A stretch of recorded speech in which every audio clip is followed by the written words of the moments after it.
Hi, my name is Jason Edwards and welcome to this SimplyMaya caricature modelling tutorial. For this tutorial we thought we'd bring you something fun to do for character modelling wise for a change. Instead of the usual grind of human beings, realistic looking characters and stuff like that. So we thought we'd bring you something fun in the form of the world famous hot-headed chef Gordon Ramsay, and here he is. This is a sketch I've done based upon reference images from the from a big search on Google, and basically what we've come up with is this. This is based upon a very similar style to a production called Headcases that I worked on as a character modeler for 4 months, which was great fun. And I'm going to be showing you the techniques and tips and tricks of what I did to achieve characters. Each character would take me around sort of 3 days on average to complete from scratch, and that was basically including the sort of UV layouts and textures and stuff like that as well. But anyway, for the beginning of this tutorial, what we're going to be looking at is popping in some image planes, which I've also got up here on my desktop. There's the front view and his profile view, and also, more importantly, well, just as important rather, his body. So what I thought we'd do for the beginning of this whole tutorial is we're going to start just by blocking out the trousers and the top, just to sort of warm us up and get us into the swing of things. So what we're going to do, we're going to close these off, and we're going to head on over into Maya. Just before I do, what I'd like to do is just show you, if you're going to create these types of characters, do get your reference for them, because it is important if you're trying to make something look like somebody. Let's have a look at something that I've downloaded of Gordon Ramsay. And what I did notice about his face was the fact that he isn't very symmetrical. It's kind of an asymmetrical kind of face. I mean, he's got one ear that's actually bigger than the other, which I did actually mark out on this template here. If we just get one of the guides in Photoshop here, you can see that the guide doesn't sit on the bottom of his ear there, and nor does the top one. The top of his ear there is a lot lower than it is there. So these little bits of detail, these are the things that will help you sell a model, give you that extra 10% edge over somebody else's model, perhaps, if you're going in and trying to get job and stuff like that. So just these little things to be aware of. Also with this face of Gordon Ramsay, what makes him really, really interesting, apart from his bad temper, is the lines and stuff and all the furrows in his face. I mean, these really do define him as a caricature character, and obviously also the wild hair that again we've tried to incorporate into the sketch that we've got here. Obviously here his mouth, he's got a bit of a smirk going there, but I've got other references and stuff, and I've given him a sort of a slightly off-centered mouth and stuff. So just look around for things like that, if you're going to model these types of things, and they are great fun to do, and especially characters with people with so much character like this. So anyway, less of my rambling. Let's get on over to Maya, and as I said, we're going to start blocking out the jacket and the trousers for this guy. So we're going to close these off, and we're going to go and import our body template into Maya first. So what we're going to do, we're going to need to jump into our front view, and we're going to need to show our grid, because we need to know where to position everything. Okay, so there we go. And all I'm going to do is just go to View, Image Plane, Import Image, and just going to head on over to our folder.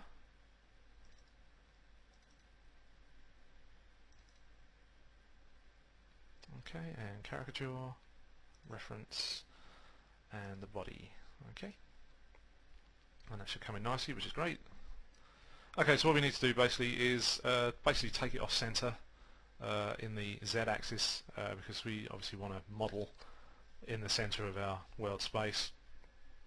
And how are we going to do that? Well, basically we're just going to go select camera, and we're going to go to the attribute editor for that, which is Control A on your keyboard, and we'll just click on the image plane tab in the attribute editor for that.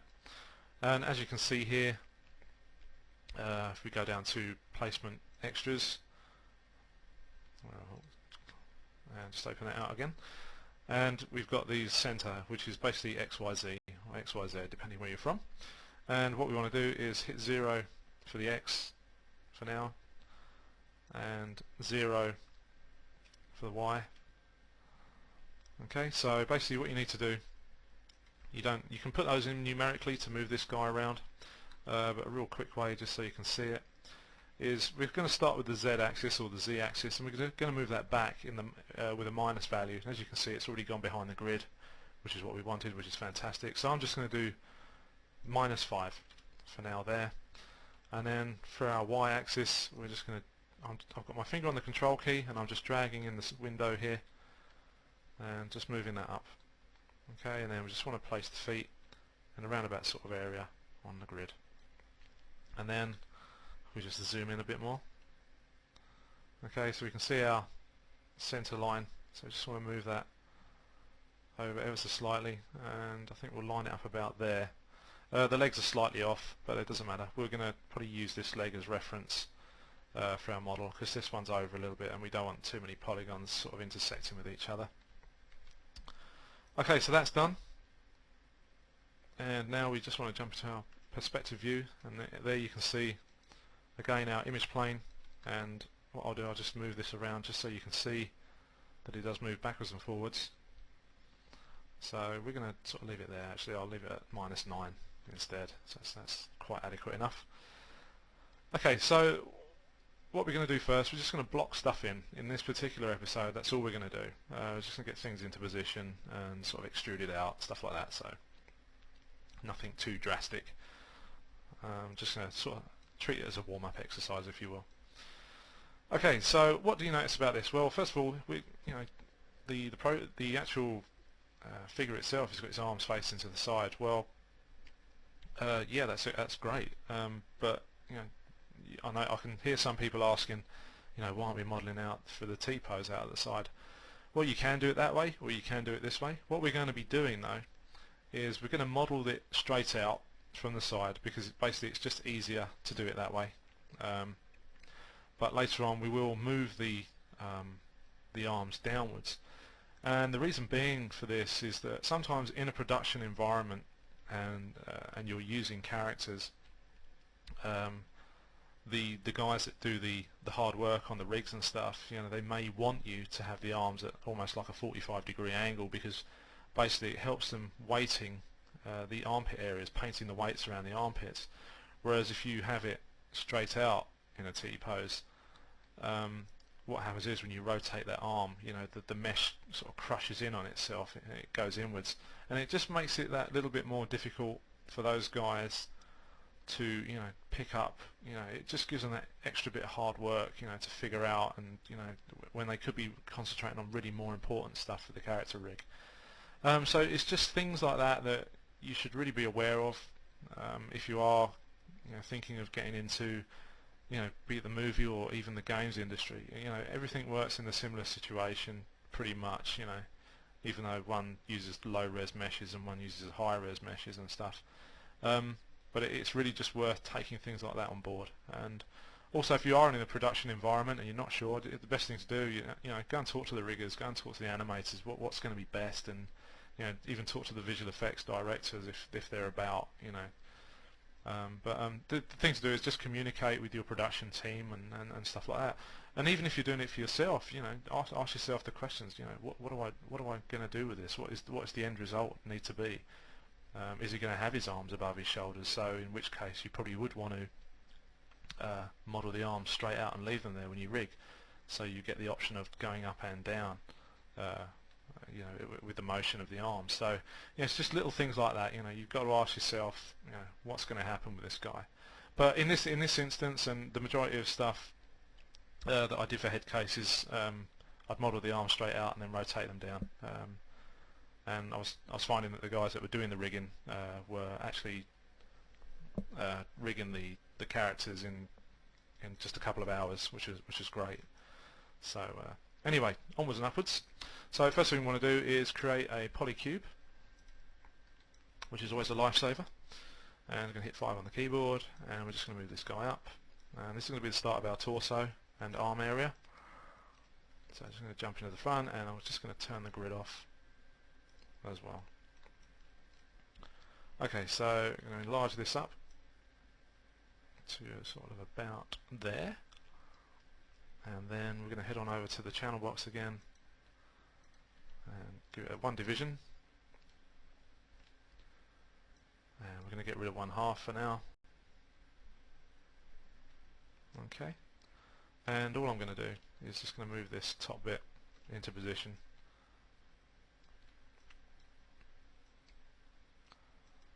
About there for now, which is pretty good. And we're just going to move this over to there as well. Okay.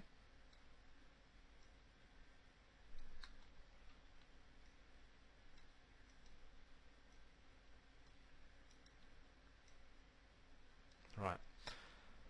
Okay, so just go back over to here. As you see, we haven't got a depth or a profile view for him for this body, but you know, we're just going to use our eye for that. The important thing is the front for me for this particular exercise. So we're going to extrude this out to about there, and back into our front view. Oops, we want the vertex. Okay, so we've got it, good. And then what we're going to do there is just bring the shoulder to around there. Okay, and then we're going to do one more extrude to about there.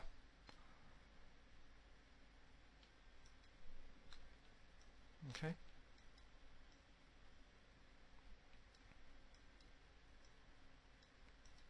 And this is our shoulder area.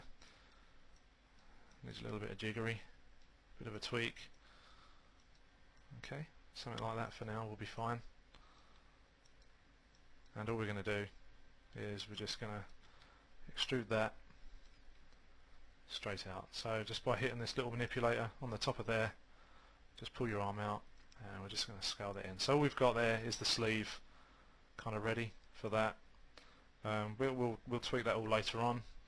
It's not important at the moment. As I said, we're just blocking out for this particular episode, or this part of our tutorial. So the other thing to do is also get everything into place as much as you can, even at this stage, because you know it will help you later on. You know, because you know you're going to start adding more and more geometry, and the more you add, the more difficult it is to get stuff to move properly and sit right where you want it. So just those little things to remember. Okay, so I'm just going to do another extrusion, and we're just going to move this guy down and to about there. As you can see, that's pretty much level with his body. And again, as I just mentioned, shape it up, get it to a point where it's looking like it needs to be there. Okay, so I'll just move that down there. Okay, so that's looking pretty good. We may or may not keep these in this particular order, but I mean that for now we're just blocking out, and again there's going to be a lot of chopping and changing going on, so but we'll see how we go. Okay, so we just nip into our perspective view here. That's not too bad. Again, this is all going to get rounded out and everything else, so I could probably bring that. I can already see where I'm going to make changes to this. I'm already going to run that down there and down there. So anyway, okay, so what we want to do is just want to get rid of a couple of faces that we're not going to need. Okay, and I'll just delete those, that's great. And we'll get rid of that one as well. Okay, that's cool as well. And what we'll do is we'll just raise that up, because we know that's going to be the back. And this front area, what we will do is we'll extrude that across. Whoops. Center that up, move it across. There we go. So that's the beginning of our jacket there. Okay. and again select your vertex or your points, whatever you want to call them, and just move them around.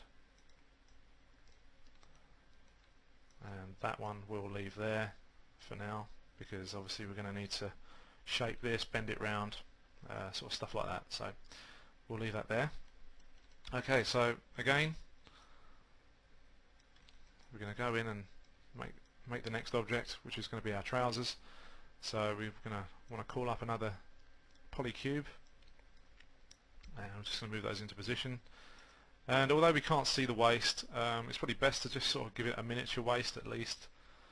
And I'm going to just give that another division across there of 2. That should be it. Okay. Yep, that's good. And we're going to get rid of this half because we really want to work on the other half. It's going to be a lot better for us. And again, I'm just going to pull this out just ever so slightly there. Not going to go over the jacket edges. We've got to wait for the other half to fit on. So I'm going to move that down to sort of there, and we'll move that one down to there. And also at this point, what I'm going to do is actually cut in the sort of crotch area for that. So if we just nip back over and back into object mode, and we'll scale that up. Okay, about there for now. Okay, so we've got that extra geometry, and what I'll do, that can be our crotch area, so that will separate the trousers out just ever so slightly between the legs, not too much. Just bring that into about there, and we can just move that across there, and we don't need these faces. Okay, that's done. And all we're going to do now is we're going to extrude down to about there, and again we're going to pull the verts around. One there, one there. Again, it looks very blocky at this stage, I know, but it'll all come together, I can assure you. So I'm just going to move that to there. Okay, and one more. Just move that down so we want it centered. And I'm just going to move that to about there. Okay, so vertex. That one there. And we're going to add another split through here, just to give those a bit more shape for where we're going. Okay, and another one just here on the outside.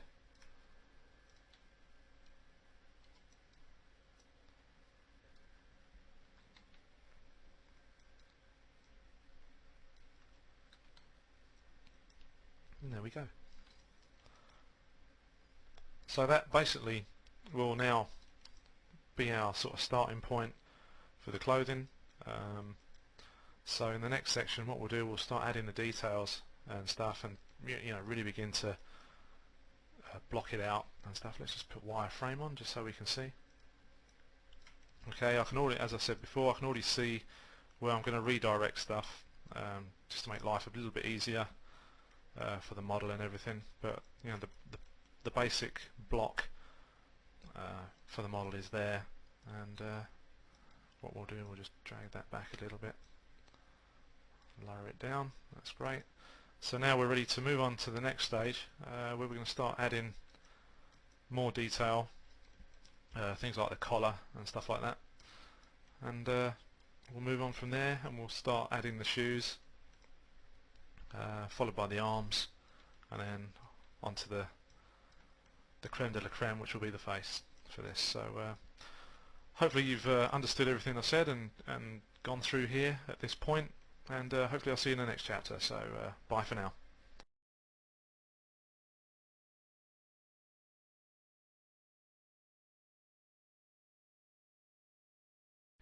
Okay, so moving along, as I said in the last section, I could already see areas that I wanted to tweak. So what we're going to do, we're going to begin with this area here around the armpit and shoulder area. And what I'd like to do is basically just sort of like spin the faces around and also just sort of give the topology sort of a bit of a realignment there. Okay, so I've actually got a small script here called spin faces, and basically what it does, what it says on the tin, it spins the faces in a different direction.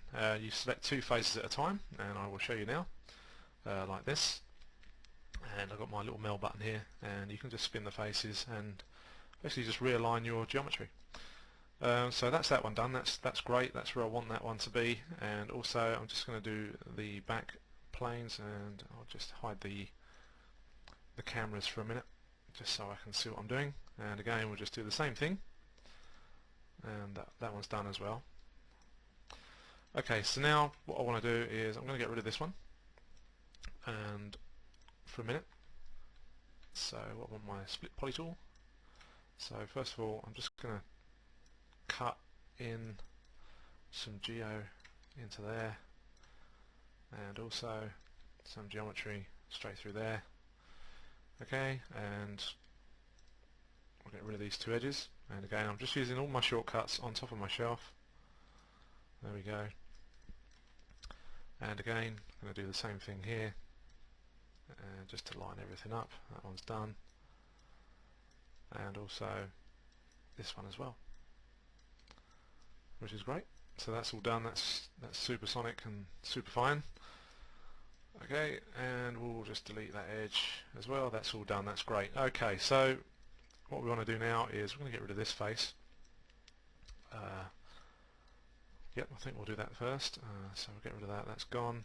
And then we're going to add some geometry straight through here. So one there and one there. So this is going to start to enable us to round out the form on the jacket. And also I'm going to have to add some geometry here, and also through the middle here and through here. Okay, so that's given us enough geometry now to basically get in there and start shaping up a few things. So first of all, we want to grab our arm area, and I'm just going to shrink that in sort of about there, and also sort of around here. So now we're starting to get some nice little areas that's going to enable us to get some good edge looping or good topology that would enable any sort of rigger, if you like, to paint weights and distribute that sort of nice smoothing effect across the model itself, ready for animation. So again, I'm just rounding this out, and just in there, just going to pull that one in, and these ones around the edge, I'm going to taper these in actually. It's sort of about there for now. Okay, right, so now what we're going to do, we're going to move on to this area here, and we're just going to start to push this all backwards, just rounding out everything.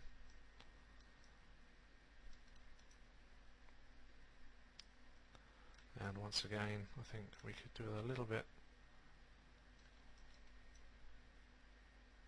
No, that's fine.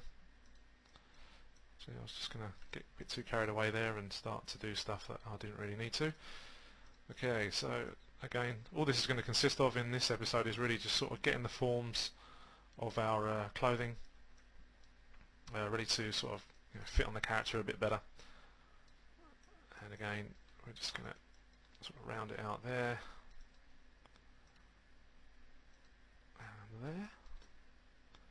Okay, so it's pretty good. And also we're going to start to sort of make the geometry a bit more equal. Keep it tidy as well, because this will help with UVs or any other sort of potential problems that you may come across whilst doing your character model.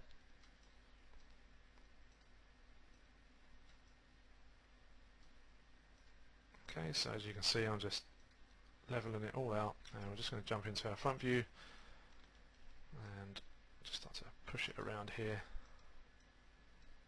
And these are the polys at the back. Okay, so that's looking good. Again, I've left that little dink in there in the shoulder area just to give us a little bit of form for the character itself. Okay, so that's looking good. That's okay, that's okay, and that's okay. That's good. Okay, so now what we want to do is start to round these areas out in here. And we're just basically going to just sort of push it all around.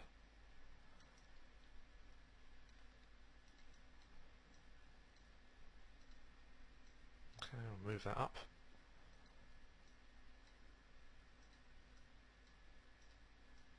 Okay, so that's looking good. And we'll leave that one sort of about there, and we'll just move this one down a bit just to round the shapes a bit more. That's going quite nicely. It's looking good. And what we'll do is we'll just grab these points down the back and we'll just start to round that out because our character isn't square.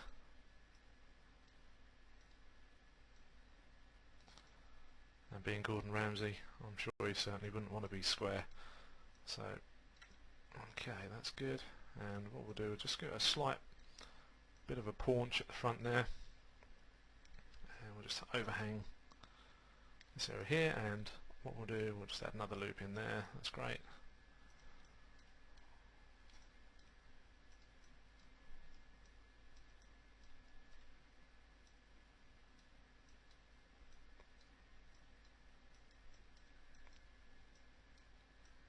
Okay, so you can see the general shape of the model beginning to appear now. So what we will do, we're going to start to move these arms back a bit. Not overly keen on the shape there at the moment. So we'll just round it out all the way down here. That's looking good. That's better. And also there. Okay, excellent. Right, we'll just pull these in as well. Okay, so again, try and sort of give the mesh a bit more uniform sort of look just by putting your points around. And there we go, that's good. It's looking good there. We don't want to veer off our shape too much, so just want to keep checking as we go where we're at with that. That's our back, so I want to keep that quite nice. And there. Okay, so I think what we can do, we can just add a little bit more geometry on the sleeve, and I'm just going to sort of roughly put this in like this for now. That's about there, I suppose, because once we rotate the arm down, then then we'll be able to adjust all that accordingly. Okay, so that's looking pretty good. And what I will do now, as I can see out the corner of my right eye, the channel box is screaming at me, delete history. So I'm just going to go back into my object mode, and there we go, get rid of the history on that. And what we'll do, we'll save that as well. So as you can see, it's starting to take shape. And if you really want to sort of work, you don't want to work so blocky, you can always hit 3 on your keyboard. We're in poly mode, so you can hit smooth poly by hitting that. If you want to go back, just hit 1, which is great, and that will enable you to see how your model's progressing, especially something as organic as character modeling. It's absolutely ideal. Okay, so a little bit more tweaking going on here. Right, so if we just call up our reference on our, where are we, cameras, there we go. So we're going to sort of start to add this collar area here. So what I intend to do is I'm just going to extrude the mesh up from these edges. So I'm going to go 1, 2, 3, 4. As you can see here, I don't like the mesh to be like that just there, so what we'll do, we'll end up probably rerouting that as well. So in fact, I think while I'm talking about it, I'll do that right now. Let's kind of split poly tool. So I'm just going to get that one and that one there, and we'll get rid of that one. Okay, so this is the thing with modeling. Oops, let's just get rid of our camera again. This is the thing with this type of modeling. You can switch back and forth with your mesh. Cut stuff in, take stuff out. So there we go. For me, that's better. That's a lot better. And then you can just basically go in and again start to tweak. Get some nice little shapes going on here. That's looking pretty good. That's not too bad. Okay, that's good. Excellent. Okay, we'll deal with the back afterwards. We could probably do that one there. Actually, in fact, we'll do it now. So, changing my mind as I'm working through here, which is great. Working on the fly. There we go. That one there. So, select that edge and that edge, and again, get rid of those.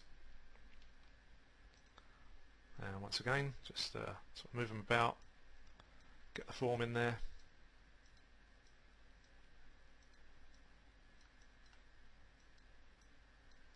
Okay, so we're okay there. I think that's fun for now. That's pretty good. Again, I'm going to keep the mesh fairly low resolution because that's the way that we did it when we were modeling on Headcases. We didn't do anything too fancy or too high. We did do a little bit of ZBrush sculpting, but not to the extent of really high resolution meshes and adding displacement maps.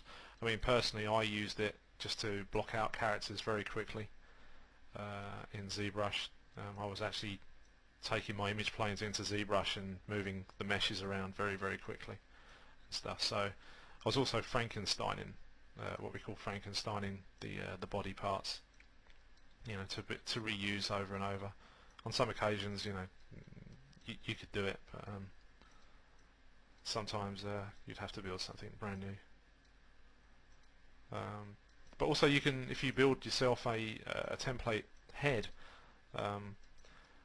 things like that are reusable over and over. It just saves a lot of time as well to keep having to remodel and move stuff about all the time. Whereas if you've just got your head modeled already, then all you've got to do is just basically just move the stuff about. You haven't got to redo anything at all from scratch. You just go in and just start pulling points about, which is good. So right, I can see here, this area here, I'm not happy with that there. So I don't like sort of angles like that happening. So I may just add to there. Okay. Probably need a little bit of sorting out. So run a poly through there to there. That's better. And delete that edge. That's much nicer now. Okay, and then we'll just shift this guy across. That one there.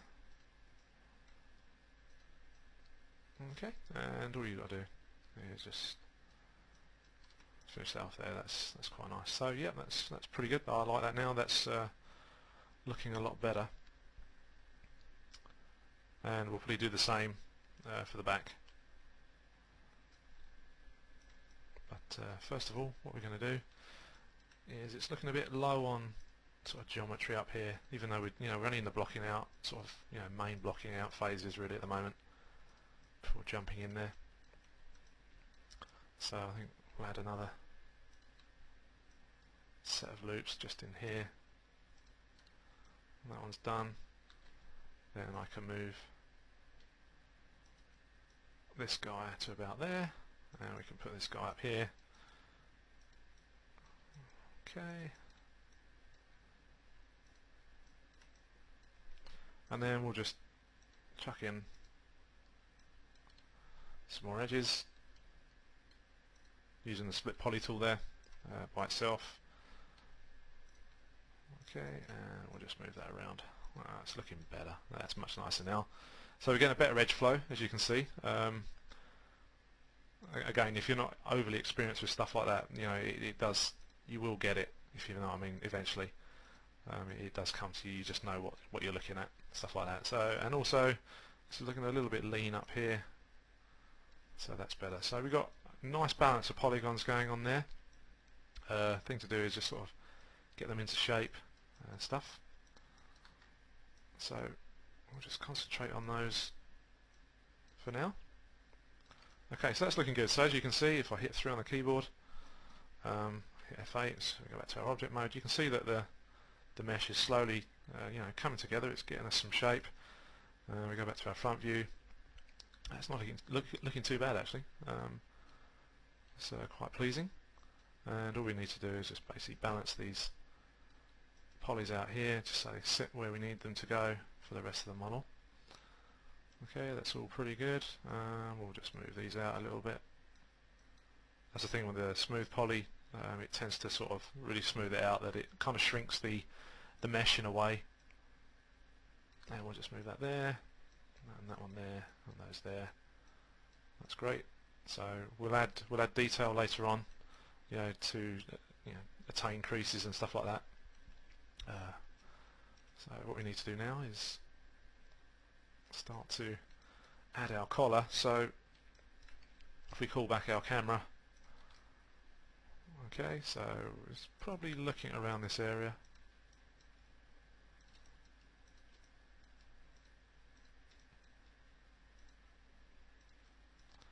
Okay, about there I would say. Let's just double check in our front view. Yeah, look at that, it's pretty good.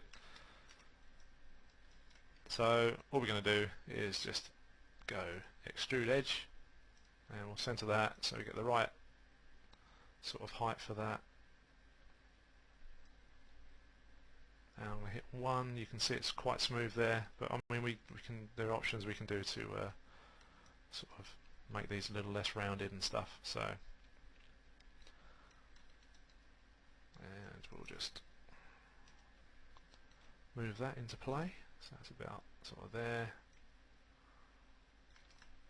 And again,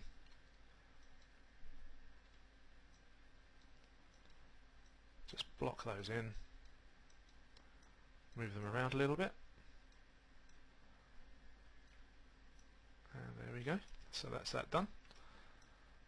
What we'll be covering as well is how to add the thickness and everything, and obviously we've got to fold this guy over here for the top of the jacket, but this is all blocking in and adding the extra details for getting the model prepped before we move on. Okay, so that's good.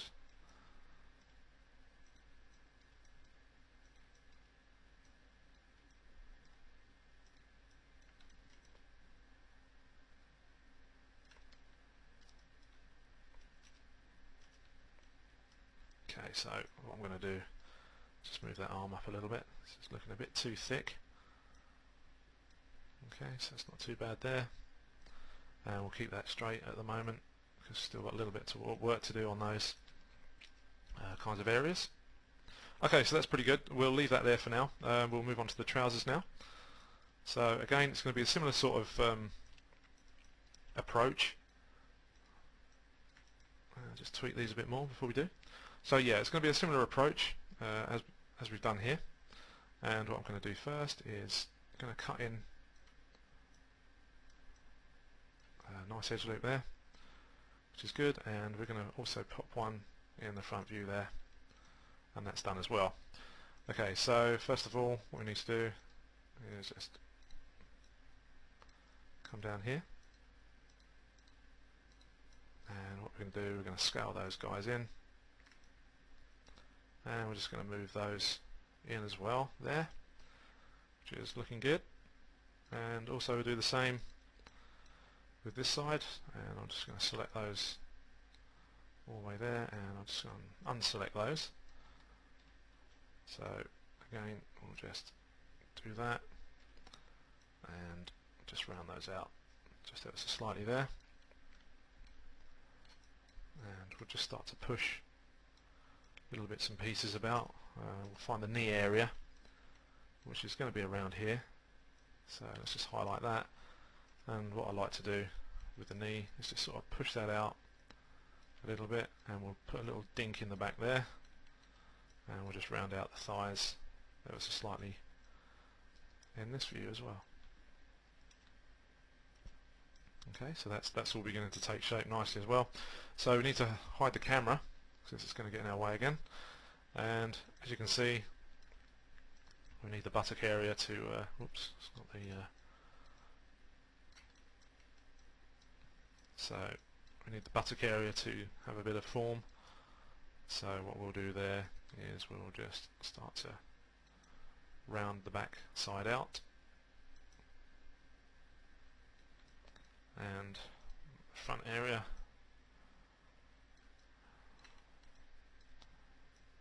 and that's pretty good, and we'll just bring that down. Okay, so it's all beginning to look like what it should, and again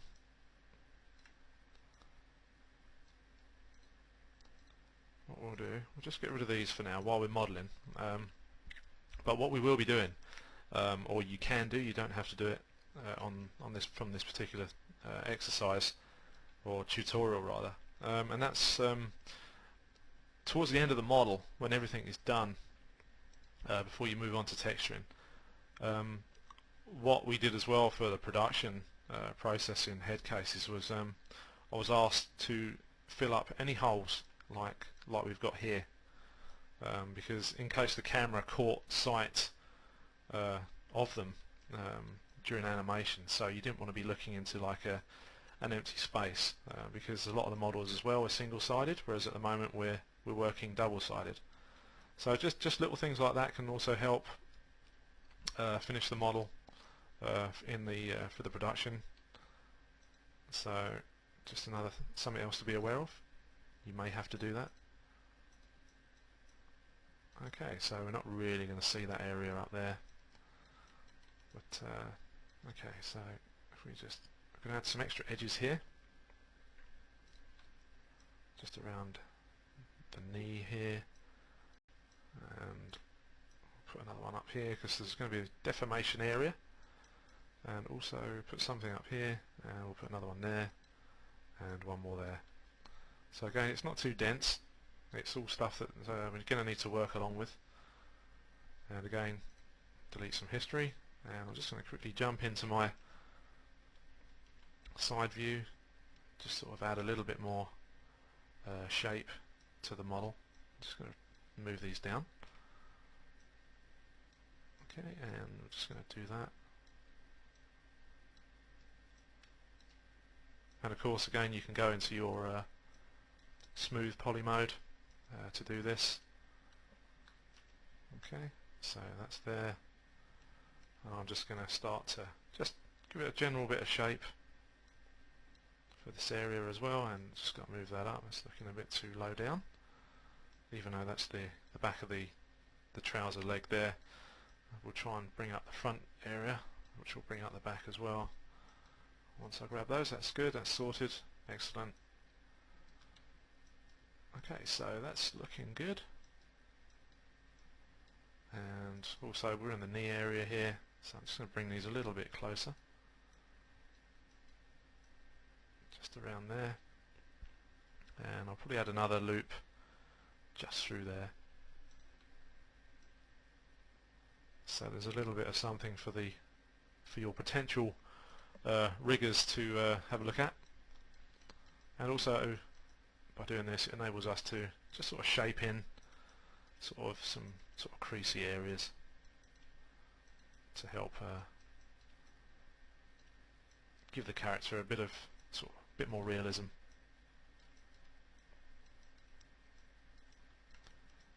Okay, that's looking good.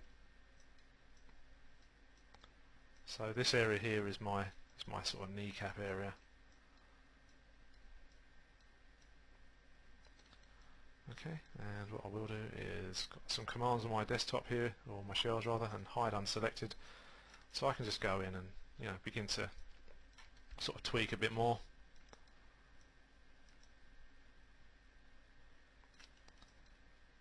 And we'll just move these across. Good, that's looking good. So is that.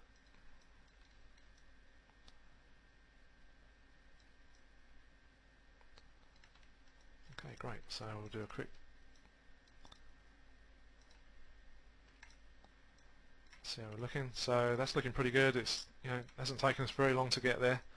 Again, something to work on as well. Another thing to do is also, if you do get spare time between sort of 3D, you know, production modelling, is sort of set yourself a challenge and stuff of modelling something in a certain amount of time, and you'll find that over time, if you keep doing it, you'll actually model it better and better in a short amount of time. Sort of like a speed challenge, if you will. I'm just going to add a little bit more detail there. So yeah, if you sort of give yourself a little speed challenge to do some stuff, and it does help improve. So okay, so that one there, that one there, that's cool. And we'll just move that up. See, when you do smooth edges and stuff like that, or a smooth mesh, if you want a harsher edge, just move your edges nearer to the one that you want it to be sharper. As you can see there, it gives it a bit more of a kind of a lip. And I'm just going to move these forward, so if there's sort of like a bow in the front of the leg, or it's sagged around the lower knee sort of area, where it's hanging from the knee. Okay, so that's pretty good. I'm quite pleased with that. Okay, so yeah, that's the basic outline really for constructing this style of model or article or item of clothing, if you want, whichever way you want to put it. So yeah, I hope this has been of use, and what we'll do, we'll just go back to our top as well. So as you can see, that's all coming into play now. There we go. We'll just take the wire off. So you can see that's really taken shape in a very short time. So that's great. And again, we'll just finish this small section off by adding a little bit of detail, or start to add a little bit of detail around this arm area. And what I'm going to do is just cut that in just to there, make it a little bit more prominent, and I'm just going to raise that up ever so slightly. Pop that down. So that's all looking good, and I'm going to add one more loop just in there.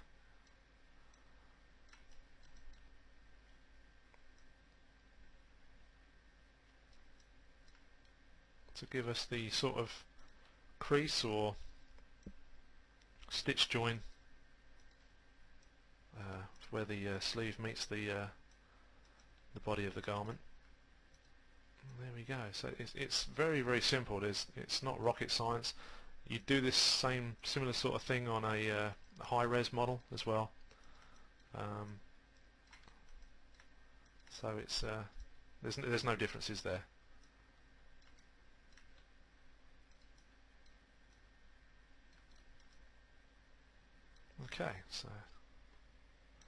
Okay, so we'll leave this chapter here. The next one, we'll carry on. We'll start adding sort of the next part of the outfit, and we'll start adding thickness to the collar areas, also around the base of the trousers there, and also the sleeve. And then we'll cover the sort of the mirroring of the objects, and basically start to sort of bring it all into shape and get it together. And then we can move on to the shoes after that. So we're going to leave that there, and I'll catch up with you in part 3. So cheers for now.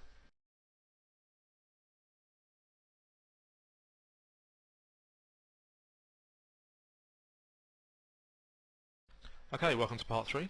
As I was saying in the last section in chapter 2, we're going to be just sort of carrying on, adding a bit of detail, adding a few more sort of creases and a bit of thickness to the top of the jacket.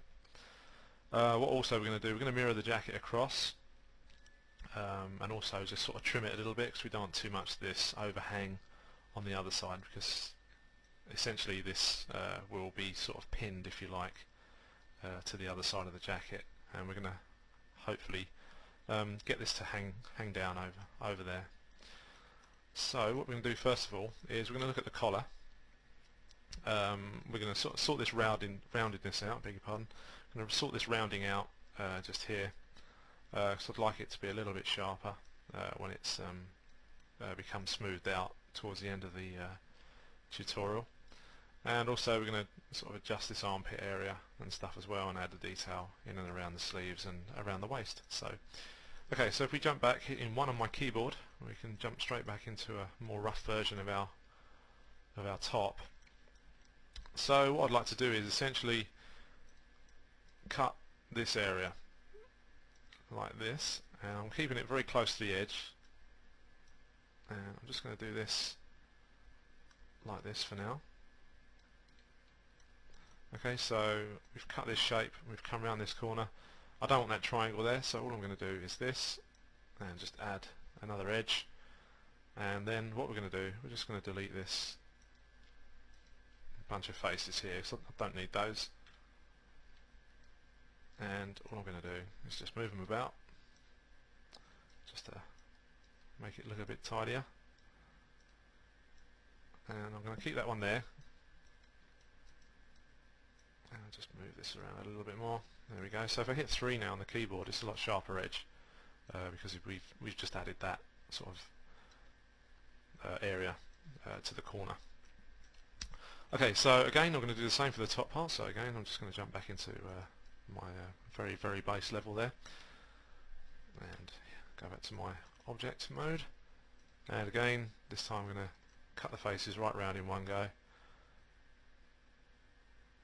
Hopefully this will do that, and again just going to hit 3 on the keyboard just to make sure, and I'm just going to pull these edges right up to about there. I think that keeps that sharp enough actually. That's quite good, excellent, so that's going the right way. Okay, so now what we want to do is we're going to add some thickness to this collar, and also down the side of the jacket, just down all the way down here and around the bottom area as well. So first of all I'm going to hide this, just going to press Ctrl H on my keyboard, so that's gone. Okay, and I'm going to pop on my wireframe unshaded. Okay, so first of all what we want to do, we want to select our edges, the ones we want to extrude, so there, just zoom in and pick that little dude up there.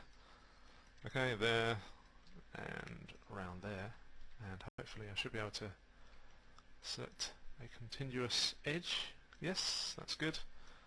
And so we've got along here, and we want that one down there, so we'll do that command again, and around here. Oh, it didn't work for that one. Let's try that one. There we go. So that's selected all those edges all the way around there. And all we want to do now is basically just press the extrude tool. Oh, I've got a keyboard shortcut. I've got a shelf shortcut. So I'm just going to jump straight down here and have a look, see where it's going. So as you can see, I've just kept its sort of local origin to that edge. I've not moved the manipulator into sort of world space, otherwise it's going to give me some funny looking edges. So I'll just pop that back to a local area, and then we can just move our edges about sort of to about there, I think. So as you can see, it does. If I move that quite a lot, you can see what that's doing. So, but we don't want to go that far. That's just too much. Okay, so let's keep it there. It's kind of where we want it to be. And I'm going to do one more. But this time we're going to go upwards. And again, the edges will just follow themselves as to where they've been extruded from. So as you can see, we've got a little bit of overlap, but that's nothing drastic. We can go in and correct that now. Okay, so I'm happy with that for the moment. So first of all, we'll get this little guy sorted out just here, and all we're going to do is just go into wireframe and just move that down. So that's pretty straightforward. Just in there, and just going to hit F on my keyboard just to frame that. There we we go, round about there is fine. And I'm just going to move that across and up, just to keep that all sort of tied in together.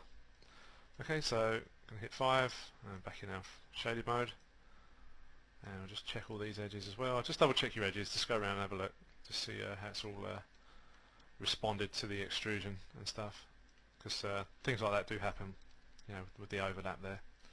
Okay, so again, just going to press 3 on my keyboard. That's not looking too bad. It's looking quite organic, so to speak. So let's just hit F8 and just have a look, see how we're going. That's pretty good. That's not too bad at all.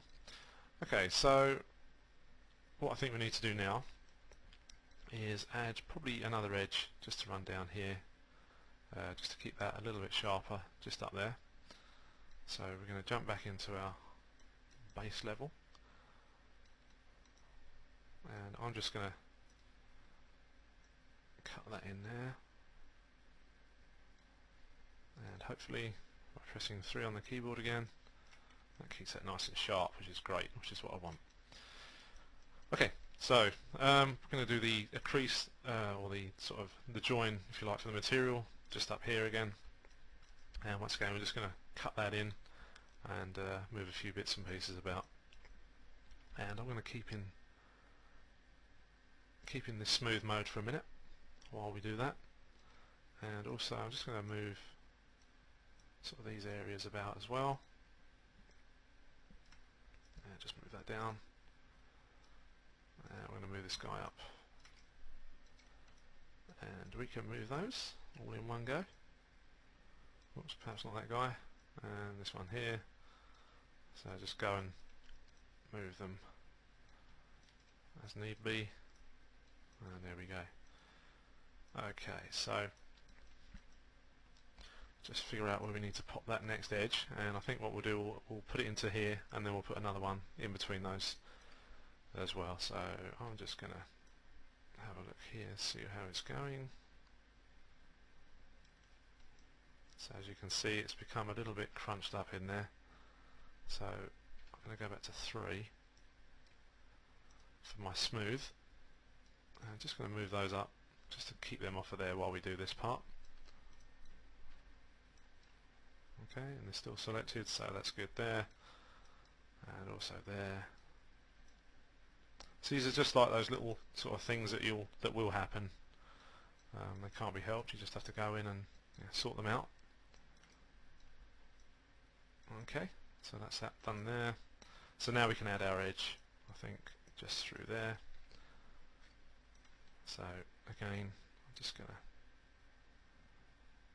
look around that just there, and I'm going to select this edge. I'm just going to move that down to about there. And this one isn't as important, but I want to keep it all kind of tidy, because then that way it's better for you, so you don't have any problems later on, especially when you come to doing texturing. Although for this, the texturing is not going to be a real heavy job, because it's a caricature. It's not we're not doing anything realistic, so it's going to be sort of more like a sort of fun thing to do, really. It's almost Pixar style. But as I said, it's going to be in a style very similar to that I worked with on the Headcases TV series. Okay, so we can add another one of these in here. And the tricky part now is really I'm just going to deselect those. And I'm just going to scale this inwards, because I've deselected those because of the way it's going to scale it, so we'll go back to that very shortly. Okay, and then we'll hit 3 just to see how it's looking.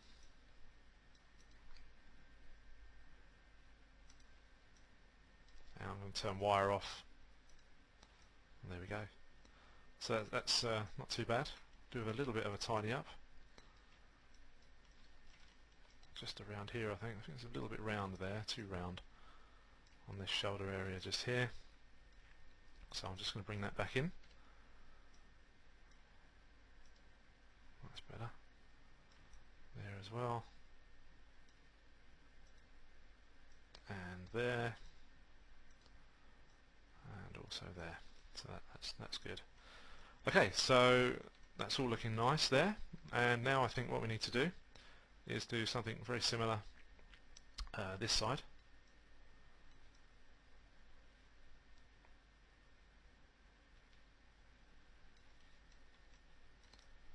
And also what I will do is I'm going to add a middle edge just to this whole area here, because it's going to go all the way down and around there, so it will sharpen that area off a little bit more, as you can see. So that defines it.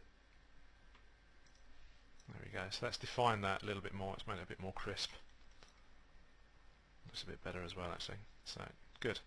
Okay, so we'll just move right along and come down here. And as you can see, I'm flipping backwards and forwards in my between smooth and my main base mesh. So let's just pop that one there, and we'll pop that one there, and then we'll pop another one in the middle there. And again, I'm just going to scale that inwards like that. The back edge will move off. As you can see, it'll move off center because we scaled it across all axes. So I'm just going to go and check that everything's okay with these, and these ones here as well.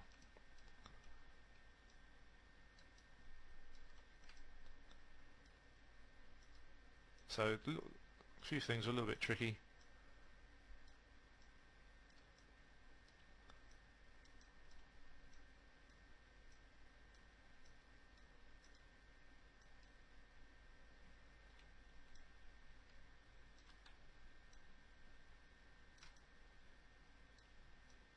Okay, we're just sorting this area out before we move along. Okay, so I'll just pop that there. There we go. So I'll just move that one in. Okay, so that's pretty much there. And we'll just go back up to that top one, because I think we did have something similar up here going on.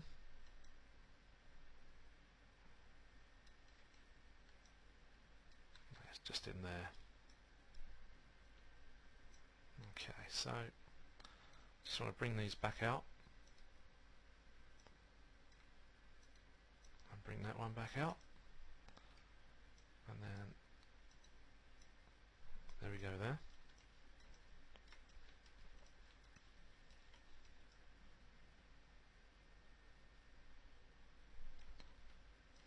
Through on our keyboard. One more look, just have a look, see how we're getting on. Yeah, it's looking quite tidy. Yeah, it's not too bad. We're not going to see a lot of this stuff anyway once it's finished. But these things are just here to help tidy the model. Okay, so that's good. I'm happy with that. And just check how we're getting on over here. That's all good. That's all good. Excellent. Okay, so we can move along now to the sleeve. Excuse me. And I'll just hit one. Okay. Okay, so again here, what we want to do is just add a little bit more sort of thickness to the sleeve. So I'm going to select my contiguous edges there from my shelf. You can find your selections in here, in these areas. Select contiguous edges, stuff like that. So I just use the shelf shortcuts for those, which are always very useful when you're. So it saves you having to sort of fumble around looking for them. Okay, so come on, is that going to work? Yep, good. So there we go. Going to extrude that in and do one, and then another one.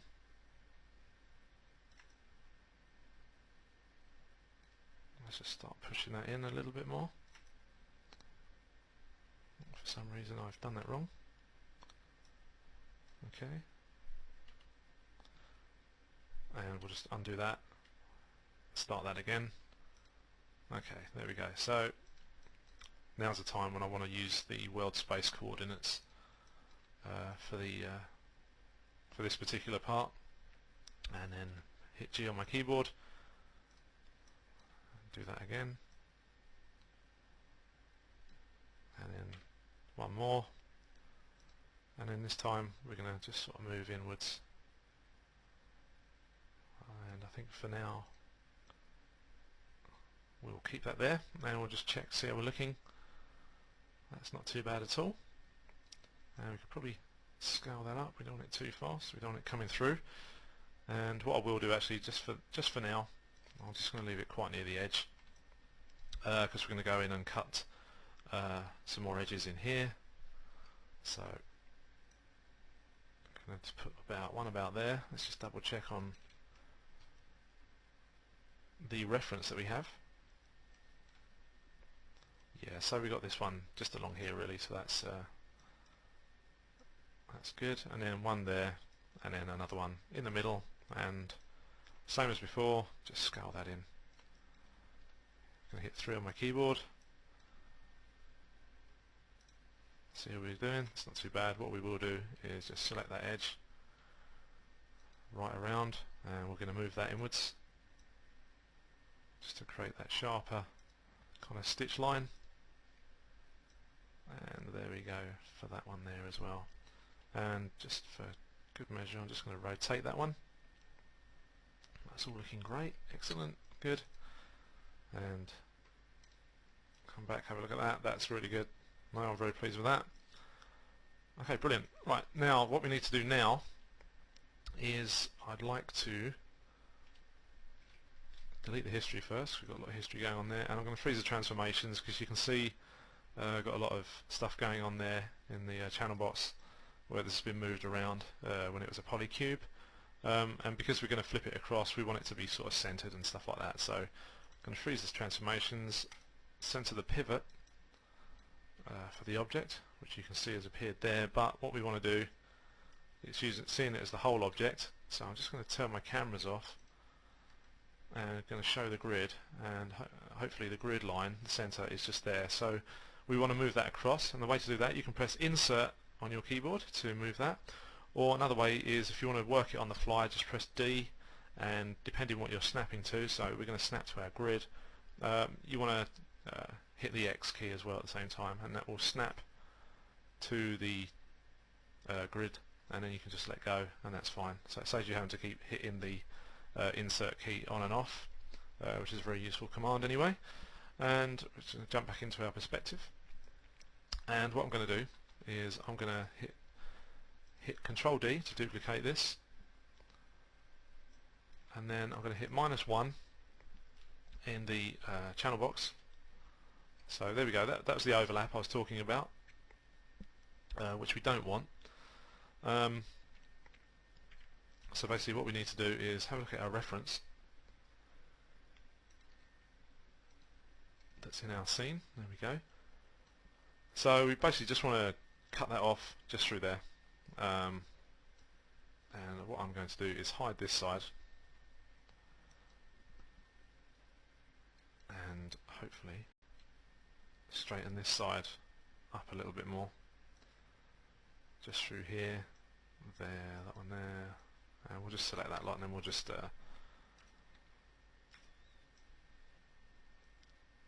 deselect. Excuse me. It's the thing when you're doing these tutorials, your throat does tend to dry up a little bit. Okay, so that's good, and what we're going to do is I'm just going to use the scale key to align those. In fact, we'll just go back to 1. Okay, just there. And then what I will do is I'm going to get rid of these because we don't need these.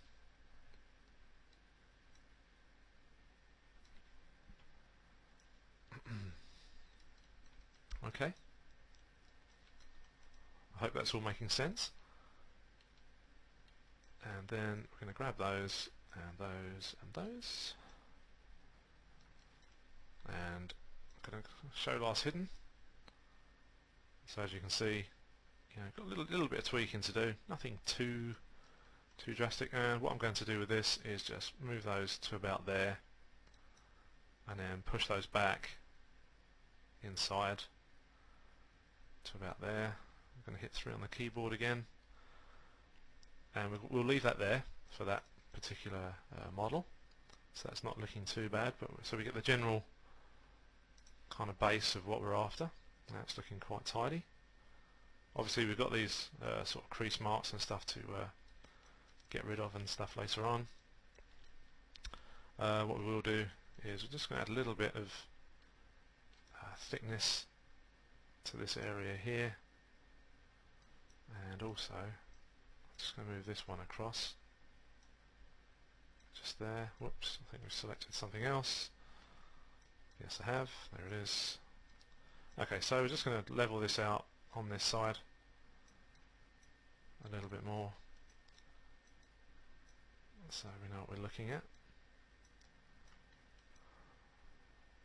And again, what we'll have to do is tweak out all of this so it all fits nicely inside the back of the jacket there, and we'll stick that onto smoothing, and this one here.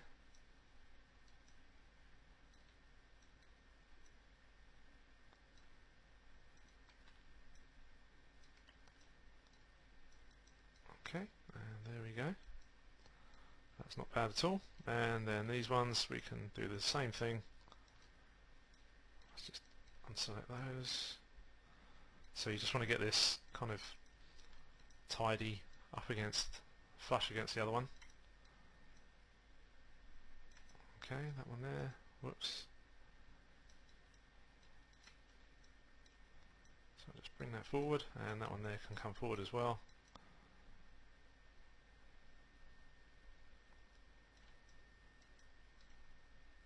And just here.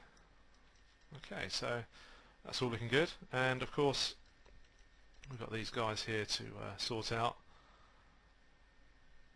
and what we'll do for that is we'll again select our edges,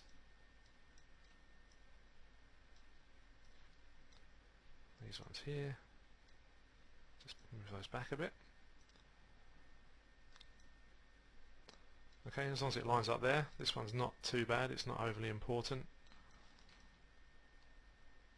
Okay, that's good. And then the back here, we'll just grab, I could have done an instance for this, but I didn't.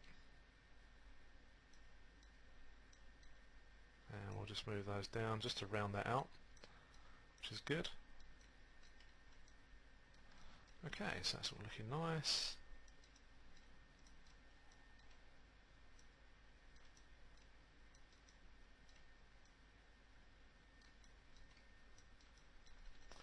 Sorry, just touching there on the instance thing, I could have created an instance object, but whatever I'd done to one side would have affected the other. So probably a bit of a no-go in that area for that. And yeah, it would have made life a bit more difficult for us modelling this. Okay, so just round that there. Excellent. Right, I'm pleased with that. I think we can finish with that little part there. Okay. Okay, creases in the arms. Again, we can just get in there, look at our reference, and we can see what we've got here. So, you know, just go in and add your edges and stuff. I mean, I could have done those first and then just left those for the sleeve, but what we can do, we can add some random ones, because not every crease is going to be the same. Which isn't a bad thing. A bit of randomness always makes things look a bit more realistic.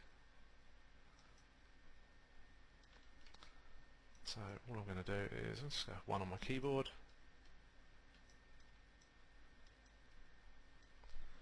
and just sort of sculpt this up a little bit. Just take that round.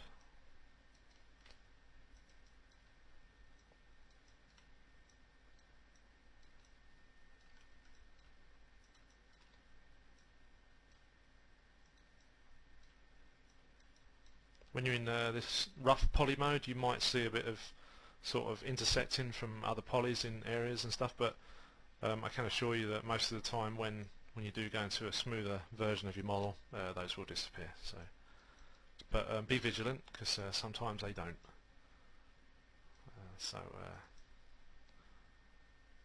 Just beware. Okay, that's great. Okay, that's that one done. And again, just going to check it out. There we go, that's getting there, that's good. Could probably smooth this one out up here. And we can move these into here just a bit more. Okay, and again, we can go around. I'll just sort of start adding little bits of geometry here. And we'll just go in and check on our model. So what I can do is now grab these points, move those a little bit more, just across to there, and also we'll move that armpit up, because this is almost like it's quite parallel when you look at that across there.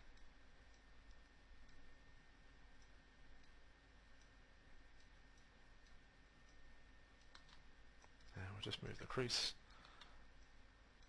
Okay. Right, so that should cover that for now. We'll keep this section, we'll finish this section here. Just keep the chapters short and sweet and to the point. The next section we'll jump straight in again, also just adding detail to the bits and pieces, and we'll begin the shoe as well. So I shall see you in part 4. So ta-ta for now.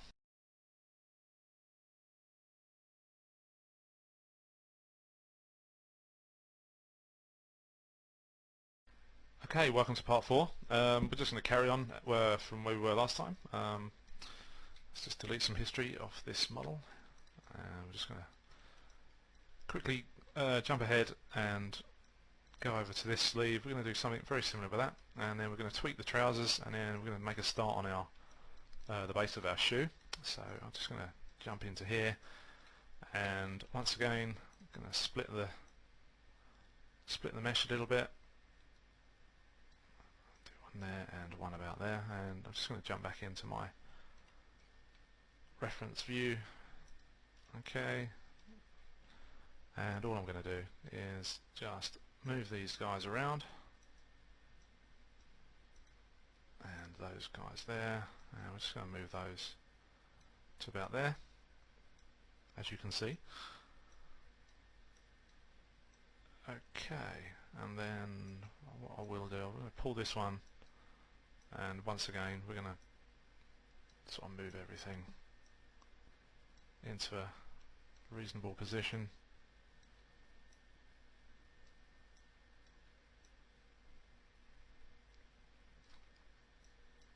Okay.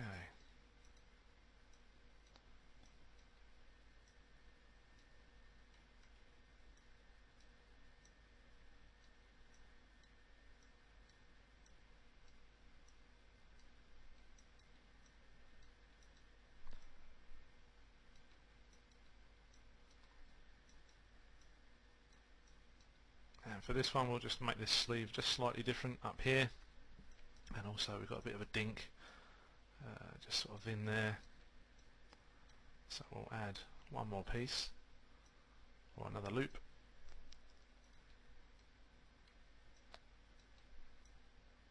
Okay, so that's that bit done. Let's have a look at in. Yeah, that's pretty good. So we've got what we want.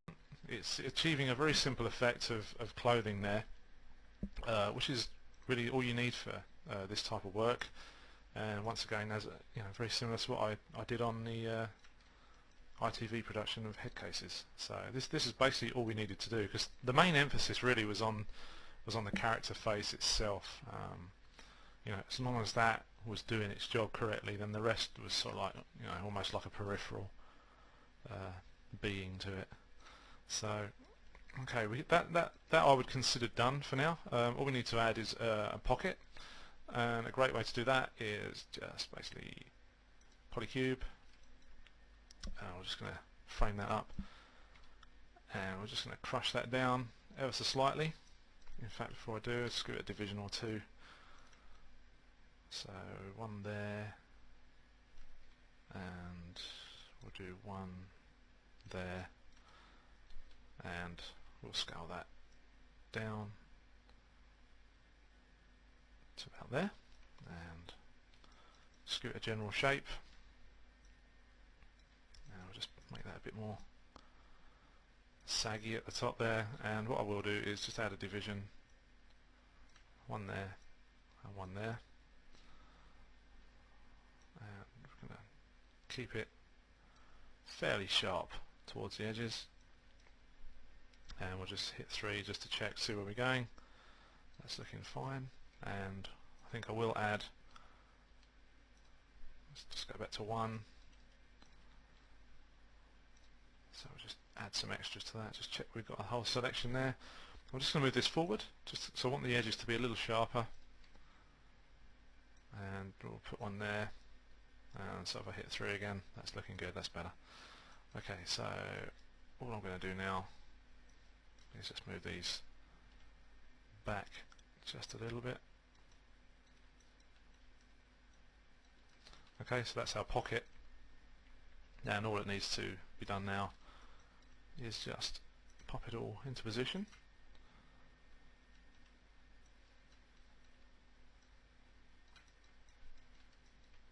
Okay, so we'll put it about there for now, and then we'll just check where we need to pop it. So it's going to be there. Let's scale that up, rotate that. That's good enough. Okay, so now you get little tricky bits like this may sort of turn up, just intricate little, well, I wouldn't say it's too intricate, but it's just one of those bits of detail that may require a little bit of fiddling around just to get it to sit right. So we'll do that now. Shouldn't take you too long. Well, the good thing is you haven't really got to worry about the top, unless it's doing the wrong thing, of course, in the first place when you bring the model in. So that's okay, that's okay. And there's not too bad.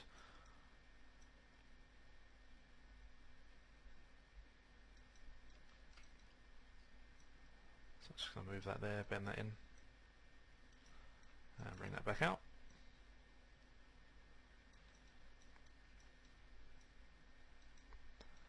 And we'll do the same with the pocket, make the pocket bulge a little bit just in the middle and the top there.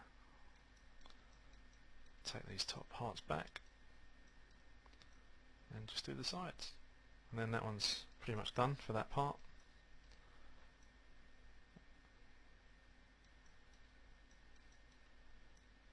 Okay, that's pretty good. Okay, so just go to F8. There we go, that was pretty simple, pretty basic, and it's looking good. Okay, so I'm just going to hit one on my keyboard to go rough with that, just to get rid of history and stuff as well. Got a bit of a display problem going on there. Okay, and I'll just pop the wireframe on. Yep, everything's okay there. Okay, so we want to create a shoe now, and once again, good old polycube to the rescue. So if we jump into our side view now, so we can get a gauge on it. I mean, we haven't got a profile view to go by, so it's a pretty good exercise really for the imagination as well at the same time. So what I'm going to do is just going to set the points for this. We'll just make the rush shape for this for now, get it into sort of a decent position, and then what we'll do, we'll add the detail to that, get that looking like what it needs to, and we can tweak the trousers over that. Actually, I think that's not too bad. What I'm going to do is actually extrude these now. Okay, so I'm going to one there,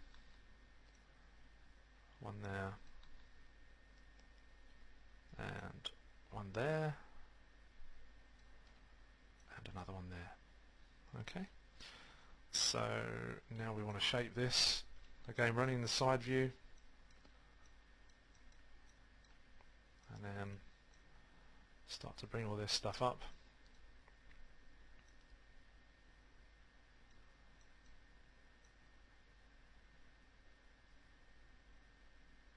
Actually, did that wrong. What we want to do is bring that up to about there, and I'm going to add another edge just there, and then we can just start to move things around a bit more. So I'm giving him some funny shoes, because there's one thing I did notice about these guys, and watching Gordon Ramsay's show, is that he does run around in shoes as well, if I'm not mistaken. So that's our basic outline for that. So we need to jump into our normal modelling views and hit F8. I'm going to delete my history there. Okay, now we've got these almost clown-like shoes. I know they're sticking out to the side, but that's just to give an impression of what they're going to look like as a finished object. So what we need to do is just go in and start to shape those out. So, okay, and we need the roundness there, so once again we're just going to cut that straight through the middle, and then begin selecting edges. Very quickly. It doesn't take long to do at all. I may have mentioned before that some of these characters would just take me up to like 3 days. I was working flat out getting those done for production. There were days where we'd spend probably a lot of, if there were time, a lot of extra time just tweaking the models, just to give them, like I was saying before, the extra 10% can go a long way for the model itself. And myself and the character designer, a chap by the name of Mark Reeve, who was also responsible for sculpting the character puppets for the original Spitting Image program, and he's very, very good at what he does. I mean, he drew all of the characters for the show, so. And it was very, very good working alongside him and bouncing ideas back and forth at times. Not all the time, because obviously a lot of that stuff is left up to the sort of the director and the producers and the writers as to what characters should do or say. But there were times where we did discuss that between ourselves, and things did get put forward which were actually used in the series. So it can just show you that you're not just a modeler, you could be someone with a great idea that will get used as well. So, okay, that's looking quite good. So another thing with modelling shoes, what I do notice on a lot of CG stuff, it may be realistic, it may be a caricature, but people never tend, or I don't seem to pick up on the fact that the arch of the foot is put in on a shoe. People just model it sort of like a pear shape and that's it, whereas one side of the foot is actually different to the other. So that's something as well to bear in mind when you're modelling these things. And it's one of those things, I notice it a lot with games characters. They never seem to sort of add these little, just those small little details like that, and yet things like high detail from ZBrush models are being created and stuff, and yet details like that are left out. So okay, so what we want to do is we're going to add another loop through there. We're just going to pop that sort of there. I'm just going to move that back to about there. Okay, and we're going to go back into our object mode, and I'm going to hide everything else except for our shoe. Okay, So that's not looking too bad. And I'm going to extrude our heel out now. And I think I'll take it from that point there.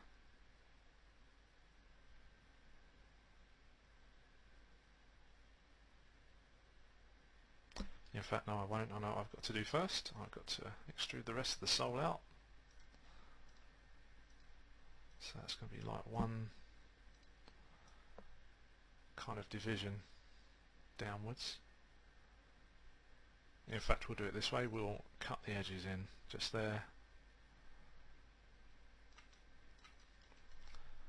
Just tweak that, just make it a bit more level just around this area.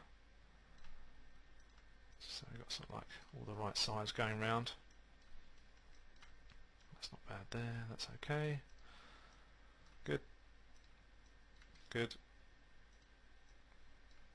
Right, that's excellent. And what I'm going to do is select that edge there and then select the rest of the edges.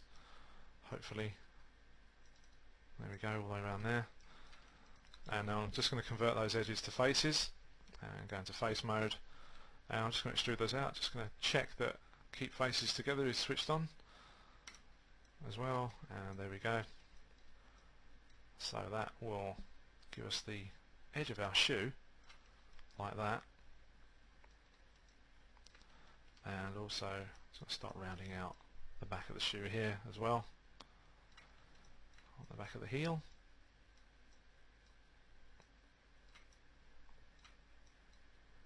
Okay, that's done. And again, we need to keep sharper edges for when we're in when it's smoother, to keep those little areas a lot sort of sharper. So we're just going to add another loop there.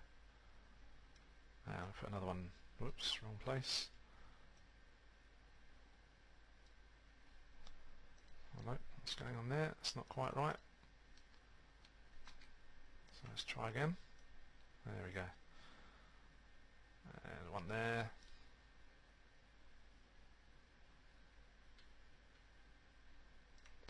And we'll put one there as well. So hopefully, yep, it's taking shape. That's good. That's looking good.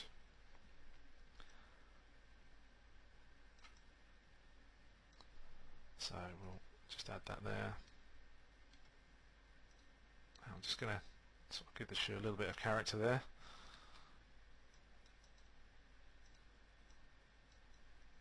Good, it's working well.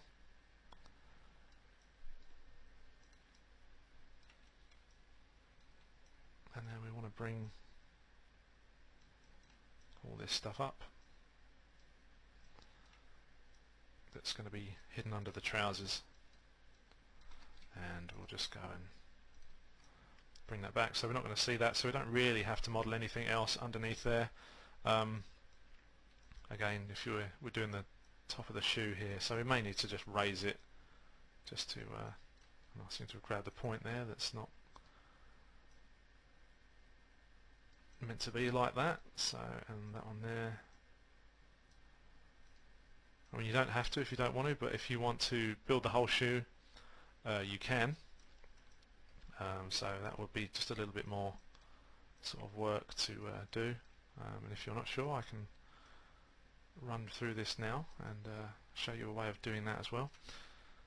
Okay, so I'm just going to hit back to object mode and delete the history on this, and hit 1 and hide unselected again.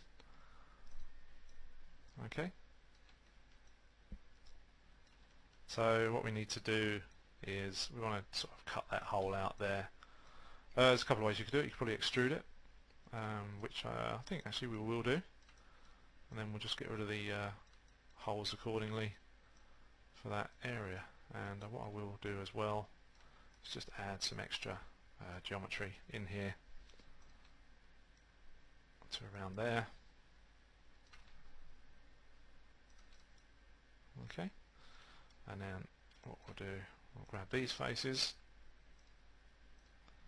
and also if you want a quick selection to get those faces, you can hit the selection brush there, which I shall just quickly demonstrate. So you can select it, you know, your faces, and you can make the brush size bigger. I press B on the keyboard there, or if you don't want those, or the ones that you don't want, you just press unselect in the menu, and so on. So that's pretty straightforward, quite easy.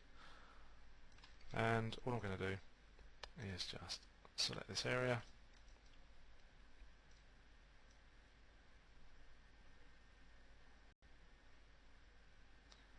and we'll take that to about there, I think, and delete those faces, and we'll move these points just up like this. Okay, and there. So very simple, very basic shoe. So you know, not going to see loads and loads of it unless you do intend on getting a close-up shot if you're doing animation.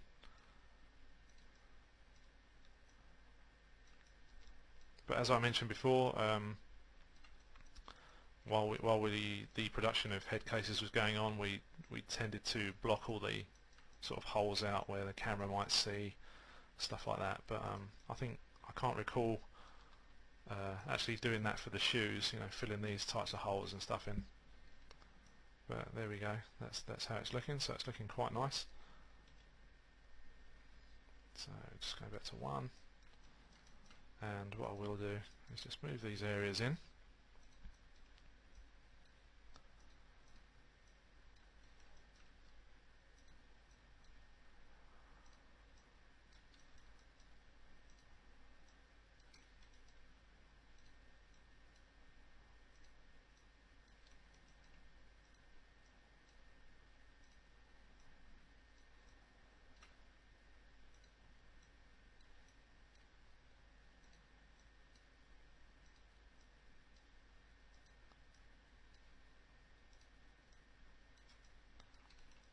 Okay, so that's that done, and we'll just go to a side view just to make sure everything's sort of like the same.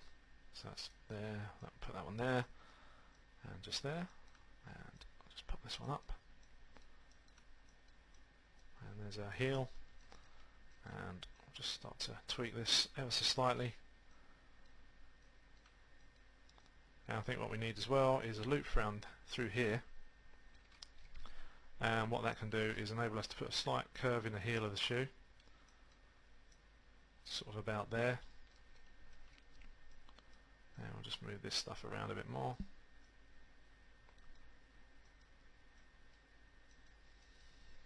And more importantly, we'll add a division there and a division there, and one there, because of course if the character is to be rigged, then it's going to need a little bit of geometry in the shoe to actually bend properly and look nice when it does so. So that's that done pretty much. What we can do as well, we just go around, and in fact what I will do is just select the entire bunch of edges there, and just around here, not selected those. Okay, so that's all selected, and all I'm going to do is just press R for scale. There we go, just to round that out a little bit more. 3 on the keyboard, and there we go. So that's the main part of the shoe. What we've got to do now is just extrude out the heel. Okay, and also I think what we will do, just give that an extra bit just in there.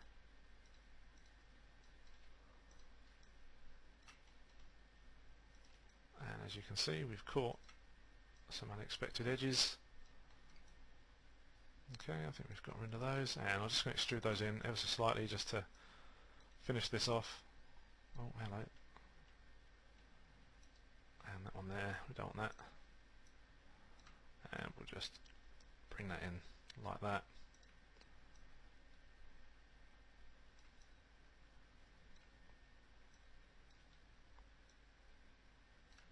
Okay.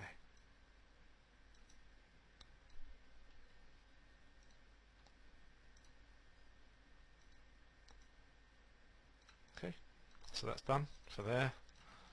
Okay, so I'm going to go back to my object. I'm just going to flatten this area out using the scale key, just so it's all level. Whoops, did I mean to do that? I don't think I did.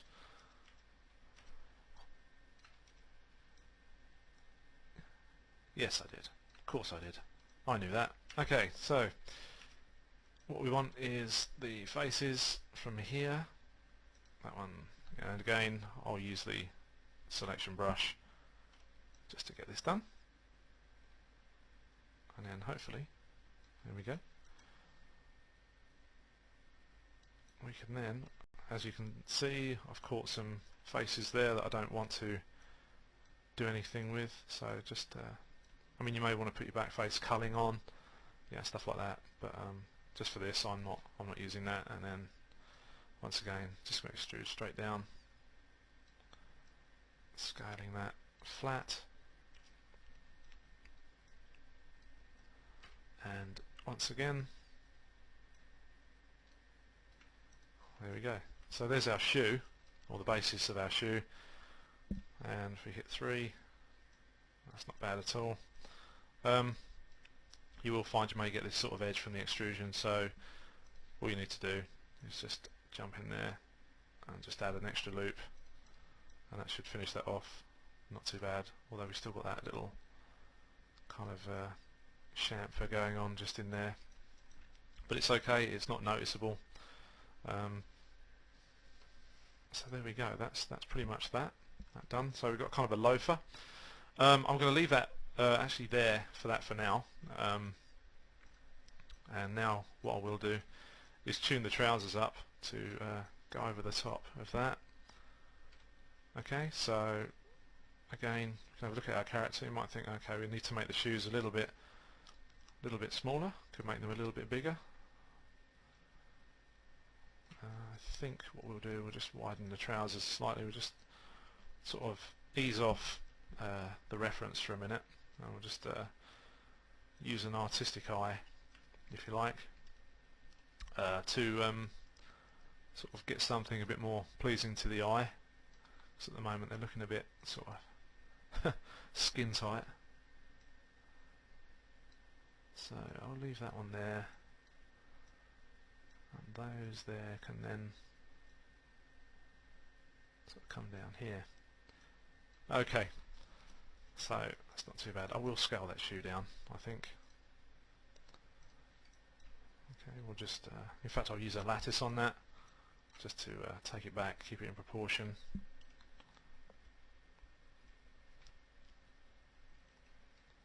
Just going to change my divisions.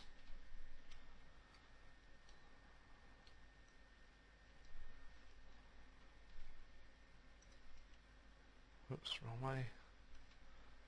So I want to go back in the Z, and all I'm going to do is just grab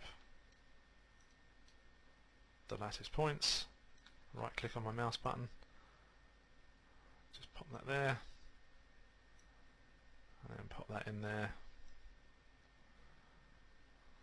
I think that's okay for now. And to get rid of the lattice, just delete the history. There we go. And our shoe, I think, needs a little bit more shape just around the front here. So it's looking a bit odd.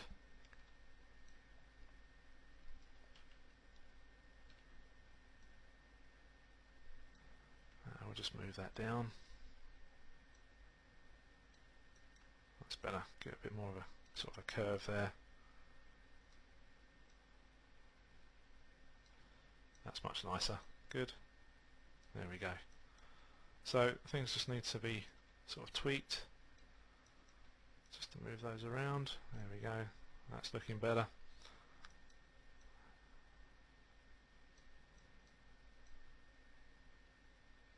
Okay. Right then. Okay, so the trousers, as I keep mentioning, what we'll do, we'll just slowly just pop those into place.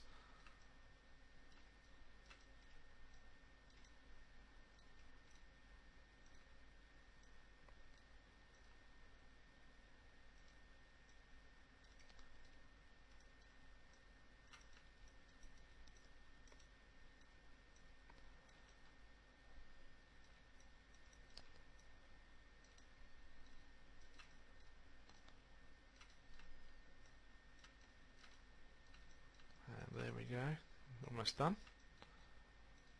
just pull those down at the back there, and that one there. So as you can see, it's looking quite nice, and I'll pull that one out just a little bit more there, and again add to a little bit of that sagging in the trousers. I'm not overly concerned about too much geometry going in at the moment, although we could probably put in just a couple of little extra bits just to add to the base of the trousers as well. Oops. Okay, and we'll pop that one about there. Okay, so that's looking okay. Good, and I'll just to tidy that up, put another one in there. Okay, so when we come to do UVs and stuff like that, that's going to level out quite nicely. Okay, so I think what we need to do is we're going to keep the trousers selected, and we're going to hide everything else. And once again, we're going to do that small little trick of just adding a little bit of detail. We'll just round the bottoms of the trousers off, and it's not going to select all my edges on that command this time, so I just have to go around and manually do that. Sometimes Maya does these things, it doesn't always do what you want it to. Okay, so I'm just going to hit 1 on my keyboard actually, just for now, and once again just going to extrude that in, and then add some geometry there, a little bit there, and just pull these points about, just get those a little bit more level.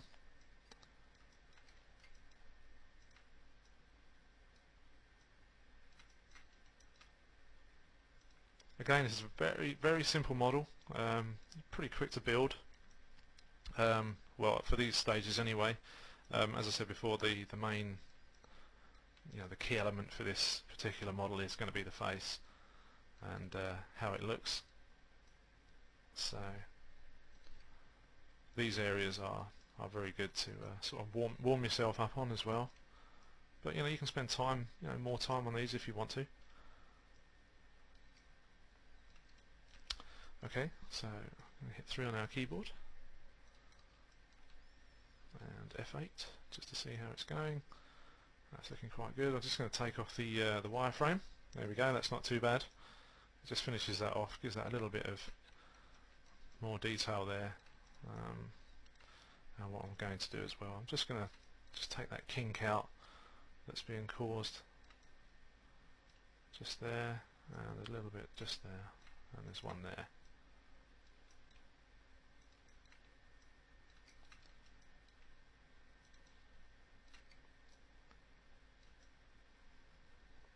Okay.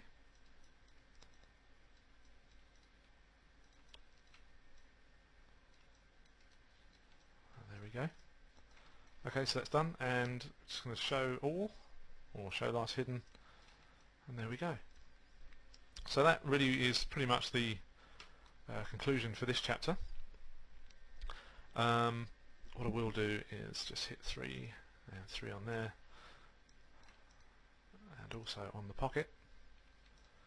So it's beginning to take shape quite nicely. Once again, we'll just tidy this section up. I'm going to freeze the transformations and center the pivot again for the trousers this time. I'm just going to hide our selection, and again D on the keyboard, X, and snap that there, and then once again going to do Control D to duplicate that. I'm going to hit -1 in the X, and that's duplicated that quite nicely, and then you can freeze your transformations out once again for the object. Okay, and just looking at the shoe there, we can got a little bit of a kink going on there, so we can just bring these out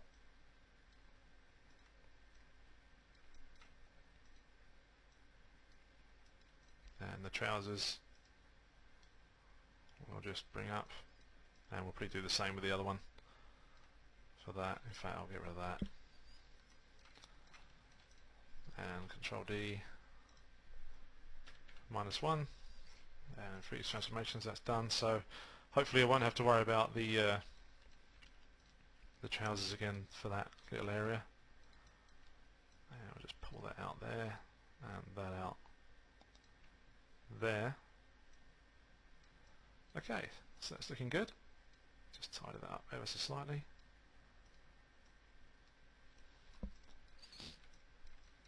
Okay, that's good. And once again, I'm going to delete my history, freeze the transformations on that, and then D once again on the keyboard, and X to snap, and then Control D to duplicate, and -1 once again.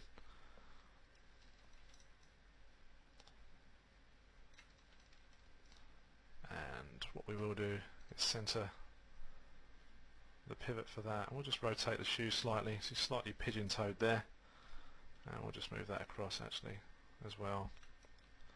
So just a few little tweaks and stuff to get this looking right, and I think what I need to do is widen that side of the shoe.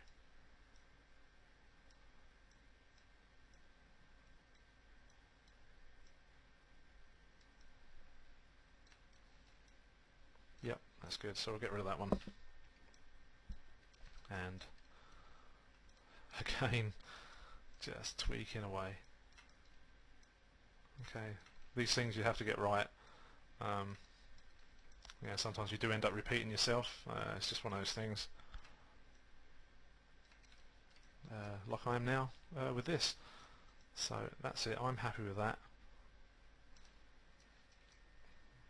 Yeah, that's much better. Now I brought the foot out, let's get rid of that. Okay, and Control D once again.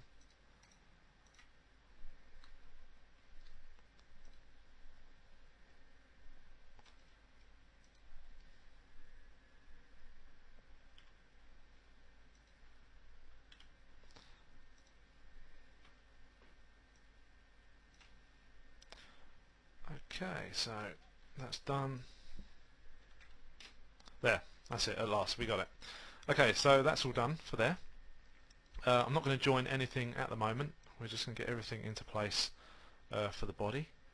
We'll do a little bit of tweaking in the next section, and then what we will do is we're going to start building our arm and our hand out.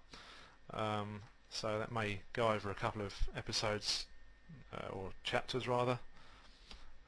But I'm sure it'll be worthwhile. And yeah, thanks for watching for this part, and I'll see you in then.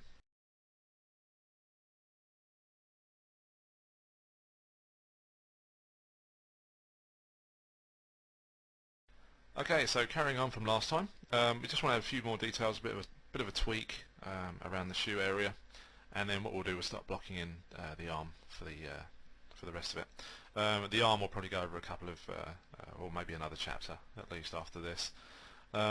So what we're going to do, we're going to just basically for this, we're going to create a row of laces. We're going to create the eyelet, and we're also going to create a lace. And for both these objects, we're going to use a torus. So the first one I'm going to use is I'm going to go to the poly primitives under create up here, and I'm just going to create a torus for that. So there's our poly torus, and I'm just going to hit F to frame that up. Okay, there we go. And I'm just going to open up its attributes here in the channel box, and the section radius I'm just going to shrink down to about 0.2 for that. And then I'm going to just sort of give it a little bit of a stretch, and actually we might increase that to 0.3. There we go, that's not too bad. Okay, so just to sort of stretch that up a little bit, and I'm just going to scale the whole thing down so I don't want too big for our shoe. I think about there is good enough, and we'll just switch to our front view. Okay, and if we just zoom in again, hitting F on the keyboard, and I'm just going to right click over my object and just delete the bottom half. Just delete the faces there, so just go onto your right click on with your mouse over the object and just go to the faces. Nice and easy. Okay, so jumping back, so we're going to grab this guy, just going to hit F8 to go back to object mode, and just going to position this in a sort of roundabout sort of area, just to start creating the eyelet on the shoe. Just pop it into position. And again, you can add as many as you want. I'm just going to use one row for this particular part of the tutorial. Again, it's just a small minor detail, but I think if it wasn't there, you would notice. And what we will do, we'll scale that down. That's better. Okay. See, by adding the depth, it enables us to just sort of pop it through the shoe itself, so we haven't got any sort of edges outstanding on the top. So you could have it hover a bit more, but I think around there is okay actually. Yep, that's pretty good. Okay, so then basically what we want to do is just duplicate this guy across and move him into position, and basically do the same thing again. Give it a little bit of a tweak.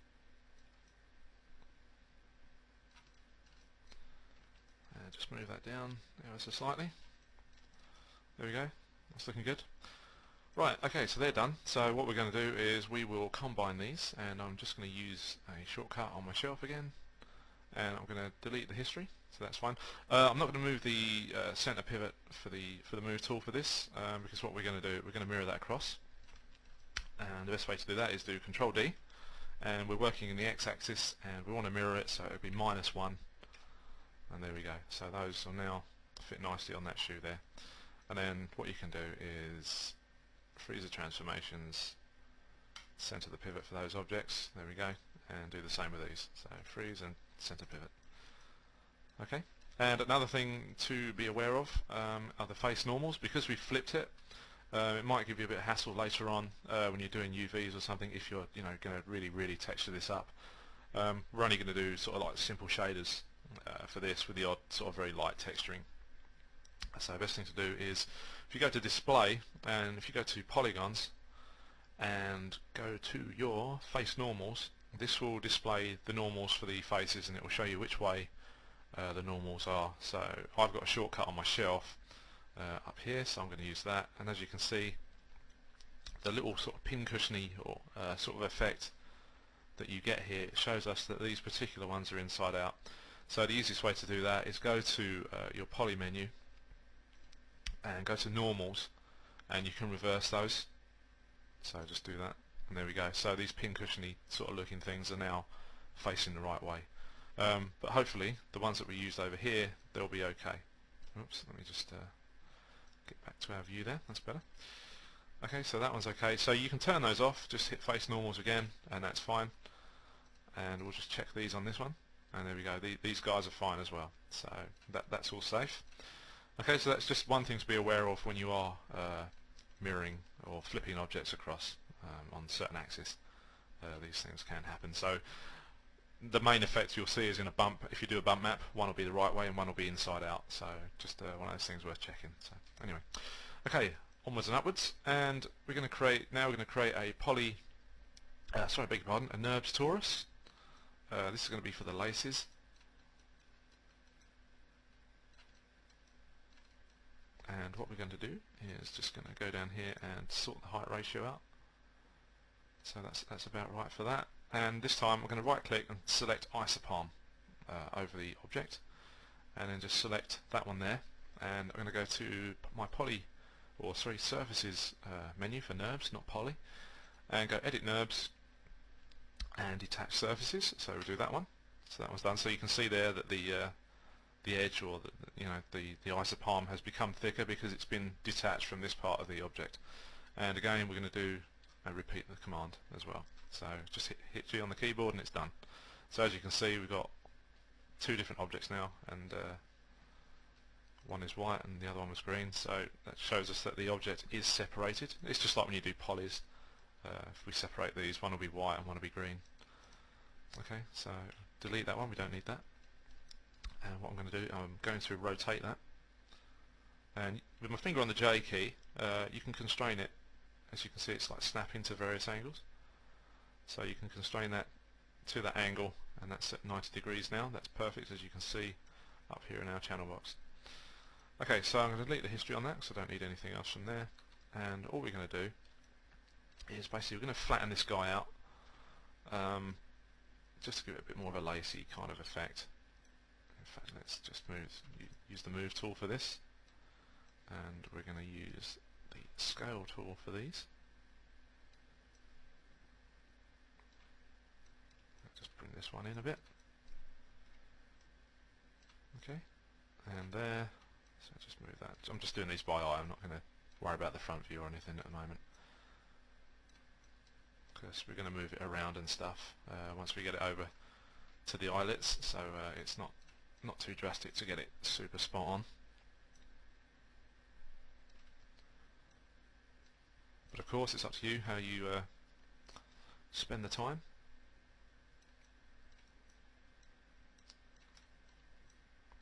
Okay, I think that's good enough for me.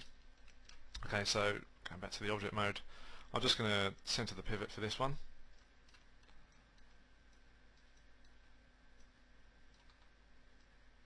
Okay.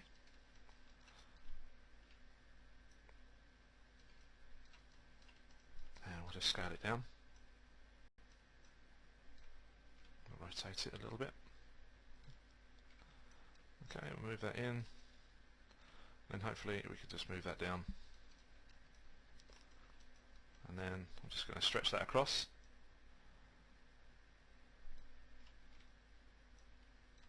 Okay, and I'm just going to move it back out a little bit more. As you can see, that's hovering a little bit there, so we haven't got to worry about it too much, but we're going to just pop that into place just there, and that's how the lace is done. That's simple and very easy. It gives it represents something that could be underneath the trousers as well, which is really cool. And we're going to freeze the transforms, center the pivot, and what I will do is I'm just going to snap my center pivot to the grid, and again I'm going to duplicate that and do -1 and flip that over to there. I'll freeze the transforms on that. Okay, there we go.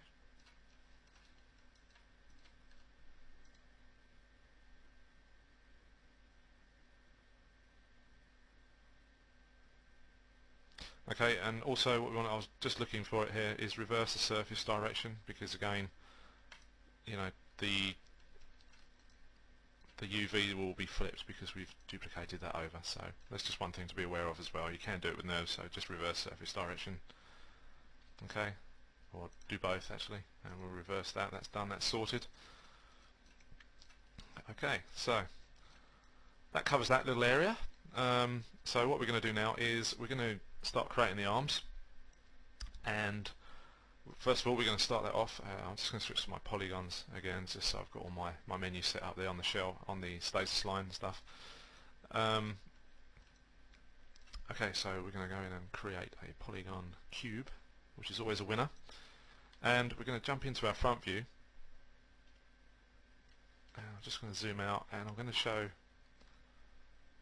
the camera for this. Okay, so we've got the arm, it's up inside the sleeve, so we're going to sort of build it from here on outwards.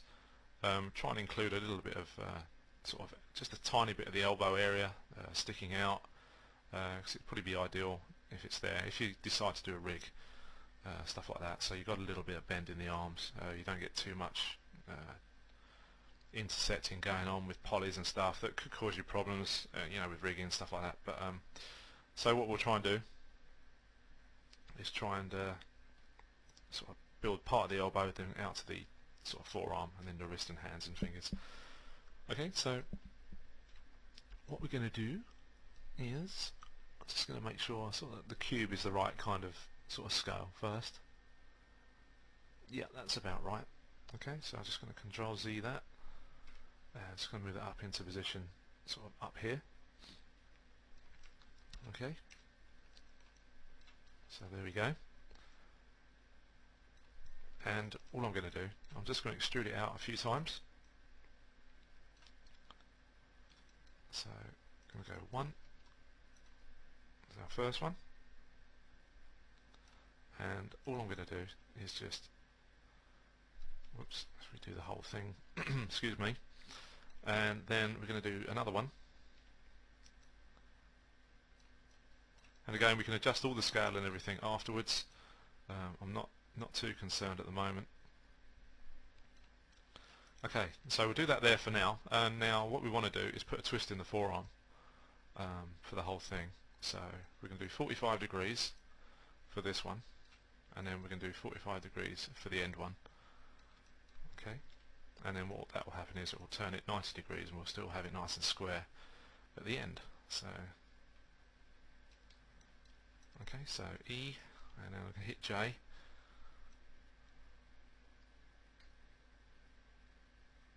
So that's around 45 degrees there. And we're going to do the same thing again for this one. So 1, 2, so that takes it back to being back onto 90. So it's going to give us this nice sort of like twist in the forearm, like a normal forearm has really. So it faces in towards the wrist, and just tweak your polys ever so slightly.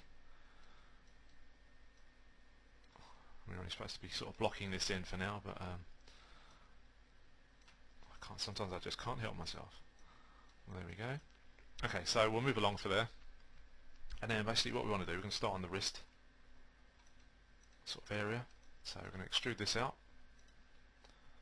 to around sort of there. That's fine for now. Again, we're not too concerned about the actual length of the arm because we're going to have to adjust that anyway afterwards. We'll get the basics blocked out first, and then we'll start adding all the other stuff to it later on. Okay, so now what we want to do, we want to get the edges, and we're just going to divide it once down this side and divide it once down that side. Okay, so just going to do it through this way. So 1 and 2. Okay, so you should have something like that. Excuse me. And now what we're going to do is we're going to sort of begin work on the palm area. So this is sort of like, this will be where your wrist is, if you like, sort of the wristish area. So we're going to work on the palm. So first of all, what we want to do is we're going to extrude out this edge and this edge. Sorry, faces rather, not edges. And if we go to Edit Mesh, keep faces together, make sure they're both on, or that's on rather, so we don't get any separation between our faces when we extrude them. And then basically just pull those out like so. Alright, so you should have something like that at the moment, and then all you need to do is just to start sort of shaping the sort of palm area. Okay, so something like this, and we'll just start to round it all out a little bit.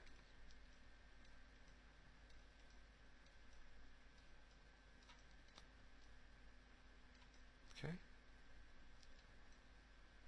and those guys there.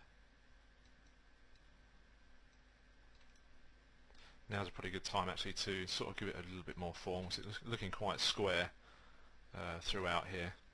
So I'm just going to start to round it all out. So it's a bit bulky. Okay, and we'll do the same with this one here, and then we'll just jump in and start doing stuff around the arm as well. And while we're here, I'm just going to hit F8, and we're just going to hide all the other stuff. Okay, so there we go. So now it'll make it a little bit easier for us to work on. Okay, so don't need those faces there. Okay, right, so now we can go in, just start to round things out a little bit better.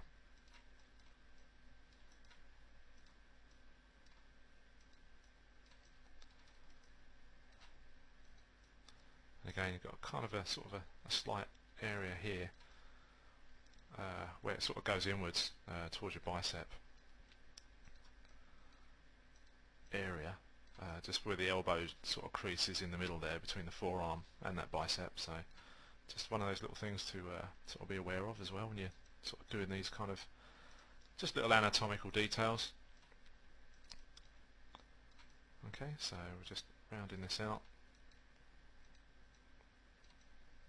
Okay. Right, so I'm just going to round these guys here.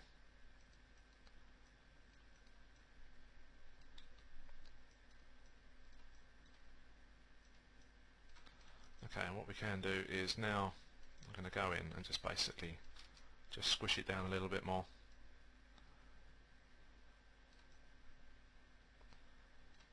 And round it out there.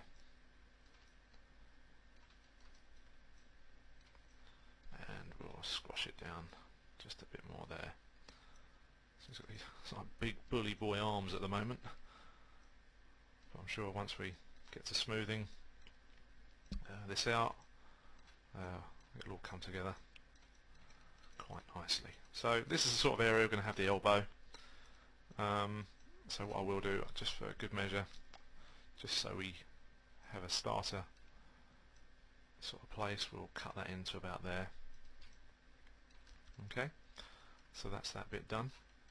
Okay, so now what we want to do, we're going to extrude out another part of the hand, and basically what we're going to do is just grab the four faces here, because these are going to be the start of the sort of this is where we're going to model the fingers from.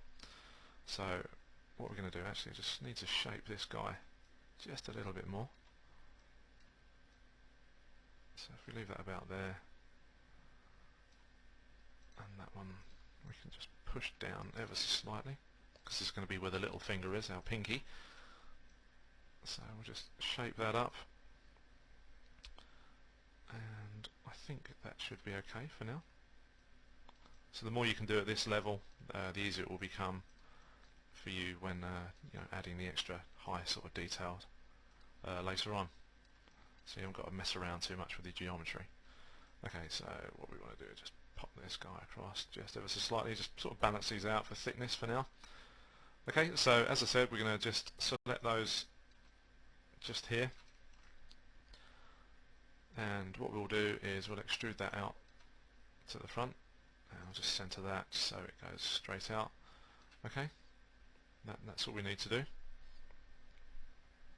Okay, so then what we're going to do is we're going to create one finger for now, and the reason being is because I don't want to have to repeat myself when it comes to doing the UVs. So for this particular section, all we're going to do is basically create one finger, and we're going to create one thumb that's going to stick down, and then once we get to the section where we're going to UV this, and just, you know, we're only going to be doing light textures, but you know, some of you may want to add the extra detail to your textures, so we will UV all this, and then by doing just the one, the UVs will be set for that particular finger. So then when you duplicate this finger, you know, across to the rest of these faces here, well, we don't want that one, but when you duplicate the finger to fit onto these, then all you have to do is move the UV for each finger in your UV space for your texture, and just in case you want to put different textures on. But I mean, you can always leave the UV in the one place in the texture editor if you wanted to as well.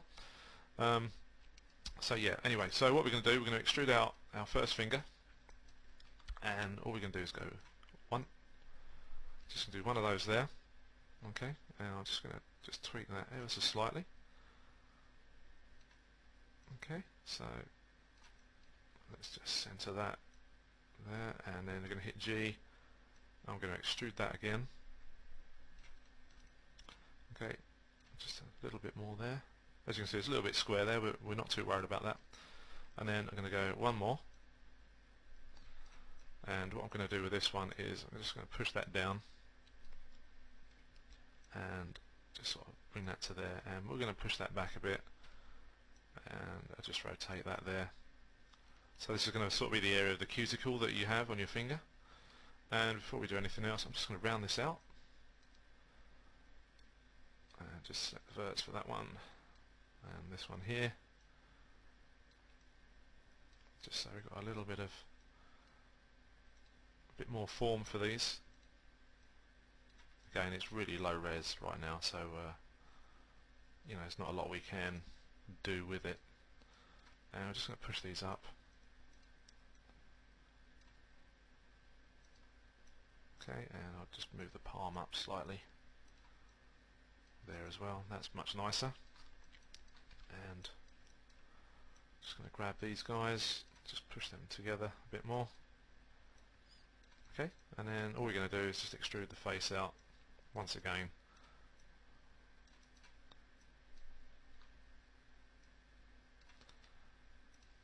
Okay, for the tips of our finger, there we go. And then we'll just scale it in.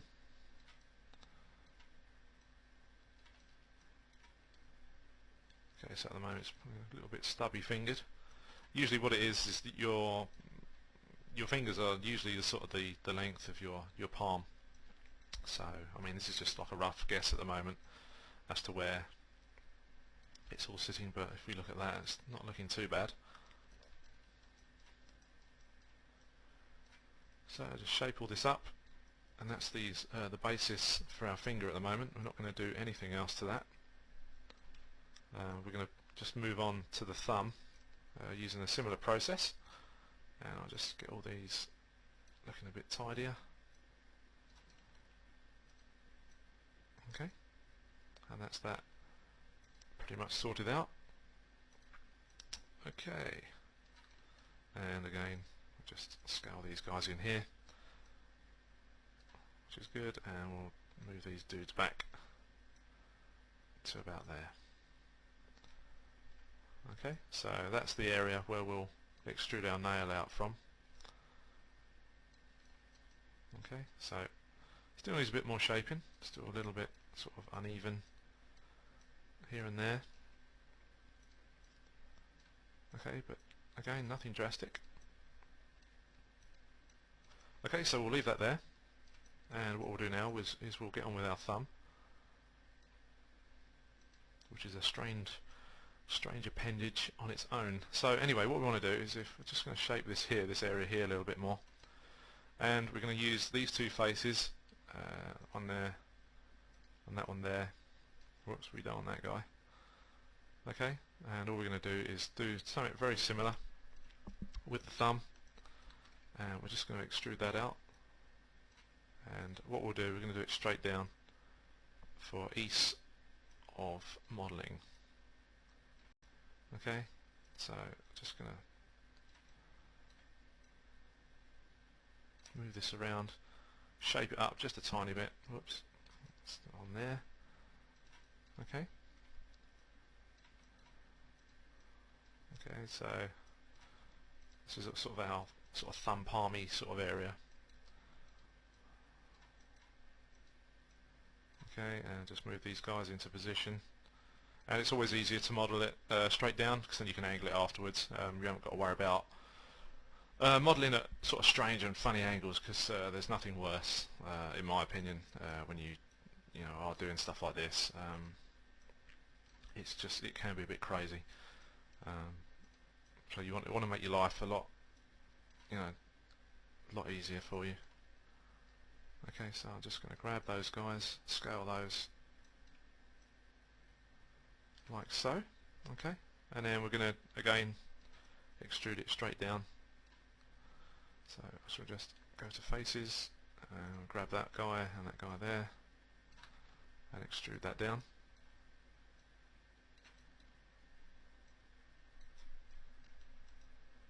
And we'll do another one.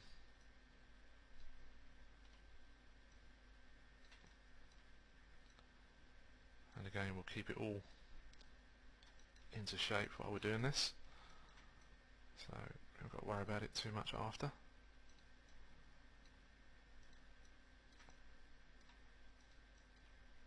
A little bit wonky just there, but that's okay. We're good with that. So if I just bring that out, ease that up to there.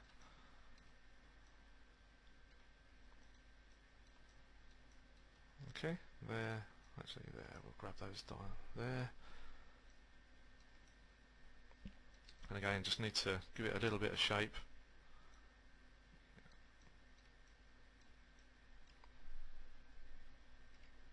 Just bring that there. Okay, and I'll just do that one there. That's much nicer. So this is going to be that'll be the flappy sort of area of skin that you get there between the thumb and the palm and the forefinger. So I just want to shape that now to get that ready to go. And lastly, we want to do something similar as to what we did with the front of the finger here, and that's just basically sort of extrude out the area where the nail's going to be. So I'm going to do that there. Just going to scale that in. Just move that sort of to about there, and that's pretty much covers the blocking out stage for our hand and one finger and a thumb. So just grab all these.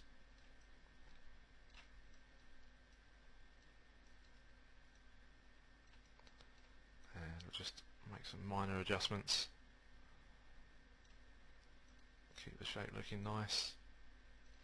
So you can see by having modelled it downwards, it does make a lot of sense in keeping it an easy workflow for yourself. Okay, and we'll just crush that in a little bit, and we'll just move this forward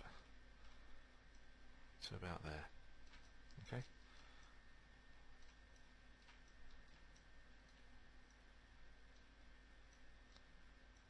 Just move those just over slightly.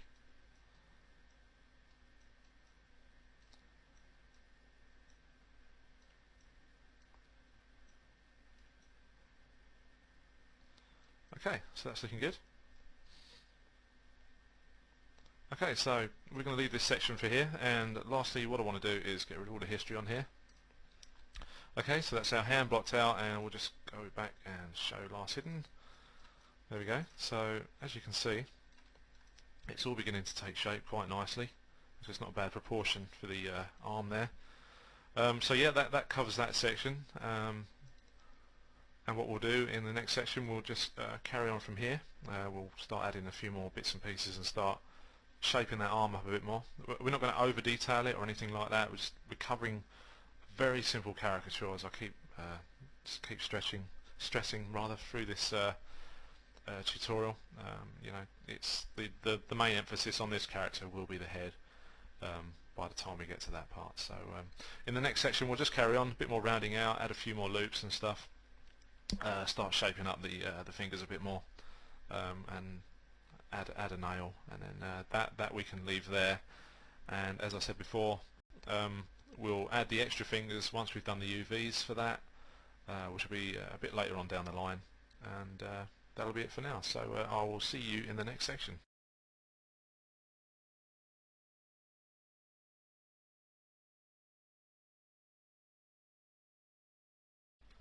Okay, so all we're going to do for this section is start to sort of add a little bit more geometry to the fingers and shape up the arm a bit more, add a little bit of geometry to the arm.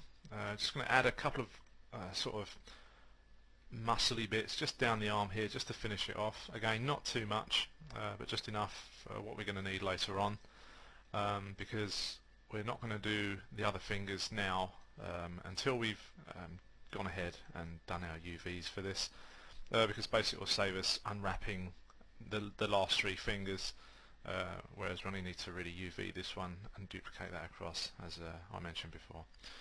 So without any more rambling, we're going to just jump in and we're going to start to add some more geometry to this guy. So I'm just going to hide the rest so we can concentrate on this. So let's just get my screen to maximum as I can. And first of all, we're just going to add in a couple of loops around the hand here. So we're going to put one there, okay, for now, and we're going to put another one through the middle of the thumb. This is going to enable us to round out the thumb a bit more, and also I'm going to put another one here for the wrist for now.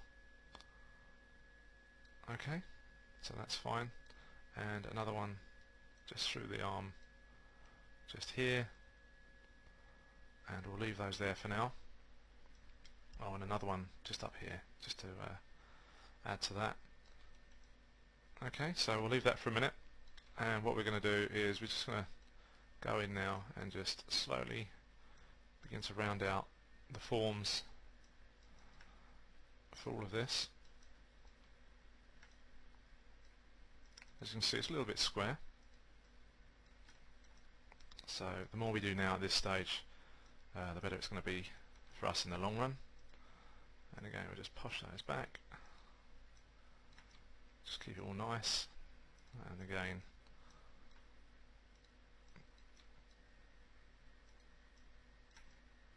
okay, it's not too bad there. And here, could do a little bit of shape.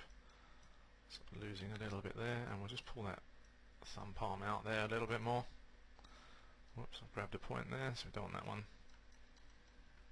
So just round these out a little bit more. Now we've got the geometry there for this, which is really nice. And also what we can do, we can grab our edges and we can just move those back a bit.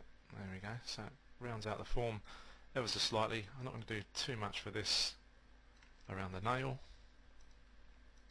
And again, just moving those edges there, and that's fine for now. Okay, and once again we'll just round out the back of the palm or the wrist area here.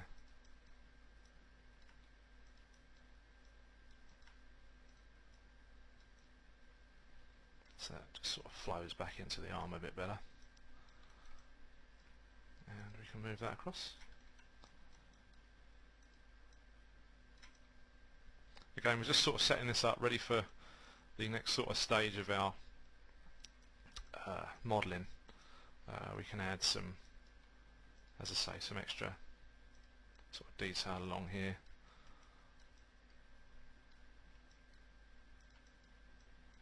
Actually, I might take that loop out for now. We just take this one out. I don't think I'm going to need that for a while. Okay, so I'm just going to delete the edges there, so that'll be okay for a while. Okay, so this one here. Okay, right, so we'll just nip down to the thumb again, just to make sure we've got a little bit better shape there. And again, I'm leaving it, facing down at 90 degrees or so, just so it makes it a little bit easier to just sort of pick points up and move those about in a sort of more uniform kind of manner. And again, just want to get some shape going on in here. And we've still got to add some geometry and stuff to these fingers, which we're going to do right now. So that's cool. So basically what we want to do is this area here. I'm just going to move this back just a tiny bit, and just going to move that back a bit just there. So what we want is we're going to add some geometry here. So it's just more sort of the bend of our finger. Okay, and then we're going to add another one there and another one there. Okay, and what we can do is we'll tune this as we go. I'm not going to sort of flood you with tons of geometry, so we can shape this, and we'll just bring those.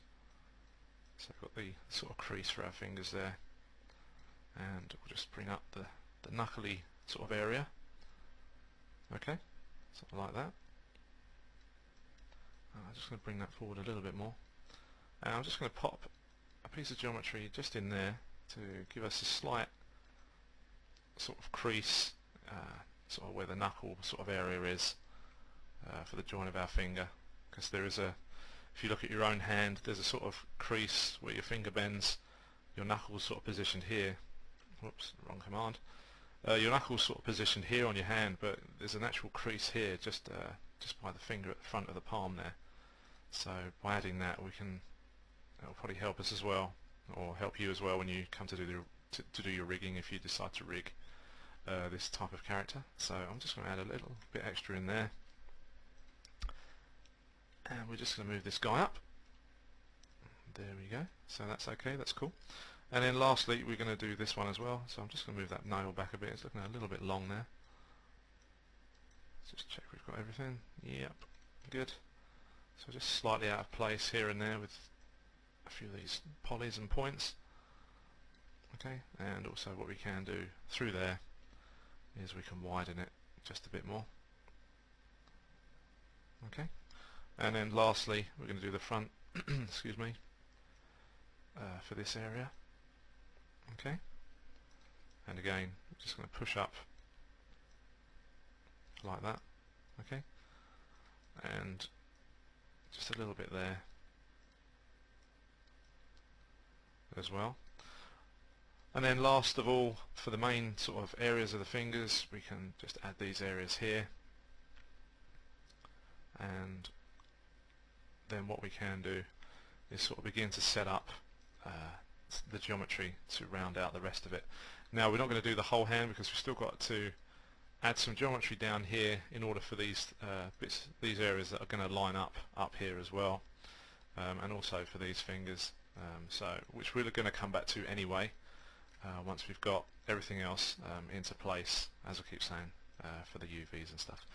So not to worry there. So I'm just going to choose my split poly tool, and I'm just going to slice this through here like this and round here. Whoops, I missed that out there. So go again to about there, and then from there we'll just cut it to there. Okay, so that's that area done for us now on that. And then again, all we need to do is just select these edges down here. I probably should have done these, rounded this out first before adding all of the other bits of geo there. So anyway, we're here now. Okay, so all I'm going to do is just basically just move those down just to round it out just a little bit more, and I can do the same along the bottom edge. Let's just see if I can select those without going too wild. No, it's not going to let me. So okay, so we want those, and these ones as well.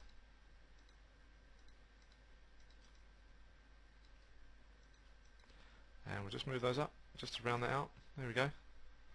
So it's not too bad. And these front two points, one there and one there, just kind of push those back a little bit, and also these ones under here, so that's not too bad. And that one there we missed out, so that guy can go back, and those as well, I think. Okay, so all we need to do now is just make that a little bit wider and push that up a little bit more there. Just bring those down. Okay, so all we need to do now is we want to add our nails to this part of the model. Okay, so what we're going to do, we're going to pick these up on here, and again just making sure that our polygons are selected, sorry, the faces are kept together for the polys, and all we're going to do is a quick extrude. Okay,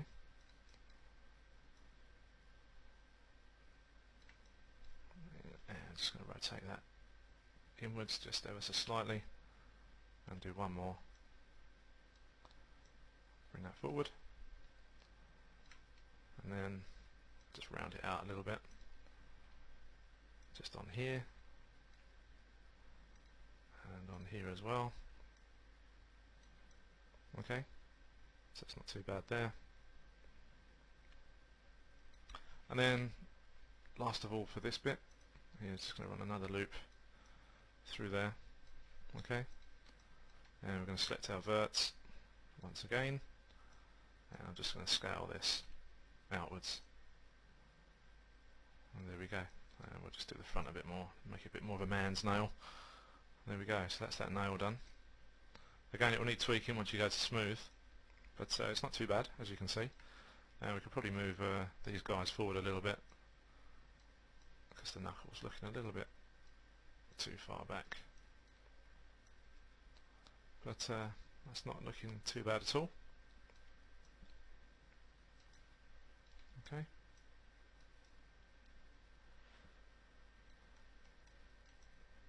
Okay, Okay, so that's that finger. And as I keep saying, that will get duplicated across once everything's UV'd. Don't worry about the geometry there for now either, because that's all going to sort of follow up and go through the arms and everything else. So that's okay. And then all we need to do is just nip around to our thumb here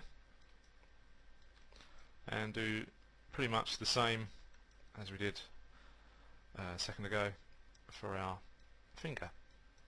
So I'm just going to move a few little bits around. Okay, so about there. And this is the sort of area where the thumb is sort of going to deform as well, around there. So I'm just going to move these about.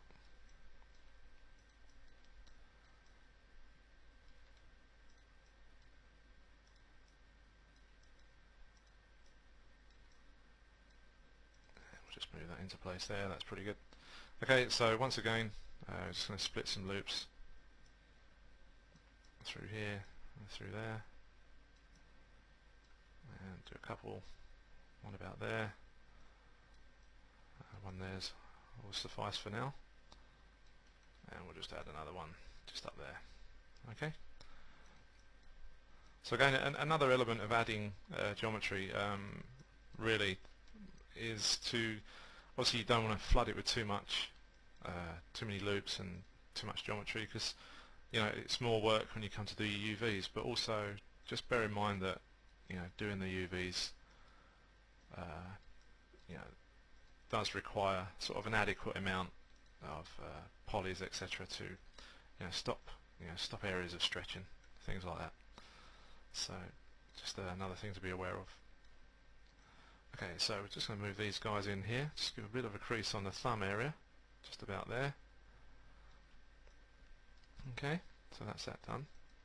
And what I need to do, I can see once again at the corner of my eye all this history that's appeared, so I'll just get rid of that. Okay, so the thumb's not too bad, it's looking pretty round. I think we just need to do these sort of areas just here again. That's not too bad, it's a little bit out of line there, so just move that all back in and out. So just give that thumb a bit more form. That's much nicer. And we're just going to move this back a bit.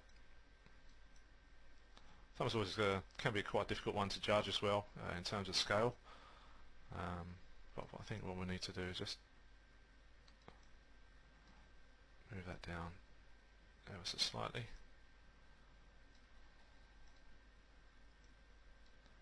And we'll just grab these edges, pop those into place.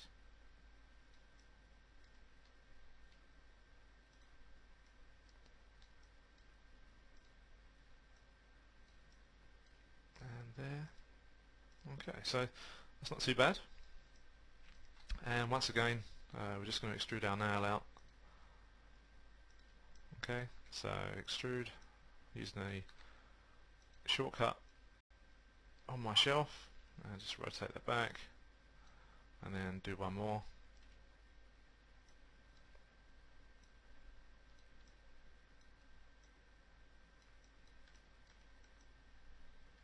Okay, so just round that in. Okay, it's not too bad. And we'll just make it a little bit rounder there, and then run another loop through there, and just make it a little bit wider.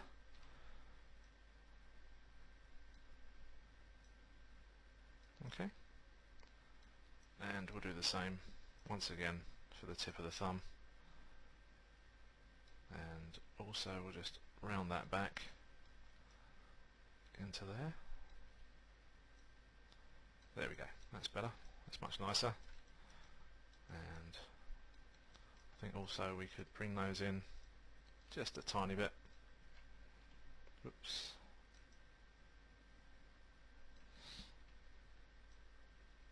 Okay, so that's good, so that's okay, so I'm happy with that, that's really good. So what we're going to do now is going to start to add our sort of just a few little bits of geometry onto the tops of the arms here a bit later on for purposes for when we get the geometry here on the hand to begin to line up and stuff to run up the arms, etc.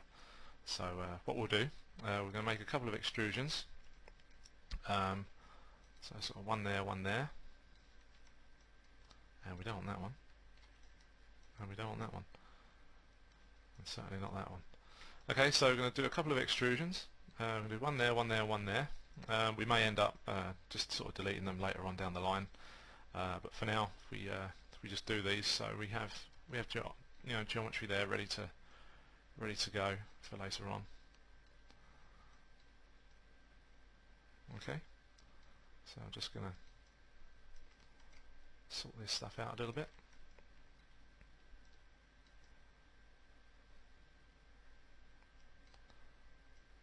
Okay, so I'm just going to sort of shape it all in, just to give a little bit of definition to the arms. I'll just move these in a little bit here, and these ones just here. Okay, something like that. And what you can do is just check our elbow area. Let's just go to Commands, Show Last Hidden. This is going to be our elbow, so what I'm going to do is just add a tiny bit more geometry just in there, just for a bit more flex for that area, and just going to add a bit more there as well. Okay, so we've got some adequate geometry now for our elbow area if you come to rig it.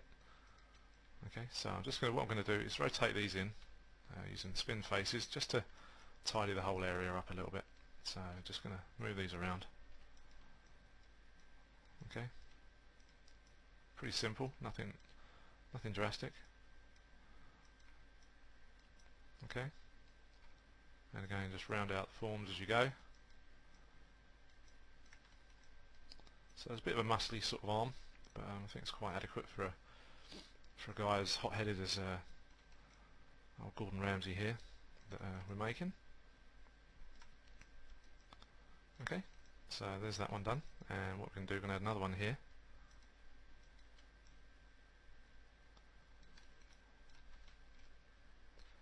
And extrude. Whoops, didn't work. There we go. Okay, and I'm just going to scale that in.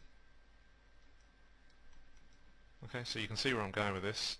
Just add in those little extra bits just to make it a bit more fun looking as well. Okay, so I'm going to grab that one and that one. Going to spin those around. Okay, like that. And again, just sort of work them back, just sort of blend everything back in, like that. Also it keeps it nice and tidy. Yeah, it may take a couple of goes to get everything tweaked and stuff, but it'll be worth it.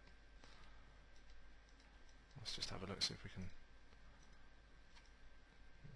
yeah, that's probably better going that way. So it all floods back into the arm in that sort of general direction. So that's looking okay, I like that. I'm happy with that. And what I'll do is just go back to my object mode, and we're just going to hide the unselected stuff because we're not really worried about that right now. Okay, so if you hit 3 on your keyboard, you can have a quick look, see how you're getting on. There you go. So that's all okay. You know, we're getting a few little bits of definition going on in there. Probably tweak a few bits as well. But again, we'll probably end up cutting some of this out once we begin to line all the fingers up. So I really wouldn't worry about it too much right now. Okay, so I'm just going to delete some history. Okay, there we go. And what we'll do, we'll add, I think we'll add one more. Let's see where we are up here. Okay, so on there. Okay, I'll leave those there for now because I haven't got the other fingers there. I don't want to guess it too much until we get there because it's all a bit of figuring out to do as you do your meshes and stuff, and trying to keep them as tidy as possible. So okay, we'll leave that one there, and then what we'll do, we'll just add 2 more of those to the bottom of the arm here actually, and we'll add, I think we'll add one there.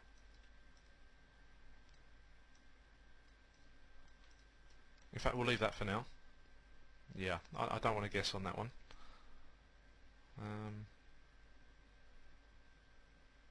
Actually, yeah. Actually, I think we will. Let's have a look. Okay, so I'm just going to extrude that, and if I'm right, we should have the right amount again. One, two, three. Yeah, I think that's going to work. Yeah. Okay, so we'll use that one. That's really good. Okay, it's all about figuring out. You know, you've got to figure it all out. This is the thing when, again, I'm working here on the fly, so you know, there's nothing planned as such. The only thing that's planned is I know what my end goal is, and that's it. So what you're seeing is all real. Have I selected too many faces? Yep.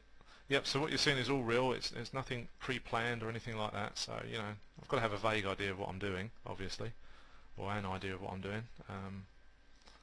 But as with every model, you're always presented with challenges.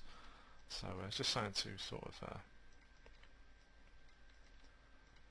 you know, bear in mind as well.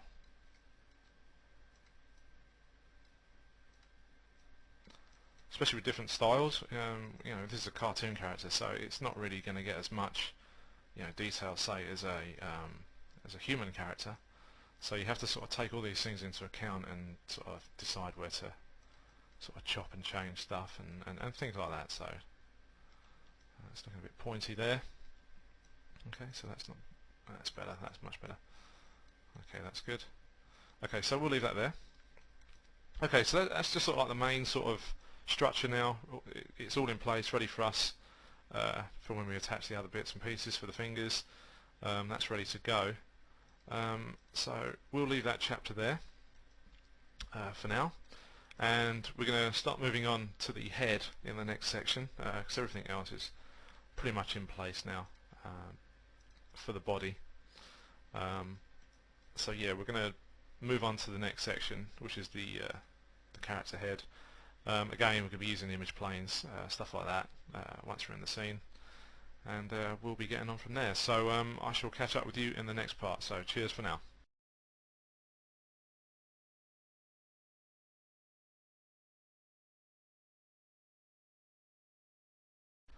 Okay, so moving along, we're now going to begin the modelling of our character's head, or Caricature's head. As you can see, I've set up the image planes as we did before for the body episode at the beginning of the tutorial.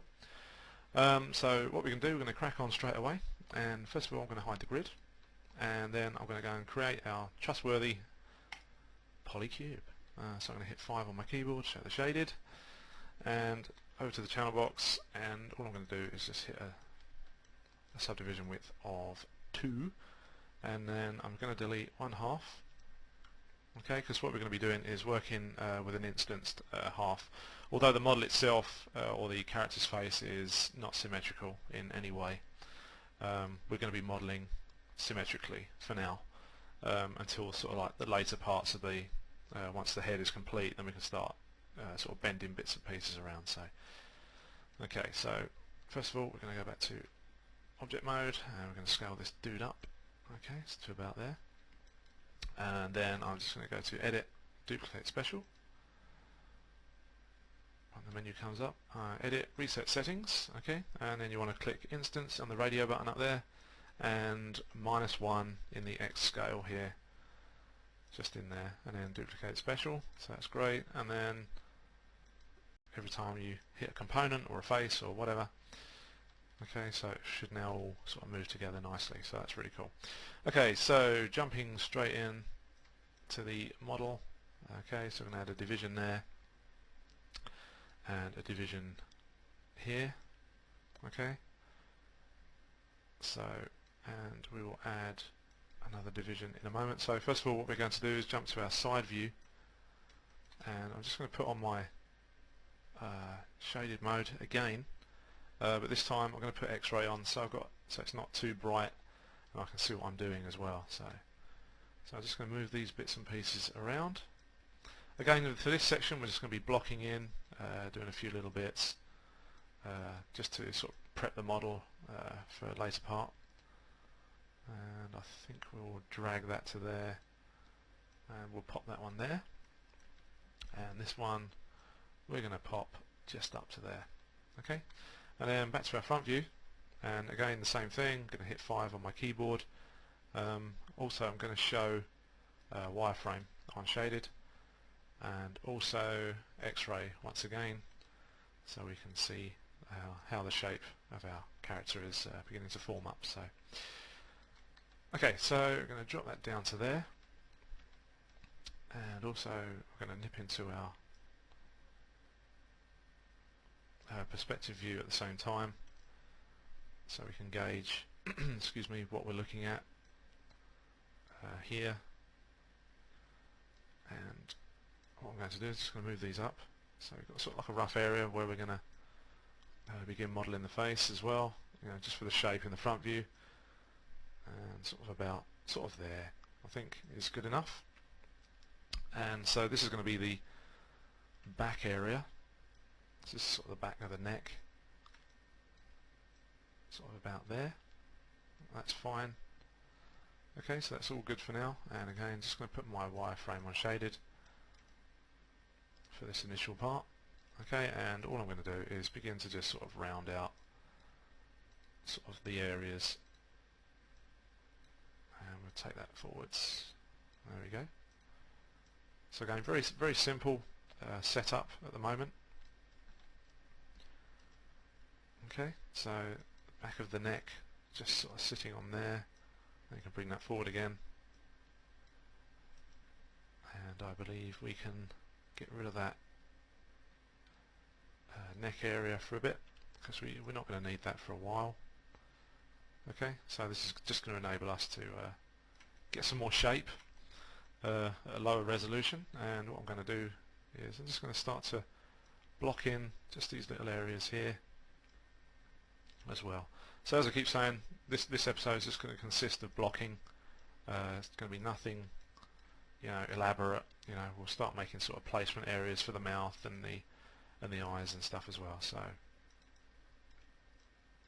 okay, and it is probably the best thing to do anyway, is to really model at the lowest possible resolution you can. Keep pushing it until you can't push the shape anymore. I can't emphasize that enough, really. It's a bit like sculpting, really. Don't add your next bit of plasticine or whatever until you can do any more. Okay, so we're going to make a loop through there. Okay, so that's going to be where our eyes are going to be, and we're just going to start to push this back a bit as well. So I'm just going to sort of to about there, and this to about there, and I'm just going to use the scale just to level those out at the moment. And this one I'm going to move back, and the same with this one, and the same with this one. So it sort of like gives us the basis for the jawline and stuff, and I'm just going to round these back in as well. That's much nicer now. Good.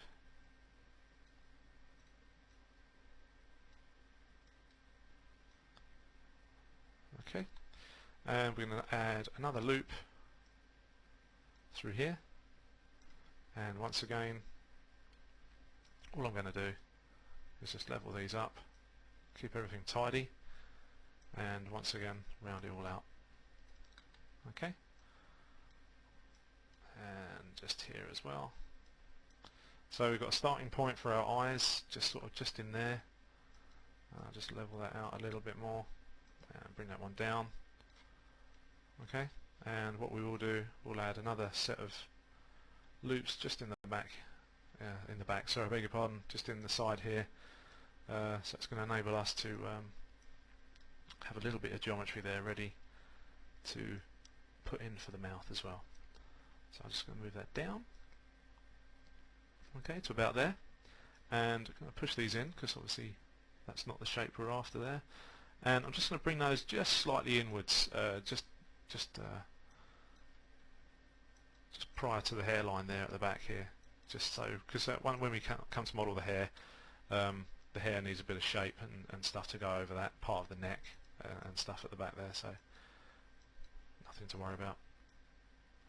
Okay, so just got to balance this little bit out here a little bit more, because we're going to be modelling the ear onto the model, or from the model. We're not going to be making anything separate, because it's going to be far easier to do as well that way. So I'm just going to a bit more shape. Okay, that's okay there, and that's okay there. The head modelling is going to go over a couple of chapters, or probably a little bit more, because it's a little bit more intense than the rest of it, which is why we started with the clothing followed by the hands, so the difficulty level goes up and up as we go through this tutorial. So I hope that makes sense for you. I'm just going to run another one through there. So that's going to sort of start shaping these areas.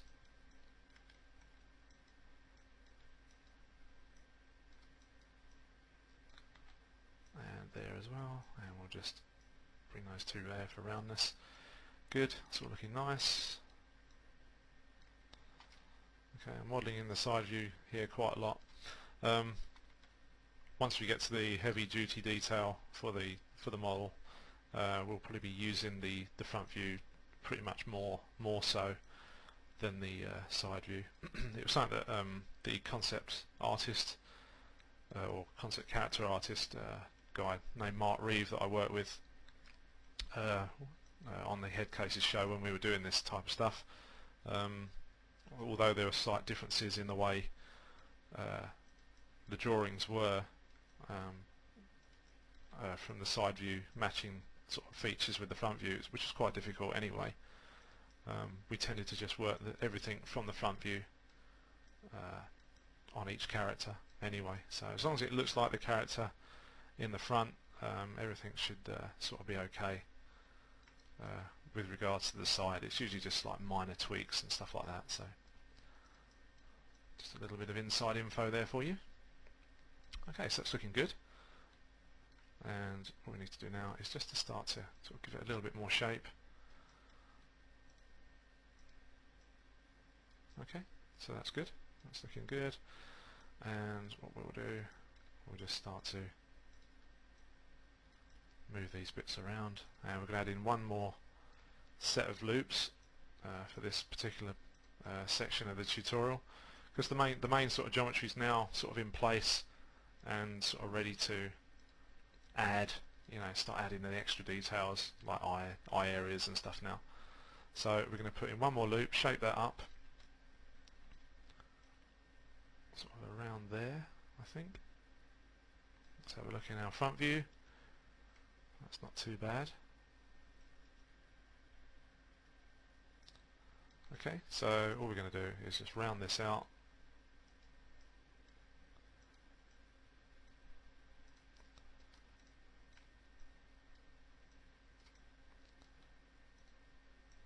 Okay, and we're not going to worry about the top of the head for a minute.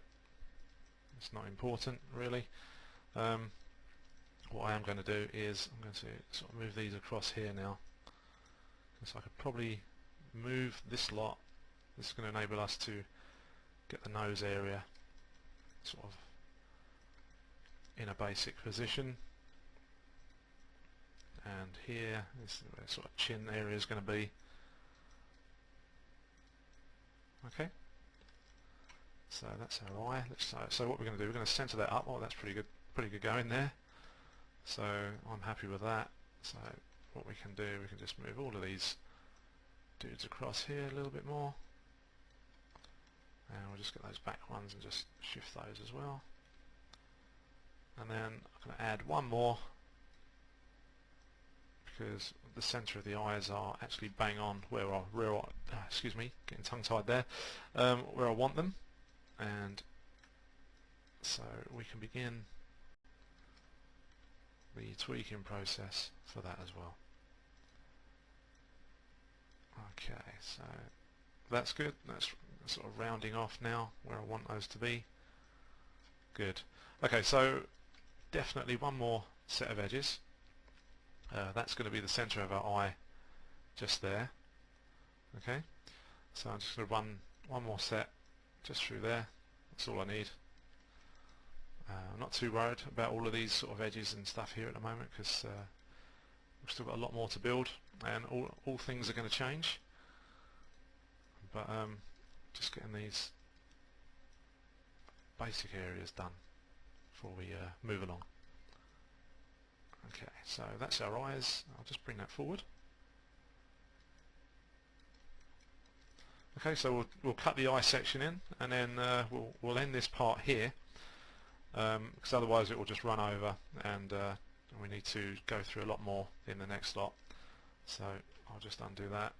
I'll get my split poly tool, and basically this is all I do for this type of area is just mark that in, and we can nip into our front view, and we can start to move these things around now, like so. Okay, so that's in position. So we're going to leave this section here. That will conclude this section. So we're getting the basic stuff done. We've got our eye position. The mouth loop area is going to be through there. The nose will get cut out as we start to add the geometry to the rest of the head, and obviously we'll be adding a lot more than that as we go. So yep, that concludes that. And one more thing before I do leave you is just delete that history, and I'll see you in the next chapter.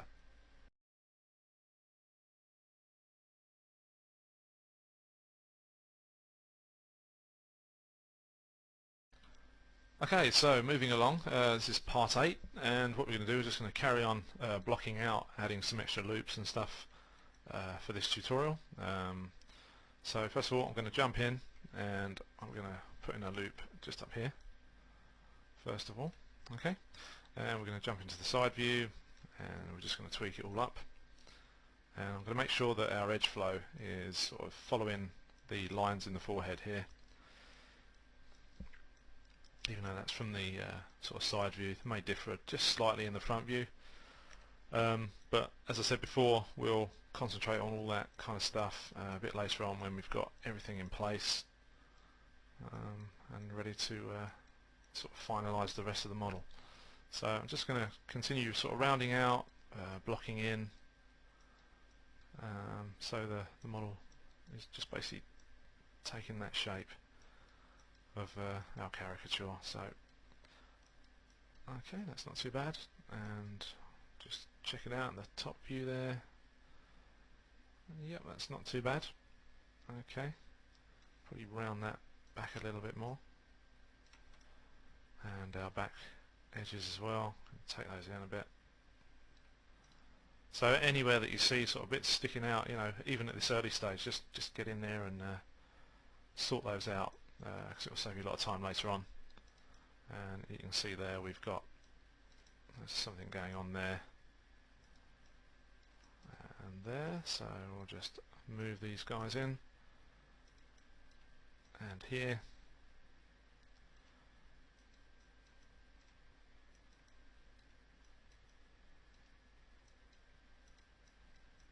Okay, and we'll round off, start rounding out the back of the neck there.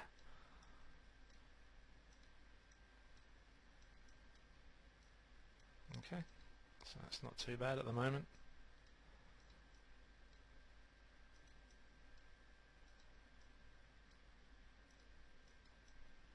Okay.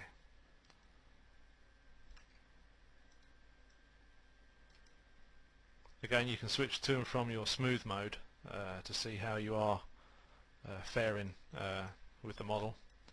Because obviously when it gets to when it's smooth, it's going to take on a excuse me, slightly different shape to what you've got here in the sort of faceted mode that we've got here. So just one of those other things to be aware of. Okay, so that's blocking in quite nicely. Whoops. So we want that one just to round that down a bit more. And we're just going to push these sides in just a little bit. It's a little bit too sharp. Coming into there, that's okay, that's pretty good. We'll be giving him a sort of slight mushroomy shaped head, just a little bit, because you know the hair is kind of got that mushroom effect going on there. So I may just pull these out ever so slightly here for now, and then we can tweak the rest a bit later on. Okay, so let's move down to this area. So as we did in the last part, we put in this area here for the mouth. What we need to do now is also put in an edge loop across the for the brow area here, and then we can put in some more edge loops around our eyes, and we can begin to sort of tweak the nose and stuff like that as well. So I'm just going to put those in, and also I'm just going to drop that back so you know where the eyes are anyway because we've cut them, but just going to drop those back inside. It's just a sort of psychological thing for me.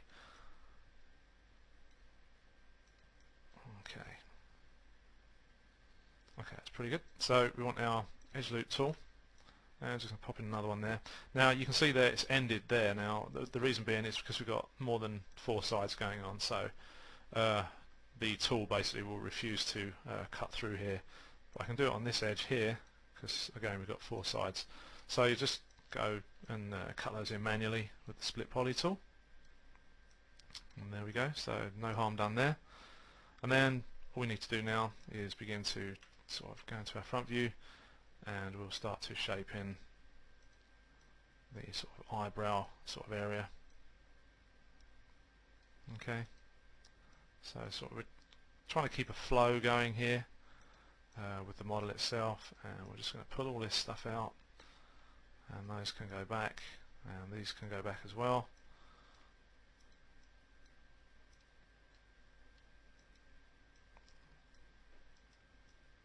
Okay, so we're going to bring this, actually we'll bring that one out, if I can grab the point. There we go, so we'll bring that one out. So we've got the start of our brow ridge there, and then we can bring this back because the back of the cheek, or the top of the cheek, will sort of come back a little bit toward the side of the head. Okay, so that's a good start for that. Also a bit later on we'll put in the polysphere for the eyeball, so that sort of gets that sort of started, and also we can start to add some more geometry to the eye as well. So okay, so what we're going to do now is we're going to jump straight in, and we're going to just cut through here, and then what I'd like to do is basically just roughly cut in some edge loops for us to begin to sculpt the rest of the face. It's kind of a gung-ho moment. It's almost like a very rough way of modelling, but what I think for me it helps to judge where your edge loops are going to go, and it's sort of like a quick figuring out thing, sort of working on the fly to get your model done. So instead of sort of sitting there and trying to work it all out nicely, just go in there, cut the shape, and then just work to that. I usually find that works quite well. So okay, so what we're going to do, we're going to just grab this tool here, and we're going to run, oh no, don't want that one, that's my split poly tool. So we're going to run some more edges through here. There we go. And again, because we've got more than 5 sides, I have to revert to the manual approach. So there we go, one there. Okay, so that's not too bad. Right, so now we're going to nip into the front view, and we're just going to shape that a little bit more. Okay, so we've got these areas, so our brows are going to sort of start around here. That will probably get lowered a bit more around this area once we start to put in some more loops, and these bits we can sort of bring out a bit more and take these bits in. It's all going to start to round out a little bit up in these areas as well. Okay, so what we're going to do is, that's the sort of nose area. So what we're going to do, we're going to pull that to the 4 just there. Okay, and that one there, and then we'll just put that one there. Whoops. Okay, so that works okay there, just slightly out in the side view, but again we're going to stick with the front view mainly to get the character looking good.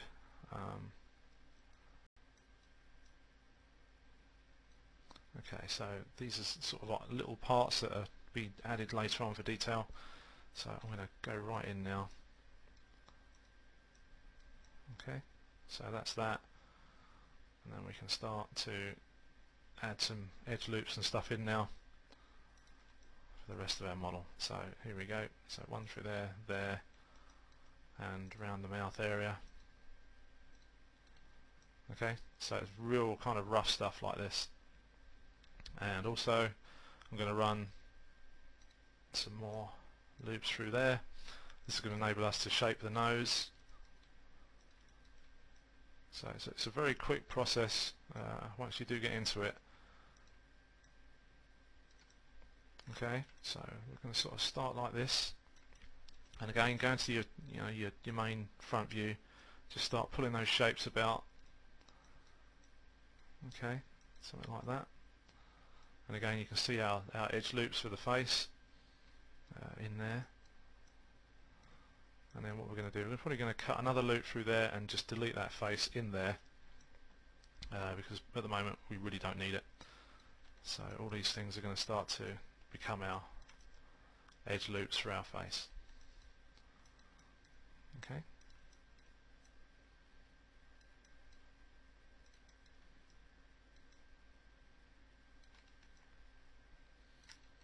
Okay, lots of tweaking still to do, but no matter.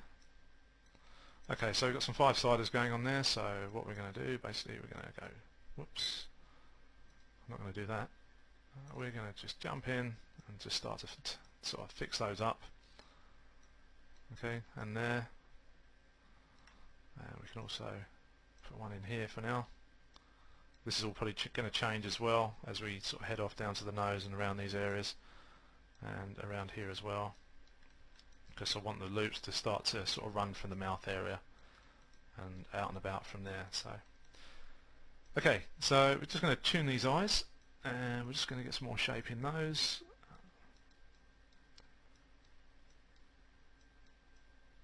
Okay, so that's looking pretty good.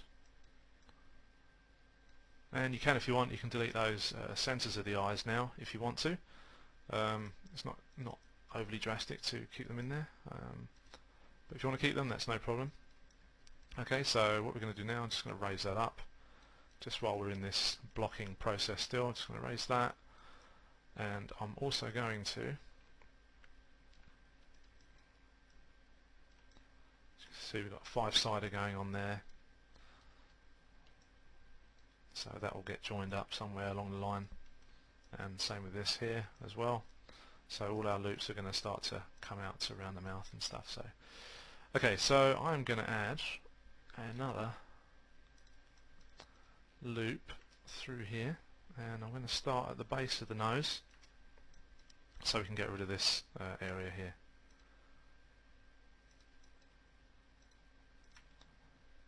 Okay, I'll just cut these in manually,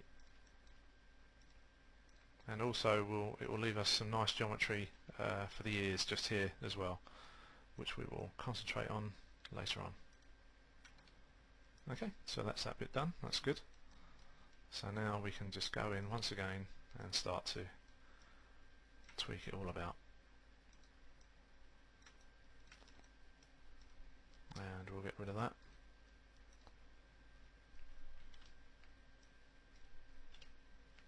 Okay, so that's that whole area there, if you'll pardon the pun. And then what we can do is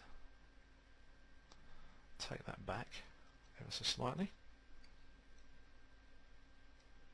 and there, and we can start to pull the cheeks around, start to get some more shape in here in in these areas.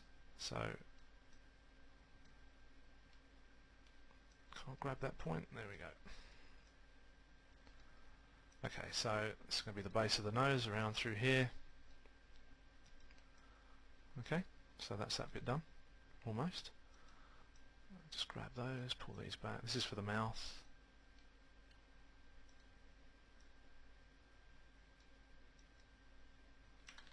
Okay.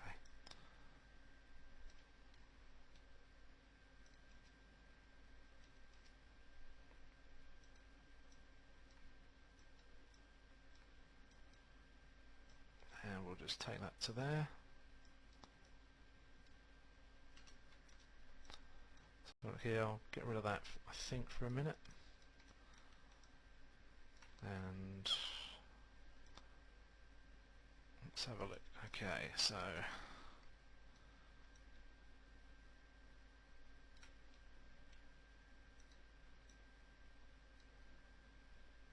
we can add let's get rid of those then, I think. We'll get rid of these now. Okay. And what we'll start to do is begin to add some loops around here, and then we can start to get more of an idea of what we're looking at, where we got to go. Okay, and also I'm going to cut in the area for the mouth. It's going to be around here. Okay.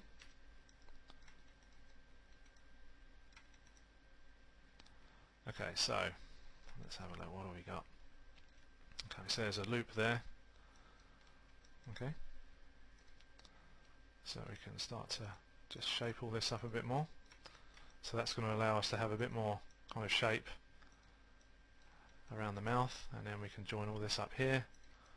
So 1, 2, 3. Okay. And then I think what we may have to do is start to bring all this stuff round through this area. That's better. Okay, and then we're going to start to run another loop through there.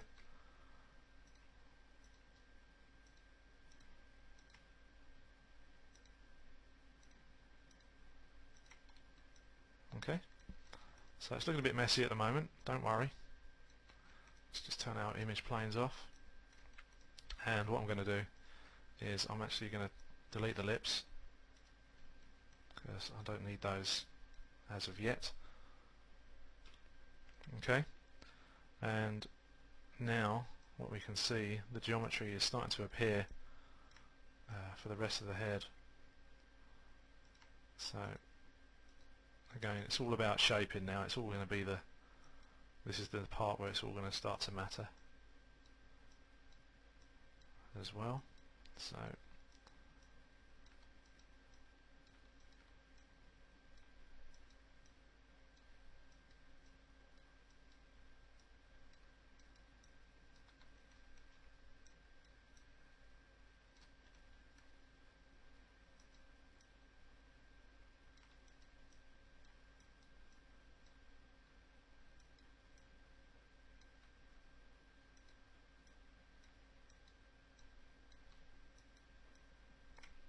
again, not quite enough geometry there to do the main bulk of the work.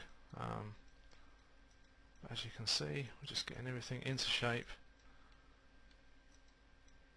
There we go. That's starting to do what we want now. And as I said before, this will probably change anyway in the front view ever so slightly. And what we can do, that's the middle one, so we can pop that back a bit more, and that one there, and that one there. We can just bring around, and then just start to shape it all up.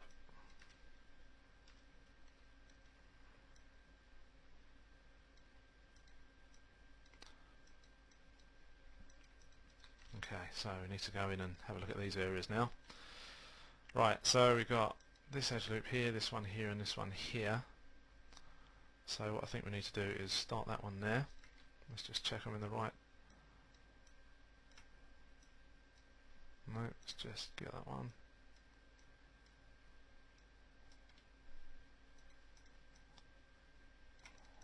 Okay, let's try again. That's better. Okay, cool. That's going well. Good. So, and then you can see here we've got this going on. So what we need to do, what I'd like to do actually, now I'm looking at this, is one thing I did forget to mention, is I like to keep the corners of the mouth. I don't like points like this. What I'd like to do, I'd like to make it a bit more squarer. So what we're going to be doing is just adding another edge through there, and we'll probably get rid of some of these. So in fact we can move those down. It's just one of these pet hates. I find that by setting it up with a square edge like this, you can see this line, instead of having it pointed, if you have it square, it's actually a lot easier. Well, I find it's easier for when you come to do blend shapes and stuff like that. You're not messing around with a whole bunched up set of points. It's spaced out quite nicely, and it enables you to just add the extra little bit of deformation to any of the facial expressions that you may end up creating. So you're trying to optimize the mesh as well as best possible for these types of models and stuff. So it's just one of those things to be aware of. Is like little areas, like just even the tiniest bit, like the corner of that mouth. If you can optimize the mesh, keep it tidy, keep it clean, for whoever does your blend shapes, because sometimes it's down to the modeler as well to do these things as well. So it's just one thing to bear in mind. So as you can see there, I've just brought that around to there. That's got a much nicer loop on it now. We can get rid of that edge there. So you can see the mouth area is really starting to take sort of a nice shape now, ready for us to just tweak a lot basically. So we've got some more stuff to add through here, but we'll do that later on. This is being the corner of the mouth, that will probably come right back in there, and we can start to sort of shape these sort of places up a bit more. Just get those out of those indented areas. Okay, so we've still got a couple of more bits here to go over, and what I'm looking at doing is taking that up there and just basic tweaks of the mesh. So it's just figuring it out on the fly. So if you get a silent moment from me, it's just me just looking at it, figuring it out, and seeing where to go. So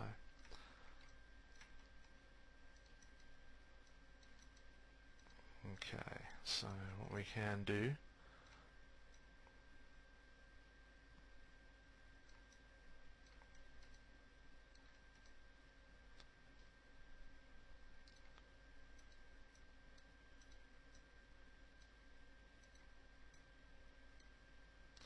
it also by tweaking the points and stuff, it also enables you to visualize where you're going as well at the same time.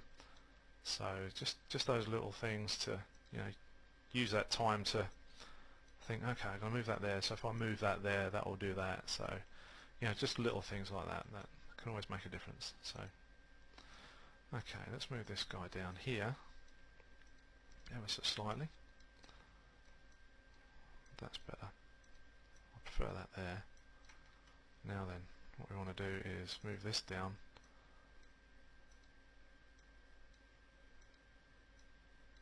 to here. Whoops, just keep that as close as possible. And this one here.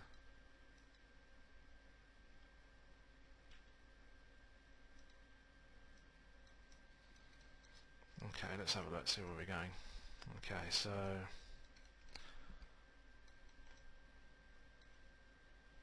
okay, let me join those two up for a minute.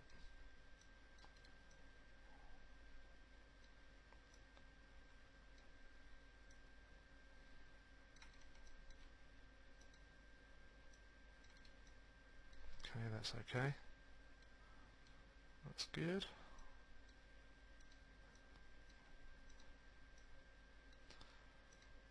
There we go. So we can get rid of that guy.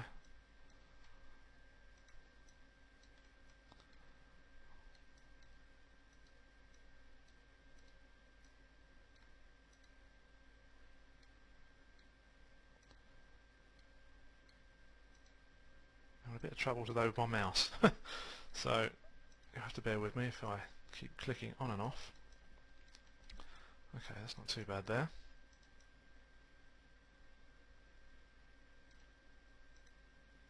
And what we'll do, we'll just bring that up.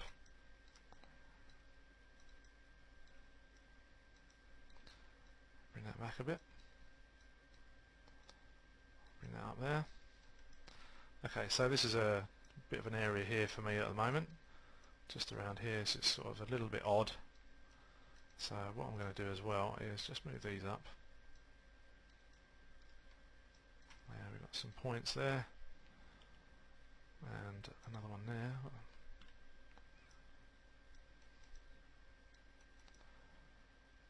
Okay.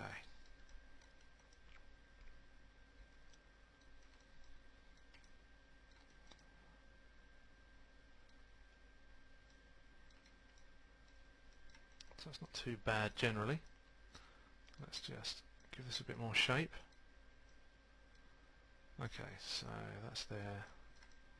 It's just this area here I'm not keen on at the moment. Let's have a look. We'll just spin some faces and have a look, see what we can get rid of.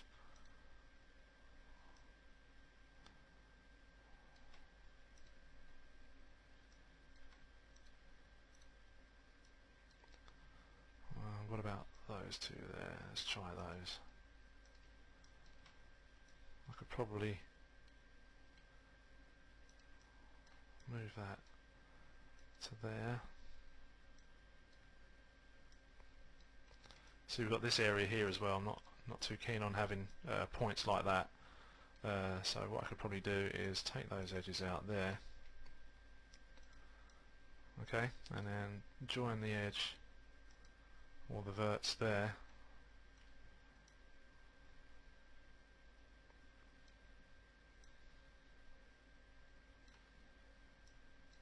Actually, I think, okay, so I might join that there, bring that down a bit more there, and there, and then we'll run that through to there, which is better. This will all get tidied up again along here because we're going to add the neck in and stuff, so that's okay. That's better. That should work now. And then there, because I think we're going to need that for the bulk underneath the chin. So I think that's worked out actually just right. So we're not going to have that triangle there, so those of you sitting there thinking there's a triangle, don't worry, we'll get rid of that.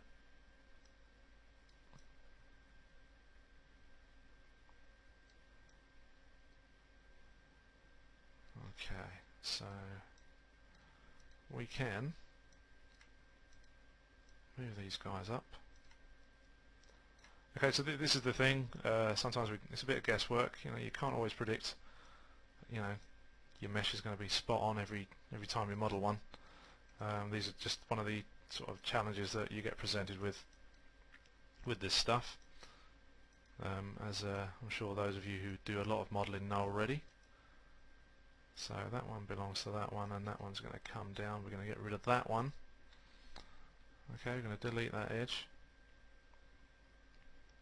And I'm going to take this one through there and run that down there. Okay, so that one can come through here. Okay, and then I may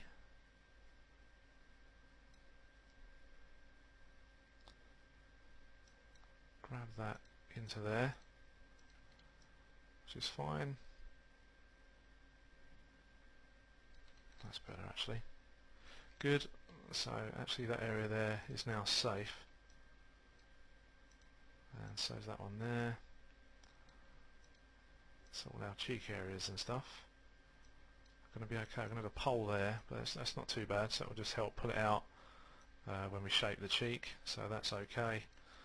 And all I need to do is run an extra loop through there, and if it becomes choked up we can just add that, remove it later on. So there we go, so that's that area sorted. That's done. Nice and smooth around that part of the face now. There we go. So that's good. Okay, so if we just move up here, see what we've got. Okay, so that's okay there, I think. And we'll just take that back.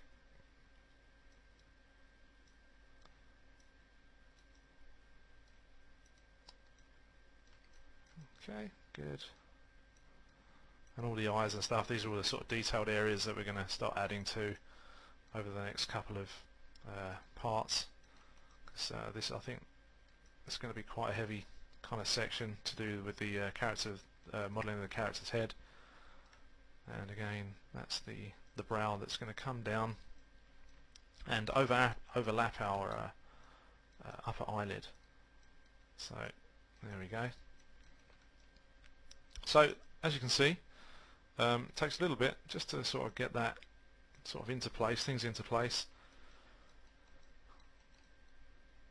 So everything now is quads, so that's all ready now for sort of a bit more shaping, which we'll do in the next section, and then we can start to add the nose and some more detail around the eye areas,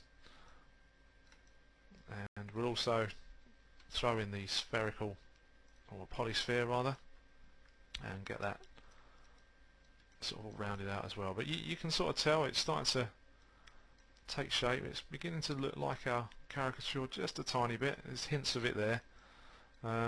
What we will need to do as well is check these lines out on the face. As you can see there, those are all going to have to start to sort of move around, you know, because all these nasal labial folds and stuff.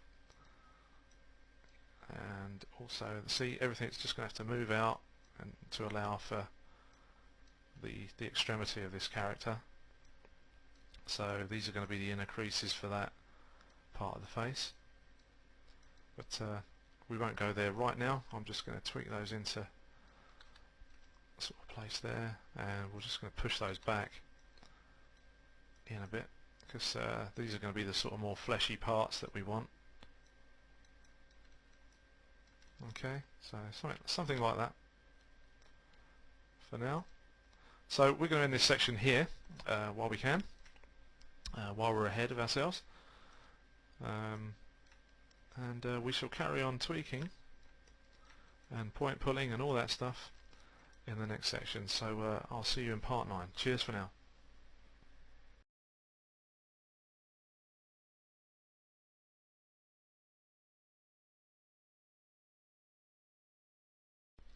Okay, so carrying straight on from where we left off, we just began to shape the cheek in the last part.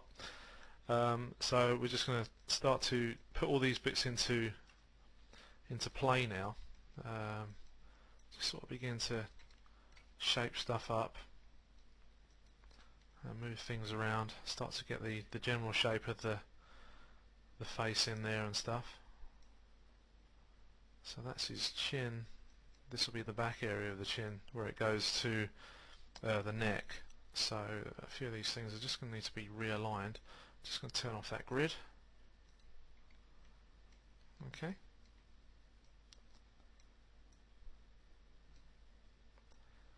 Okay, so we'll just pop these in.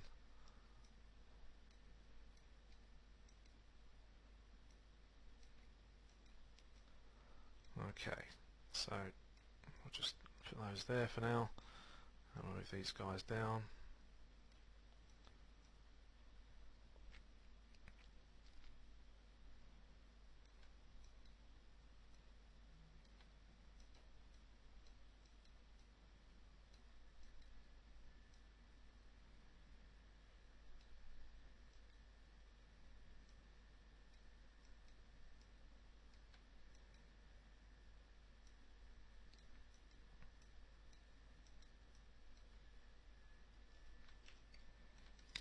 Again, look in all your views and stuff, just to make sure you're going the right way rather. Okay, so that's pretty good. And what we'll do So we've got these lines just here, so we'll begin to pull these guys down here, and again you can see that we may need to cut in some more detail just to get some bits to work for us, but again just keep pushing it as far as you can with your mesh that you have here at the moment,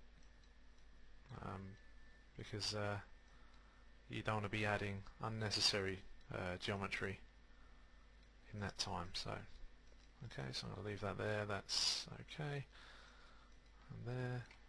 I'm just going to bring this down a bit more, and again try and look at your drawings and stuff, and sort of get things into place that you can use as a starting point for specific areas like the creases around the eyes and stuff here. Whoops.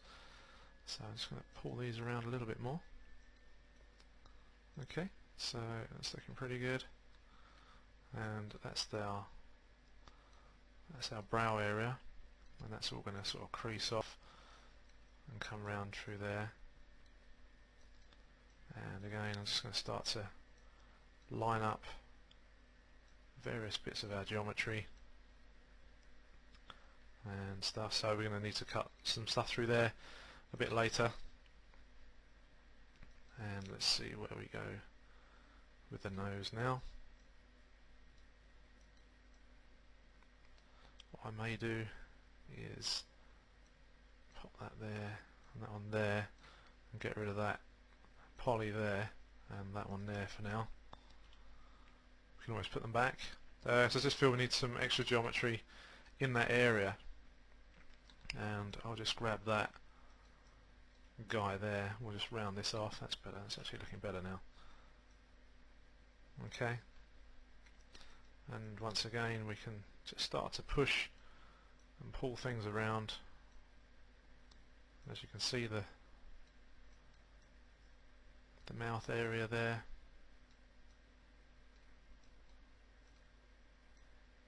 and we'll just get this all placed there. And I've grabbed some points there unwittingly. Okay, so there we go. That's more like it there, and we'll get sort of the basis of the chin definition put into there as well. So that's all looking good. Okay, so we'll shape that just a little bit there, and as you can see, the mouth in the front view needs to be tweaked a lot. So I'll just move that stuff to there and there. So again, where we tweak that in the side view, it does differ ever so slightly, nothing too drastic.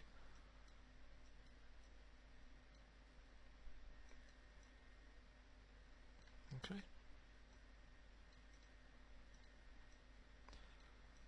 Okay, so let's pull that down there a bit and start to round out these areas of the face.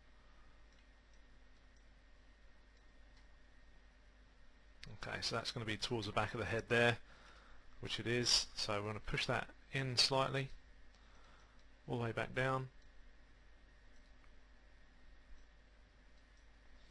So these are now becoming the areas that we don't want to see in our actual view, and one good way of doing this is if we show the camera, and if we select the camera itself, and then if we go to our image plane, and what we can do, we can move it forwards to an area where we just need the important geometry and for the facial features.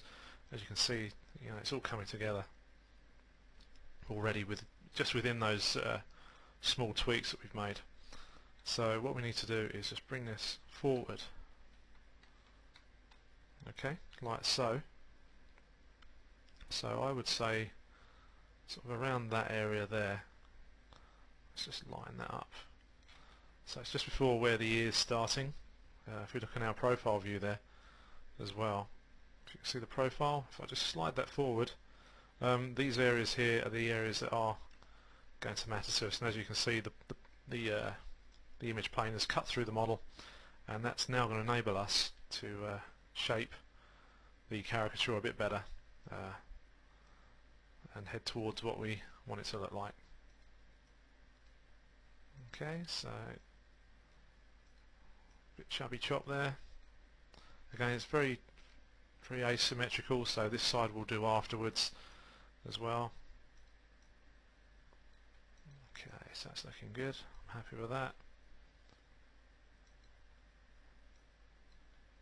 And we just need to pull that one down there. Good, that's looking good. Okay, so I'm pleased with the way that's gone. And once again, these small areas here around the eye we can deal with very shortly. We're going to pop in a polysphere, and we'll just shape the base of that nose just a bit more. Okay, that's good. Okay, and I'm going to add in another edge loop around there.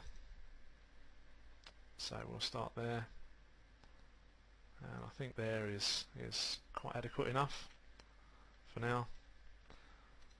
And what that will do as well, apart from give us obviously more geometry, that will enable us to get that kind of sort of indent there just on the edge of the mouth to come forward, and then this area of the mouth can settle back a little bit more, and then we can round this out as well. So we want to round the lips out. Remember, the lips go round the face, they're not just flat and stuck on the front. So just be aware of your sort of anatomy. It's a common mistake people make when they're, if they're starting out making heads and stuff. So just sort of things to be aware of.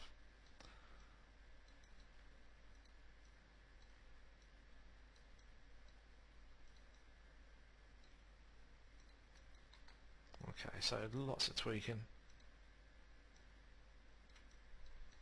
Okay, but it's getting there. So if we just nip into our front view here, so the front of the chin there is just slightly out because of the way it's been drawn by myself. I did my best to line it up, but what we'll do, we'll use artistic license for this in this particular case. And also just up here, what we can do is take that back, because we want that to be in that sort of area. So if we pull that there, and what we can do with that, we can drop that back in there and try and pull that out a bit more. There we go. And bring this up as well. So that's good. And these are all the parts that are going to lead into the base of the jaw. Okay, I'm not too concerned with the mouth, because the mouth is more important in the front view. Okay, so we're just going to smooth this all out. But again, for when we reach the final stages of the model, it may well be worth looking at the actual photographic reference of him, just to sort of tweak it and get that little extra bit, 10% of the model done. Okay, so I'm just spacing all this stuff out. The ears and stuff we can bring forward to there.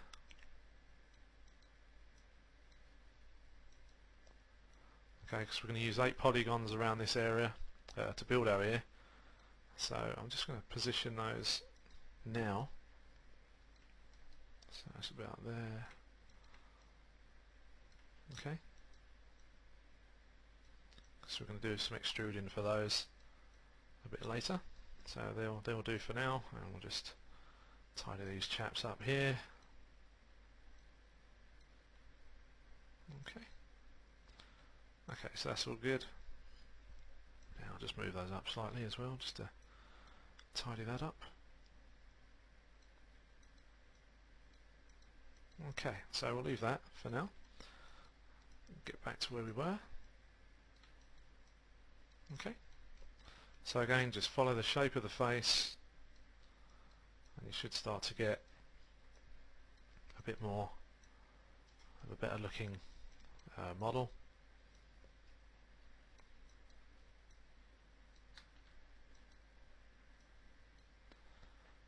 Okay, so what we need to do now is pull that to there, because that's the outermost part, I think. Double check in our, yes, that's the outermost part of our model for that particular area. So what we want to do is just line those up along here, and I'm just going to lower that a bit ever so slightly, and just going to lower this guy down as well, just round this all out. And what I'll do is bring that to there and that one to there. Okay, so that's okay there, and then these parts we can just start to bring down to indent into the face, and just round that out ever so slightly there, a bit more rounding for the nose as well.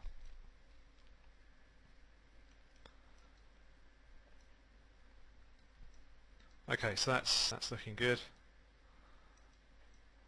Let's go back into our front view. So as you can see, it's just slightly different, not a great deal.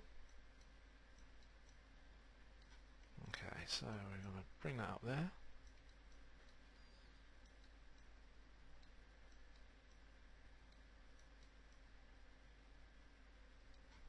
Okay.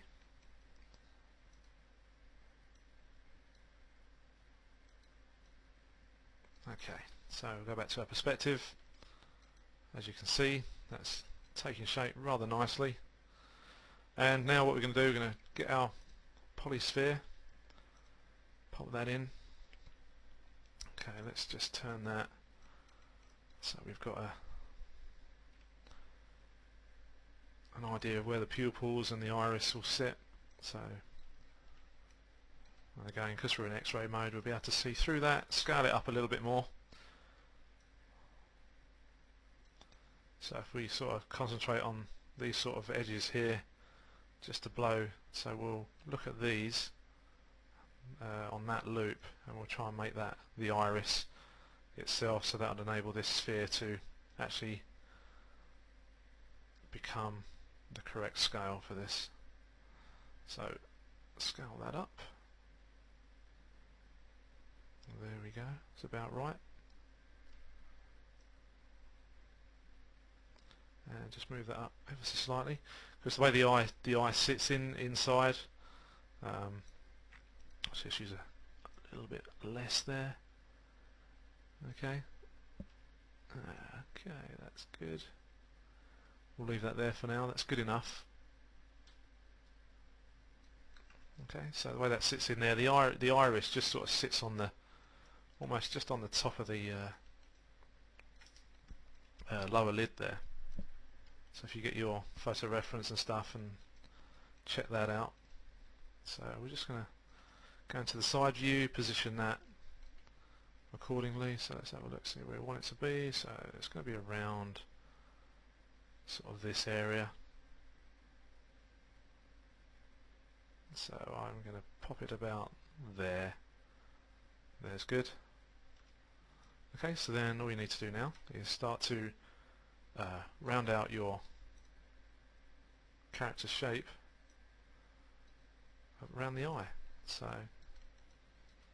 take a little bit of tweaking to do that, and don't forget that the eye does go back, it does go round and in, so we'll add all this stuff as well. In fact, what we will do is I'll bring that forward and bring it to about there, and the same with this one. I'll just raise those slightly.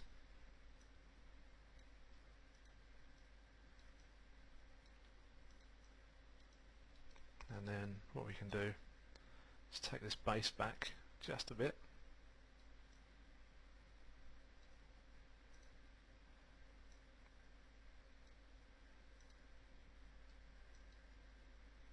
That's where our tear ducts are going to sit, in that area kind of there. And again, I'll probably make that squarer, probably put in another loop there a little bit later on. Okay, we could probably use a bit more geometry in this area just to finish that off. And again, we'll just nip into our side view, see what the edge of our eye is, which is about there. So I'll just drop that there. Okay, so that's that. So now what we want to do, we want to add that edge that's going to take that back into the head to enable us to get the eyelid for our model. So I'm just going to add in an edge loop sort of about here. Okay, and then we'll switch to vertex, and then we're going to push this back in. Okay, just raise it up ever so slightly, and I'm going to push this one back, and this is going to be the bulgy part towards the bottom of the eye. If we go and have a look on the model there, you can see it just there, the lines for the eye. So we'll just bring that forward ever so slightly.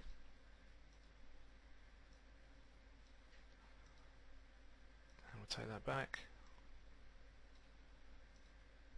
I'll just round that back in a bit more.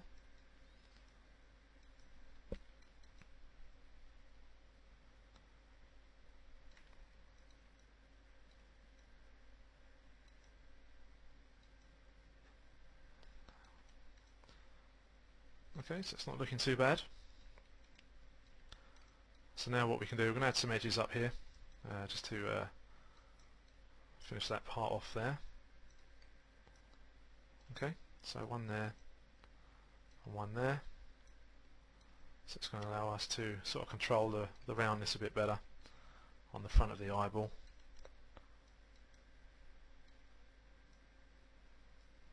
And we'll pull that one forward.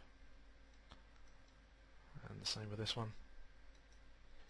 Because also what you have to remember that the eyelids are quite thick. The skin there is quite thick. So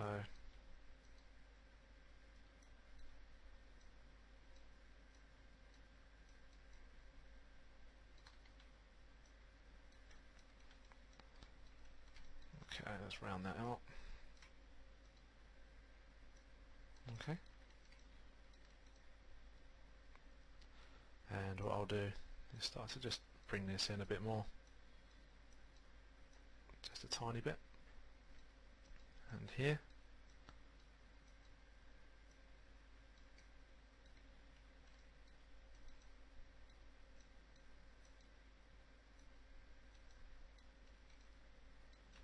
Okay, so again, just want to go in and check the shape of our eye.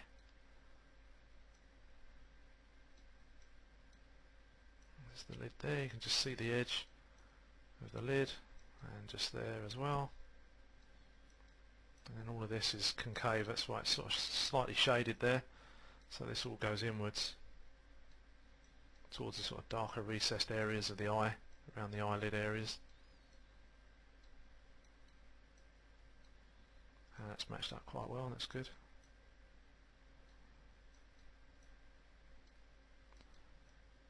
Okay. Okay, that's good. Excellent. So we just have a look in the other side here. You can see that it's gone quite well. So I think the thing to do now is we can probably just straighten that up. Okay, so I'm going to put that eye actually on a display layer now, and then I'm going to hit the reference layer just so we don't select that anymore, and then just do that like that. There we go. So it's the wireframe that's on the model is going to be shaded, darkened rather. So we know we can't touch that. That's all we can touch is the main face. So right, let's get rid of some history. Okay, so now I'm just going to hide that, and also I'm going to hide my cameras, and I'm going to right click, and I'm going to fill the hole, and then what that's going to enable us to do is just going to enable us to extrude that back into the eye socket, the face, and then we can delete that face again afterwards, and then while we tune that up. Okay, so we got that face. I've just done fill hole command, which you can find up in your poly menu. So you've got edit mesh, and it should be somewhere in here. Or was it in mesh? Fill hole, it's in the mesh command there, not edit mesh. So I was wrong, but then that comes from having my shortcuts on my shelf for so long. I forget where everything is sometimes. Okay, so I've extruded that back, so you can see it's given us a little bit of bit more depth. So I'm going to do that to about there. I'm going to bring on the eye. Okay. And then what I'm going to do is template the eye. So we've still got a bit of tweaking to do here on the actual lower lid. The top lid's not so bad, but it's just our lower lid that's suffering a little bit. It's too far in. So again, I'm just going to extrude this. Okay, so I'm going to do that this time just to give the depth. And then I'm going to select my points and just drop this down inside the head, and same there, and just here, just so there's a little trench just inside. Okay, you can see that just in there, it just slopes in. Okay.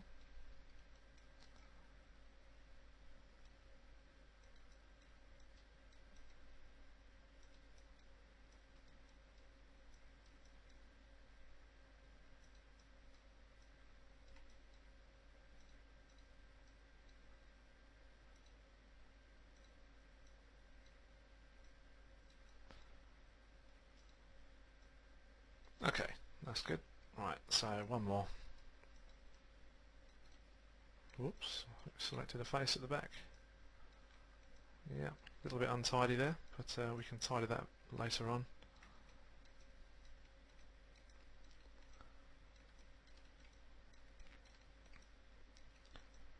Okay, so one more extrude on this, so that will do there, and then we're just going to keep that straight and delete that edge. Okay, and then what we need to do now is add an inside edge around here, but first what we'll do, we'll just call up our eye, and we'll just bring these edges forward. So I'll just grab the edges on here, not that one, and on here, and we're just going to bring this forward slightly, just so we get a similar thickness to like that of the upper eyelid. Okay, sort of about there is fine for now. Okay, and then we're just going to tweak that through there.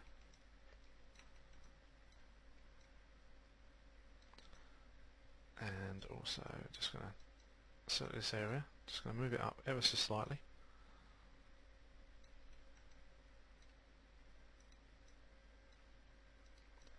Just going off on a tangent here because I can see it's in need of a bit of work there. Okay, so back to the eye. So I think one more loop around the outside of the eye in this area. Again, that will enable us to get a little bit more shape, and also I think we need to pop one in there just to keep that edge nice and sharp. Well, fairly sharp, don't want it too sharp, and then one around the inside there as well.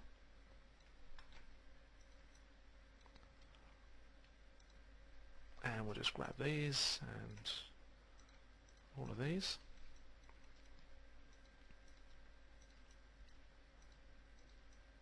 And we'll just push them forward ever so slightly. And let's just display the eye again. That's better. Okay, so that's the basis for that. That's pretty much done. All that leaves to be done now is adding the extra loops on this part for here, and these parts here can start to be more rounded outwards, like so. Again, these are just the sort of minor tweak areas, and again with the top of the eye there.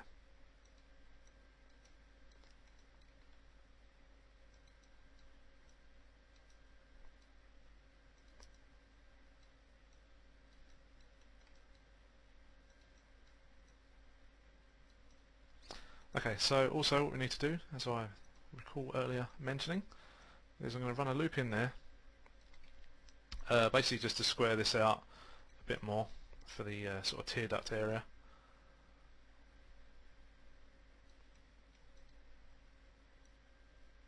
So I'm just going to add that to there, ever so slightly once again, nothing too drastic. Okay, and we'll just drop that back a bit there, that's fine.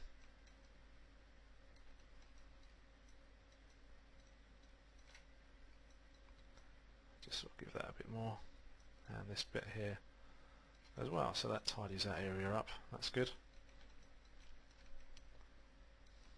Okay, now we can move these down now.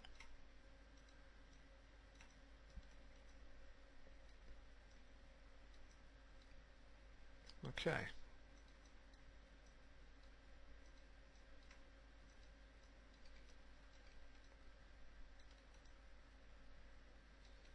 And now, just to sort of finish the sort of rough blocking here of the eye, we can start to bring that sort of brow area back down. We just hide that eye again. You can see it hangs over quite a way above the top of the eye there.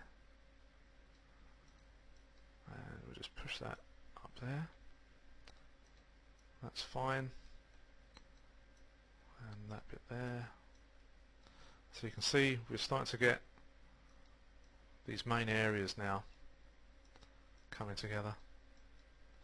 And we'll be adding geometry much later on to cut in these small creases and things, because we need to sort of figure out where to cut them and end them, stuff like that.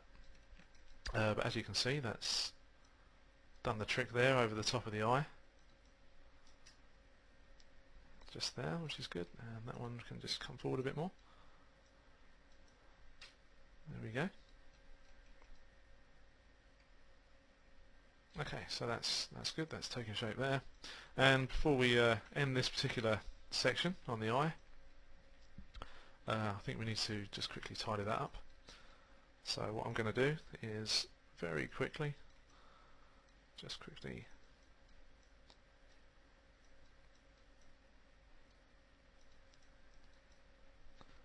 not too bad for now, and then all I'll do is just go back to my object mode. And I'm just going to give it a quick run over with the artisan brush. We don't need reflection on, so just a very quick smooth, low opacity, just to put things back where I may have grabbed points accidentally. In fact, we could probably relax that. There we go. So that's okay for now. As you can see, we've got the start of our jawline here as well. So what I'll do, we can start to push in for the neck area there.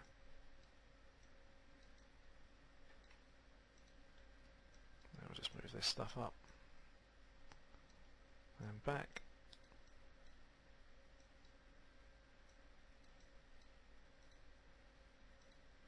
Okay, so that's going to conclude this part of the tutorial. just get some balance in there with these. Okay. So yeah, that's pretty much that part of the tutorial done. As you can see, once again, the character is taking shape rather nicely. Since we've added the eyes, you can see they're starting to turn him into who it needs to be. So hopefully in the next section we'll carry on from here, and what we'll do, we'll crack on with the nose, and then if we get time we'll make a start on the mouth. But as I said, it's going to take a couple of chapters to sort of see this face through, because being a caricature, it's quite it's an individual piece. It's not just a generic kind of head that we're modelling here. This is sort of like a custom built caricature of somebody specific. So basically what we've done is we've created this geometry, although the geometry probably looks very similar to how you would build a a standard character in 3D in Maya or SoftImage or whatever software you're using. But it's all sort of tailored. When you look at it, it's been tailored to actually just fit for this character in particular. So there's a little bit of jiggery and a bit of tweaking and stuff that is required to do. I mean, we've got the basics there pretty much, but once you get to add to the last sort of all the scars and or creases and stuff that this character has, that's the part that is going to be a little bit difficult in order for the to pull off a good model, really, and make it look convincing as to who we want it to be. So it's just a few little things to be to consider whilst you're doing this type of work. Just tidying up the mesh here. But yeah, as I said, we'll crack on in the next part with the nose, and then followed by the mouth. So I shall see you then.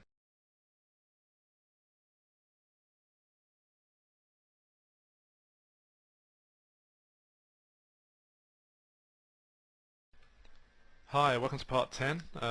As you can see, we're ready to go for our nose now. So what we're going to do, we're going to jump straight in. Just continue from where we left off in the last part. First of all, I'm going to hide this first half just here, because it'll get updated as we go anyway, but just to avoid confusing issues with the nose and stuff while we make that.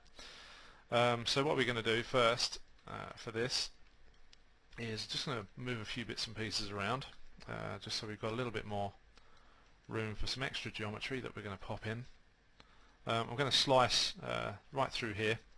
The loop will go right round to the back, but I'm not overly concerned at the moment because we can tidy all that up a little bit later on. Still a little bit lumpy and bumpy around this part here, but again, I'm not overly concerned for the time being. Okay, so first of all, we're going to run a new edge just up through there. Okay, just there. And then what we're going to be doing is we're going to start to position the sort of the bridge of the nose sort of around the cheek area, just back a little bit. So if we just jump into our side view and have a look, you can see the cheek is quite round. So in order to obtain a bit more roundness, we'll push that back, but we'll pull the front of the cheek just sort of forward, just so we can get a little bit more form there, and also we'll pull it out just a little bit there as well, which is good. Okay, so we should have something like that. Okay, so that all goes back into the cheek there, and again we can shape a bit more of that afterwards. We'll just jump into our side view now, and we'll just start to sort of align things up a little bit more as well, just to get a bit of a start on the nose on that area. Okay, and then just go in and just tidy up your mesh, and then what we can do, we can now start to move bits and pieces about. So move that down just a little bit there, I think, and we'll move that down as well.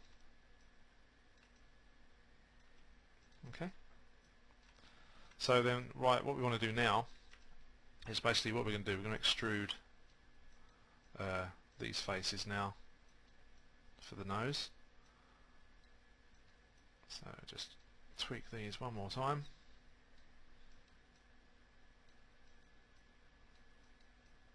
Okay, so we're going to grab this one and we're going to extrude that one. So I'm going to go one there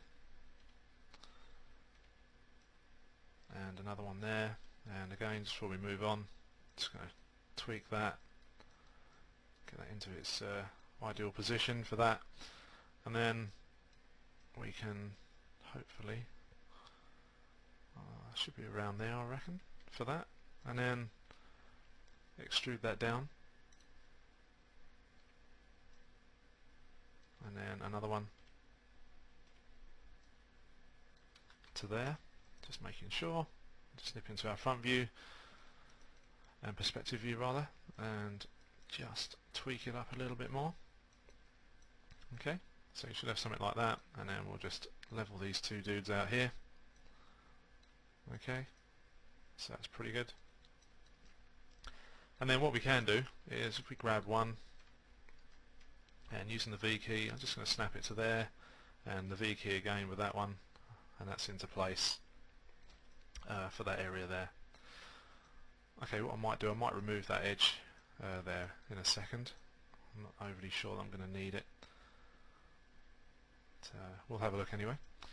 Okay, so I'm just going to tweak this, and we're just going to tweak that there.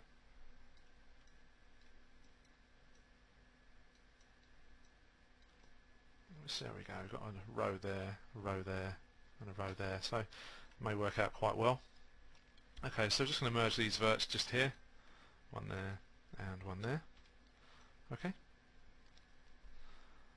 and now what we're going to do is just going to start to move all these a little bit more, just to neaten things up. And then what I'm going to do is fill the hole, okay, like that. And if we just jump into our side view, and what we need to do, in fact, let's get rid of that for a minute. No, I won't. I'm going to move that down to there, then that one to about there.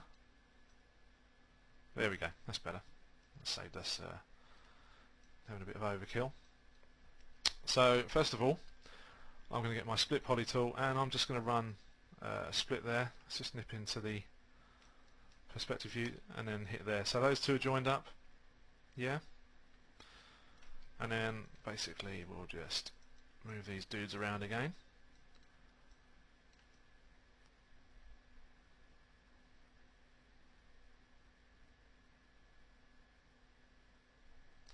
And then I'm going to run another one just there. Okay, so at the moment we've got this five-sider going on. I'm not too worried at this second. Okay, so I think what I can do is run another loop through there, because that's going to help us with the nose shape itself, give us a bit more geometry to shape up. Okay, so we'll run that through there for now. We may need to get rid of it, I don't know. We'll just have to see how we go. And then what we'll do, we'll choose these here, and we will extrude those out. Okay, and just shrink them down a little bit, and then we can begin shaping the face.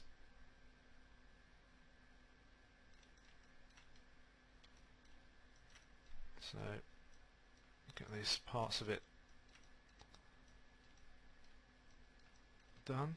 So shape all these faces up, so should be able to get half decent nose out of this now, and we may need to spin a few faces as well.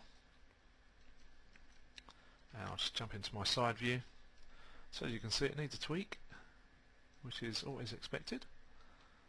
and then we start rounding all this area out, drop these polys down to about here, I think about there for that one, and we can start to push these parts of the nose inwards here and drop that bit to about there.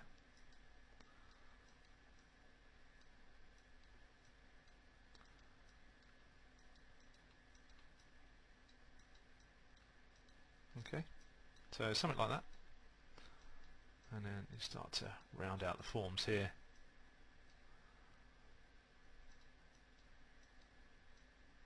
Now we'll just jump into our front view, see where we are. Oh, it's not too bad.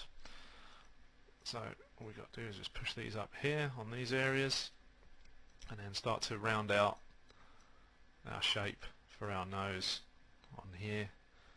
Do a little bit more height on that nostril. I'll just push that back over. So again, just keep an eye on the form, just round it out as you go, and we can start to pull these out and round.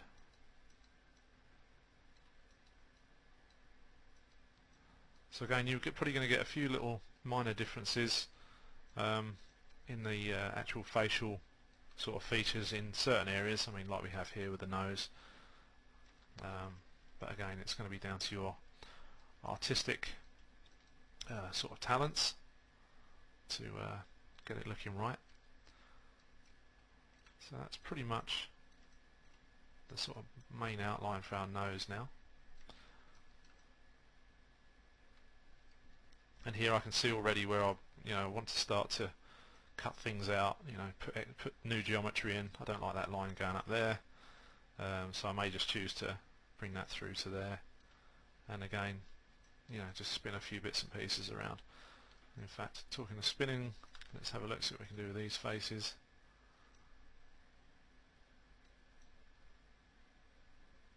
No, that's not too bad. Let's just try that.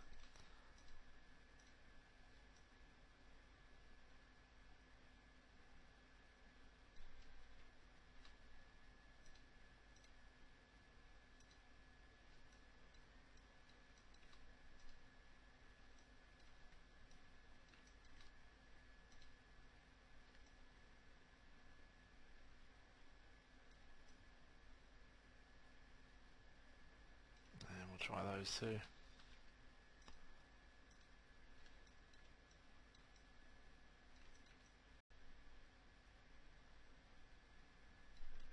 So we'll undo those just for a minute. Okay, that's definitely got to go, that one there. So I'm going to delete that edge, and I'm just going to run that one there for now. Okay, so that's not too bad. Once we get the nose, the nasal socket done, that'll all begin to make sense, and then we can start to adjust the edge flow for that as well. So that's pretty much that area covered, and then all you need to do is obviously where we followed the various shapes in the front, it will differ slightly in the side view, but you can gain a good profile for the face here. Whoops. Just by tweaking a few of these. So I'm just going to pull those back ever so slightly. Yeah, I'll just round that out. A bit more there. There we go. So that's looking pretty good. And just for a quick test to see how your nose is looking, just hit 3 on your keyboard just to give it a bit of a smooth, and then you'll gauge how to, where it's got to sit and stuff as well. So the main tweaks will happen on your model in this particular mode because it is an organic form, and it will sort of shrink back slightly because of the smoothing, so you may need to pull bits and pieces out. as I'm doing here. But, these parts can be done later on. And again, just bring that bridge forward a bit more, probably bring it out a little bit. So if I just nip into the side, so it's probably brought that out too far now. So we'll keep that to about there. And the rest is all beginning to flow nicely, which is really good. I'm not too happy about that pole going on there. Let's just have another look. So we can get rid of that.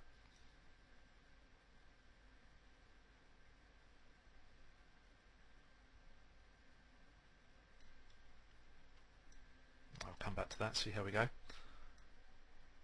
It's not too bad. But, anyway, okay. So the nose hole, we can extrude that in now. Let's just have a look at that. So what we can do, if we just go back to our side view, so it's around that area there, so it's not too bad. We haven't got to overdo this part because it's not true to a real one. So we're going to extrude this in, and we're just going to move some bits around, and just going to push that up ever so slightly, shrink that in, then hit G again, and then move that up and scale that in. That's better. I'm just gonna, I think we could do with another edge actually. We could come back a couple of moves. Okay, so let's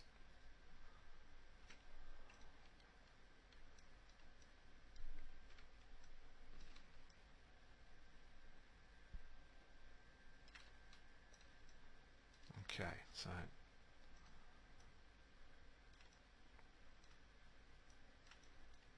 just move that in there.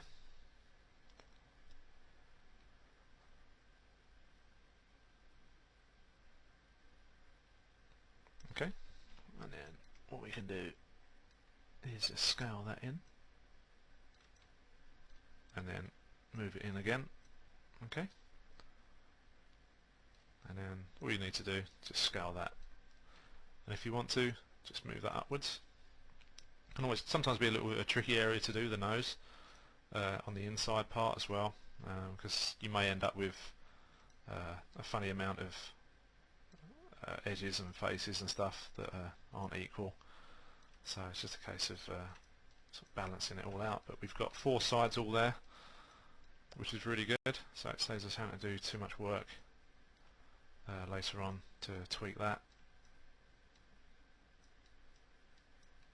Okay, so again, hit 3 on your keyboard so you can see how your nose has progressed, and then just start to pull stuff around. As you can see, we just need to move all that just back a little bit more. It's not too bad, but it could just do with a little bit of a tweak, so we'll just grab the nose and we'll just move everything back sort of there, and then we'll just move all this as well and all this stuff. There we go, that's much better. Then again, the nose can be shaped again just to get that looking right.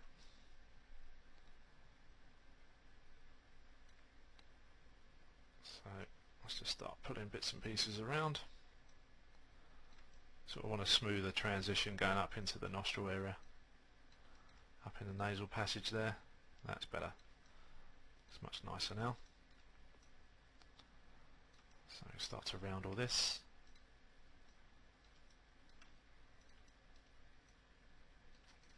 Okay. So that pretty much concludes the beginning of the nose for this particular chapter.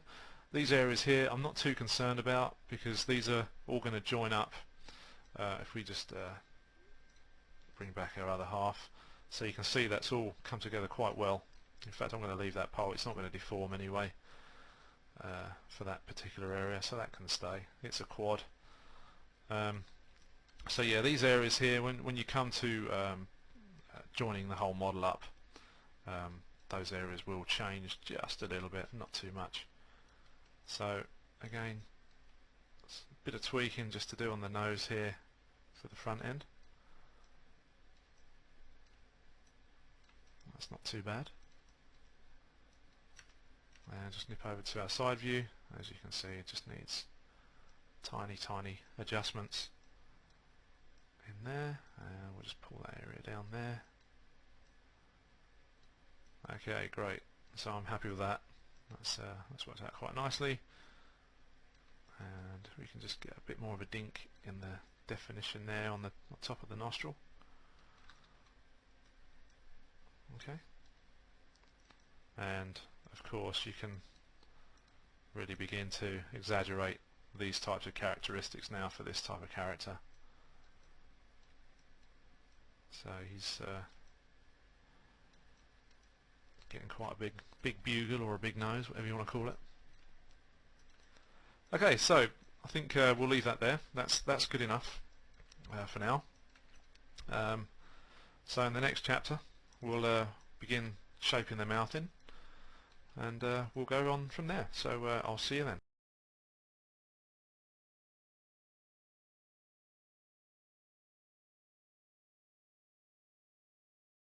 Okay, so welcome to part 11. We're going to jump straight in, and we're going to get on with the mouth.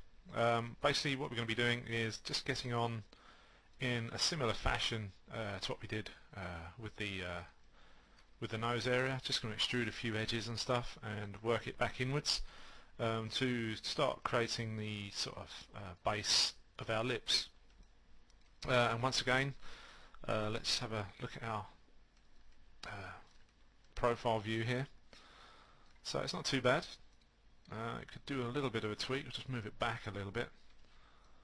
Okay, so put it about there. And again, as I've specified before, we're going to be looking at it from the more of the sort of front view when it comes to actually modelling the main sort of look for it, and then we'll adjust it more subtly in the side view so it doesn't sort of divert from this look that we have in the front.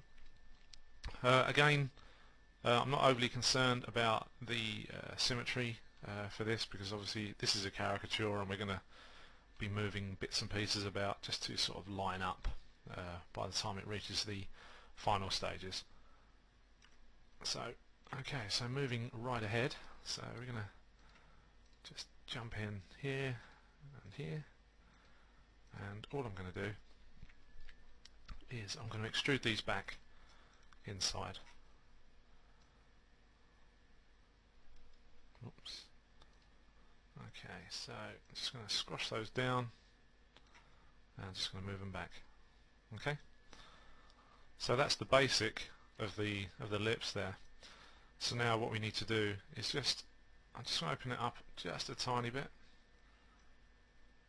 if I can, just so we don't get too much intersecting going on. I may have to just do it here. So we'll just start to move the geometry around ever so slightly. I don't want it crossing over itself too much, otherwise it's going to make life just a little bit too difficult for us to move stuff about. So that's not too bad there. Okay. So what we want to do as well is just going to try and, although we've got a slight jut in the jaw there, just here, I'm going to try and just line up all the points on the inside, just so we have something that's a little bit tidier to work with. And then what we can do is we can begin to add some extra loops and stuff, so the character's mouth is all lined up nicely. As you can see, we've got an odd amount of polys and stuff going on in here, but you know, these things happen and they can't be helped. So alright, so let's just move all these to here, and we'll move this one just out to there. So that's not too bad, it's a good start. and I'm just going to move that guy just across to there. So just go over to our front view, and you can just grab those and just sort of round that inwards there, and that one there, and we can start to tweak those there. So that's good. That's a good start. It is beginning to look more and more like him each time we add to it. And these parts here, the sort of the more sort of jowly kind of area for the face. And if we just nip over to our front view here, I'm going to move these just to there, and we're going to rotate those. And there we go. And I'm just going to, that's better. Okay. So that's more like it. That's what I wanted. And also, if we just grab that guy there and that one there, and then we can just start to sort of shape in a bit more sort of what we want. Okay, sort of a roundabouts. Good. Okay, that's really good.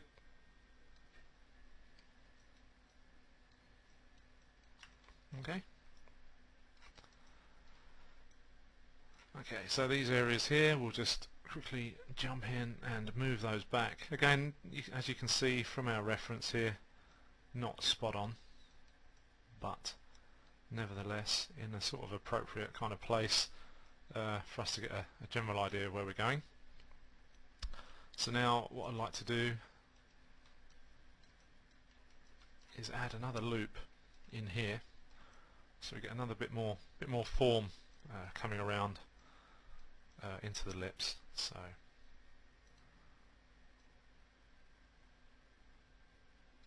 okay, something like that, and then basically you just go in and grab your edges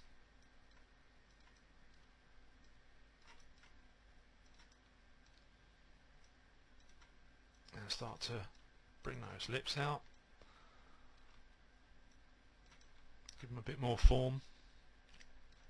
Excuse me, the old voice pop in there, and then we'll just jump into our side view, and again just start to sort of try and match it up as best possible. And around here, I'm just going to drop that one down a bit more, and that one there. There we go. So that's not too bad. Okay, as you can see, it's kind of a little bit just slightly flat here, so again just bring that out ever so slightly.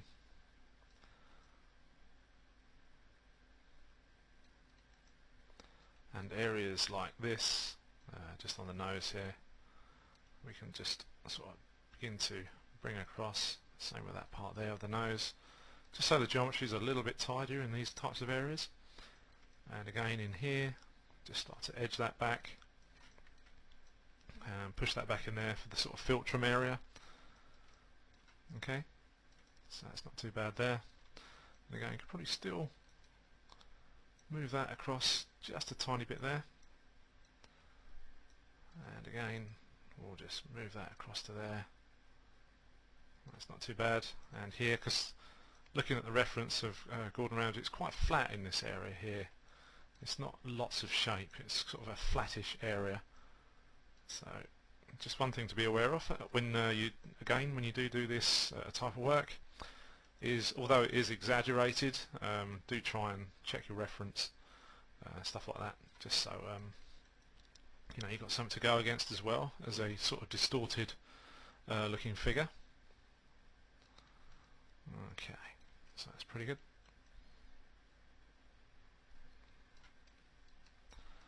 Right, so on some people, there's a slight sort of bulge area just on the lower lip, and sometimes you get it. Well, most people have it around, but some people it's more prominent. So what we're going to do is we're going to add another edge loop in here, and this will help sort of define the lip area as well before the actual colour of the lips sort of meets the face. There's a slight sort of, it goes a little bit brighter, then it goes straight into the skin colour. But if you do actually look at your own lips in the mirror you'll find you've got sort of a slight ridge just sort of coming out underneath and just over the top. So I'm going to pop that in now. So I've got that one there, okay, like that. But I'm going to add just another one just here, and that one I'm just going to we're going to begin to shape the bottom one here just a little bit. Just going to pull that out towards the front. It's just a minor sort of detail, but it's one of those details that will really help to sort of sell the character as well. You may have to go into more of a smooth mode, and do it from that. But just to give you an idea of where we're sort of going with this, is to actually do that on the character now. So, and then we can just push these areas of the mouth back in just to give that nice little indent on the face. So there, and there as well, which is pretty good. So you can see the kind of thing I mean, the sort of ridge that comes out. So again, we're just going to pull that area there, and we're just going to round that out ever so slightly as well. And there we go. So that's looking pretty good. Okay, so the top lip we'll add to here. So just so it curls back in, so it comes up and then round. So we should have a nice kind of defined edge, sort of there. Okay, so that one there,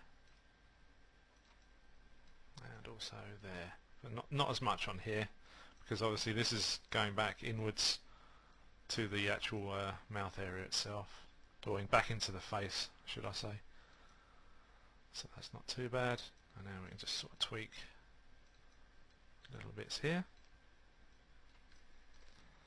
Okay, so that's the sort of general look for the mouth. And if I just take off my wireframe, you can see that that nice little bit of definition that we've just added has actually gone quite a long way. And you can now begin to adjust just around the tops of the lips as well.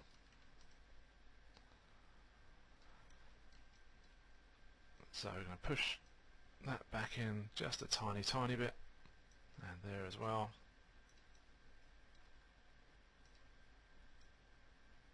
Okay, and that pretty much concludes basic areas for the beginning of the mouth. It's a relatively easy thing to do, as you can see. It's not taken us very long at all, and then it's just basically down to you to go into your front views and just basically start shaping it all out just so it begins to match up with the rest of the model, like so. So we still fair little bit to do there. Nothing too drastic, as always. It's just that last little sort of 10% that will help sell the model in its final state. So, and again there you can see what happens. There we go. Let's just pop those back together. Okay, and that's where we had to tweak that. Okay, so that should sort of go back in there. Okay, so your mesh will start to do some funny stuff as you sort of start to go into these extreme sort of shapes and stuff with these types of characters. And we'll just move that up there just to round out that bottom lip.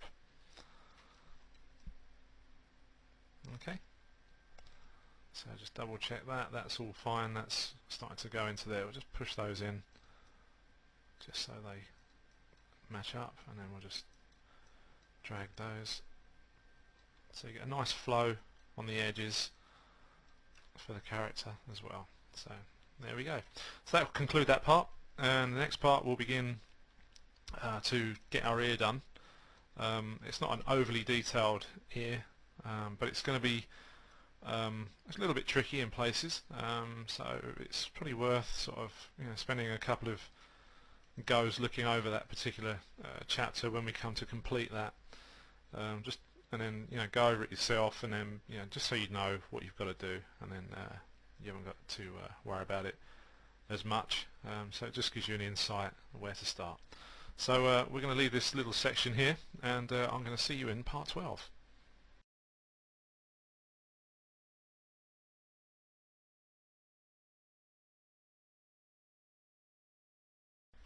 Okay, part 12. In this section we're going to get cracking with the ear. First of all, I'm going to get rid of this half because I don't really need it. I don't want too much entanglements going on in the modelling view. Just while we do this, we've got enough geometry and stuff to be dealing with at the moment anyway.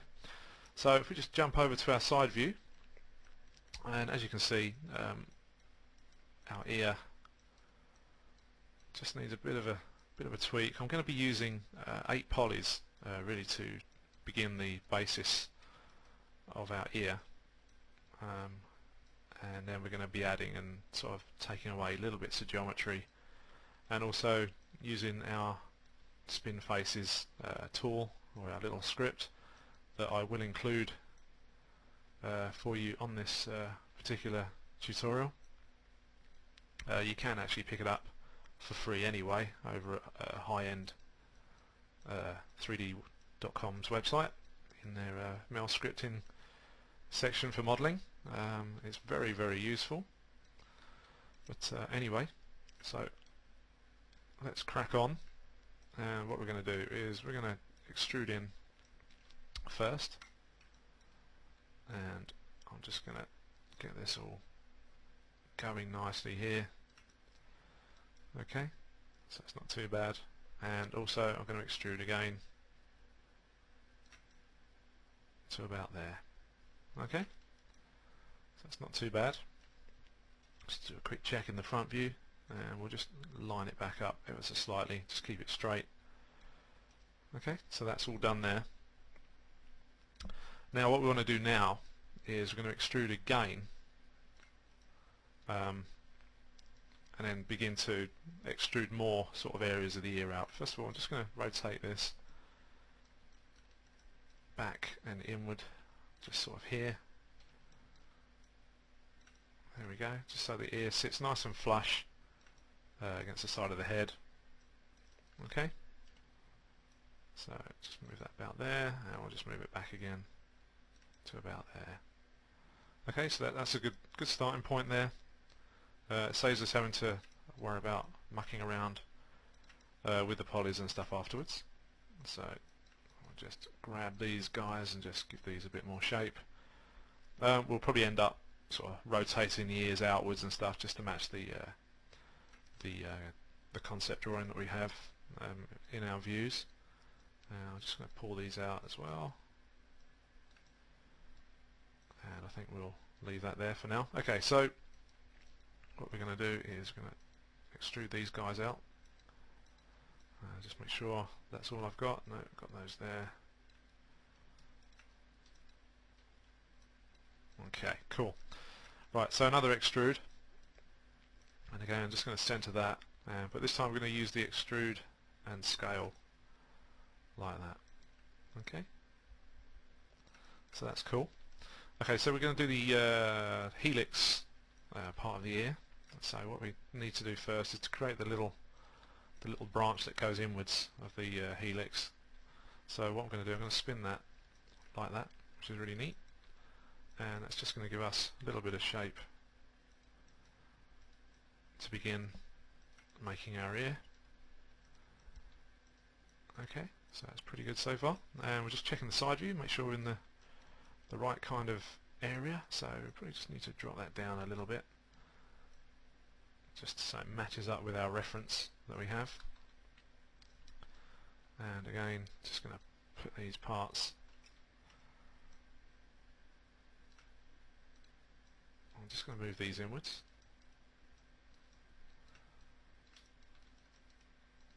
Okay, So that's pretty good there. And we'll be adding a thickness to the ear very shortly. Okay, that's good enough I think for now. And we'll just move that back a bit because this is going to be the sort of loby type of area. Okay, so what we need to do now is we're going to select 8 faces or so. And we'll just get all these into position. Okay, so we're going to select 8 faces. So I'm going to go 1. We want that one there, please, thank you. And there, what's that? 1, 2, 3, 4, 5, 6, 7, 8. Okay, that's pretty straightforward. And again, just going to extrude these out like so. Okay, so begin to get that outer helix of the ear into place. And then what you need to do is you need to start shaping this up. And we'll just sort of pop all these back in. Okay, so around sort of there. It's not going to be an overly detailed ear. It's going to be enough geometry to get a various, or a beg pardon, a certain look to achieve what we need to. And then if you wish to, you can extract it and sculpt it and do whatever you like with it as well. So yeah, okay, so let's get this little sucker just here. And what we're going to do, we're going to spin the faces just here as well on this one. So I'm just going to pull around just a little bit more, just get a little bit more form on the ear. It's a little bit flat. Okay, so that's not too bad at all. Okay, so just give it a bit of a hand up there. That's okay. Okay, so that's cool. Right, so what we need to do is grab these 2 faces here and spin those down and inwards on themselves, just to keep things looking nice and clean. And once again, just sort of move these up into position. And there, and there. Okay, so hopefully you've got to this point pretty good. Okay, so next thing we need to do, we're going to grab these guys in here and we're going to extrude those inwards and then give those a little bit of shape, and then we'll move on from there. Okay, so we're going to grab these guys. Okay, and extrude.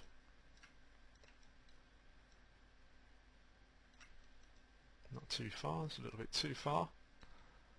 And we're going to scale those in ever so slightly as well. Okay, so that you should have something like that. Okay, well the thing with this part, excuse me, is that because we've extruded in, you can't actually see from this view certain edges and stuff. So let's just bring those forward a little bit. So what you need to do is just grab those edges there and just move them out. So just be aware of edges that are hiding within the ear just there. So okay, and then we need to bring these guys out. Let's just bring that one out slightly as well. And again, I'm pulling the edges because you use the edges as well as the verts and stuff. You can obtain form a lot quicker, and then just go in and tweak necessary vertices and stuff afterwards. So it's not too bad. Okay, so they're done. Okay, that one there, that one there, that one there. And we'll just pull these out. And move that one down. Move that one down there. And we'll pull these out down here, start to add the thickness sort of in the lobe kind of area. Okay.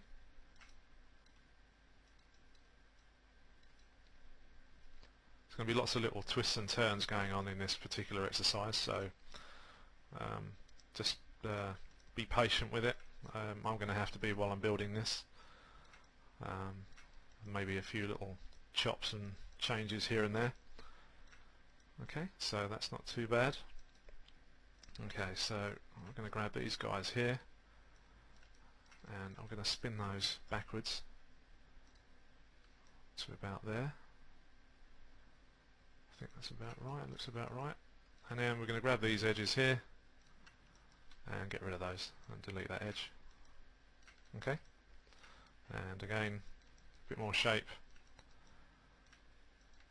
I'll just blend these polys back into themselves, and we'll just move those down. Okay, and we'll just bring these out just a little bit more.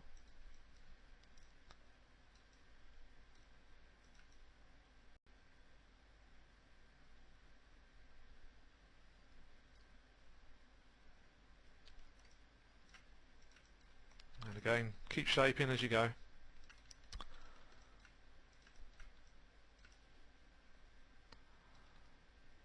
Okay, just little bits and pieces there to tweak.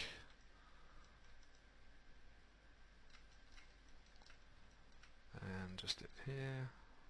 Okay, on there.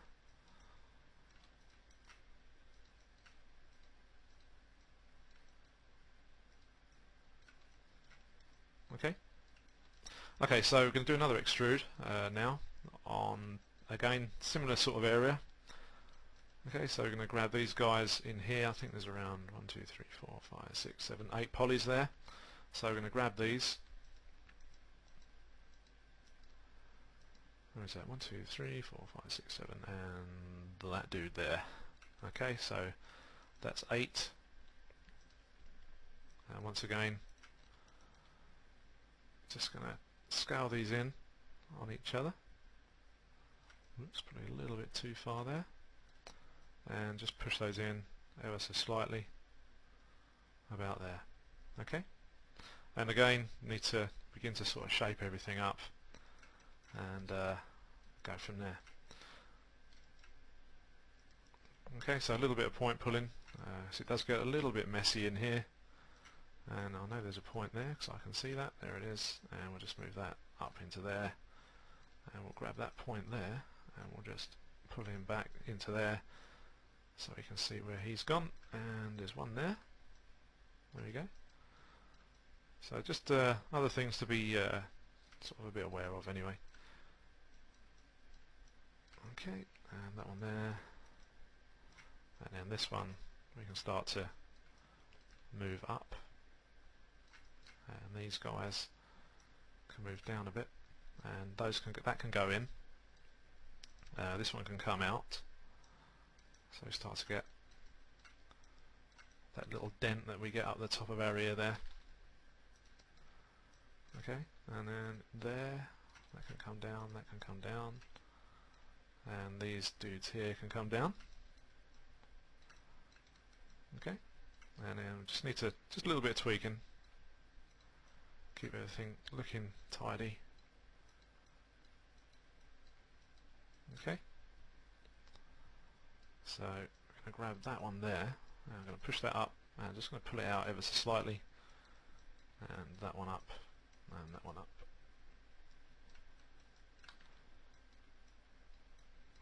Okay,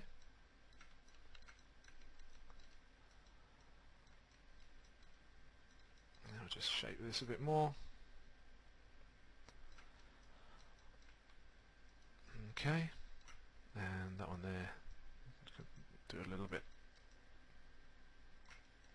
Okay, okay, I'm just sort of trying to get the form of the ear there before we go any further, otherwise it could end up being horrendous.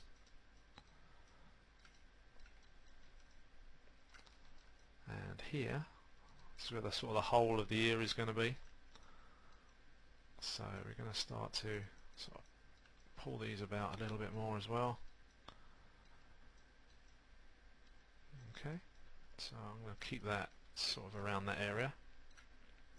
Now I'm just going to push that up so you can see what's going on there. And also just move these in a little bit. Push those up.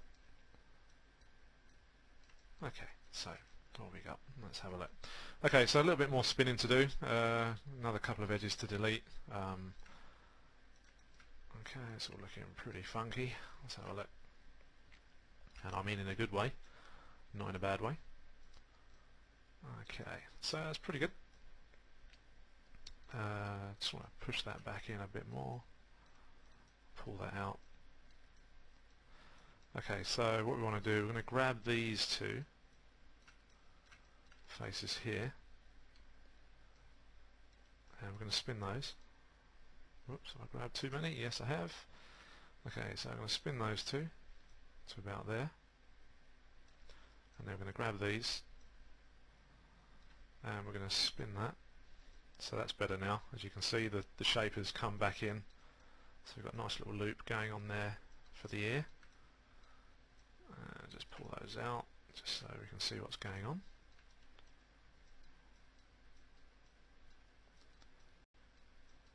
Okay, and then we want to grab these guys and spin those. Whoops, got another one. Spin that one.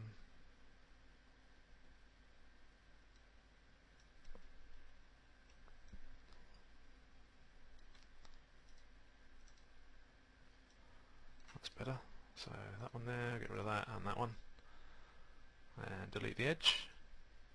There we go, that's a bit better.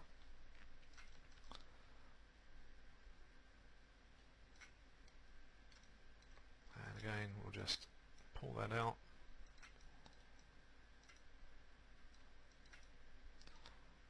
Push these in, and we'll just move those across there, which is nice.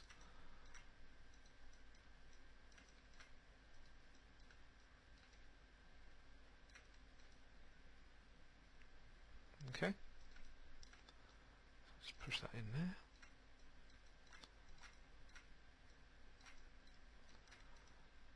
Okay, so there's a fair little bit of tweaking to do just on these. Okay, so what have we got here? Let's have a look in here. It's looking a little bit untidy. That's what we've got. Good. And we'll just have a look at that.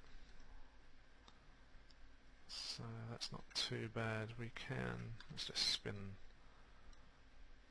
that around, see what we're looking at.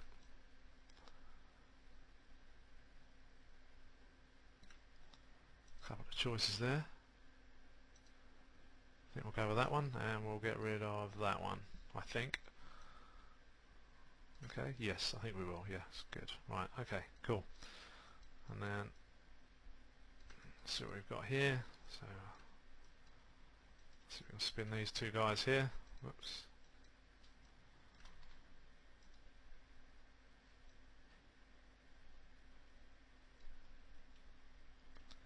Let's try those two.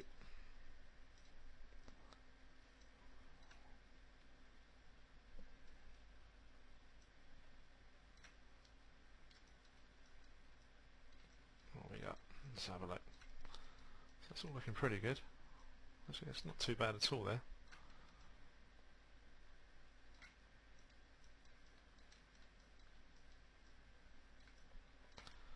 Let's just see what I can do with those.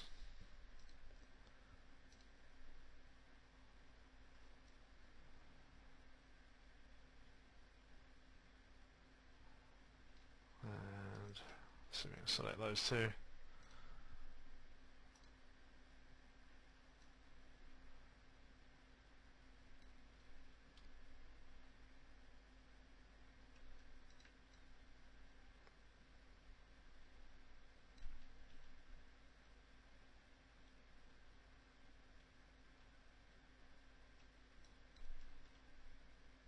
Okay, it's not too bad actually. It's a bit tidier than I thought it was. Okay, so what we'll do is just adjust these. Just having a bit of a think on this bit.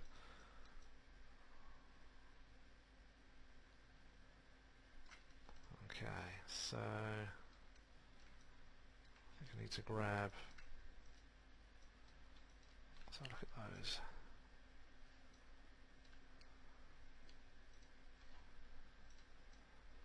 Okay, that's pretty good.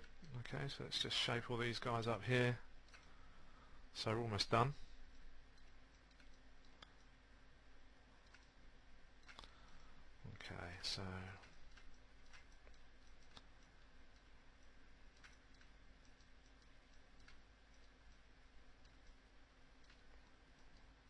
Okay, so let's grab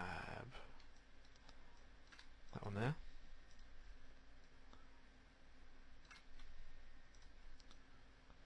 Okay, and that one there.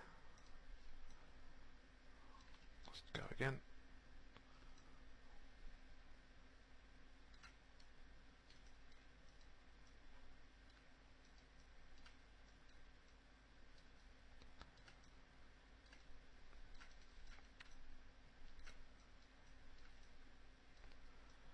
Okay, let's try getting rid of those around there. Oh, that's better.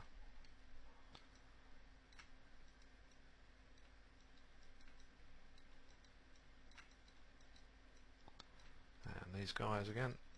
So just keep having a bit of a spin and seeing what you can get out of the model. Actually, there we go. That's pretty good. It's just that one there, really. So, oh, there we go. So that's pretty cool. Okay, so we can actually sort of begin to tweak these guys now. That's it, we're pretty much done. That didn't take long, did it? So there and there. I'm still not overly happy with that one there. Let's just see what I can get out of there. See if I can spin these two dudes. Okay. Let's have a look. Ah, can we do that? Is that going to let us do that there?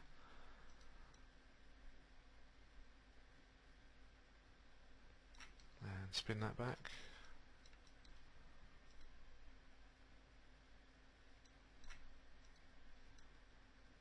Ah, there we go. That's better. That's got it.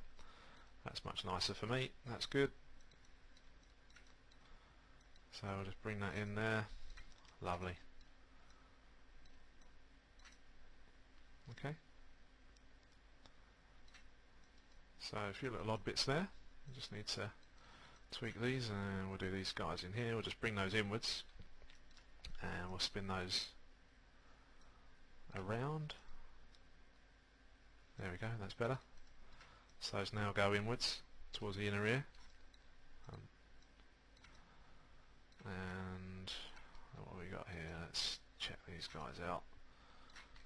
See what we've got. Yuck. No, don't want that bit. So we may, that might be okay. We can get rid of that edge there, so that leaves us with a four-sider in there. So again, we've sort of optimised the geometry, taken out bits that we don't need. Okay, so that's not too bad there. And again, we can just start to move all of this stuff around.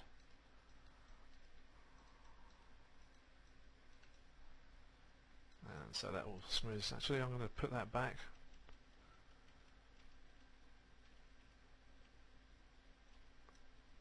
Okay, that's better. In fact, we'll change that to that one and that one. We'll have a look at those.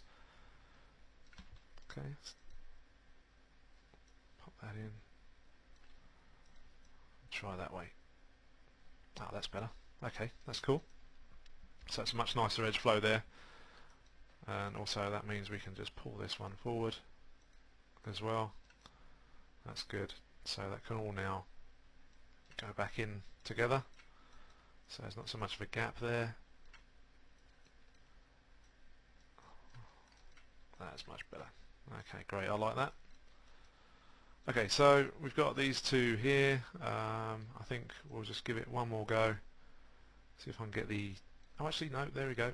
There it is. That's the point that I want. There and there. And there we go there. Okay, so that's the main shape of the ear done. So basically all we need to do now is just extrude our cavity, if you will, into the side of the head, and we'll just grab those guys there and extrude that in. If it's going to let me, yep, there we go.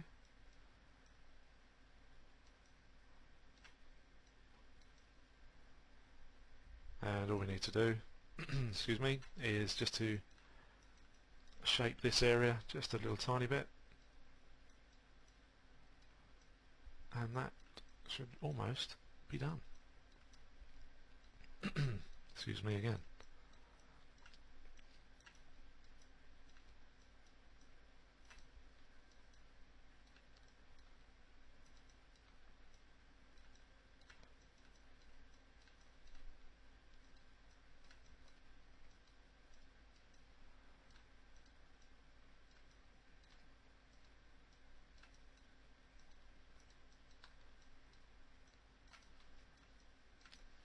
Okay, so that's pretty much it for this section. That's our ear. It's now down to you to really tweak it. I'm going to begin to tweak these things between the next episode, just so it all fits a bit more to our template and our concept art. Also check your reference as well if you have reference, but that's basically how to model a very simple ear using some techniques that I picked up a couple of years back, and it's proved very useful. And also the fact is that you haven't got to worry about building your ear separately and then trying to attach it and having all sorts of odd geometry going on. So I find this way probably the best way to do any type of ear, be it cartoony or more realistic. As I was saying, you could probably get this ear now and take it into, you know, something like ZBrush or something, and sculpt it up into a more realistic form, because you've got the basic geometry already there. So let's just spin that. I'm not too happy about that there, and we'll just give that a quick whirl. Is it going to be working there for us? Let's see if we can get rid of that edge. I don't think we even need that edge. Let's have a look. And then we can just put that back to about there. So there we go. So again, just on looking at that, you know, I've reduced the geometry once again. And also the other great thing with this type of ear is that it's going to be a lot easier to UV at this stage, ready for texturing as well. So another useful low resolution mesh without having to worry about all the hassles of something with a higher resolution when it comes to doing your textures and stuff. So anyway, that will conclude that part. I hope that's been clear enough for you. Just watch it through a couple of times and see how you get on. And let's just delete our history. So there we go. And I will catch up with you in the next section. So cheers for now.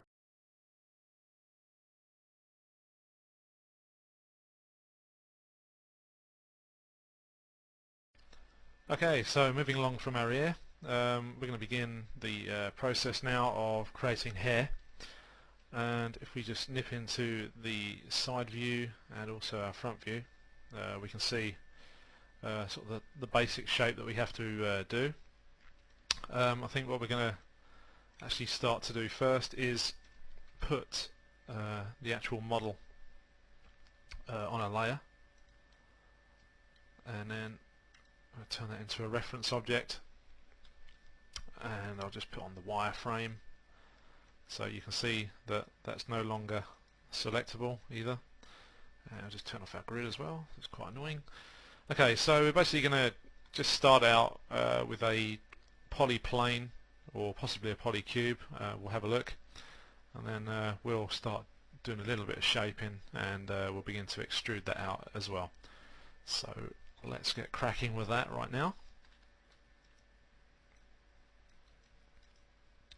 Okay, so what we're going to do, I think we will use a polyplane. There we go. And we're going to rotate that 90 degrees, and we're going to move that to the outside of our object. And we're also going to cut down the divisions to about 4, which is good enough. and then we're going to jump back into our side view, and basically we'll just position that up and start to give it a little bit of shape. Okay, so about there we'll do for this. Okay, and then what we'll do is we'll just give that slight rotation just there as well. Okay, and then just begin to shape it out. I mean, we may not need all of these corners and stuff. We will need to cut into the mesh itself. So let's get this on the go.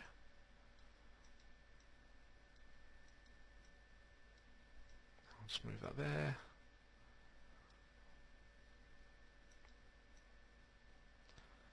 Okay, so these are just a rough block out. Shape all this stuff in. And that one there.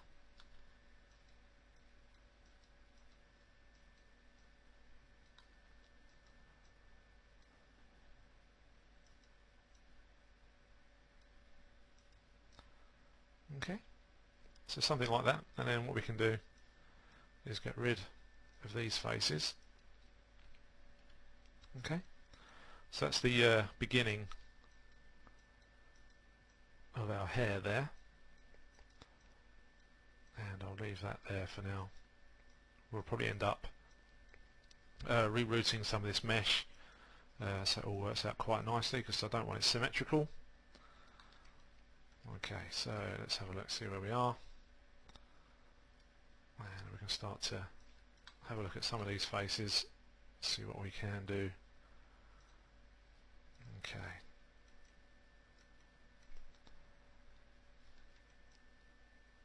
Right, let's just go to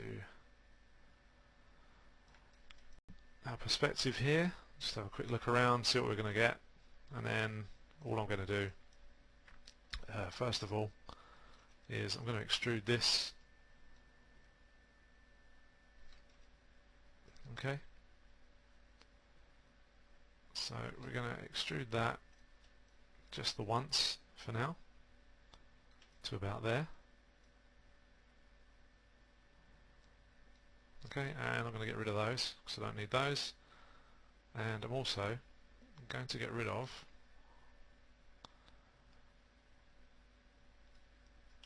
in fact no, I won't. I'm going to leave those, and all I'm going to do now is begin to block out the hair shape.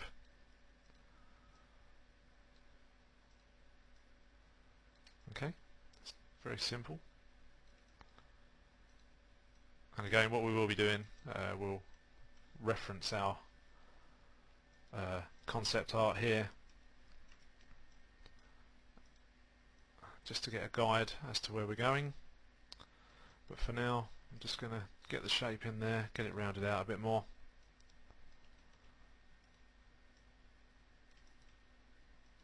Hair's always a bit of a tricky one to do, so again, take your time, there's no rush. Okay, so we can bring that right in here for now, and also this, because what I want to do is begin to sort of cut that shape around the ear, and then we can start to carry on with the rest of it. Okay, so that's pretty good. I'm just going to start to move these back out because we don't need them to be inside. So it gives us a little bit of extra geometry as well to play around with. And we'll just pop that there. Oh no, not that one. We'll need that one, I think. Let's have a look here. Okay, so yeah, we're going to need to have a bit of a cut around and a bit of a play. In fact, I will cut out that one.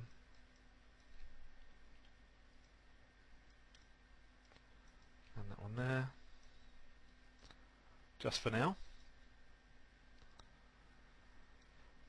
And also we can begin to sort of bring that across as well. In fact, we'll take that right across over there. In fact, let's put that back for now while we work on the 1/2. Okay, so we want to cut around this ear piece here. Okay, let's have a look at our mesh. So we can probably just cut in very roughly like we did with the face, just get an idea of where we're going to be heading. And then we got that one there, that can go to there, that one can go up to there, and this one can go here for now. Okay, and then once again get rid of these faces, and what we can do as well is we'll just turn off the head. Okay, there we go. So what I think I will do is route that around there just to tidy that up a little bit more. So from there through to there. If it's going to let me do it. 1, 2. Okay, and then we'll join that one up there.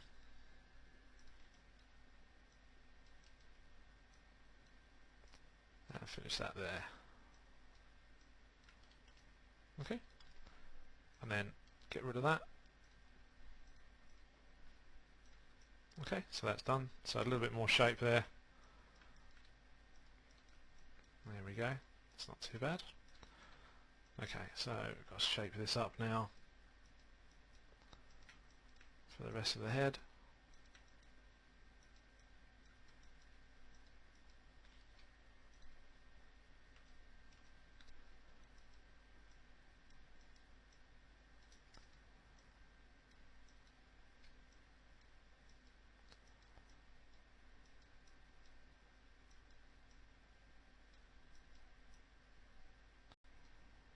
And I think we'll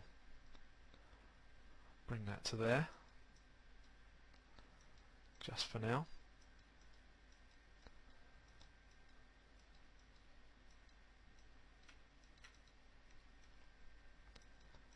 Okay, so it's looking good.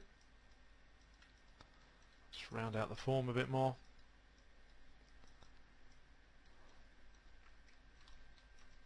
Okay.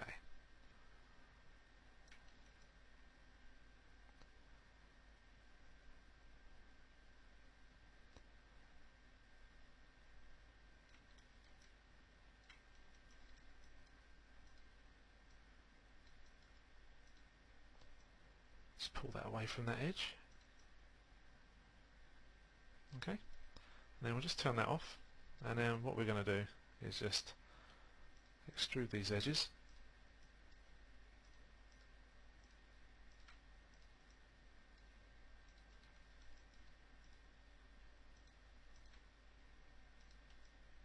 Okay,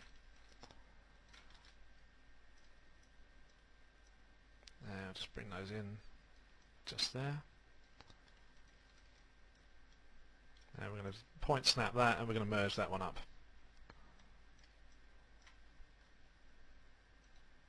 Okay, that's done. And again, just some slight tweaks on this.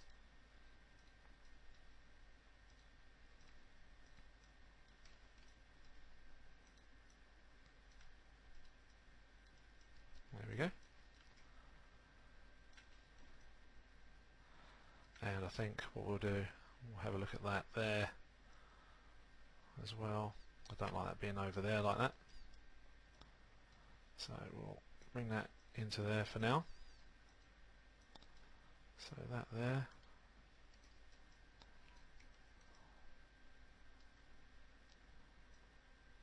And then there. And then there. Now we can get rid of those.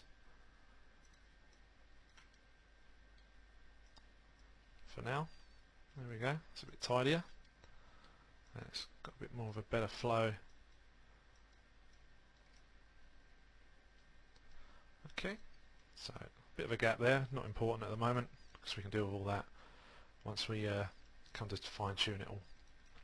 Okay, so let's go back to our front view. So as you can see, we need to select our camera and jump into our attribute editor for that camera, select the image plane and basically slide it back so we've got an idea of where the hair and how big the hair is. So again, the side view not great for some of this.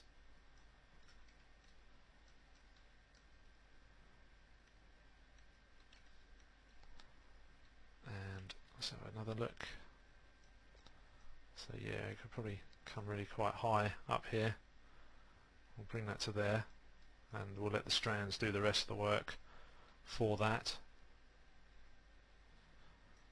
And then we'll just move that to there. So it's going to sort of come to be that sort of area there. Okay.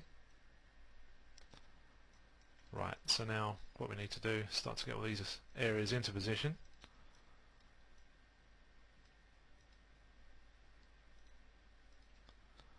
Sort of like there.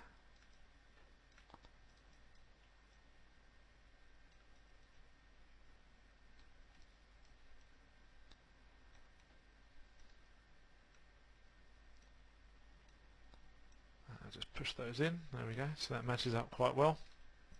And again, just get a bit more roundness going on there.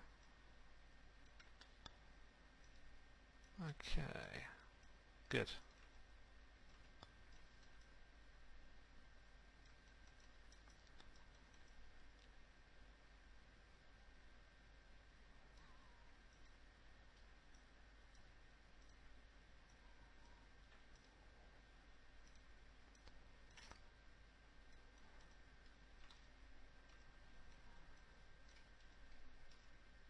Okay, so I think what we need to do is duplicate this half now. In fact, what we should do, I think, first is if we go to 3 on our keyboard and then begin to fine-tune the mesh itself, making sure that it's all going to be in place, as you can see, because we've hit smooth on our keyboard, and also need to pull this out a little bit more, and then we're going to grow down a sideburn just off this one here. Let's just pull that down slightly, and we're going to extrude that down,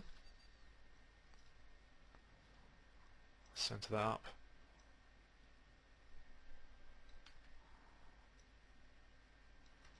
okay, and then as we turn off the head again, we don't need that face, but what we can do is add just another extra sort of loop there just to get some form of shape. And just bring that up slightly and we'll just taper that in. There we go. And we'll just flatten that out, and I'll add just one more to about there, so it's a bit more natural looking, not too square. And we'll just bring these back. There we go. Pull that forward. Bring these guys back a bit more. Okay, that's looking good. Just bring that out. Okay, so that's all looking good there. So far so good. And what I think we need to do is just sort this little area out here.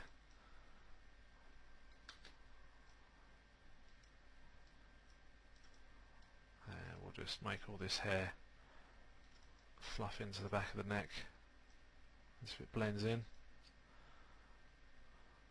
Okay, still got to add a slight part of the head.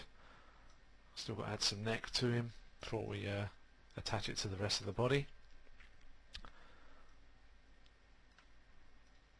Okay, so that's good. That's good in there now, good. Okay, so what we want to do now is we're going to duplicate this across, and we're going to basically merge the points together. This section will probably go over a couple of chapters, because we won't get everything done in this particular chapter. So what we'll do, we'll just quickly fine-tune these areas here. And just turn that head back on. Okay, that one there. Okay, that's better. If we just smooth the head out as well, okay, get a better idea of what we're looking at as well. Okay, so sideburn needs a bit of work just to grow that into the head. We'll put it back into the head rather, so it looks like it's growing out. Okay, that's cool.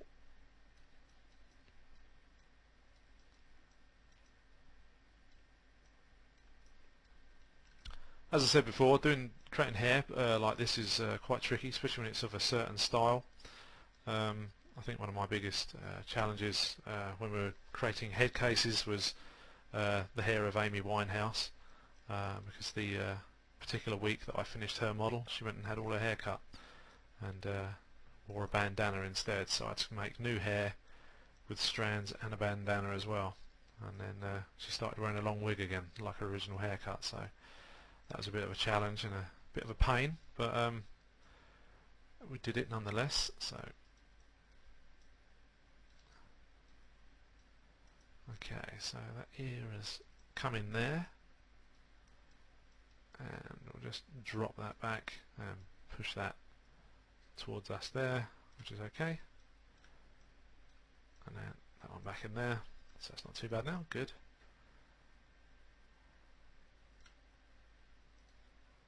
And then what we'll do, we'll just shape this out just a bit more. Ramsay's got some wild hair that we're going to need to put some extra bits of geometry in just to get things to stick up. Okay, so that's pretty good going.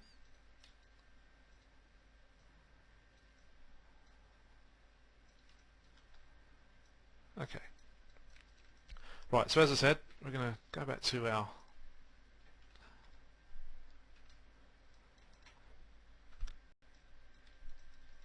rough version. Sorry for the break there. Yeah, so we're back on our rough version. What we're going to do is we're going to mirror this across. I'm just going to delete the history.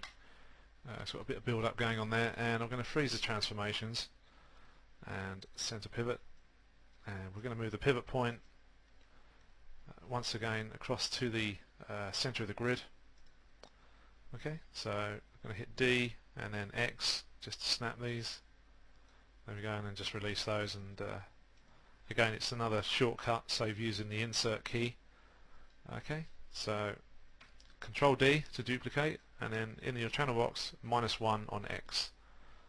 And there we go. And you can do the same if you wish for the face. So Control D, and then we'll do -1 for the face there. But what we'll do, we'll add that back to that layer. Okay, so we don't have to select that anymore. Okay, so if we go to our front view, it's all slowly getting there.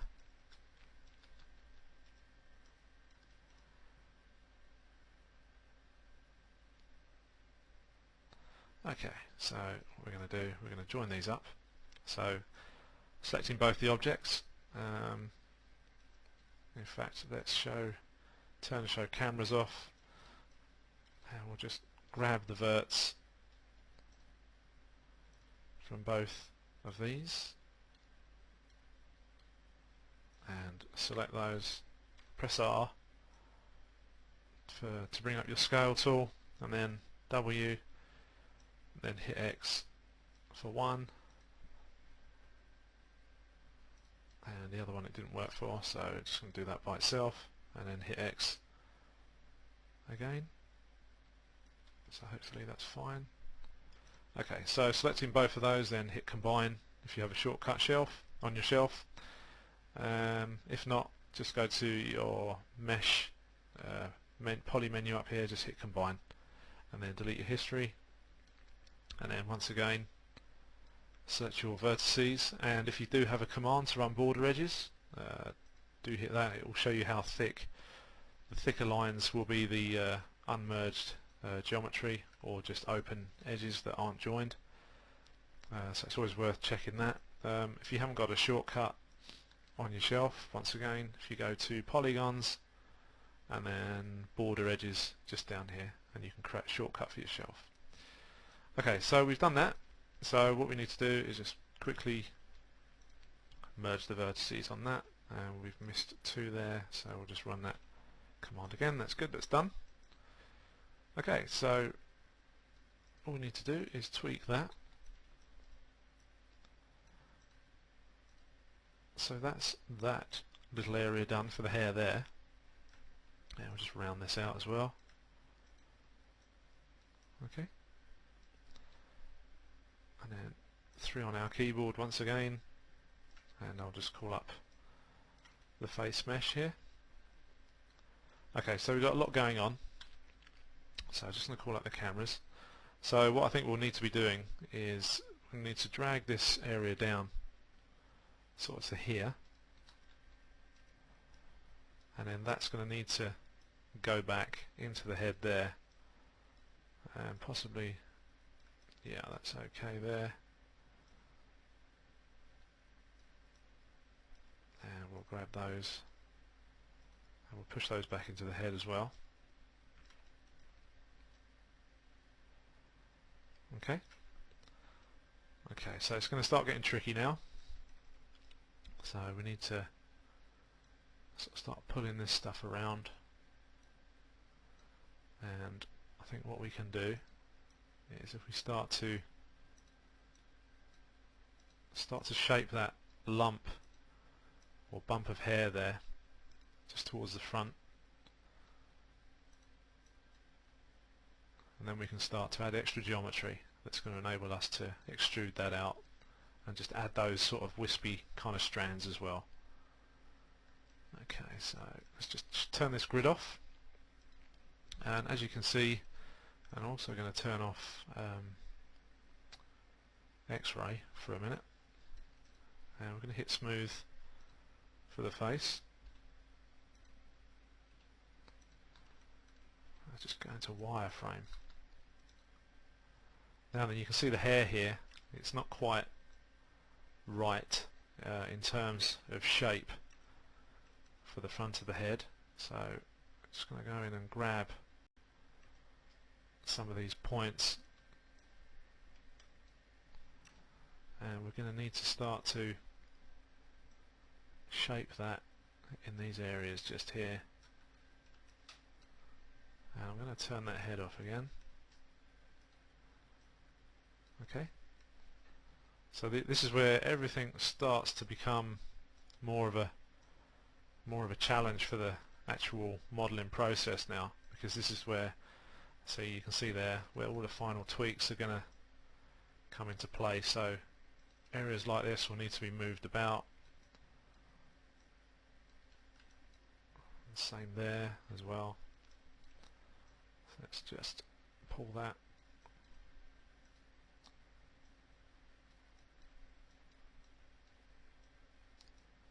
That's not too bad. So we begin to get the shape of that forehead just coming in there, and also we can start to tilt this lot back as well,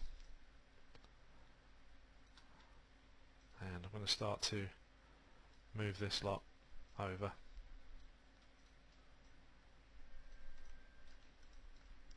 Okay, so we'll just tweak this, and then in the next section we'll begin to add our strands and stuff. So we'll just get that back into the head there, and then of course we've got these little parts just here, So I need to sharpen all those up, and again these areas just here as well.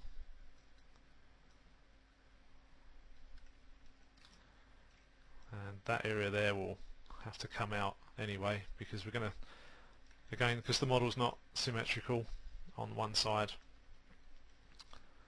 So, okay. So all of this part of the hair is going to have to come right over, because the ears are going to have to stick out and stuff like that, and the face is going to have to stretch across too. So we'll just quickly finish off this little section in here,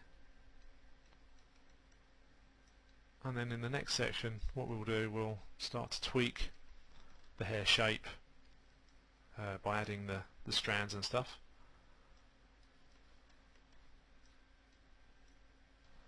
Okay,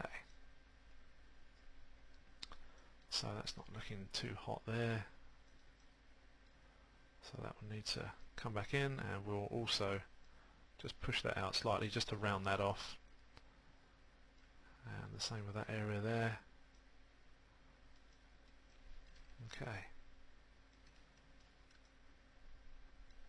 Okay, so we're going to leave that section there.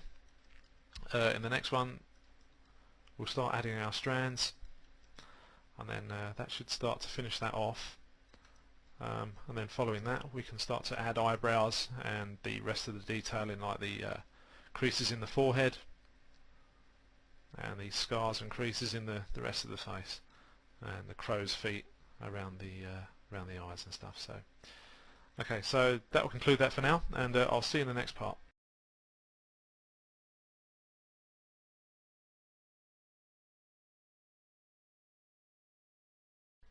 Okay, so carrying on, we're just going to keep going on with our hair. We're going to keep it very simple, as again in the caricature style, but we're just going to start to add a few little wisps, sort of get the basic shape going on here. Coming down the front, we'll probably extrude a few bits out. I'm mainly going to go with the front view for this one, because it's not exactly bang on for the side view. Although we do have a good sort of impression of how it's looking. So first of all, I'm going to just turn off the smooth here as well, and I'm going to do it on this one. But first I just want to get a little bit of shape going on the front here. So I'm just going to scale that in, and I'm just going to move it forward ever so slightly, just there. And also I'm going to have a look at just spinning these two faces here, because we want everything to sort of come over to sort of this side, and I want sort of the option to be able to add a bit more geometry if I need to extrude out a few more of the hair strands, and we'll probably do the same around the back here. Again, it's not a realistic hairstyle, it's a caricature, so it's more of an impression. But if you want to go wild and woolly with it, then that's fair enough.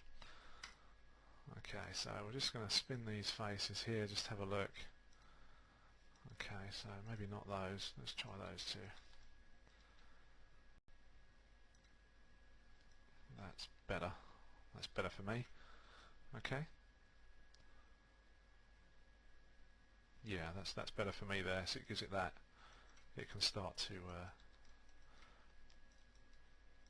we can work it so the hair can start to sort of go over to one side more, and we'll add a bit more geometry very shortly.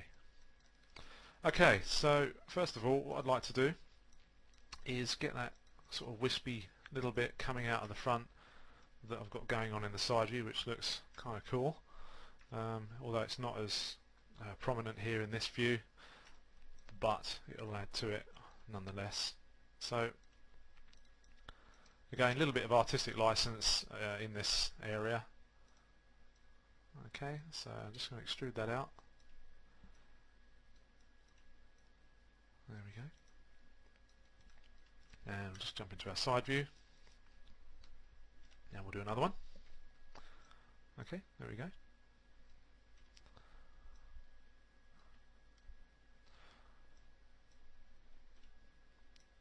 So basically you just want to go around and give the general impression of the hair as it sits on his head, and we'll just curve all this stuff back in and just tweak the verts and everything accordingly. And we'll just check that in the front view there.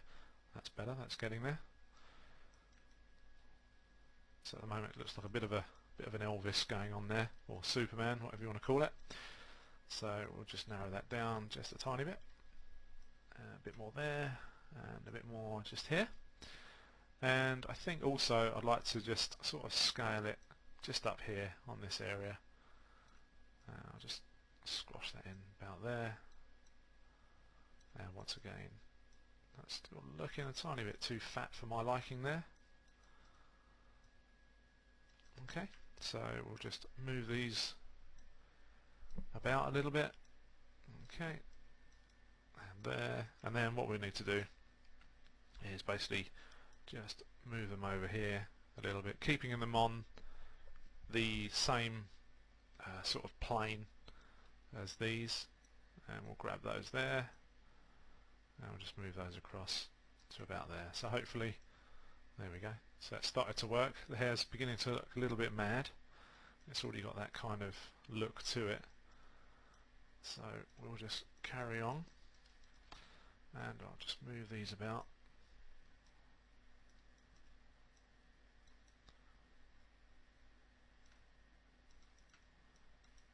Okay, and I think what we can do now is begin to hide our head mesh and just concentrate on this part of the mesh by itself, and I think we need to just round it out just a little more, and just going to keep jumping backwards and forwards in the smooth, tweaking, just making sure we've got polys and stuff going in a decent direction, and also we want enough polys in our model to enable us to get a bit more detail going on. So I'm just going to have a look at these faces here. It's looking a bit awkward, so I'm not sure if it's going to let me do that one because it's on an edge. This is one of the limits or limitations of the spin faces script. It doesn't usually spin the faces on the edge, but it has done this time, so I've been proven wrong on that occasion, but there you go. I have on some models been trying to do that and it doesn't let me, so that's a good one for that one. So I've learnt something there. It will in certain areas, so there we go. Even I've learnt something from that. Okay, so let's hit smooth, see where we're at with that, and we'll just push this about a little bit. Again, I'm probably just veering off the head model there very slightly with this area. Okay, so what we want to do is we just jump back into our front view, and we're going to hit X-ray. So probably want something to start to come across, so we can probably add something here. Let's just see what we can figure out. Again, on the fly, there's nothing planned beforehand on this tutorial at all, and we'll just try and have a look around at our mesh, see what we can generate. That's not too bad there actually, so we can probably start to extrude out here, and what I think I'll do is we'll hit 1 on the keyboard, we'll go to our base mesh and we'll do an edge loop split through here. As you can see, it's gone right down there. I didn't really want it to go to there, but that doesn't matter. So it just means we'll just have to space out our polys just a tiny bit. You could of course always reroute it to go off on another direction and then terminate the edge in another area. That's pretty more ideal. Okay, so that's okay and that's okay. So what I think we'll do is we'll grab some of the poly from here, but this time what I'm not going to extrude it from the actual face itself. I'll show you a quick technique for those of you who aren't familiar of extruding it along a NURBS curve. So what I'll do, I'll quickly jump into my side view yeah, we'll do the side view I think for this part. Now if we go to create and we go to, you can choose the CV curve tool or the EP curve tool, and just make sure it's not on linear, otherwise it will just be more like a straight edge. It will be very jagged, so just put it onto something like 3 just to keep it low, which isn't too bad, and the same is a very similar setting on the EP curve tool as well. So just keep that on. I'll keep that on 3. So while I've got that one, I might as well keep the EP curve tool. So I'm going to just jump into here and I'm just going to draw a curve. There we go, and then hit enter on your keyboard, and that will then bring that into a mode that's usable. Okay, so we're just going to edit this curve a little bit more. I'll just turn off that camera so we can see it. There we go. Okay, so and then what we need to do, it'll always create it at the center point in world space. So what you need to do yourself is just basically move it around, rotate it, etc. So just hit F8 to go back to the sort of object mode, if you will, for this curve, and we're just going to hit the rotate tool, and I'm going to move the pivot point with D pressed on my keyboard. Hopefully it should snap it to that area. Oh, it's just going to snap to the... Okay, that's better, that's got it, and we'll just show our wireframe just so we can see where we are. So I'm going to actually move that over, so I want that poly there, and then we can rotate this to sort of about there, and again just sort of get it all into place where you want it, sort of roundabout sort of area. Okay, what I'll do, I'll leave that there like that for now, and then I'll show you what we can do afterwards, after we've extruded. So what you need to do is select the face that you want to extrude from, okay, and select your curve, and then hit your extrude tool, and hopefully it should extrude around the path, which it has done. As you can see, it's not great, but if you go to your options in your channel box for the curve, there we go. If you go, or sorry, I beg your pardon, the path extrude, you just come down to here, go to divisions, and just begin to increase those, and you'll see that begin to grow a bit better. And you've also got the option to taper it, so you can go outwards if you want to flare it, or you can just grab that from that point there, and it's done. Okay, so what I'm going to do, I'm just going to open it just a tiny bit on the taper, just so it rounds it off just a little bit there, and divisions we'll keep at 3, I think, for now. Okay, so as you can see, it's intersecting a little bit there. So what you can do, because we haven't deleted any history, the actual mesh and the curve that we've drawn have a relationship, so to speak, together, and so they are actually joined. I will show you, and which will be a bit more beneficial.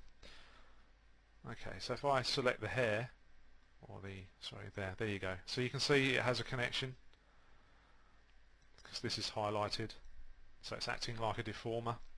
So this has gone pink on the mesh itself, and now what you can do, if you choose your control vertices, your CVs, and what we can do is now move those about, and that will enable you to move the mesh interactively, which is real cool.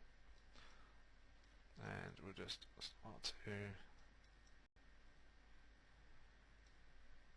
pull things around, and we'll go back to our shaded mode. So there we go.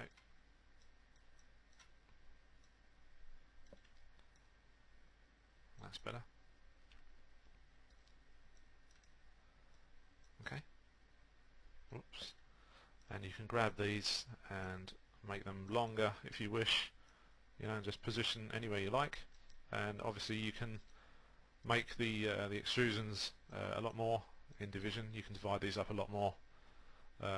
It's probably best to do it prior to pulling the CVs about, because of the history that's going on between and the connection with everything.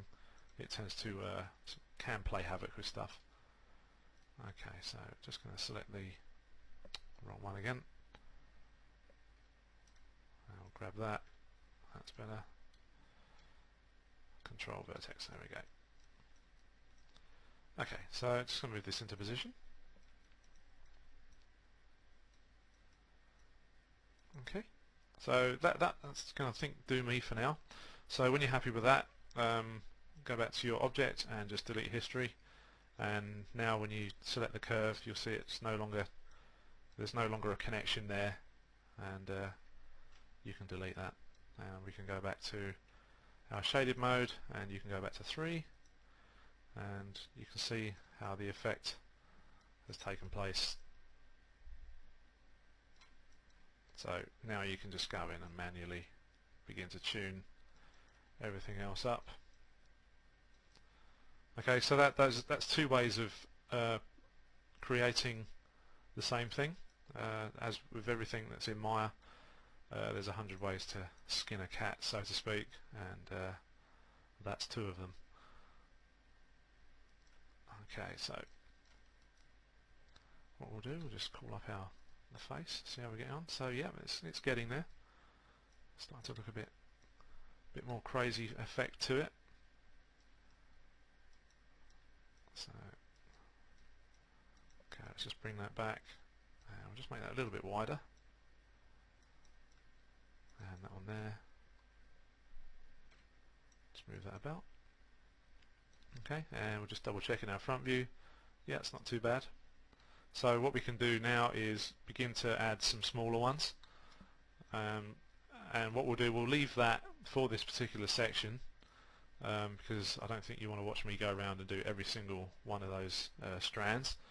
I shall continue to do that in between the episodes, because as the next episode we want to cover a bit more on the face and start to add in the more detailed lines, but also start to put the other side of the face to match up, and these ears to match up, stuff like that. So we'll start to take a look at those kinds of details in the next section. But I will leave you to finish your own hair, because I've shown you both ways to do it, and I think that will be adequate enough for you to follow. So what I'll do, I will add another couple, and then we will end that chapter there. And okay, so if we just hide our face mesh, and we'll just go back to our rough faceted version. Okay, so I just want to get some polys to look a bit more of an equal size here, and I may add one there, I think. Okay, so we'll have a look at that. So I'm going to do this like this. I'm just going to move that up ever so slightly, and again hit G on my keyboard to repeat that command. Now I'm just going to move it into position again, and I'm just going to flatten this out, taper it, and I'm going to just check our shapes, because it's got a bit skew there. Okay, so just keep an eye on everything before you go mad and begin to extrude out tons and tons of stuff. Just one of those things to be sort of a bit of aware of while you're doing this.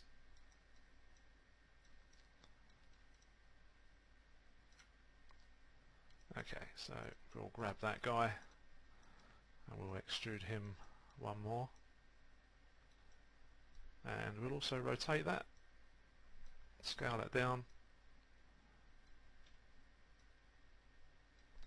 And another thing would be ideal is to check your reference, if you have any, of whatever particular character that you do decide to model in this fashion.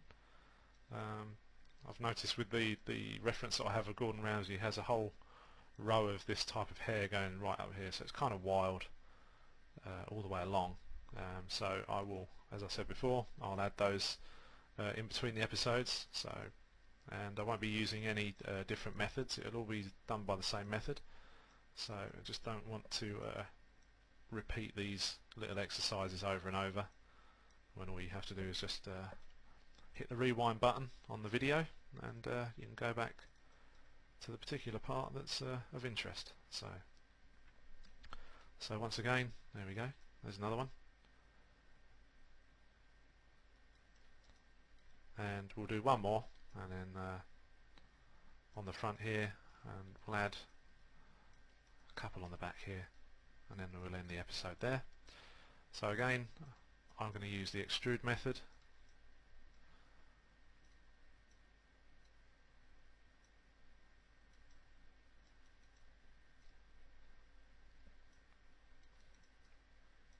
Just scale that down a little bit more. That's better. And once again, I think we'll have this one going off actually over this way, actually looking quite good there. Okay, so that's looking pretty good, and I think I'll do one more. I'll just grab the move tool.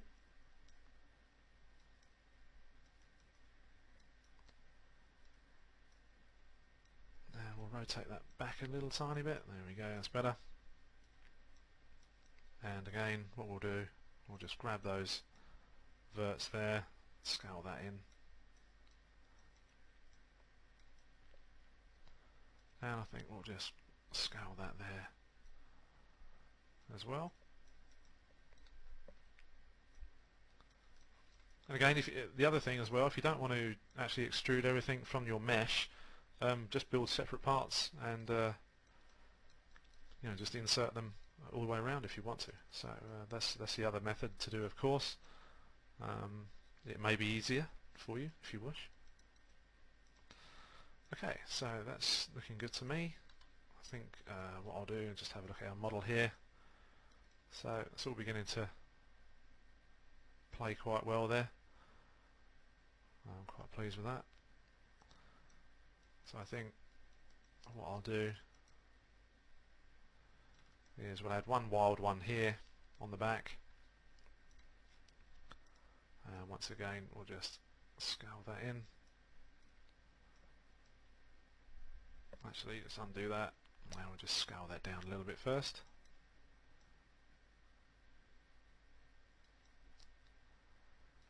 Just move the points about.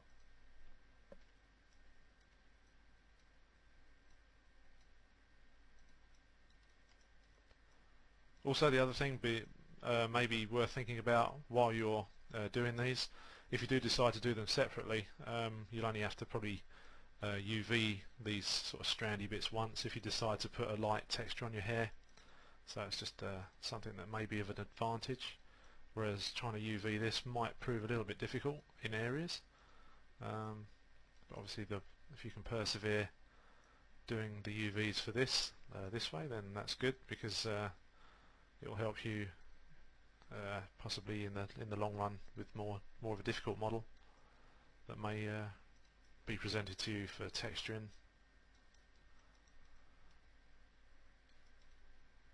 Okay, so we'll do one more here. Just find my axis, there it is, that one there. And I'm just going to scale this down just a tad more. And we'll just push that out, push that forward. There we go, so that's looking cool. And scale it down a bit more.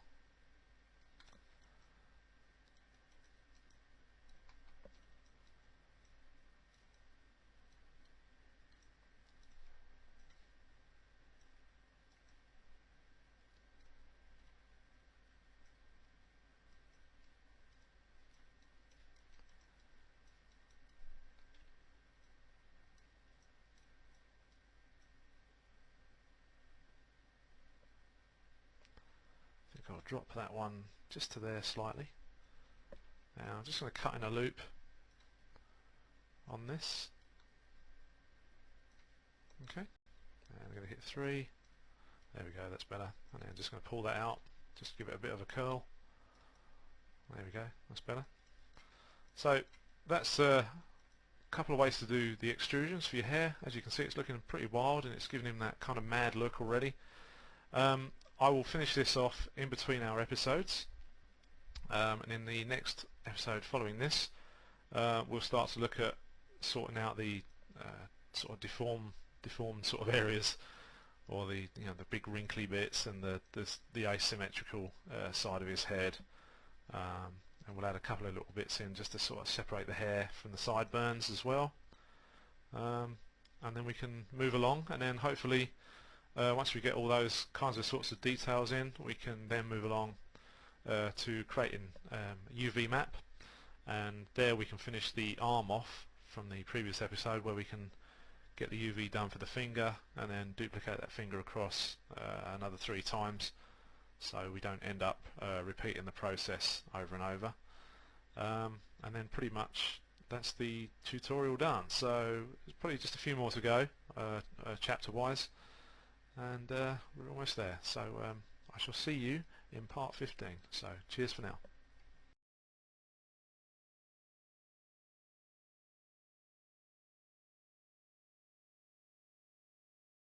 Hey everybody, welcome back to part 15. As you can see, I finished off the hair by adding some more strands to it, so it's got a bit more of a messy kind of style to it. All we're going to do in this episode really is just finish off the sideburns, give a bit more definition line between those and the main sort of hair, and then also we're going to have a look at bringing the form out a little bit more on the side of the face, because he's not obviously symmetrical, as you can see here by our concept art, and also he has an ear bigger than the other, as I mentioned previously as well in the earlier chapter. Also the eye needs to move across, so we're going to sort of look at these areas in this particular part, and then afterwards we're going to sort of move on. We're going to add in an eyebrow or 2 even, and then following that we're going to start to, I'll give you an overview really of putting in these sort of craggy creases, as you can see on the reference just behind here, and also sort of around the face. So just to give you an overview of how to start that as well. I'll only do a few because obviously you don't really want to be watching me do every single thing, because it's just going to get really boring. So the best thing to do is watch me do one, see how I've done it, and just basically rewind the video and watch me do it again. So that's probably an easier way to do it. So but we'll concentrate on the forehead, and we'll do around the sort of chin area and stuff as well, and then all you need to do really is apply those techniques to the crow's feet around the eyes. So moving on, what we'll do, we'll finish off the hair. So I'm just going to hide that face for a minute. What I think we need to do, looking at this, is we're going to need to spin these faces so this edge sort of runs off along here, so I think it should join up between there and there. So I have to go to polygons, and again my spin faces menu, script rather. So that's done that in one go, which is really good, so I haven't got to worry about spinning that around anymore. So that was pot luck there for that. Okay, so what we'll do is just move that down, and then we're just going to run a whoops, wrong one. We're just going to run a split just in here, and this is I'm using NJ Poly Tools here. It's one of my favourite tools to use, so I thought I'd put that into this part of the tutorial. It has an interactive slider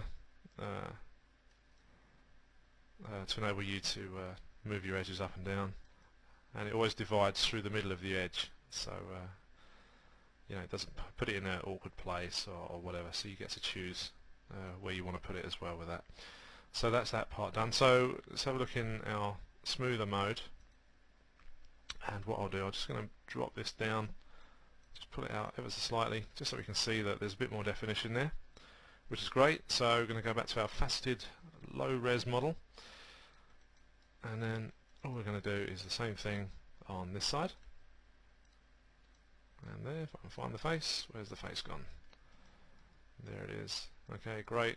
So again, we go to our polys and spin faces tool. So as you can see here, it needs 2 spins to get it into the right place. That's fine now. And once again, we'll just move this down. just a little bit, and again I'll select an edge and drop in another edge loop split just to there. And what I will do is I'll manually adjust this one. We'll look in the side view just to get a sort of a roundabout sort of placement for this, so it matches the other side. As you can see, it could do with going just a little bit higher there, and also we need to do this edge as well, so we'll drop that down to the same sort of height as that one, and then we'll just adjust the verts on that side, and there we go. So that's pretty much in place there, and again we'll hit 3 just to make sure it's all okay. And I think what we could do is just bring that out ever so slightly. It's pinching too much there. Okay, so that area there is pretty much done. So I think what we need to do is just get rid of that history there that's built up. Okay, so that's really good. Okay, so what we're going to do now is I'm going to pop the hair onto a layer and add that and turn that off. So we're just going to rename these layers as well, actually. So that's face underscore, and I always put dis on the end for display. So that's the face layer done. And then this one is our hair.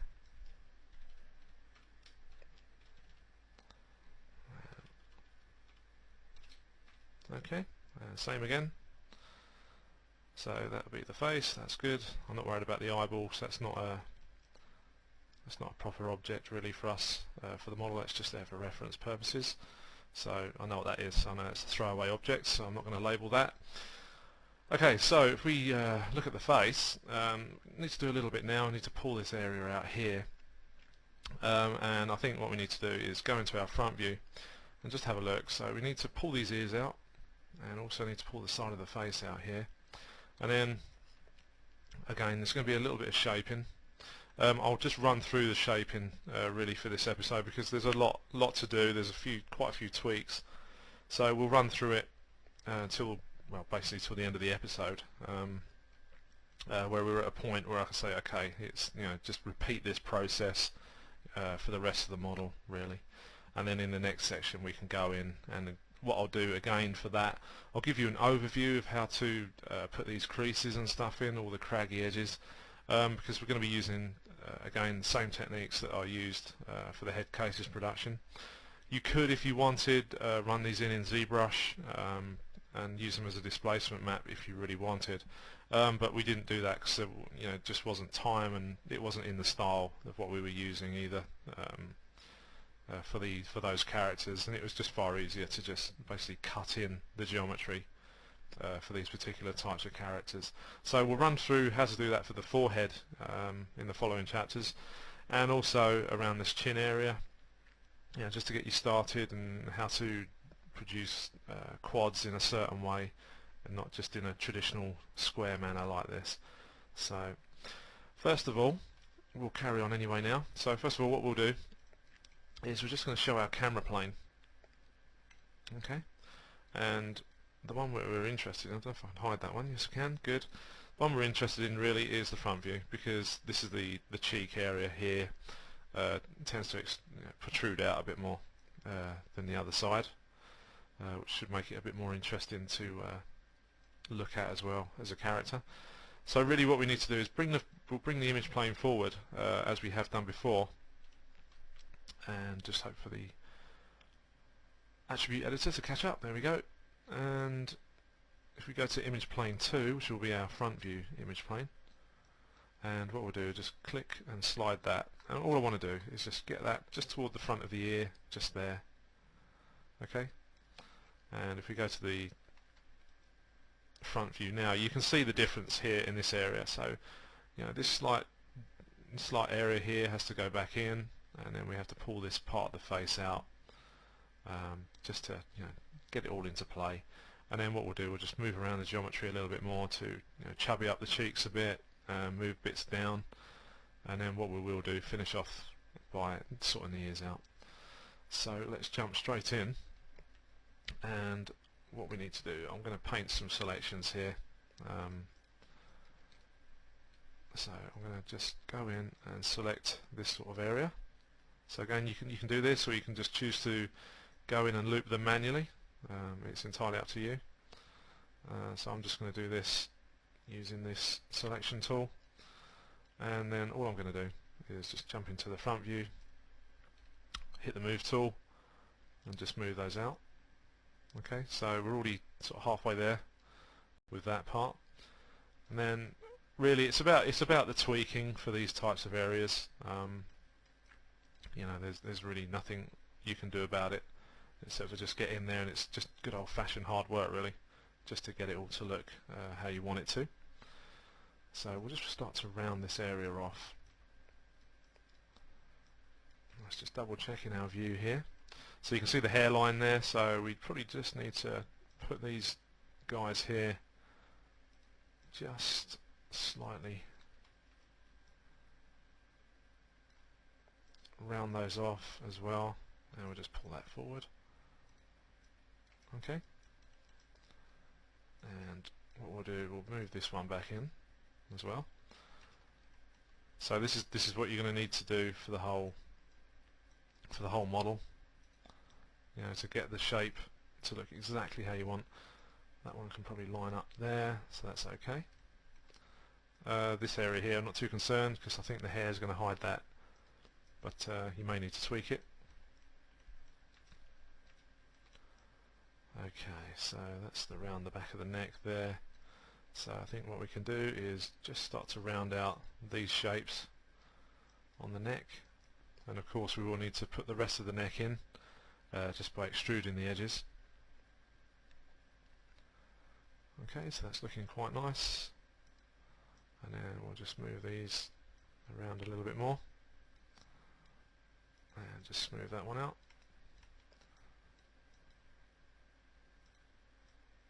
Okay.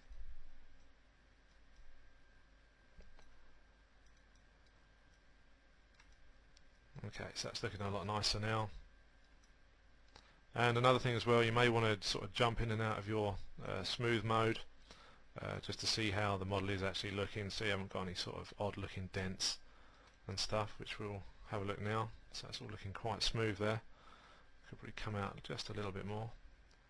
And again, because it's smooth, the shape might just differ ever so slightly from the more faceted version. So again, just bring that out, and you can see the back of the neck there. If I just zoom in so you can see it a bit clearer, that's the joint for the neck, so I'll just line that up just nicely there, so that's ready to extrude downwards.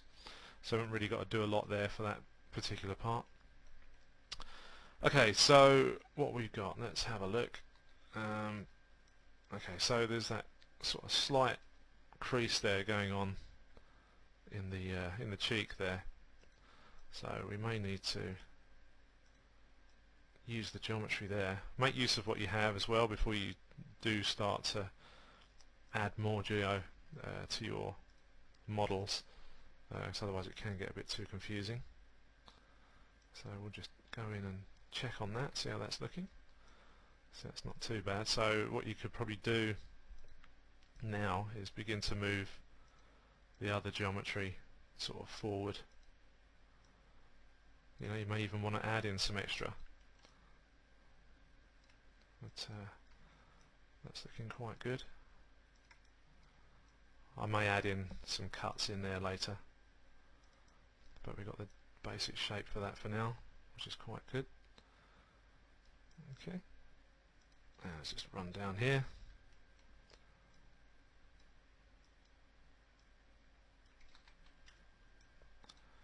Okay, so that's bulking out quite nicely there, and we'll just push this back. Let's just be a bit bold and have a look. I'll just bring that there. So yeah, it's not absolutely ideal there, so we may need to just add in a slight crease to that. We've got starting point, so that's good, and then we can smooth that out afterwards. Another thing, I want to bring these cheeks forward ever so slightly as well, because they're looking a little bit flat. I'll just bring that there, that's good.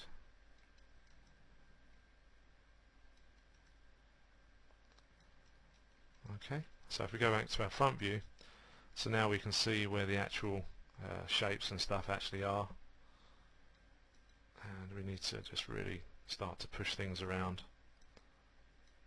As you can see, the mouth needs to come over, so it'll all take shape.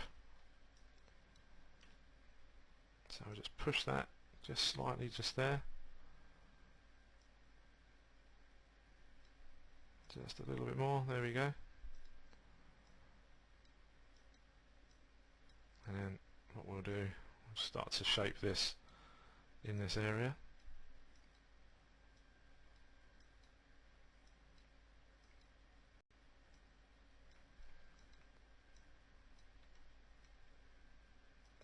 So this is the sort of general methodology of going around making these types of characters. You know, it could be cartoon, it could be a more realistic looking character, but this is generally what you're going to sort of face and have to do. You could sculpt it in ZBrush, of course, but this isn't a ZBrush lesson, so we're not going to. But you could do it that way, you know, just to give yourself a bit more of a head start there. So let me just push this up. That's getting there now, that's good. Just move that back. So I'm looking at areas where I'm going to start to cut in geometry as well for this. I think we will definitely add some extra splits into that part of the model. And also what we need to do, if you can see there, is the cheek has a slight S shape to it just in there. So we'll need to sort of try and get that in there as well. There we go, we'll just sort of push the geometry around just to keep the shape going.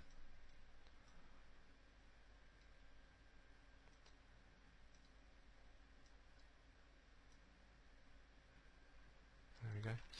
So what we can do is jump into this view now and have a look. So you can see where we've shifted it about, you know, it's caused a few lumps and bumps. So, you know, again, just going to have to go in and be patient and just, again, move it all about. So there we want to check the geometry in these areas. So that's got to go in. So the one below that has got to come out, which is there. So that will, as I suspected it would, need some extra geometry to sort that out.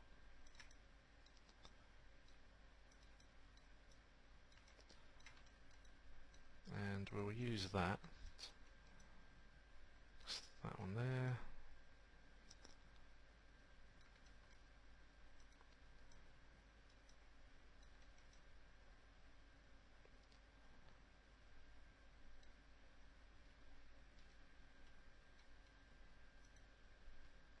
Okay, so what I'll do, if I move that one back to about there, put that there, and then what we can do, we can put in, we'll leave that for later on, we can put in some geometry that's going to run from there to there and around this sort of area as well. So I think that will suffice nicely for that, actually. So just slight alteration there, as can happen. Okay, so this area is going to have to go back a little bit because that's just sticking out way too far on the model itself, and also not overly keen on what that's doing. Let's just nip inside here just to check the geometry, what's going on in there. And what we can do, we can just push that back ever so slightly as well, and we can move that downwards just to get everything to round off. That's good, the rest is fine there. Okay, so it's taking shape. There we go, a bit of depth. So it's just this guy here really to push back.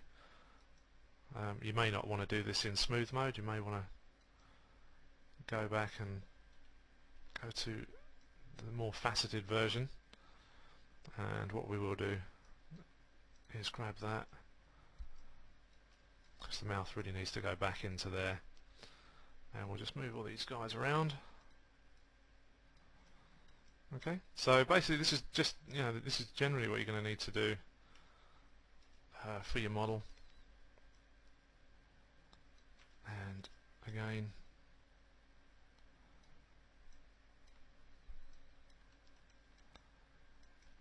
just tweaking areas all the time until we get a good shape.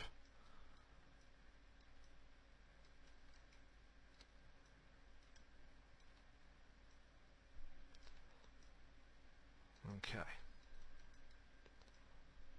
And again, just going to hit 3 just to see how we are. And I think what we can do is just move these back ever so slightly as well.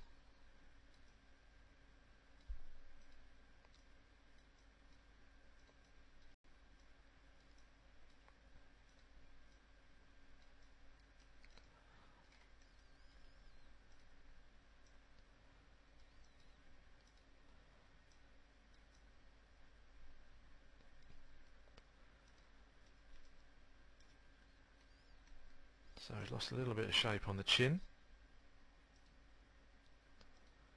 that I shall now put back.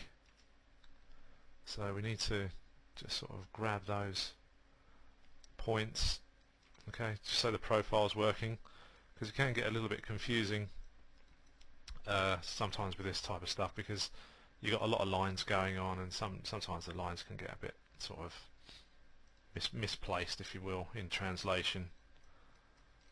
Okay, so that's looking kind of good. So that's good. So I'm just going to bring that back out, this one here, not too much, because I want to leave that as a referral point to where to add some edges and stuff. So let's jump on up to the eye area. Okay, so as you can see, this eye pretty much fits really well. I think we do need to adjust this bit before we just do that eye. I'm just going to try and pop all these up into here and move that up a bit there.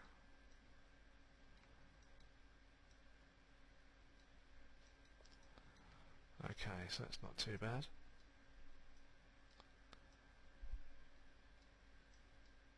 Okay. Right, so up here, as you can see, we've got this kind of loop going on here on the cheek. So I'm just going to move the geo up to here, and then what we can do, we can add some creases and things around this area. But also, I'm just going to just shift those there. So if we just go back, so you can see we've got a nice little shelf going on. So now we can tweak that part and that one there as well. There may be room to actually stick in some more geometry as well, which isn't always a bad thing. It may well be a good thing if we do, but we'll have a look. Okay, so I think first of all we do need to move the eye over. So what I'll do, I'm just going to select that now. So if we go back to our base, it'll probably be a lot easier to do it this way. Okay, so just deselect what we don't need. Okay, and I don't think we need that there, or that one there. So I'm going to go to my animation, menu set, create deformers, and cluster. So you should now see a connection between the mesh and the cluster.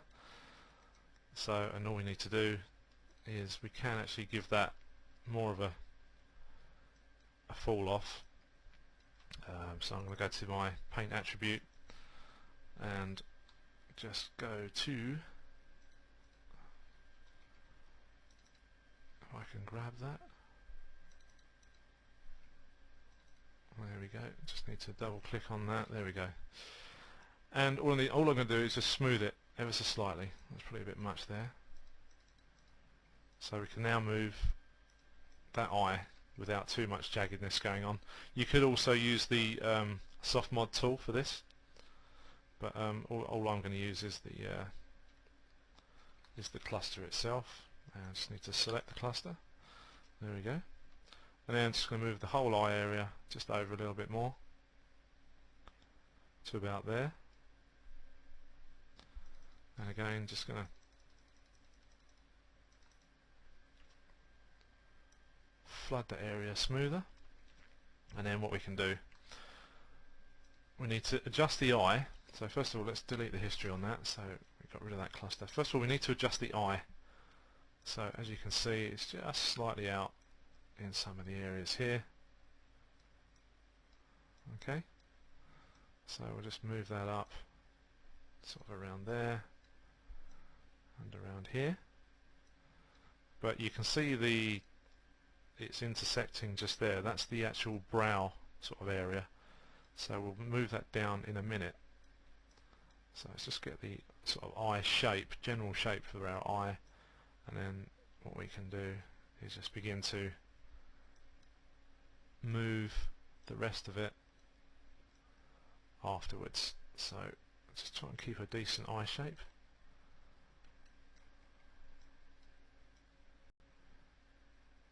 Sort of about there, I think is good for that. And I just want to try and balance these little areas out as well. Just keep the geometry sort of tidying off itself. So then hopefully that's our brow. Yes, it is. There you go. And then what we need to do is just grab it and get it to match this line you can see going down the front here. So there we go. So that should cover that part. That's good. And again, you might want to go into your smoother mode, and then we can start to sort of put a bit more form into that there.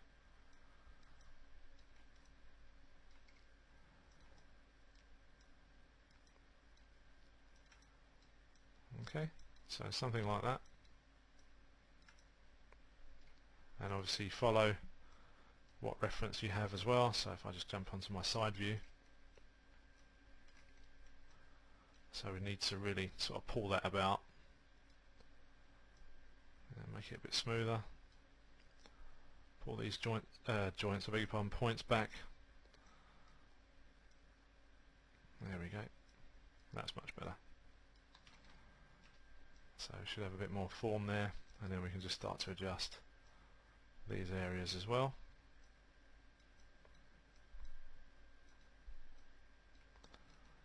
Okay, so that's looking good.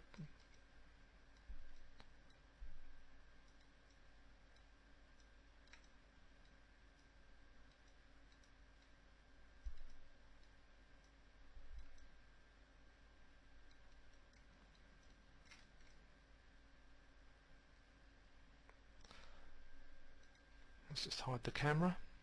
So get inside the mouth here. Just start to sort of close it up a bit more, ever so slightly.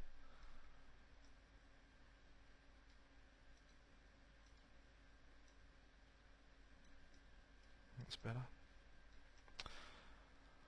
Okay, so if we just turn off our wire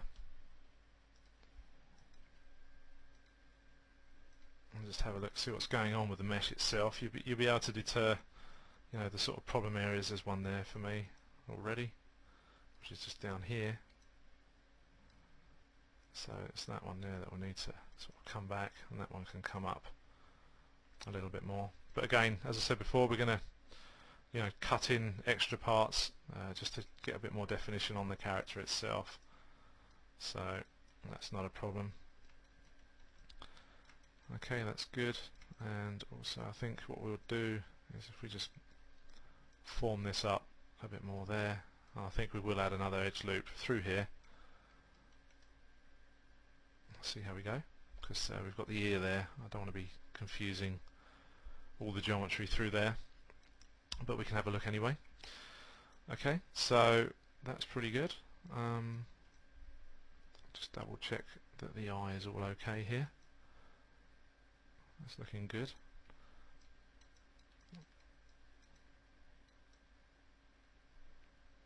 So we'll complete this side, I think there, we'll leave that there for now. So it gives you an idea of what to do for that. And of course the other thing, just got a slight dink there and some bits going on here, but those areas aren't not too worried about. So we've got to put the neck on yet anyway. So yeah, the other, we'll finish off this particular part by sorting this ear out, this one here, and we'll rotate that inwards because it does need it. And what we will do is we'll select the camera and we'll just move back our image plane to where it started. So you can see the ear is quite a way out. In fact, it's miles out. So we'll need to grab that and rotate that around the front and inwards, and then adjust the geometry accordingly. So what I'm going to do is going to hit one on my keyboard. I'm going to hide the other half, okay, just so we can get in here and have a look. And then I'm going to select my verts, and I'm just going to loop select that like this. Okay, so we've got the inner ones, and we'll just check we've got everything on the outside, which is great. And I'm going to deselect from there and there, so we can rotate that, use that as a rotation point. And I think it'll probably be better if I do it from there as well, get rid of those. And those there. Okay. Again, trial and error, so see how you get on.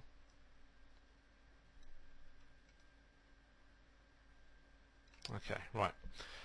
So if we go to our animation, yes, we're already there. So create deformers, and we're going to go to cluster. Okay, so now what we want to do is just get the rotate tool, and I'm just going to press D, and I'm just going to move that just to move the center pivot point for this particular object. So there we go. And again, what we can do is adjust our fall off for the cluster, so just smooth it back a little bit. That's probably a little bit too much. Okay, so we won't do that for a second. We'll just rotate that outwards like that. So you can see that we'll have a little bit to do. So if we just jump into our front view, and we'll just move the ear up into place, and we can start adjusting the geometry to begin to match up.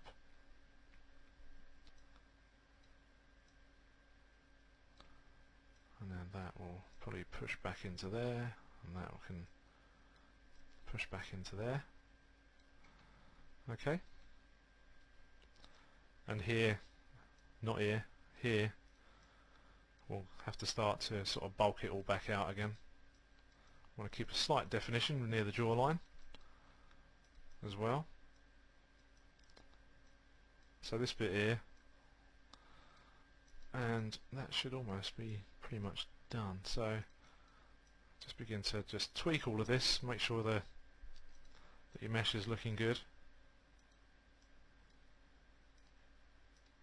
And again, we'll just concentrate on this half, because obviously you don't want to be watching me do this throughout the entire chapter. Okay, so it's not too bad there. I think we've got a bit of crushing going on in here, so just bring that out. And again, the only way to really sort of tell what's going on is if we hit the smooth and see what's going on there. So there we go. So it's not too bad. Still a fair bit to sort of tweak on that, but the majority of that is now in place. And I think we need to just sort of move these points about. That's better.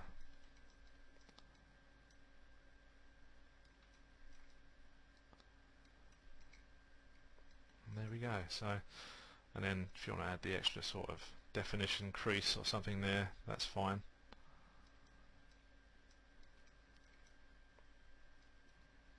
So if I go to the front view now, that's looking pretty good. So again, just got to move these things around, pull these bits up,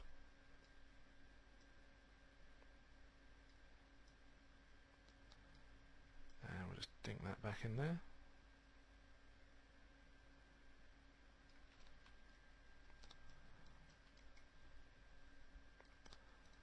Okay, so that's that bit done. And again, you may just need to go around, sort of tidy up your geometry. There we go. That's much nicer. Now I'm just going to move those ear hole stuff onto the bit more inside and out of the way. So there we go for that. That's looking good. And we've lost a little bit of the sort of definition on that part there, and also this part here. So if I grab these edges and we just push those back in,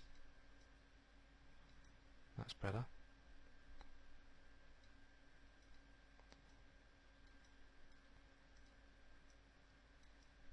See, again, I think I've mentioned before that sometimes you can just grab the edges. It's actually quicker to get a form in that respect as well. So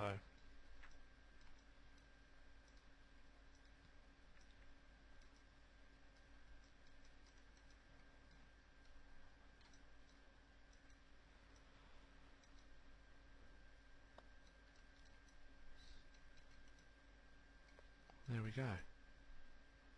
So that's good. I'm pleased with that. That's okay now. So that just leaves the sort of the back of the ear really to sort of sort that out. You've probably got a little bit of room there to add another loop in, just to add a little tiny bit more to play around with. But you should be okay actually with what you have if you've followed this poly for poly. But also bear in mind that the hair is going to cover this area anyway, well, the majority of it. So you may not need to worry so much.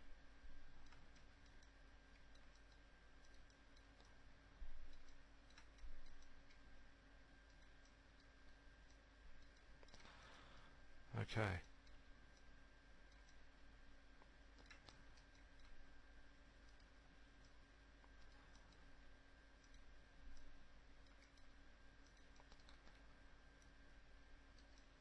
Okay, so we'll conclude that chapter there, and if we just go back and show all, and we'll switch on our hair again, and F8. So as you can see, that's really taken shape just in that small, just with those small tweaks. The hair needs to come across, things like that. I'm not going to fix that in the episode. I'll do that in the downtime between each episode. So when we come back to the next part, the hair will all be fixed up. But again, it's just all pulling the points around, getting everything to fit. As you can see here, the sideburn has managed to disappear inside the face now. So those are again another part of the model that will need to be done. So yes, so you just need to follow exactly the same route that we went down here for the other half of the face. And then what we can do into the next section, we'll begin to add all the craggy sort of features and stuff, and then we can move on to finishing the arm and do the UVs for that, and then that will follow with a couple of samples of, as I mentioned, UVs projections using cylindrical and planar mapping. So hopefully that's been a bit more of an insight for this episode. So hopefully we will catch up in part 16. So I will see you then. Cheers.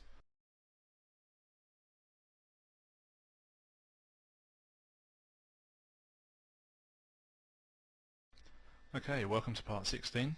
As you can see, I've joined the head together. I've gone round and tweaked all the appropriate points and stuff like we were doing in the previous episode.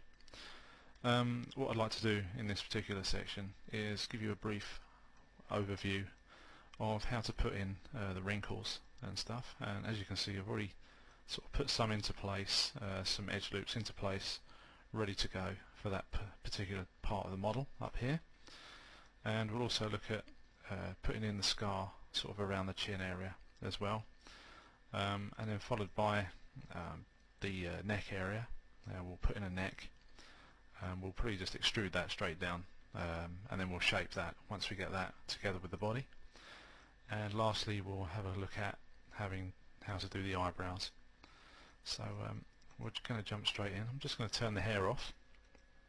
So as you can see where I've tweaked it so it fits all around by the hair, and so there won't be any gaps anymore.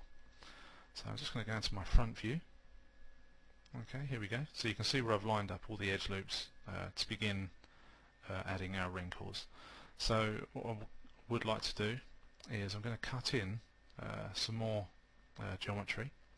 I'm not going to do every single one for this exercise because it will get a bit tedious otherwise, and so the best thing to do once again is just to do it a couple of times in a couple of different places, and then you can just rewind the video and play it over and just use the same techniques throughout the rest of the model. So I'm going to start up here because it's quite a good area to get on with. So first of all, we'll jump into our perspective view and just quickly see where we've got to start. So a good thing to do is just highlight an area so you know where to start, and then I'm going to go and get my split poly tool. Okay, and I'm going to turn off the camera for this view for now. So again, I think it's just around that area we said, so we'll start it there, and what we'll do, we'll just move this all the way along this particular line that we have as a guide. And I'm just going to jump into my front view there, and what we can do, we can end that just there. Okay, great, so that's into position. Okay, so what we've got a couple of triangles at each end. Well, that's not a problem because we're going to cut that once again through the middle there, and this is the part that's actually going to be the crease, because once that's complete, we'll just pull that back into the top of the forehead. And if it just clicks on there, okay, there we go. Okay, so that line we've just created is going to get pulled into the head. So as you can see here, it's no longer a triangle as such, it's a four-sided polygon to go with all the rest of them that we've been doing. So now we need to select our edge, and just checking our front view. As you can see on this one, it just breaks off there. What I will do as well, I'm just going to move the geometry up ever so slightly to begin a little bit more sort of tweaking. We'll just make sure it's all lined up good, and I'm just going to move that up, and we'll do the same with that one, and we'll do these as well, sort of see if we can get that center line, the last line that we created, onto that crease itself, and then we can begin to do the important stuff. So it's a relatively straightforward process. There we go. So that's okay, and that one can just come down there, and we can just sort of round all this off as a sort of last minute thing when the model is near completion. So all we want to do now is just go in, grab these edges, okay, and all we're going to do, just double check we haven't got any other ones, and just going to push that back. And that's all that is. That's all that's going to take to do. Because of the smoother area we have up here, we can just select that edge, or the one just above it. Okay. And what you can do, you can just pull that out slightly. And that's it. That's all you have to do. So again, we'll just hit 3 on our keyboard, and you can see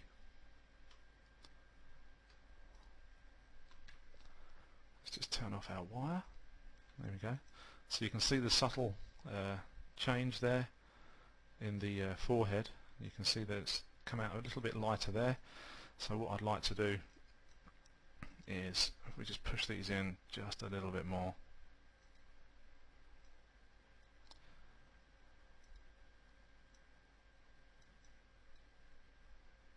just to really define those deep creases he has in his forehead. Again, check your reference for stuff like this. Obviously some photographs they're going to be a bit more extreme than others, but so go by what your reference tells you. I've been studying the photographs of him I have here, so there's some quite extreme looks on some of the pictures I have of him. Right, so we're just going to go back to our faceted version here, and I'm just going to grab, sorry, the wrong ones there. Just going to grab these lines here, and I'm just going to push those back even more, and those two guys there as well. So I'm going to really push those in like so, and I'm just going to round out so we get a nice smooth transition going on, and I'm just going to bring up that bottom set of points as well all the way along this row, and I may drop the top one down just a bit. You don't want to get it too sharp, otherwise it won't look very good, so you want to try and keep it as sort of like a natural sort of fall off on the skin. You don't want too much of a a crevice in that area, but just enough to define the character. Okay, so that's that one. So again, we'll just hit 3 on our keyboard, have another look, and I think that's pretty good going there. So what I think it does need though is just some slight fine-tuning to bring the points just forward, to make that forehead a bit flatter just up there, and those there as well. So again, these are just slight tweaks that you'll need to do on your model as you go.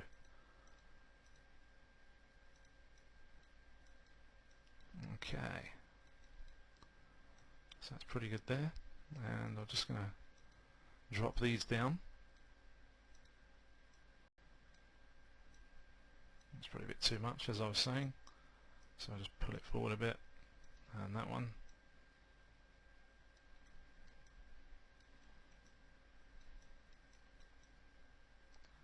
And we'll just pull this one here, and this one here, and we'll just keep the shape of that forehead going as well. Just put a couple of polys out of place there. So there we go, so that's that one done, which is pretty good. So that character is really starting to look like what he needs to. So we've got that sort of kind of smooth area as well. So again, you'll just need to add in the extra ones, because I don't want to go through every single one for there.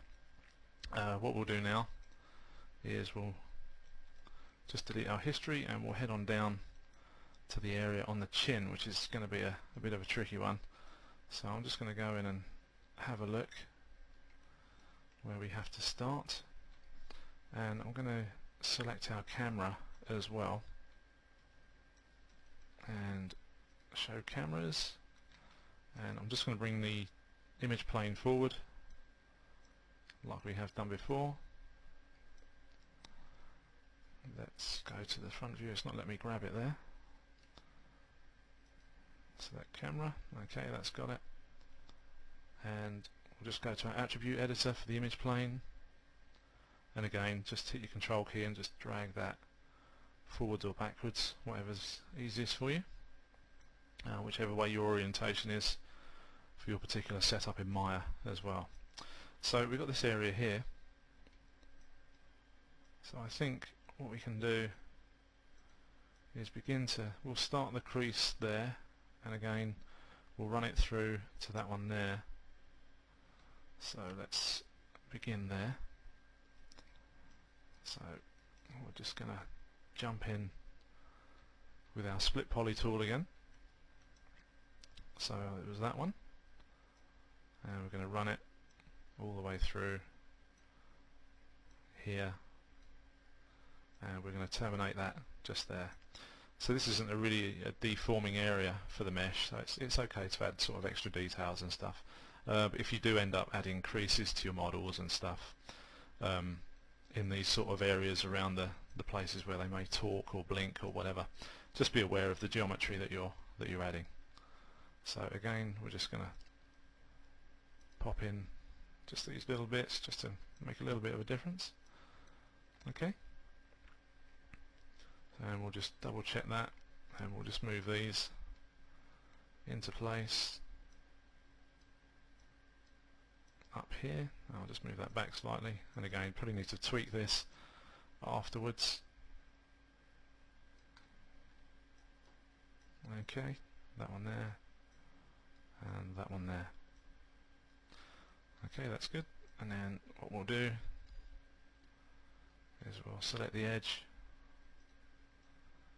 and push that in and down a little bit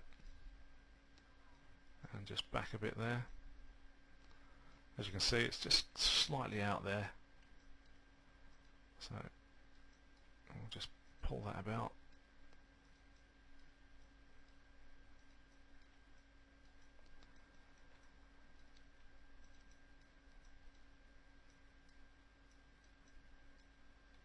And there we go. So that's pretty much it for putting the creases in. As I said before, I'm not going to do all of them for this. This is just a way to show you in which direction to sort of take, so you can do those yourself. And I will complete them before the next section begins, so we can move along with the rest of the model as well. So I'm just going to hit back to object mode and just going to hit 3 on the keyboard. So there we go, that's the scar going in, so it's not looking too bad. And again, we can just nip in there and just fine tune that, pull that one down, pull that up ever so slightly there, and we'll just move that. I think I might have picked another one. No, that's fine. Okay, good. And then we can just move that around there just to give it that nice little curve that it's got going on, and then that's pretty good. And what I'll do, I'll just move that center one down ever so slightly,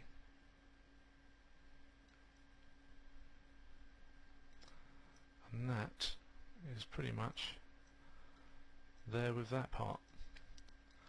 Okay, so again, just go around the model and add to your bits and pieces there. There's a few little dinks in there that just need to be tweaked.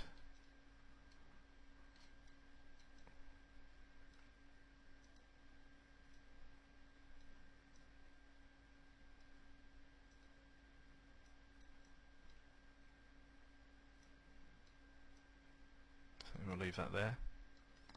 That's okay for now.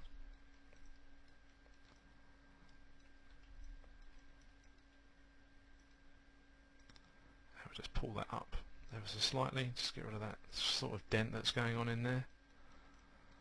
Okay, so that's done. Okay, so we'll call that a day for those areas, and as I keep saying, I'll leave those for you to do the rest to on your particular model. What we're going to do now, I'm going to hide the image planes, and we're going to get on with just extruding our neck out. So, and also what we'll need to do is we'll just delete some history, and we'll head on up to our neck area, and we'll select a continuous edge, so that grabs all of that there. It's shot up the side by the ear, it's not a problem, just deselect that, that's done. Okay, and then all we need to do is just extrude these edges. Okay, and we'll hit the center pivot,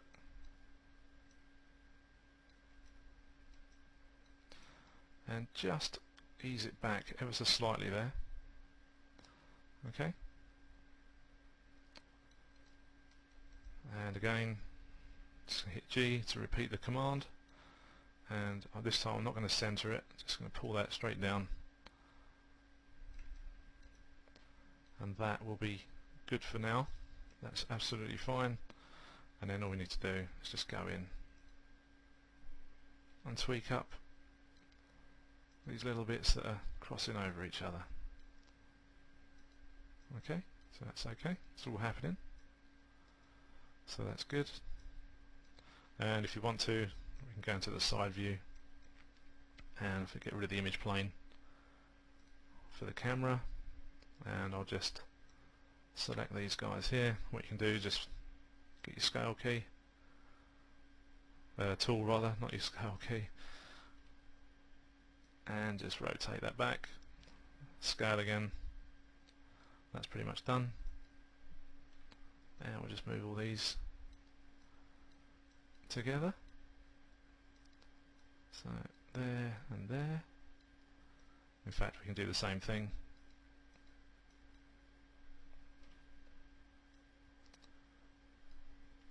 and just rotate that back. There we go, and just scale that up again. Bit of a broom handle neck at the moment, but once it goes into the collar of our garment, then we'll have to do a bit of tweaking, which is always the case. Okay, so just move these points around. Okay, it's a little bit rough around the edges,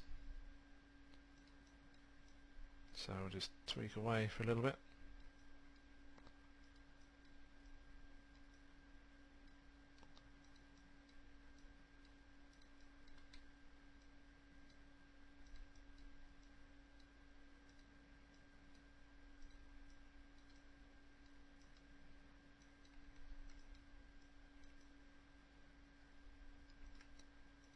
Just round it out ever so slightly.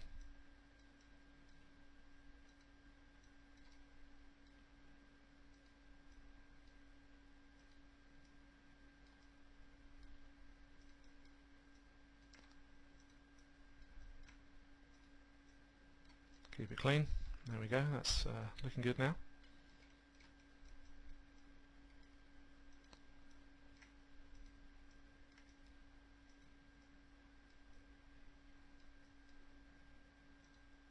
There we go. Okay, so just a little bit there to just smooth out, so what I'll do, I'm going to use my sculpting tool and just hit the relax button there, and hopefully it should all start to tidy that up. There we go, and just do around here.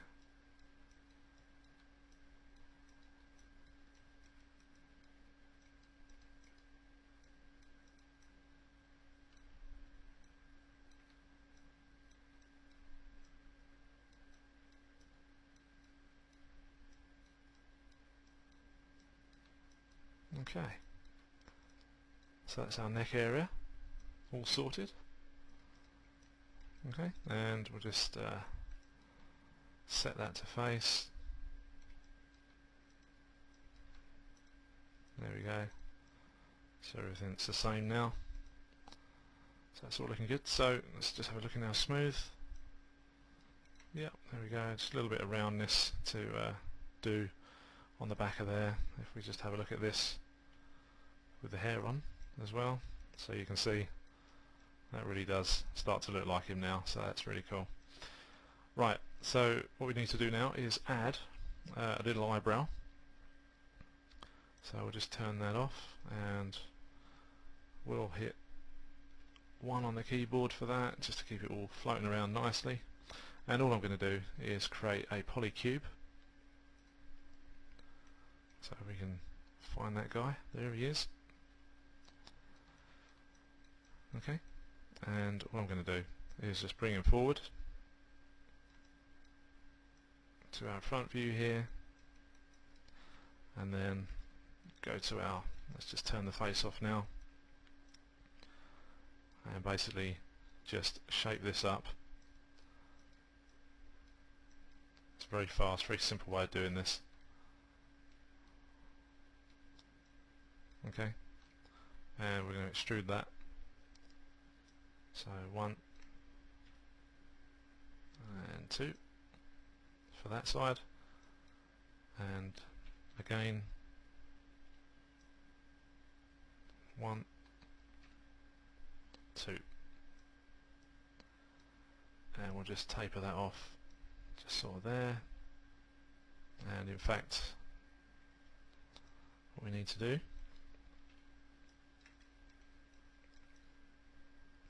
is now get rid of the back faces, because we don't need those, we're not going to see them.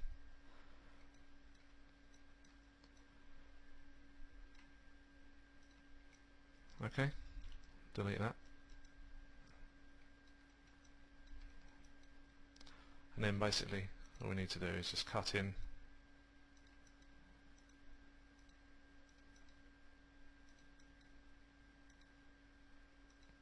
some extra geometry. Okay, and then I'm just going to scale that just a little bit flatter, and then just grab these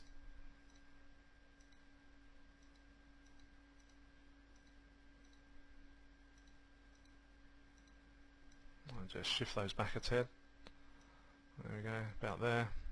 We'll put a slight point on there. What I will do as well, we'll start to shape these properly.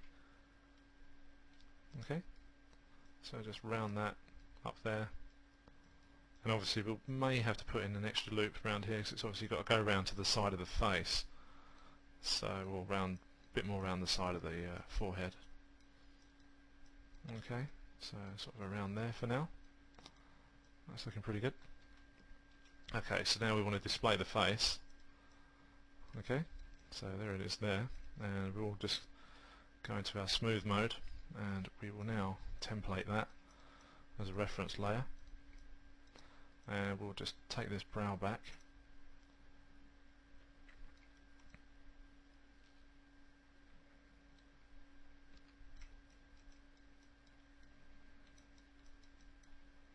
so you can see this already. You know, it's just slightly, might need a bit of a tweak to bring it out on the brow just there, but what we'll do, we'll first of all get the shape of this into play. Okay,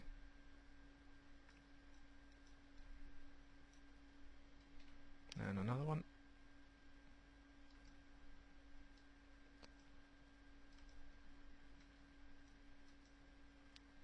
and these ones here. So again, a little bit of tweaking to do for this sort of thing, nothing drastic.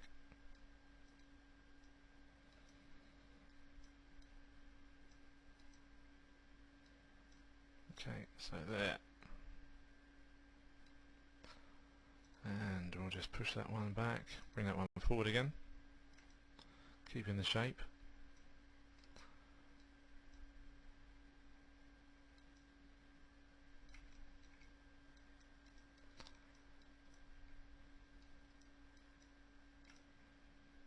Okay, so that's there.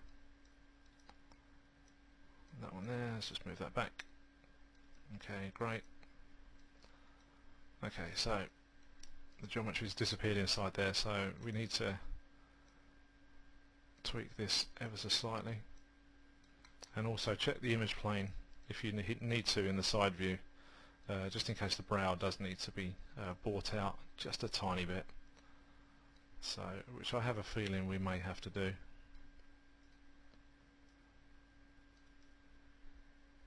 Okay, so we just check the side view and show our camera. So you can see there it's quite a way out with the brow, but if you go to the front view it's not, so ignore that in that case. And then what we will do, if I can just hide this brow, that's all okay. So I think it's just a case of a little bit of artistic license there, which obviously can happen, and which sometimes is always worth it. So but as long as the shape is working in the front, that's the main thing, and the character is looking like it needs to. So we'll just begin to tweak this part of it.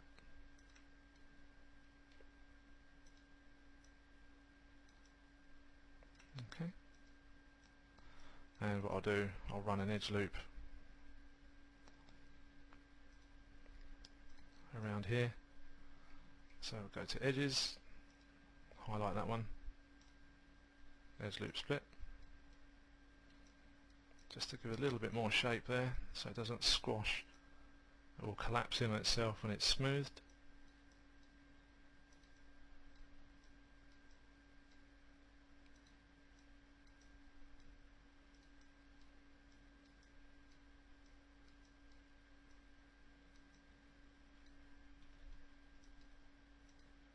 Okay.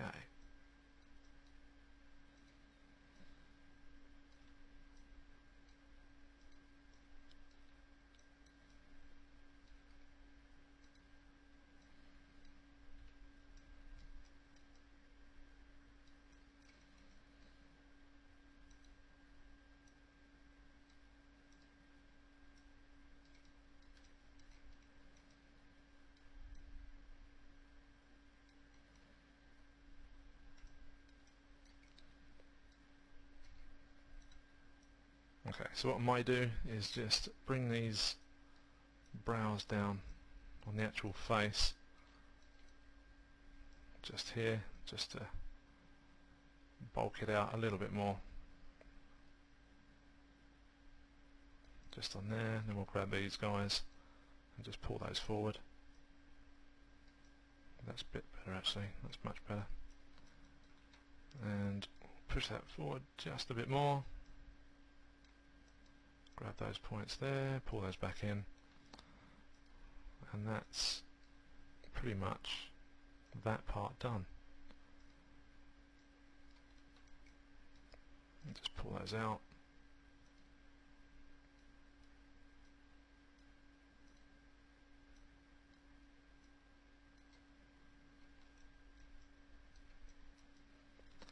And just check your shape in the front.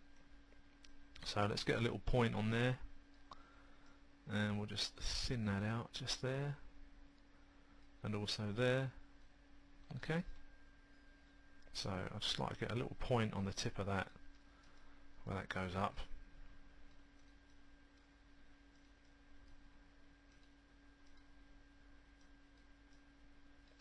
Just push that back in a bit.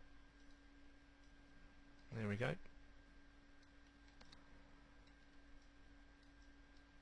And that one there. Great, that's looking good. Okay, so we're just going to hit back into our object and going to select the edge once again, and we're going to run another edge loop split through there, and I'm just going to slide it a little bit closer to there, and then we're going to hit 3 again just to smooth that, just so we get a nice little point on there. Probably a little too sharp just towards the bottom, but we'll just move that over, round it out there. But that little edge there is just what we need. It just adds to it. So that's pretty good. Cool. So again, just delete our history and jump in the front view. So as you can see, we've got 2 different shapes going on there. So all you need to do is freeze the transformation for that. Hit Control D, move that across, do -1, and then just move that into place.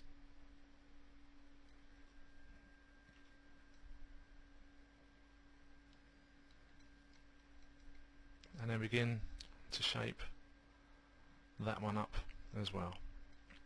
So again, just need to bring that forward slightly on that eyeball sort of area, eyebrow area, I beg your pardon. Okay, so to about there. That's looking good.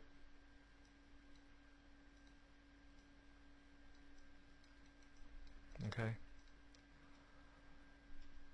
And then all we need to do is just bring these guys outwards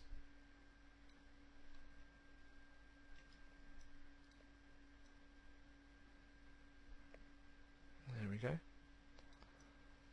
And then put those back.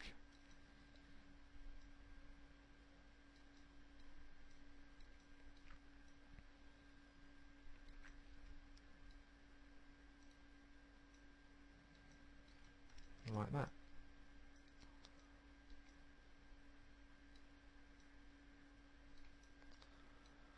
Okay, so this one is a little bit smoother. There's not really a point on this one, so we need to lower this down.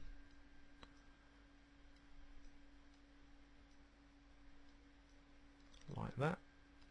Okay, so that's all into the right area now, and we'll just move these guys up ever so slightly.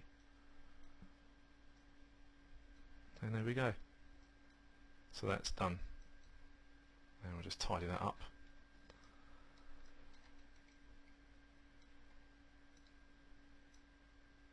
Okay, and I think we'll take out those edges because we don't actually need them for that particular part. So delete that and just move the points back in.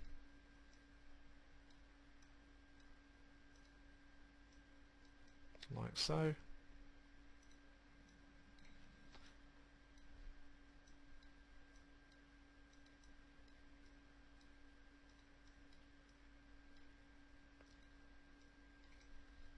And there we go. So that is pretty much done for the eyebrows.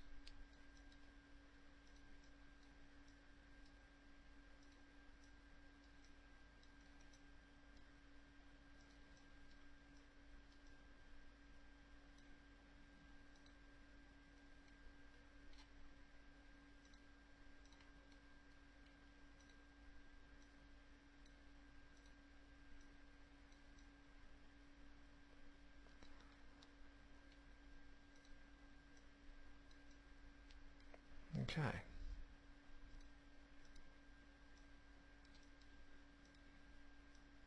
Couple of little tweaks and it's done.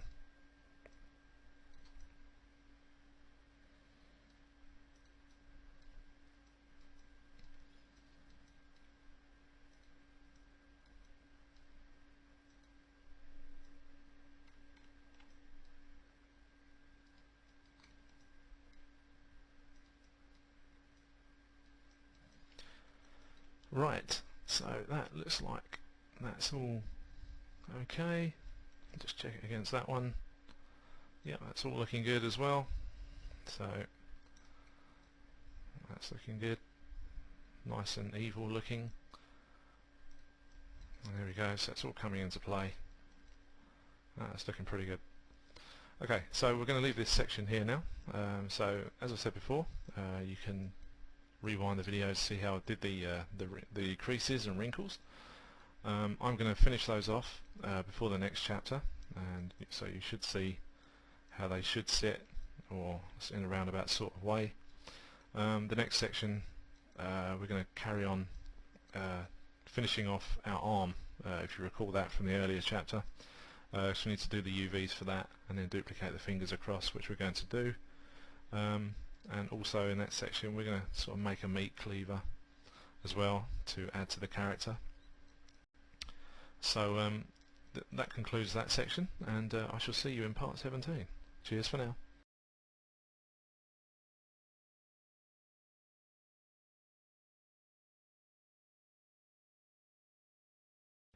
Okay, welcome back. For this part we're going to be covering UV mapping. First of all, just wanted you to see the sort of finished creased model of our caricature's head.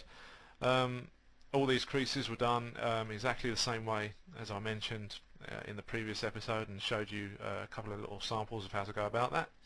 That's all done. I've also tweaked the mesh ever so slightly in certain areas where I felt was necessary. The mesh itself will be made available to you on download when you purchase this, so that's something to look forward to, I hope. Anyway, moving along, we're going to be looking at UV texture mapping, or more precisely creating UV maps to enable us to be able to texture our character. and we're going to be using for this episode we're going to be using our arm model that we began modeling previously, and we're also going to duplicate the fingers as well, so and also add some extra geometry to tidy everything up for that. Okay, so we're going to just jump straight into that now. I'm just going to open up the file that I've got ready for us.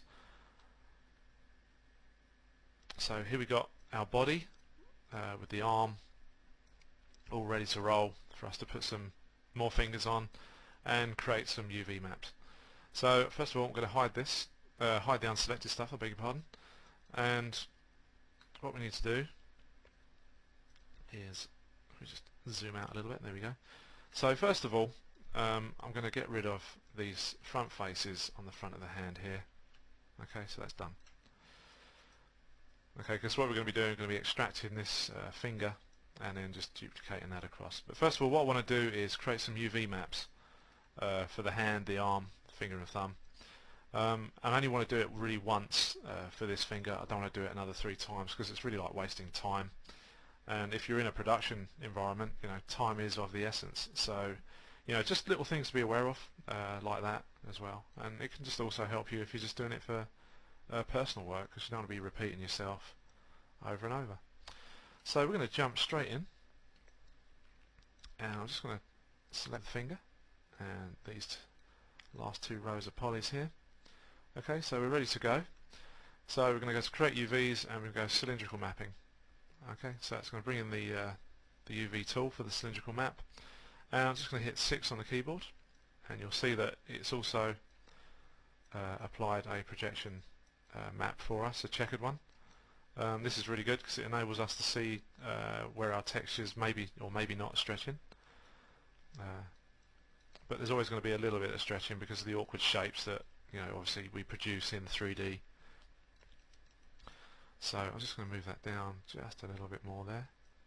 As you can see, we've got some funky stuff going on the end of the finger there, so those would be sort of areas to look out for. And we're just going to close that up there, and if we just jump over to our layouts, here we go. We're in our UV texture editor, and we've got a nice sort of flattened visual representation of our finger.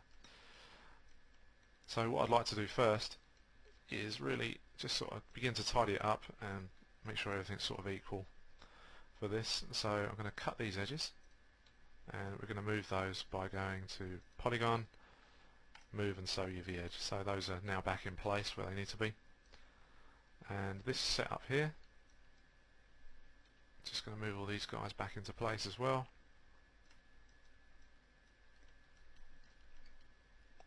And we're just going to check that and sew those guys back up. And I'm just going to move the UVs around as well. And if I'm correct, that belongs to there. Yes, it does.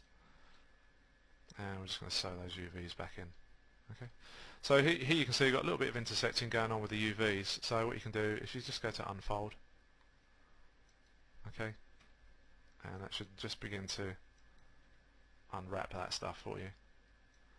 Try not to use it excessively because it can cause problems and it may cause you more work than you actually want to do. So it's just something, a little tip there for you. Okay, so we're just going to move around the UV points here. Okay. Okay, so that's pretty much our finger done.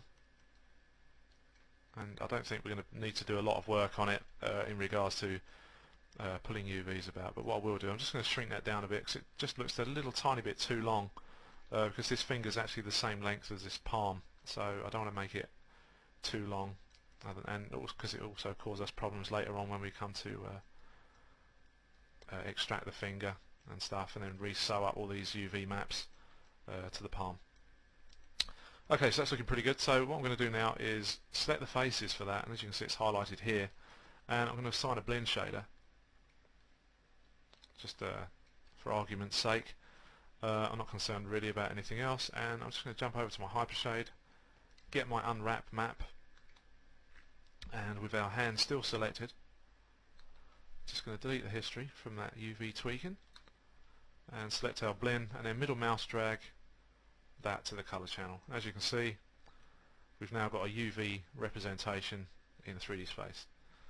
So I'm going to hit 3 on my keyboard and see if there's any really bad funky stuff going on. Got a little bit going on there. Got a little bit going on towards the end of the finger as well. You could unwrap that a little bit more, just cut the UVs on that particular part.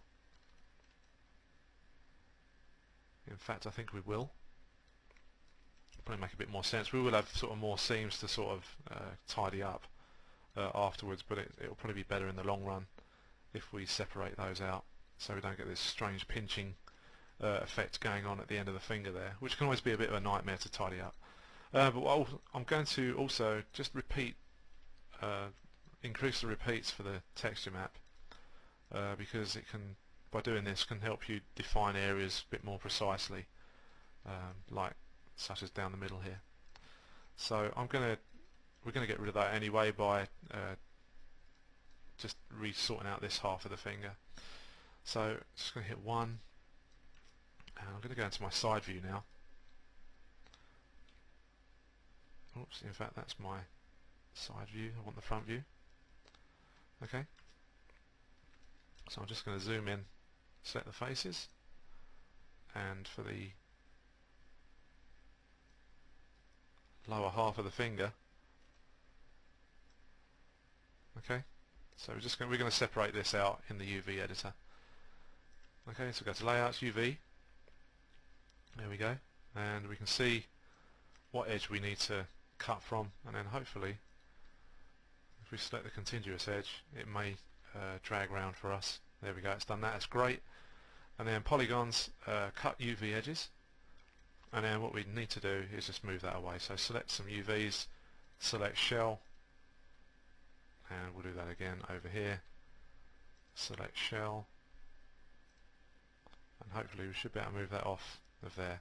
So that's really cool. So this is the top half of our finger, and this is going to represent the lower half. Okay, so I'm just going to move it all over, and hopefully we should be able to stitch all these up down the middle here.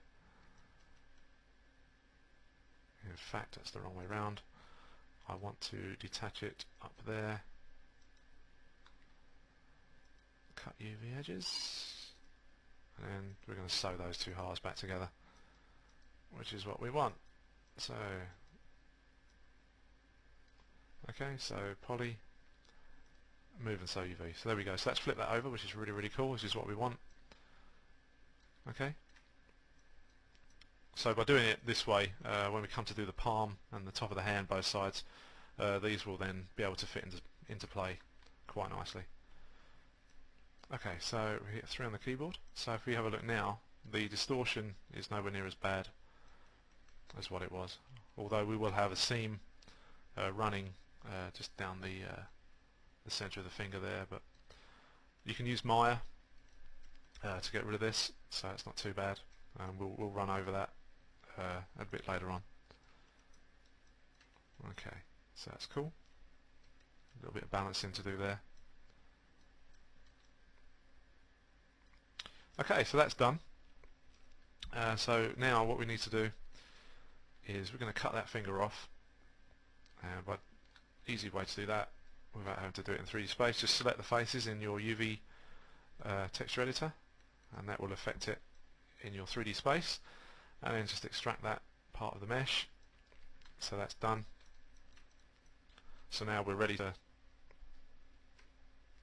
duplicate that across. So I'm just going to hit W and center the pivot for the finger, and I'm going to show my wireframe. Okay, there we go. So that's done. So I hit Control D and move it across, and again, and again. There we go. So that's our fingers done, for now, at least.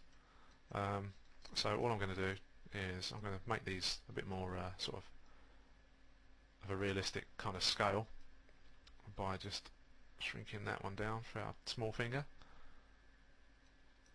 Okay. And then this one as well. I'm just moving the pivot point and then just scale that down like so. So that's about right. just have a look at your own hands if you need to, just to check your scale. Just going to move that one, and I think that one needs to we can shrink that slightly in the width, and then I'm just going to scale that up a little bit more in the length. So that's about right there. And also the forefinger, which is our original finger, just going to shrink that back a little bit as well. So just going to bring that down to about there. Okay, so it looks about right. So let's just shrink that guy back just a tiny bit. So that's looking good. So that's ready to go. Now, because we did the UVs, as you can see, all the fingers now have their own UVs. So the thing to do is go into your UV editor now, and what you will find is that you will have UVs that tally. So if I've got both of these fingers selected, so now the UVs will now tally with each finger, which is really cool, and enable you to paint on separately if you want to. Okay, so we'll just hit F8, and then we'll grab the UVs again in here.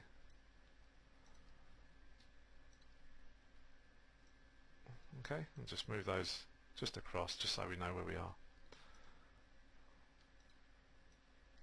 Okay, and again, so we now have 4 sets of fingers, and I'm just going to move all these UVs up here for now, so they're just out of the way, out of play. Okay, so that's done. Just going to hit F8, okay, and just delete some history on this here, so we don't want all that history building up, just in case.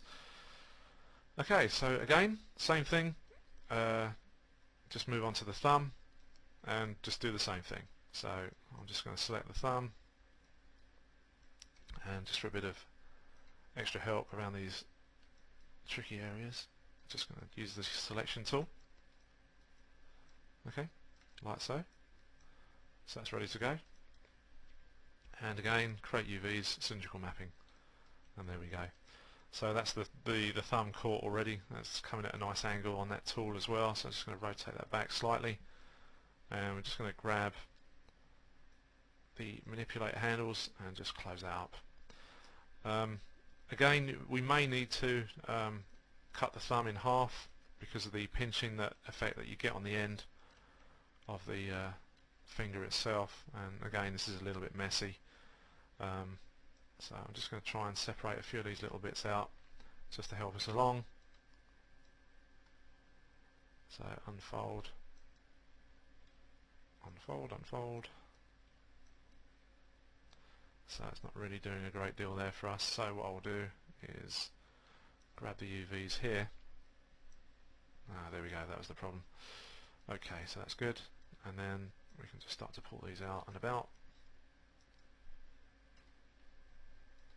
and unfold there. That's better, that's much better. Okay, let's just pick a few more just to pull that all away from there. Okay, that's good. Okay, right, so what we need to do, we're going to do the same thing. We're just going to go and find that seam which is just there, and I'm just going to select continuous edge. There we go again. Okay, so same again. There we go. And we'll do polygon, cut UV edges, and then we can go in, select the UVs, and go select shell. And there we go. So hopefully we should be able to pull that all away. There we go. That's the thumb done as well. And then we just need to separate a couple of little bits here on the edges, and just there. And poly, cut UVs, and then hopefully polygon, move and sew UVs. Nope. And then we can just move all these across. There we go, that's better. Well, almost. Okay, so we'll just grab this lot.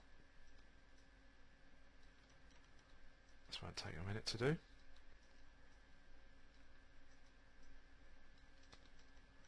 Okay, so I'll just grab those, sew those together.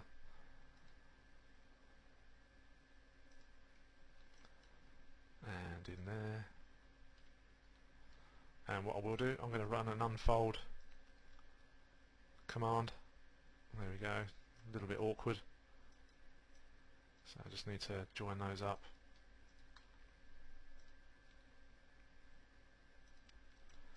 Okay, so I just need to get these back into place really. And just drag those around.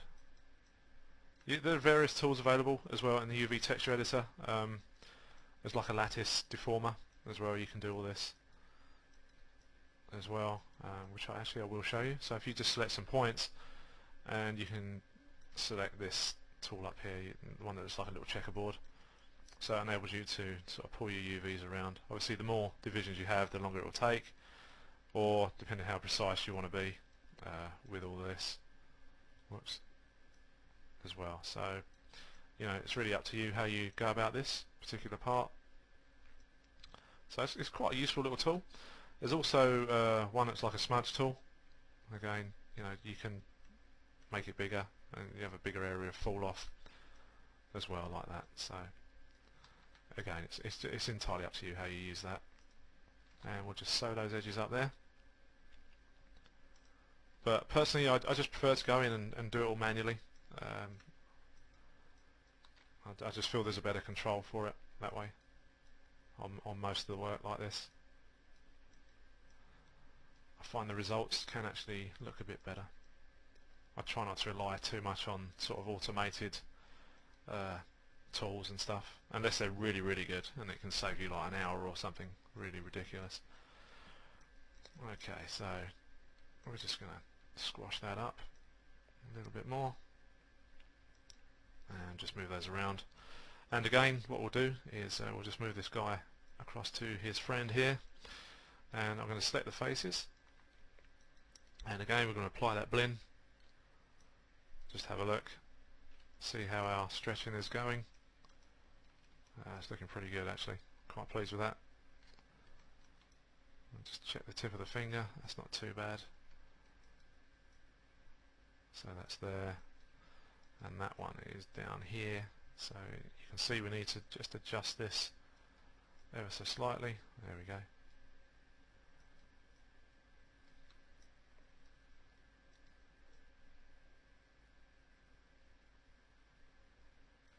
And that one there, and that one there. So that's pretty tidy. I'll tweak that before I get on with my texturing. So that's that bit done as well. And also, of course, we just need to move these sort of out into an appropriate position.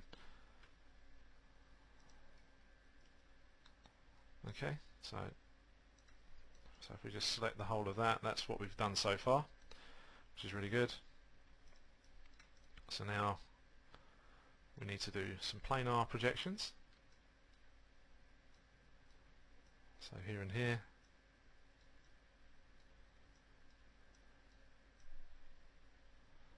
Okay, and I'll pick those as well.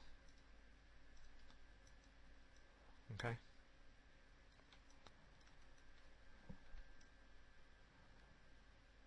Okay, so create UV, planar mapping on the y-axis, because that's what we're doing, on the green, which is here if you look at your little axis thing down there in the corner.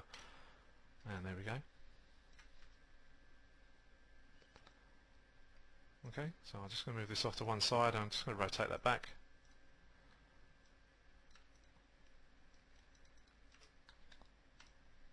There we go, and I'm just going to run that unfold command on there. That's very light, a bit of geometry around that area, so it's not going to give us any overkill. There we go. Okay, so that's pretty much okay for that part. I'm just going to select the faces and once again apply our blend shader. Okay, there we go. Alright, and we'll just hit smooth, and once again it's all looking pretty good. You know, a little bit of distortion there, but once we go in and start sorting the geometry out for these areas, all that's going to change anyway, so we'll either need to tweak it or we won't need to. That area there we will for sure. I mean, let's have a look at that now.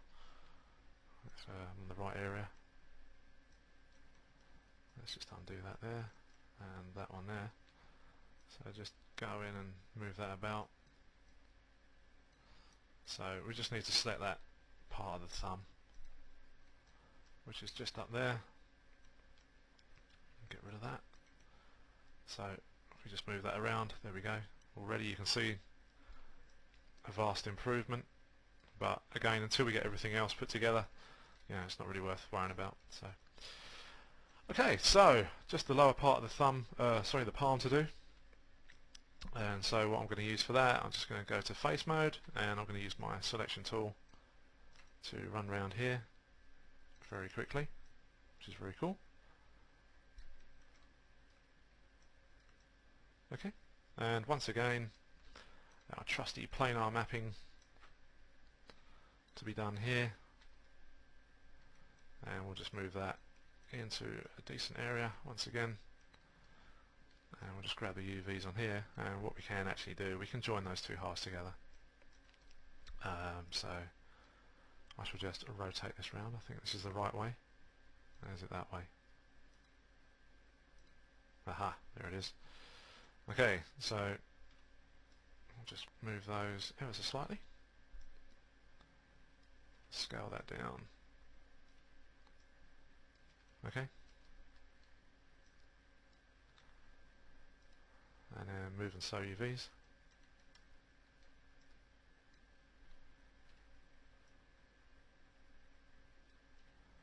And there we go. So that's all super sorted for that. Once again, we'll select our faces and assign that blend. Excellent. So that's looking good. So we've got one more part left to do for this particular episode, and we're just going to select the faces there because that's all that's left, and that should be our arm. And there we go. Okay. Now, because this has got a twist in the forearm, might be a little bit tricky with the seams and stuff, so we may get a little bit of stretching in sort of funny areas.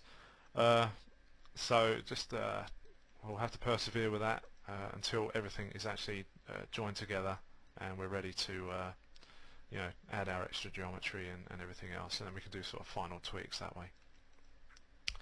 Okay, so anyway, the final tweaks really are just going to be the same as how I've been doing it for the hand and stuff. So it's not really worth going over and over everything again and again when you can just rewind the episode that you've got in front of you here. So, okay, so what we're going to do, we're going to need our cylindrical mapping. And there we go, that's the mess it makes at first until you adjust it in your 3D space, and I shall keep that window open so you can see exactly what it's doing. So I'm just going to rotate that around that way, like so. Okay.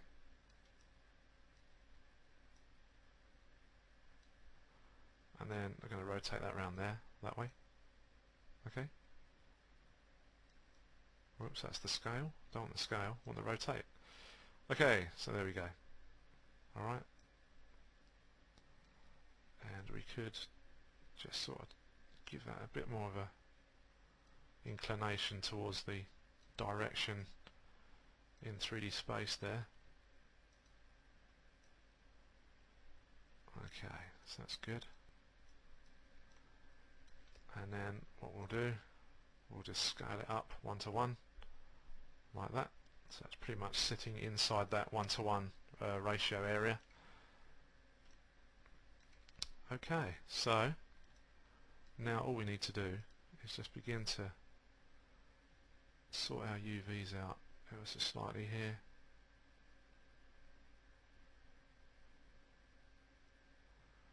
And I'm going to leave that there like that. That's actually pretty good. And then going to grab these edges just here.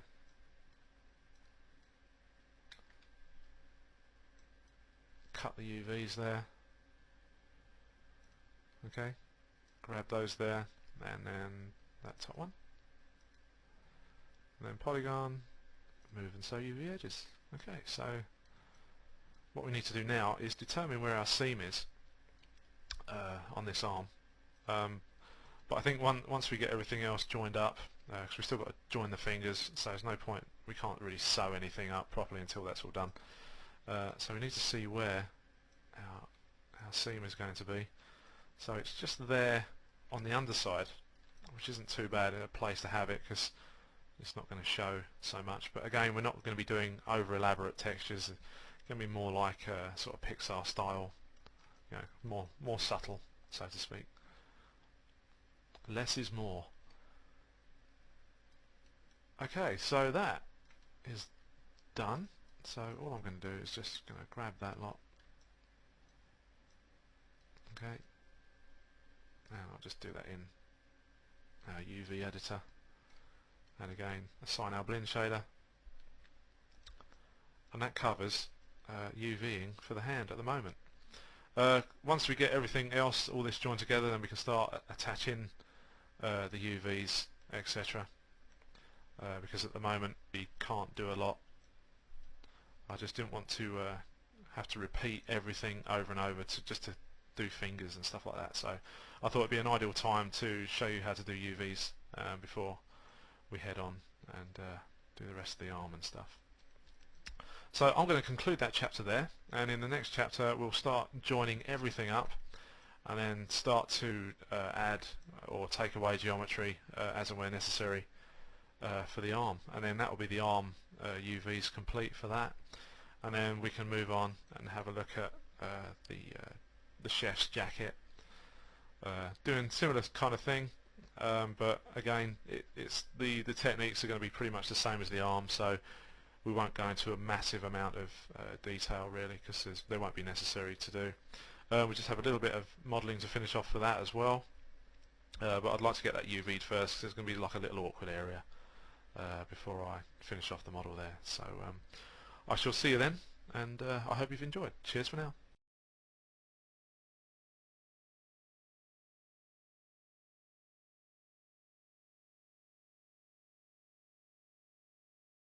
Okay, so part 18. We're just going to join these fingers and stuff up now. Start adding some geometry to those fingers and stuff to give us sort of the idea where we got to start placing the extra edges and stuff, just to sort of tidy everything up and finish the arm off in that respect. So we're going to jump straight in. So we've got these 4 fingers we need to connect, and first thing we're going to do, we're going to select those, we're going to select our arm, and we're going to go to polygons, and I've got a little shortcut on my shelf, and all I'm going to do is combine those together like that. If you don't have that on your shelf, go to mesh and combine, just up here, and there's separate there if you want to undo that. I'm just going to delete some history. Okay, that's all done, so that's really good. And what I'm going to do, I'm going to start point snapping the outside of our fingers to the actual hand mesh itself. So we'll do that now. So we're going to use the V key coupled with our move tool, and we're just going to snap those into place. Not all of the points are going to match because we haven't got the geometry there right now. There are a few bits just sort of left over from when we began doing all of this. So, and there, and there. Okay, so we're just going to jump on the inside here, so it's probably going to be a little easier to see the other ones. So again, so we've just got slight oddities there where the fingers don't join up exactly. Nothing to worry about, as I said before. We're just going to keep joining these all up and up there. So as you can see, I've left that one there because we just haven't got any room for any geometry rather for it to snap to. So we'll just have to give that a few minutes, and then we can sort of get on with that bit. And we'll just pop that one up.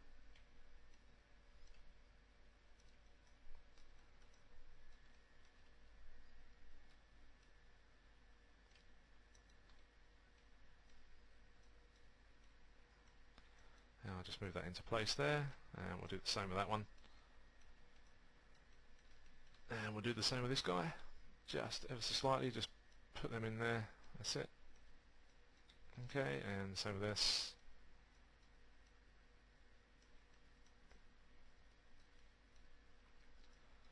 And that one there.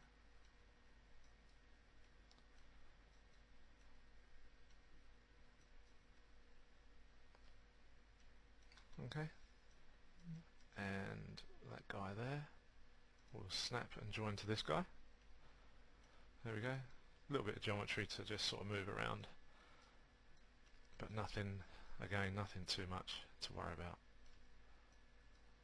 Okay, we'll just pop that there.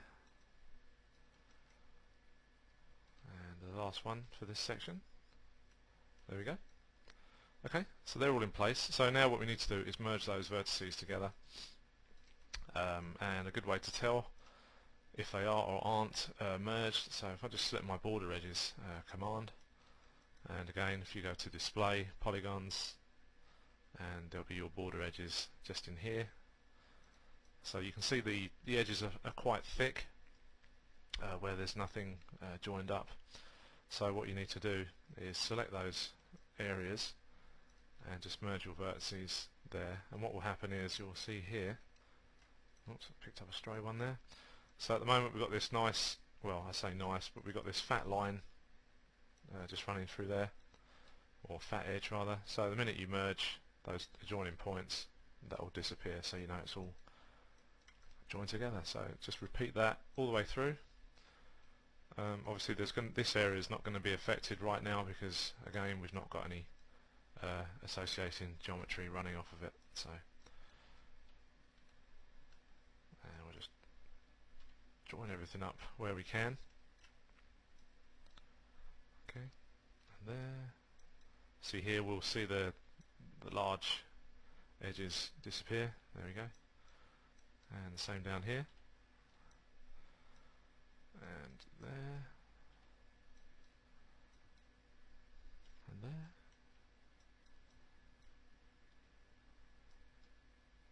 And there. So all that remains is to go on the inside and just join these guys up just in here. So that one,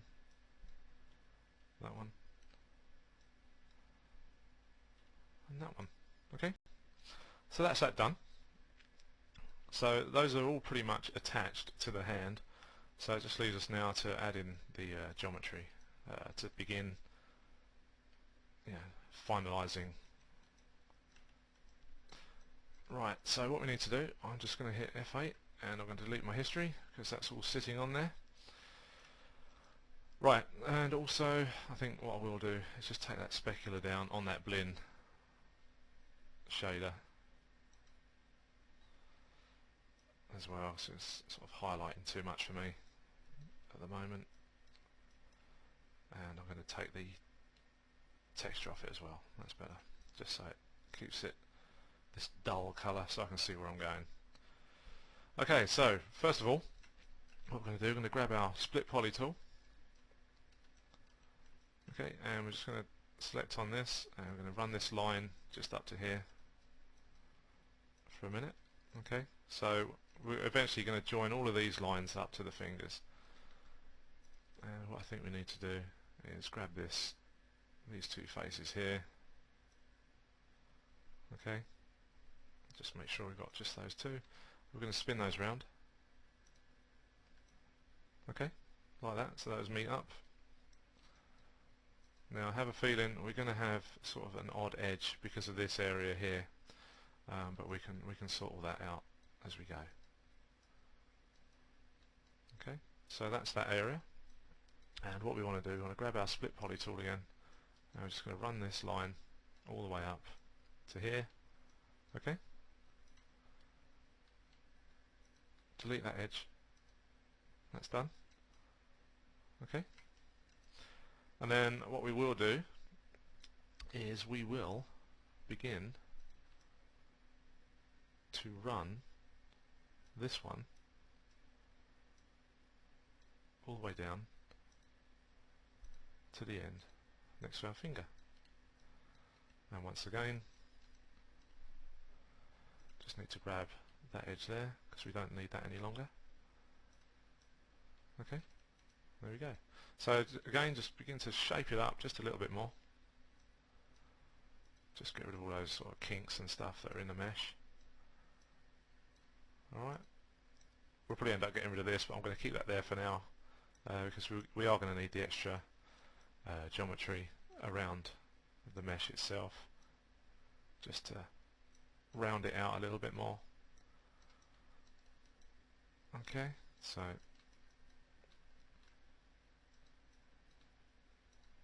it's not too bad. So a little bit of a tweak there, that's all fine. Okay, and we'll pull up these bits here as well later on just to add some knuckles in, just to give the impression of knuckles anyway.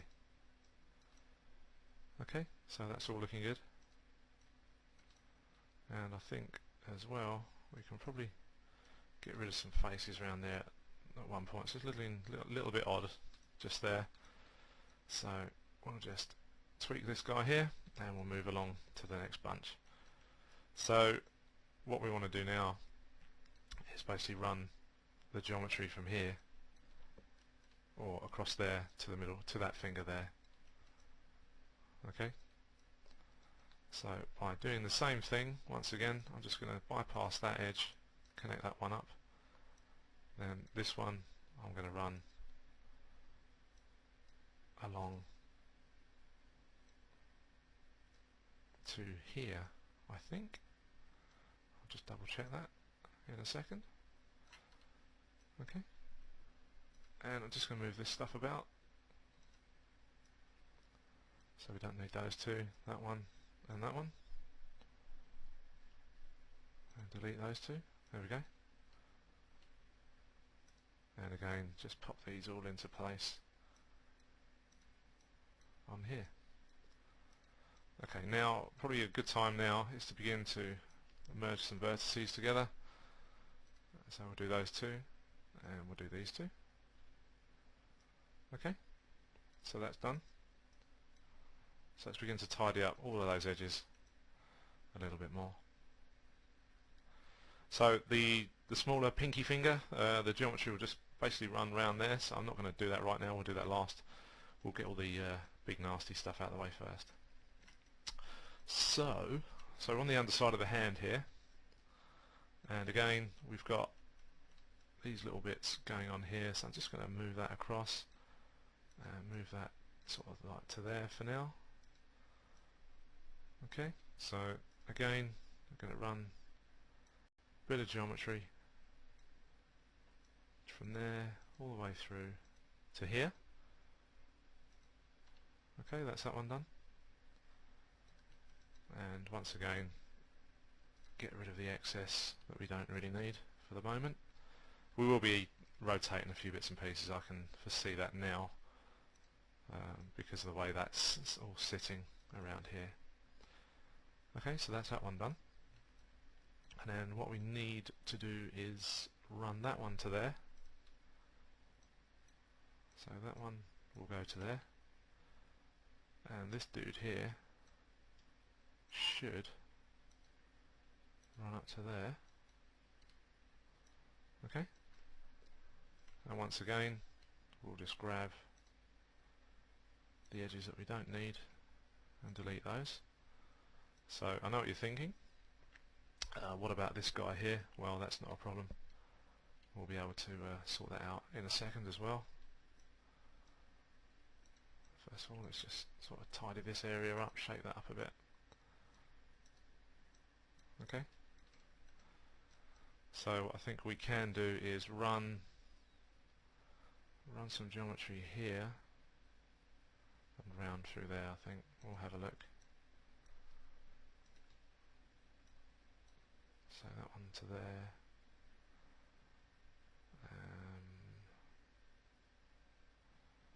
Okay, let's have a look through here, see what we've got.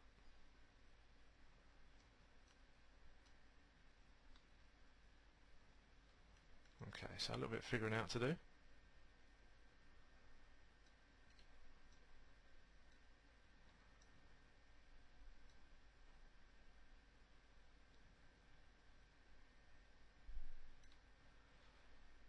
Okay, let's have a look. We have to start that again. So let's just undo those. So again, little bits and pieces that you will run into. So let's just merge those up and do that just while I think about it.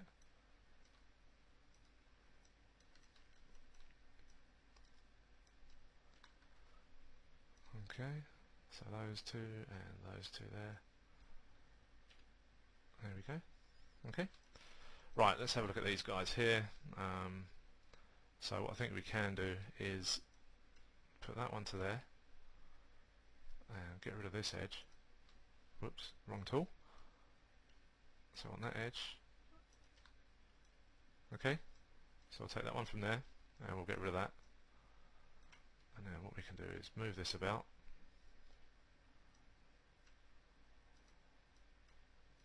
Just give that a little bit more shape. That's a little bit square there. Okay. And then I think what we've got the room to add another edge loop, or I say an edge loop, some more edges just around through here. And I'll just move all these guys across just to give them a bit more space. Okay, so we'll run another loop through here because we've got plenty of room down here through the arm, so I'm really not concerned at this stage about having too much geometry, so we can push this through here. Alright, just there, and then that should just run right through to the end of the arm, keeping everything four-sided. So I'm just going to grab that there and grab that there. There we go.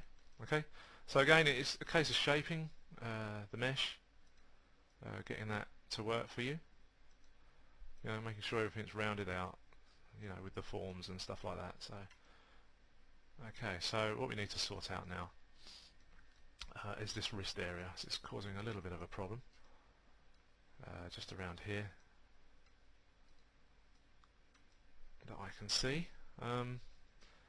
So we need to really join that up through here and there. Okay, let's just delete some history, and here,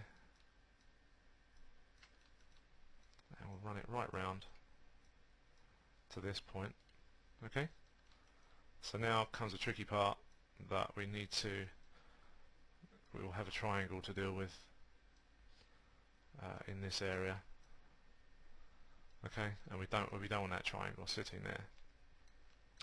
So what we're going to do, we're going to just have a look at it for a minute, see what we can do with that. I may take that edge out actually and redivert that. Actually no, I won't. I will select the faces. Let's see what we can spin some geometry around here just to start leveling all this out. Okay, so again, sort of another problem area. You know, I can't predict everything that's going to sort of happen, but you can see that these things do occur. Okay, what do we got there? So I think let's undo those two. Okay, and what I will do is get rid of these ones. Let's spin these around. So that's now four-sided. That's really good. Okay, so that one's better. So that gives that a bit more roundness there in the thumb area. So now it just leaves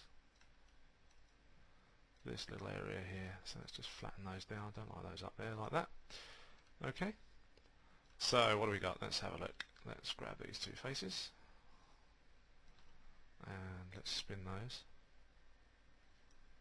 Okay, so let's try that again. That's not too bad there.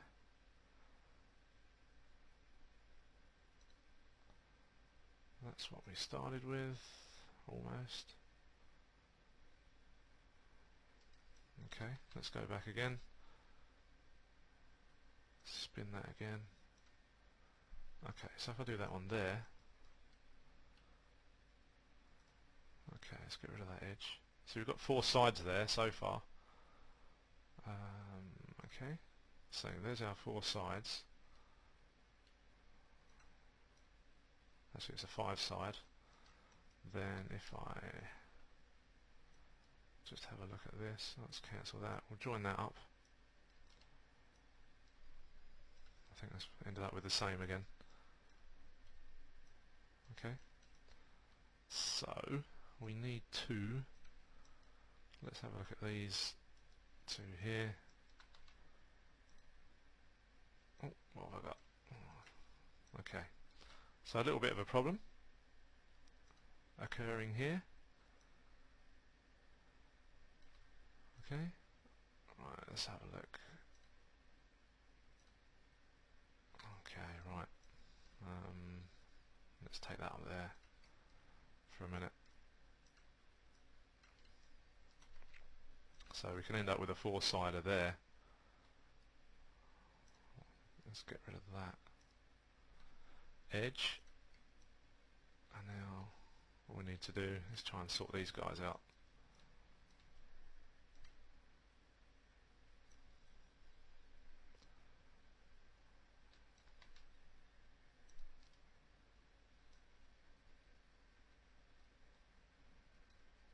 And select those.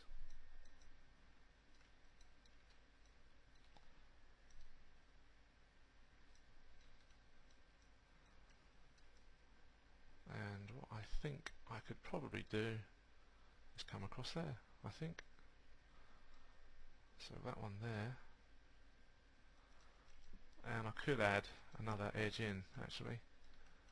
Let's have a look. Okay, so if we join, whoops, that one to that one, okay.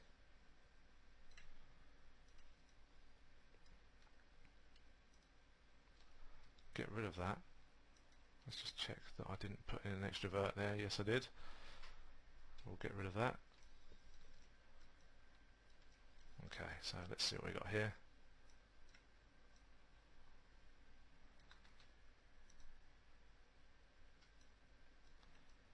And I probably could join that.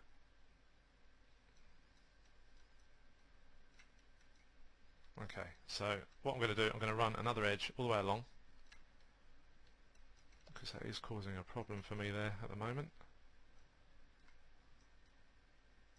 Okay, so I'm just going to move everything around as I need to, just to keep it all tidy.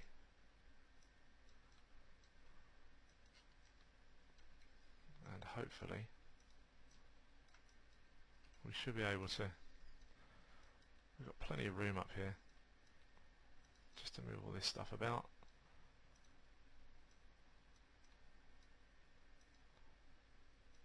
Okay, and loads of room down here as well. And I don't think by moving these about it's going to affect our form of the arm too much. It'll probably help us a little bit as well with the UVs, having a little bit extra more geometry just to balance stuff out. Because sometimes if you've got too little geometry and you're doing your UV mapping, setting all that stuff up, and it can help with with the stretching. It can sort of minimize, I beg your pardon, minimize your stretching, because you've got a sort of adequate amount to move about. Okay, so all I'm going to do is get my edge loop or my polygon split tool and just run that through here again to the end of the arm, and that should conclude that problem for me, and it does. So a little bit of a fight there with the polys, unfortunately. So now all that remains to be done is sort of shape up the arm a bit more, move those about, and we're all there. And that's done. That's ready to go. And then what we can do is, in our next section, is begin to tweak more UVs and stuff for the jacket and finish the jacket modelling off. We've just got to sort out the buttons and also the sort of flappy bit that's on the jacket, which is the reason why I want to do the UVs for that first, so I haven't got to worry about anything else later on. So if I sort all that out in the next section, and we're okay. So what I'm going to do, I'm just going to select an edge, do a bit more geometry through here as well, and this is quite, all this is pretty good now. To begin, probably tweak that area around a bit more. I'll do that for the next section, so I haven't got to worry about watching me pull more and more edges and stuff about. But what we'll do is add in an edge loop just in here, just to begin to finish that off. So that's a bit better now. And also I think we'll add one more here, because this is the wrist area. If you're going to rig this character, you want to put a bit of extra geometry in the deforming areas. You could probably do it a bit more through the elbow, but I think here is actually okay for now. So I'm just going to add one more through there, and that should be pretty good. And as I said, I'll shape up the rest of that for the next section. So it's still a little bit square, stuff like that. So also we'll just add in some knuckles. Whoops. Hello. We didn't join one up. Oh, we didn't do the little finger. My mistake. So I'm just going to get my split poly tool. We didn't join that guy up. Poor man. So we'll just add in his geometry. Left out all on his own. It's not because he's the smallest. There you go. So he'll be happy now. He's part of the family now. So just right click on there, and we'll just merge those guys up. There we go. And just hit G on the keyboard. That's all sorted as well. So again, just a little bit of shaping to do, just to round that out. And just there. Okay. So as I said, we'll just add some knuckles, or some points for where they would be. So that's not too bad there, and we'll just raise these areas a little bit as well.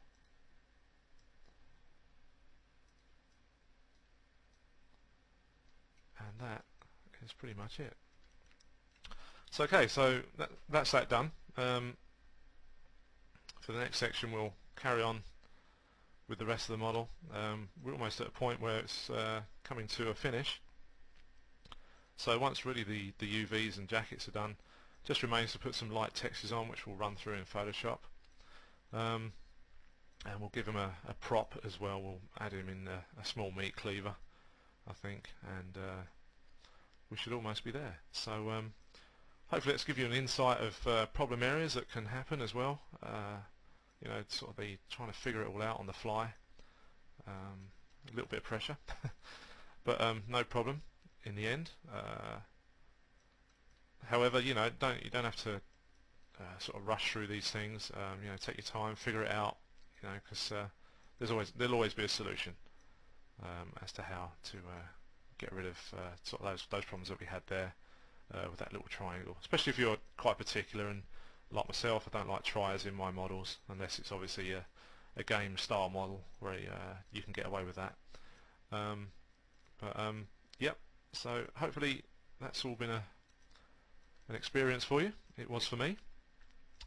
Anyway, I will see you in the next section. Cheers for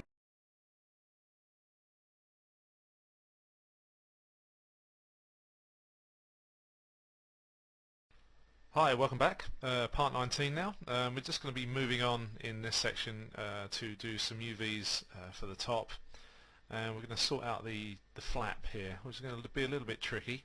So what we're going to do, we're going to UV the shirt first, and then we're going to bend this over because we need to do the UVs for the other side of this. We need to add some faces and stuff for that. So we're going to do the shirt first, and then we're going to model a bit more and then do some more UVs for that. Before we do so, just a quick recap. We went over the arm last chapter, and what I intend to do is just show you how to quickly attach one UV shell, which is this one, to our final UV shell. And that's really a matter of having all your fingers and stuff combined at the joints here, where we placed them earlier. We duplicated them and we merged all the points, so everything's joined up there. And so it's just a case of getting the UVs to all sit together as well. So all you need to do is select edge and then select one of these, okay, or that one there is fine. And what we'll do is you just go polygon, move and sew UV edge. There you go. Now it's going to be a little bit tricky in here. So as you can see, it's all overlapped there, so it's basically down to all the UV spacing and stuff. And what we're going to do is just going to grow our selection region for this finger, and we're just going to pick it up and move it. Okay, so just move it across ever so slightly, and I'm just going to rotate it as well. So these are those sort of little areas that can cause little bits of hassle, but with a bit of luck this should all go quite nicely. And all I'm going to do is just move this all into place like so, and we can afford to join those two parts of the fingers up, because again those are the parts that we merged earlier in the previous chapter. So again, I'm just going to sew the UV edges there, and also just going to space these guys out a little bit more. You may have to check your UVs afterwards, give them a bit of a tweak and stuff. It will need to be done in this sort of process as you're doing this as well. Even though you've got fairly good UVs for the fingers and stuff, when you come to join stuff up, it just can go amiss. Okay, so once again, just going to select the UVs there and sew edges, and hopefully there, and hit G on the keyboard, and the command's repeated, and that is pretty much that done. And all I'm going to do, just to make sure my UVs are pretty good there, is I'm just going to unfold those and just move these guys across a bit. Okay, and we can go back to our perspective view, and we can look at this in smooth mode. And if we just go down here and go to 6 on our keyboard, you can see that our UVs aren't too bad at all. Okay, so that's the final on the arm there. So moving along, let me just put that back into a rough version. So moving along, we're going to now get in there and do the UVs for this. These are going to be pretty tricky in some of the areas. We've got like around the arms here where the crease is, and also the collar. But the reason why I wanted to do this this way was again because we have to UV this section, but also this part will need to be folded over. If we look at our reference here, you can see this is folded over, and we need to add some more edges and some more faces to the other side. So that will enable us to do this side first, and then we'll go in and model that after. So I'm just going to hide everything but the top. And again, once we've done this little section, the same principles for the shoes and the trousers and the laces and the other side as well. It'll all apply. The same principles will now apply to the rest of the object. So we'll go over this one, and then that'll be that for the UVs and stuff. So okay, so we're going to go Command, hide unselected objects. Okay, that's my shortcut shelf, by the way. You may not have the same type of shelf. So we're going to hit 1 on the keyboard, just to go back to our very faceted mesh, and all I'm going to do is select this set of faces here. Okay, and what we're going to do is I've got a shortcut once again. I'm just growing the selection region on my mesh here, and just repeating those commands through on the keyboard by hitting G, and one more there. That should do that. That should cover that. Okay, so all we need to do now is go to polygons and edit UVs. Oh, beg your pardon, create UVs and cylindrical mapping. I'll just hit 6 so we can see our projection. So this will now need rotating, like so. I'll do that numerically in there. So minus 90 for there, and 90 in the Y. There we go. So that's pretty much done, and we can now go back to our UV editor, and that's our unwrapped sleeve. So what we need to do is just move it about just a little bit. There we go. so it's nice and equal. Okay, and then that will jump into there, so that's in now in one-to-one space, but it's going to shrink anyway, so all you need to do is now move that over to one side. Okay, so that just leaves us with our top. Now there's a couple of ways of doing the top. One way that I usually find is pretty good is to do planar mapping front and back. Again, you could do a cylindrical for this, but I'm going to do planar mapping front and back for this one.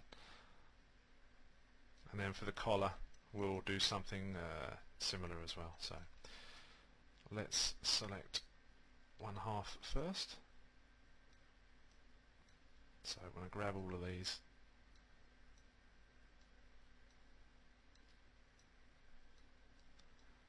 And those there, and those as well, and that guy there. Okay, so that's all we need to do for that. And all I'm going to do is go create UV, planar mapping, and we're going to project it in the Z-axis. Okay, like so. So if we go back to our UV editor, there's our front projection. Okay, and all we need to do now are the others. So once again,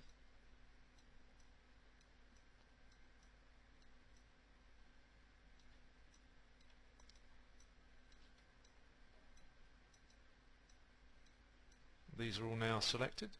Okay, and we'll just undo the ones that we don't want, which is the ones we've already done.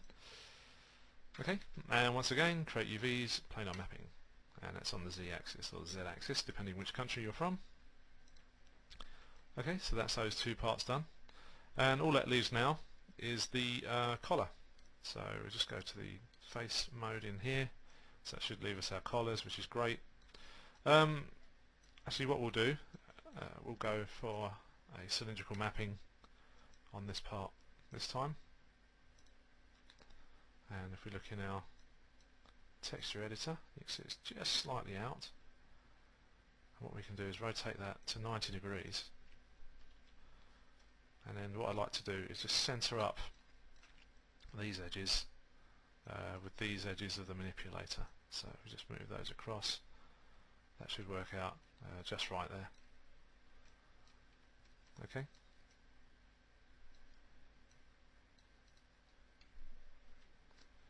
Now I'm not concerned about seams really, because the way I've done it, because of the sections, so these are our sleeves, your actual stitching would disappear because the material would go off in a different direction as opposed to this direction. So your seams aren't going to matter here. So, and the same around the collar as well. So that's another thing to bear in mind. If you're creating clothing, you haven't got to worry so much about seams as such. Okay. Right, so I'm going to hit 5 on my keyboard. I'm going to leave that there for now. And what I will do is we're now going to attempt to put the other side of this in, because that flaps over on our actual reference model. So I'm just going to move a few of these about a little tiny bit, because I don't want too much of the mesh on this side getting stuck inside the other half, and spending half this part of the tutorial trying to dig out these points on the mesh. So I'm just going to move these out just slightly. Okay, so about there. And I'm just going to hit 3 on my keyboard and have a look. So really we sort of want to fold across here. So I think a good way to go about this is to spin some faces first. So if we can just spin those around. Oh, that's not a bad deal there already. Let's just check anyway. So yeah, we want to go with that one. And let's just have a quick look here and see what we get there.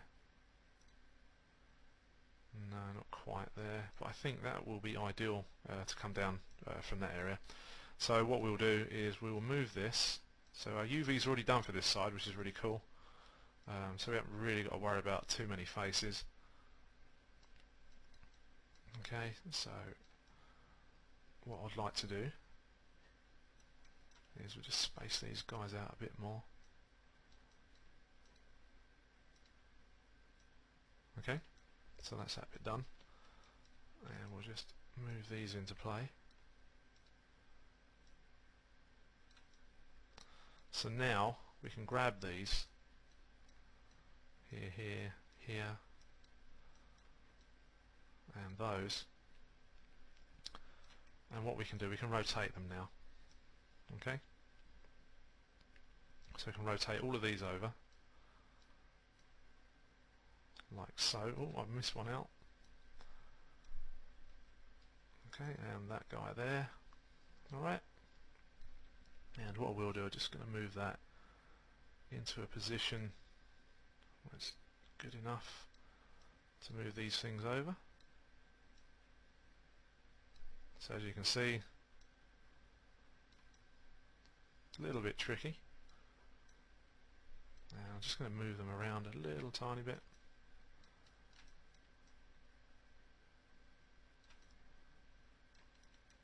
This is one of the reasons why I moved those forward, because I knew on the twist it would cause us a little bit of hassle. I'll just bring those back a little bit. Okay. Okay, so a little bit of tuning to do. Now we'll just move those to about there, and then we can start to pick these up. Now just move those in, and we'll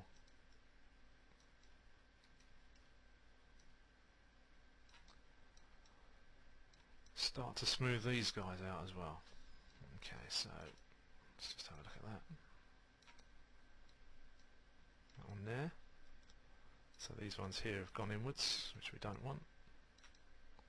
That's better. And then we can grab those.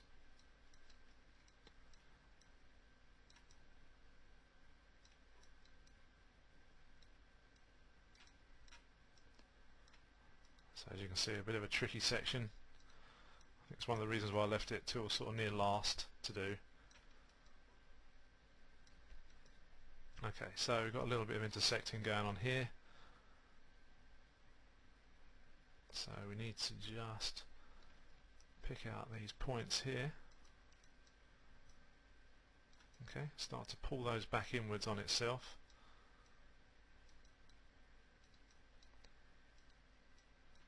And just there.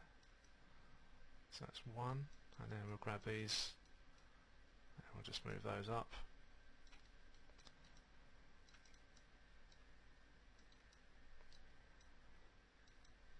Okay. I don't want to lose the edging there either. There we go. And just pull those into play. I'll just move those across.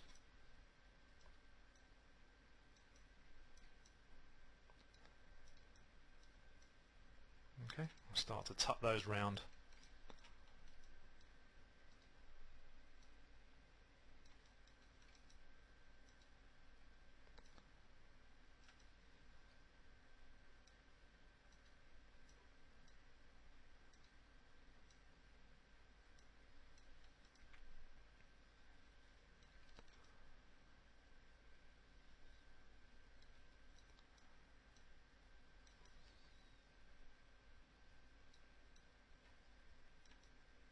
You could of course do this from a separate piece of geometry if you wanted to. Let's just move that up slightly. Okay, so that's where I intend to sort of go with this anyway, like this. But you could, as I was saying, you could do it with a separate piece of geometry if you really wanted to, if you didn't want the hassle of doing it all like this. So it's just one other thing to bear in mind. And we'll just pull that down. Just pull that in there a little bit.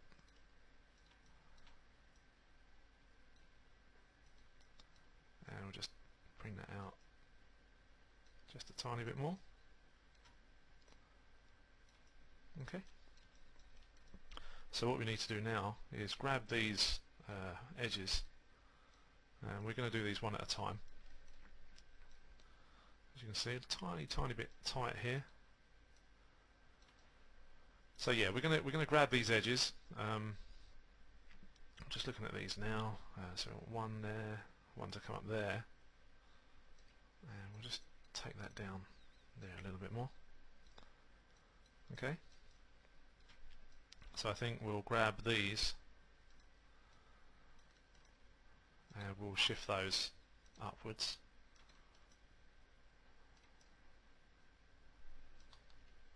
Okay, not going to attach them just yet, and we'll do another one.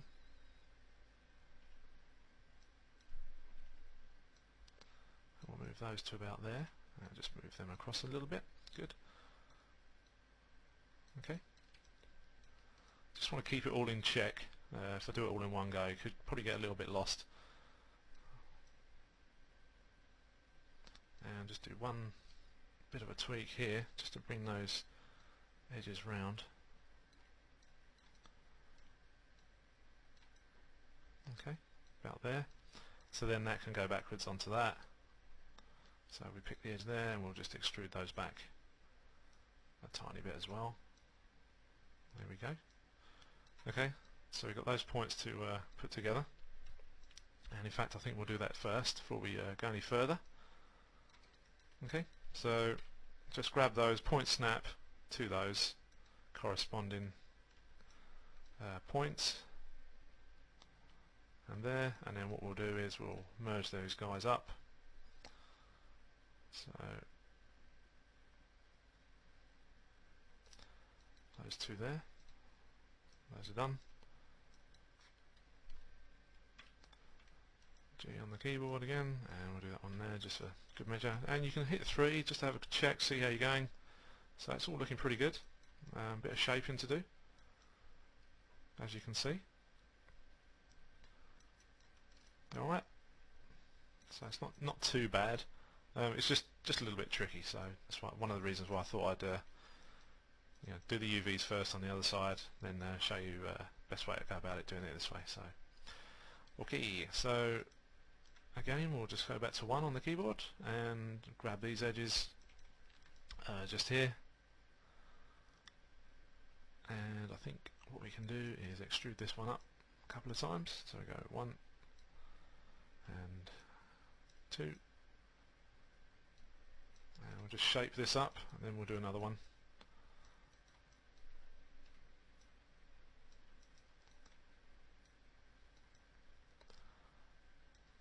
That's the challenging thing when you're doing stuff like this. It's always on the fly, and sometimes there's room to kind of get an idea in your head of how to do it. So you have to be kind of ready in production. I mean, you can sit and sketch it out a couple of times just to see what you might want to get. It's always a good way of planning stuff, but you can't predict how the mesh is going to go all the time. So just extrude that one more. There we go. But you can do drawing for it. I mean, the only reference I've got for this is what we've got for our concept art for the character. So again, this is this little part here is all being done on the fly. Okay, so we'll just merge that up, and then there's that one there as well. And again, we'll have another look. There we go, it's looking pretty good. So all we need to do is just grab that,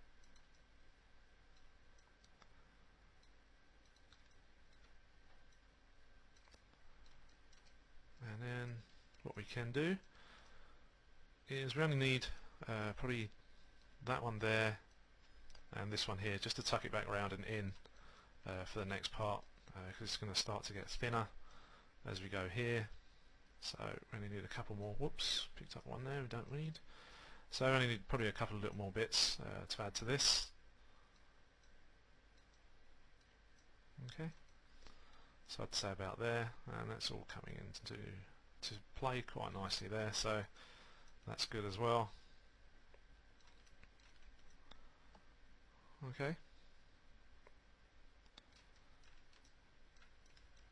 Okey-doke. Right, let's just jump in. And what's going there. Nope, that's fine, good. Just our edges there, a little bit close. Yeah, that's all that is, good. Okay, so we want to grab this one, and we'll grab this one as well, and we'll hit our extrude command, and 1, 2, and 1 more, 3. Okay, and that should do it for that. And then it's just a case of, once again, tidying these up, and we'll just snap those to where they need to meet up. So there's that one there, and that one there. Okay, so we'll just merge those.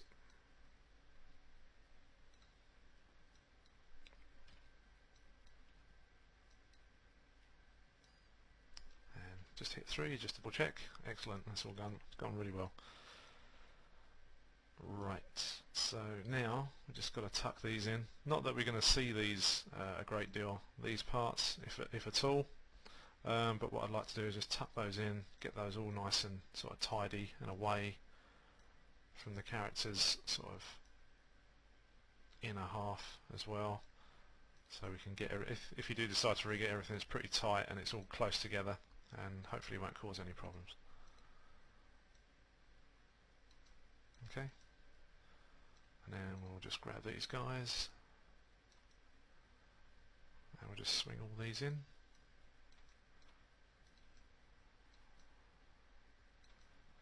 Okay, and that should conclude that little section there.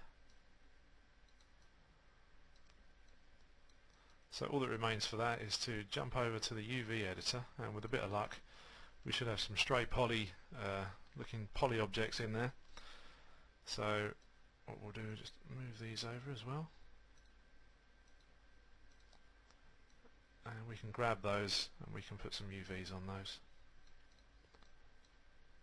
And let's just move those across. Okay.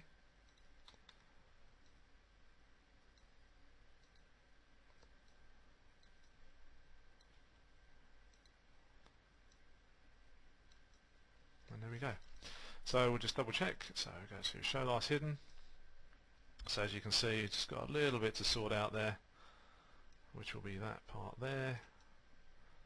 So we've just got to pull that forwards and just in there. So just a slight tweak to the mesh, and we'll just bring those guys there as well.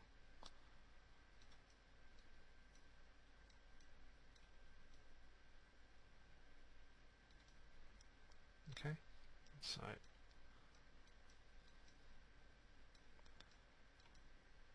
let's grab those.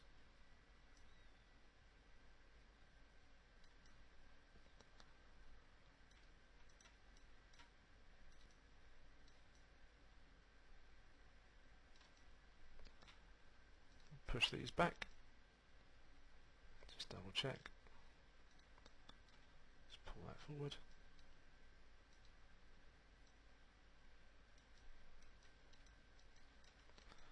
Okay, so we've got what's going on here.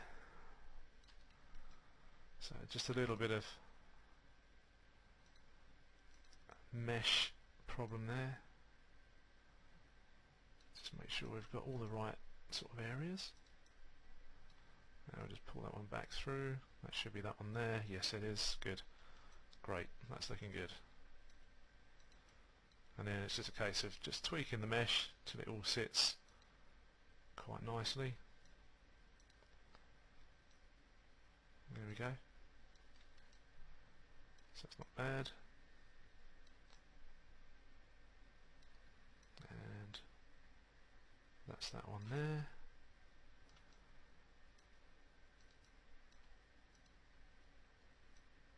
Okay. So just getting all that to sort of shape that up a bit. You could even go into ZBrush if you wanted and sculpt that out a bit more. But I think that's all looking pretty good. It's good for me.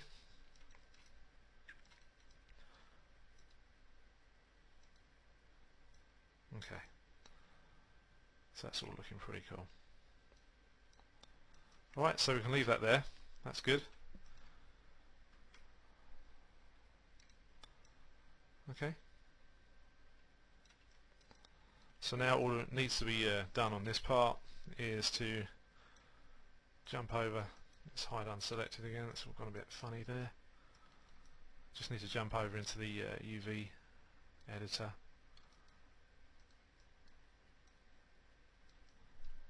Let's just hit 3 just to double check that. Yeah. Okay.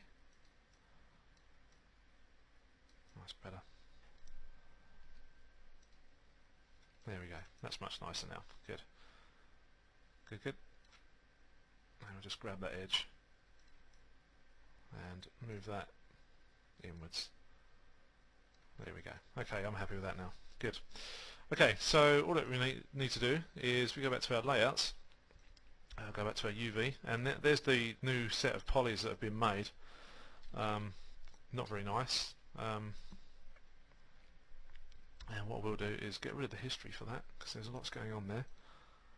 Okay, and all we need to do is just grab those faces just in there, and what we can do is I'm going to create a planar map. I'm going to do it from above on the y-axis and project that downwards. So if we now go into our UV editor, there we go. Let's minimize that quite well. And what we can do is select the shell. So just select an area and then go select shell. That's the whole thing.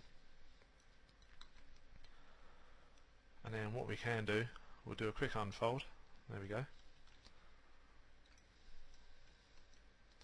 And then all that needs to be done is to sew everything together and do the UVs exactly the same way as we did the hand, and exactly the same way as I showed you, putting the finger onto the main part of the hand as well.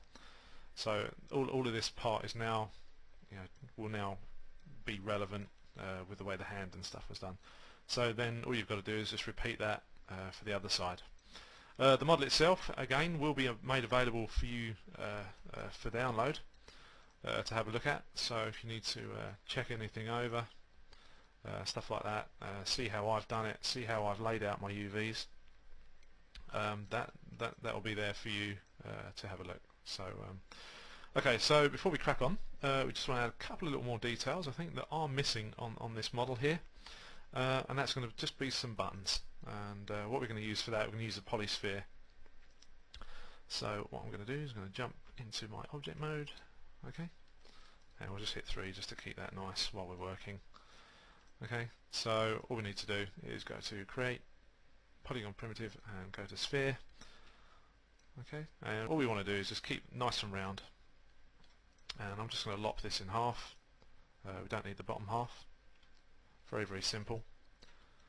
So it's going to be hit F8, and all we're going to do is just scale that back a little bit so it's sort of like flattened, and we're just going to move it forward, and we're going to rotate that forward 90 degrees, and I'm just going to hit J on the keyboard, and that will constrain that to every, I think it's about 15 degrees until you get to 90 or possibly 35. I could be wrong. Anyway, so yep, that will just constrain. If you press J, that will constrain it every so often. So okay, so let's just get in there. We'll just jump to our front view. Okay, and we'll just hit the button. There we go. And show camera. So we can get our buttons into place. So we've got one down there. And we'll just duplicate that, and we'll put another one there. And duplicate that one, and we'll put that one there. And again, that one's up there for the shoulder. And then all you have to do is just pop those into place and position them. So I still think I need to tweak that area just here just a tiny bit more. So I'm just going to push that just to sharpen it, and we'll grab that edge as well. I beg your pardon, the point there.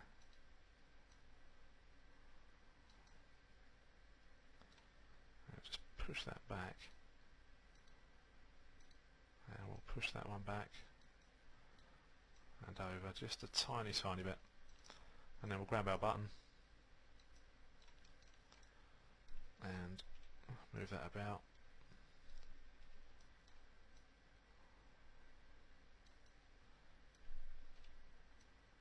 Actually, we'll just scale that up just to give it a little bit more leeway. Okay, so there's one, and again do this one as well.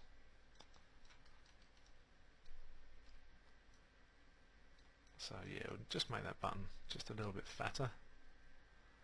It is a caricature, so hopefully we can get away with it. Okay.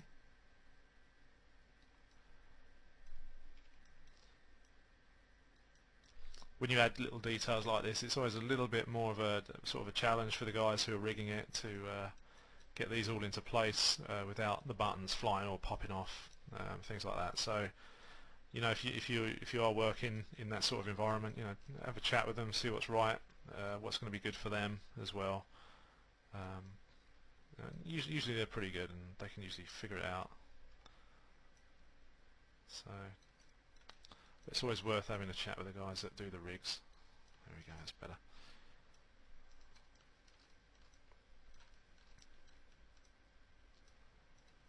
Okay, I'll just scale that one up, and what I'll do, I'll just push that back here, and we'll just rotate that to about there, and we'll put that one there.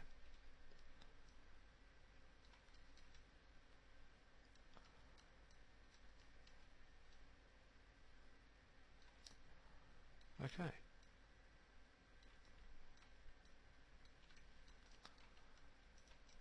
Okay, so that's our buttons. There's the flap done. That's looking really cool.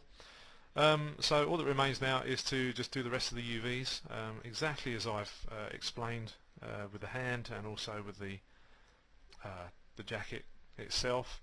So just the badge to do those, the trousers and the shoes as well. So I'll get those done in the in between part of the from now until the next tutorial. And then in the next tutorial, what we'll do is we're going to quickly go over modelling an eyeball and also the meat cleaver that we want to put in. And then lastly, we're going to just go over on the textures and stuff. We're going to export out our UVs, and then we're going to touch onto texturing. But it'll be very simple texturing for this type of character. And then following that, that'll be followed by the final chapter, which will be just basically putting it all together. So I shall see you then. So take care.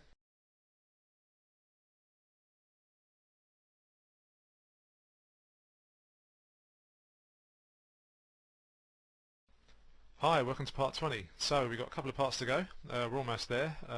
The next part will cover texturing, and followed by just putting the model together in the scene. So for this one, what I intend to do is we're going to model an eyeball for our character. And so what I'd like to do is basically we've got this standard sphere created, and all I want to do is rotate that around the X at 90 degrees. So I'm just going to snap that by pressing J in on the keyboard, or you can just type in rotate around the X at 90 just there. Okay, so this is going to be our inner eye, and what we're going to do, we're going to create another sphere on top of this. We're just going to deform that slightly over the top, and then this one we're going to flatten ever so slightly on the inside, make it a little bit concave. So I'm going to duplicate this, and I'm going to put that across to there.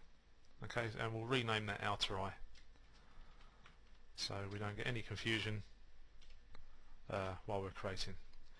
Okay, and then for this one what I'm going to do, I'm going to do an edge loop split just through here, and we're just going to run another loop through there just to create sort of the iris area. Okay, something like that. And then all I want to do is I'm just going to grab these, and we're going to select the contiguous edges command, and I'm going to hit scale, and hopefully I should be able to start to push these in. As you can see, I'll grab that. I need to grab that point there, but what I'll do first is just move this in slightly, and again just really make this concave. That's not too bad there, like that. And we'll just push that in just a little bit more, and then I'm just going to hit the vertex, and I'm just going to push that in. Okay, something like that. So that's good. This will enable us to catch some light and stuff as well on the edge there. And I'm just going to add another loop. Okay, and I'm just going to push that out slightly just to give a bit more of a rounder edge. Okay, so we should have something like that. And I'll just hit smooth. Okay, so we should have something like that. Fairly low resolution, easy eyeball. Okay, so then what you can do is move this across, so we'll just put that back to 0. Okay, and then what we'll do, we'll go to our side view, as we can see here, and all we need to do is just scale this up ever so slightly, so it's just not touching the inner eye area. And once again, I'm going to just create another edge loop on here. Okay, and I'm just going to start to just slightly deform this for the front of the eye. Okay, and again that will help us to get a nice little edge going on just in there as well. And just going to do another one just there, and we're just going to round that out slightly, and again the same with this one.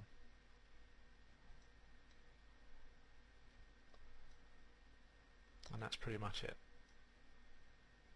Then all that remains to do for that is to apply a Fong E shader to the outer eye, and we'll do that now. Actually, just going to right click and assign a new material.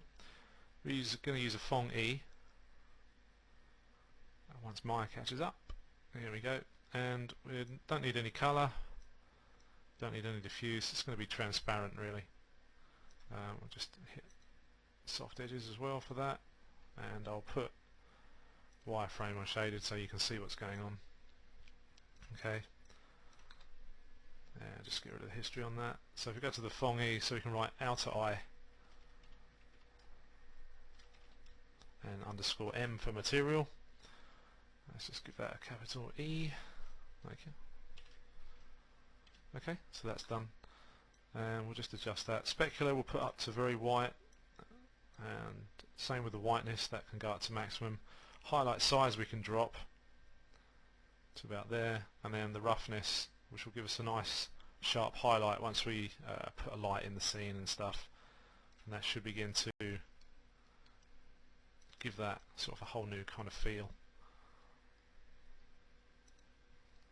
And get that nice little reflective highlight on the eyeball.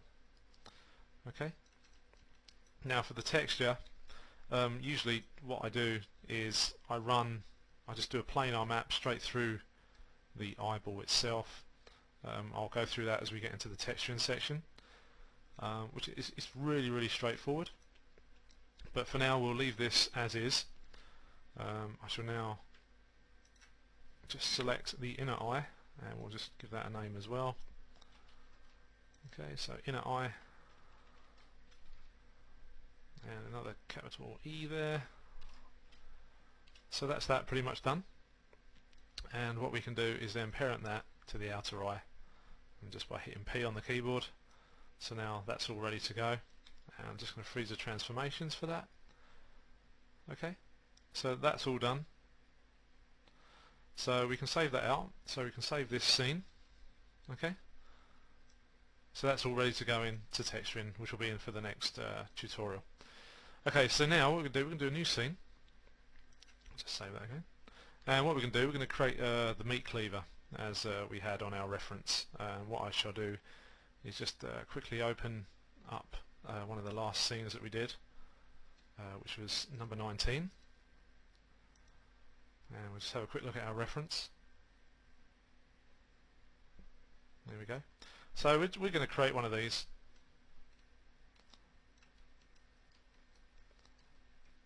Just in this section. Won't take too long, because this is a very, very short section. This is really just about finishing off. So what we'll do, we can remove all of this stuff because we don't need it. Okay, and we'll optimize the scene, get rid of any nodes that are hanging around from that model. Okay, and then we can file save scene as, and we'll call this 21, which will be our meat cleaver. Okay, so then what we can do, we can go in and we can create a polycube, and all I'm going to do is just extend that a little bit. Okay, and if we want, we can go into our front view, hit 5 on our keyboard so we can see it in shaded mode. Okay, there we go.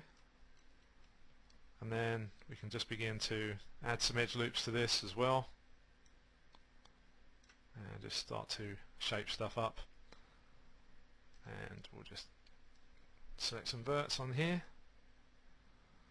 Okay, so I'm just going to select the faces, and I'm just going to extrude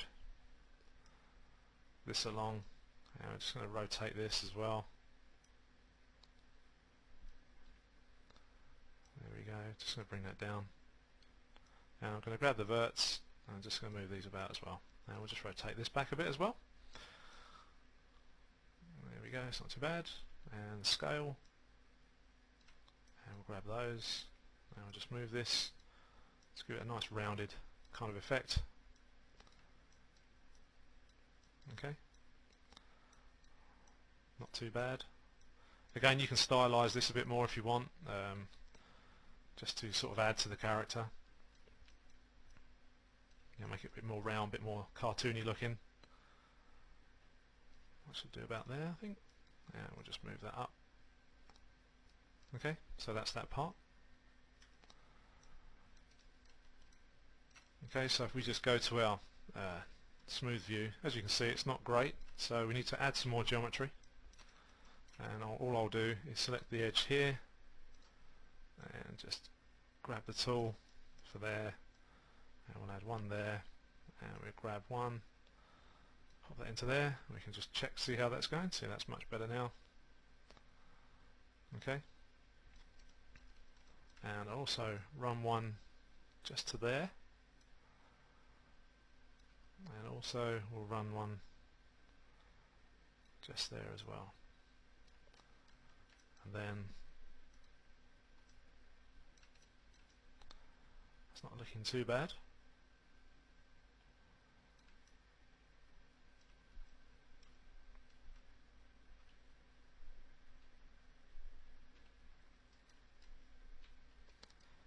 Okay, so then we'll just move these verts up slightly.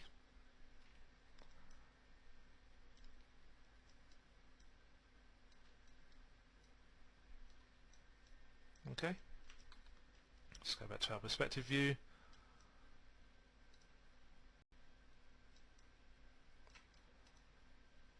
And I think what we should do is add another one there, another one there. Okay, and then we'll just grab some edges and we'll just move those up just a little bit, just so it rounds it out just a little bit more. Whoops.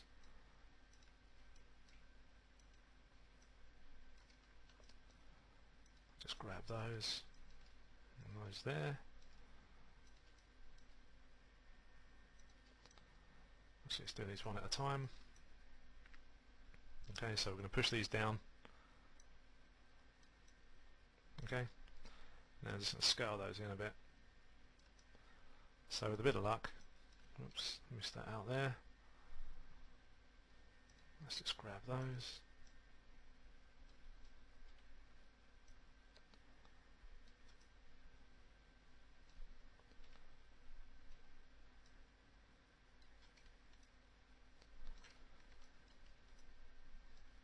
Let's just push those in.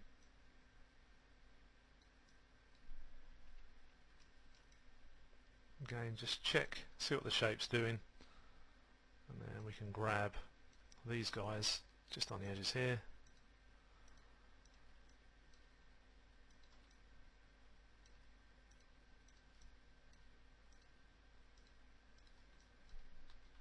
Okay, push those in. That's better there. And then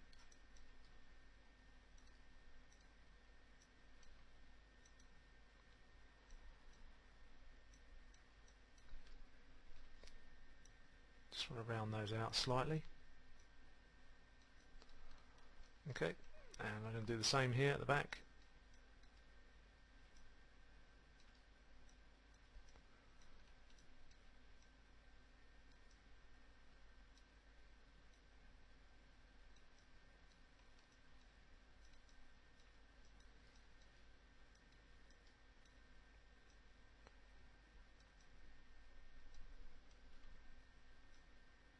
There we go. Okay. So that's that bit pretty much done. And again, you can smooth that out even more afterwards by adding some more divisions and stuff. So I'm just going to thin that out to about there. Okay. And then all we're going to do is just create the blade. Now I'm going to get another cube.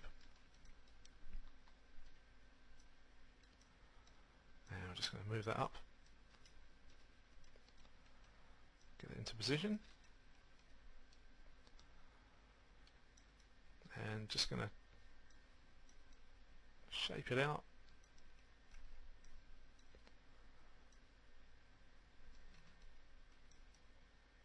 And that one to there.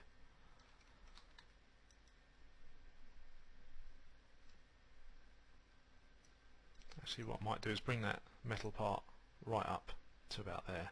Just make it a bit more funky. Okay, and then all we need to do is, we don't want the blade that wide, so I'm just going to scale that right in.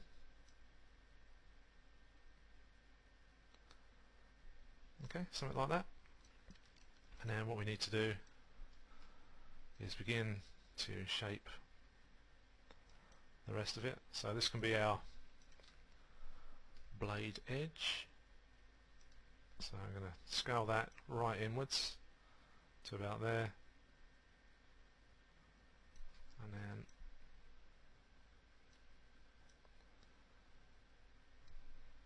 okay, and then we can start to add a couple more loops.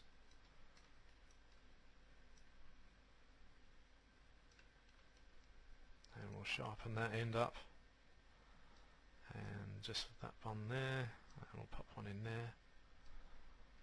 So now we can see how it's all going to start to come together. And I want to put another loop just in there. Whoops.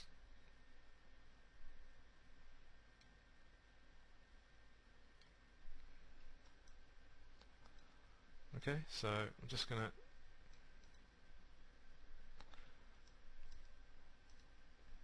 grab that, put a center line edge loop down there. So that should start to pull that about. And I'm just going to delete some history.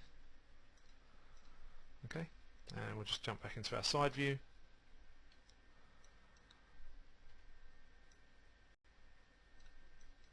And we'll just chuck that in there.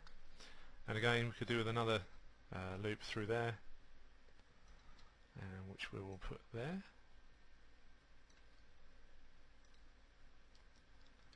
Just grab the vertices and just move those into place. There we go.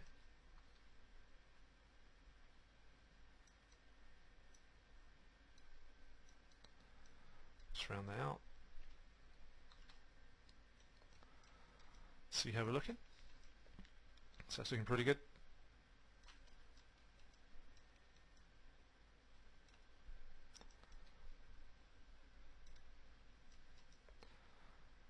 So we've got that edge, which is nice. That will separate the blade out and stuff. That's really, really cool.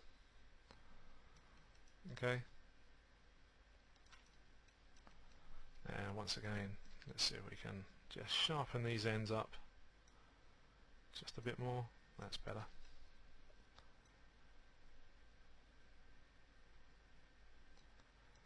Okay, so that's that bit done.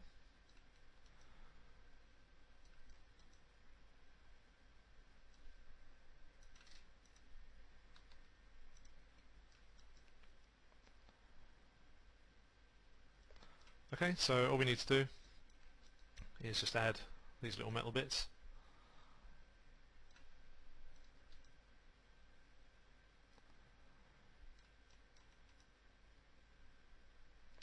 And all I'm going to use for that, once again, like we did with the buttons on the shirt, just going to use a polysphere and zoom in on there.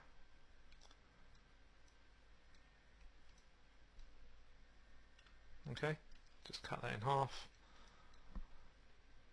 get that into place.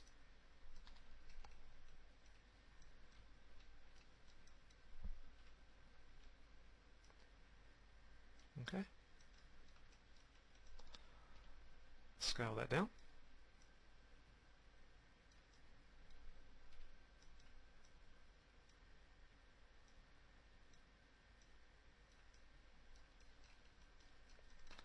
Just pull that back out there, that's it. Just flatten the heads off of that, that's good. Control D for duplicate, and we'll just move that down. And then what we'll do, we'll combine those two guys together. Freeze their transformation, delete their history, Control D, then we'll do -1 in Z. And there we go. And then just double check our face normals. So just see, we'll make sure we're facing the right way, which is great. Freeze transformations, now they've flipped over. So we need to reverse the faces. There we go, that's done. That's all really nice. And there is our meat cleaver. So all we're left to do now is the texturing, which we'll get on with in the next part. And then that should conclude the entire tutorial for the building part of it. And then we've just got to put it all together for the final part. And it's all done. So we'll end that part there, and I shall see you in the next section. Cheers for now.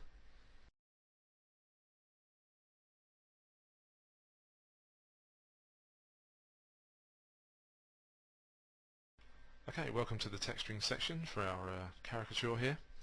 As you can see, it's in need of a bit of a sort of colour here and there, just to break up this sort of plain shader colour that I've got on it. And as you can see, I've already got the UVs prepared for the face. These are done using the same methods that we covered in the previous chapters on UV mapping when we did the hands, the arms and the chef's outfit. Again, I use those techniques to cover the shoes and also his trousers to produce this style of UV map. But just a quick recap. This particular part of our UV map, this was actually a cylindrical projection which is just basically wrapped around the front and the back of the face. Very easy to do. Again, similar to what we did with the chef's top and also the arms and fingers. The ears were a planar projection across the x-axis, and again so was this one. And the top of the head was another planar projection, but this time in the y-axis as it was coming down from the top of our world space in Maya. So, and you can just make out the edges of that UV, those UV points on the top of the head there. Okay, so what we want to do is we want to get this into Photoshop and do a little bit of colour texturing. We're not going to do anything elaborate because it's a cartoon character, so I don't want to go over the top with it. The hair and the brows we're going to leave completely separate as well.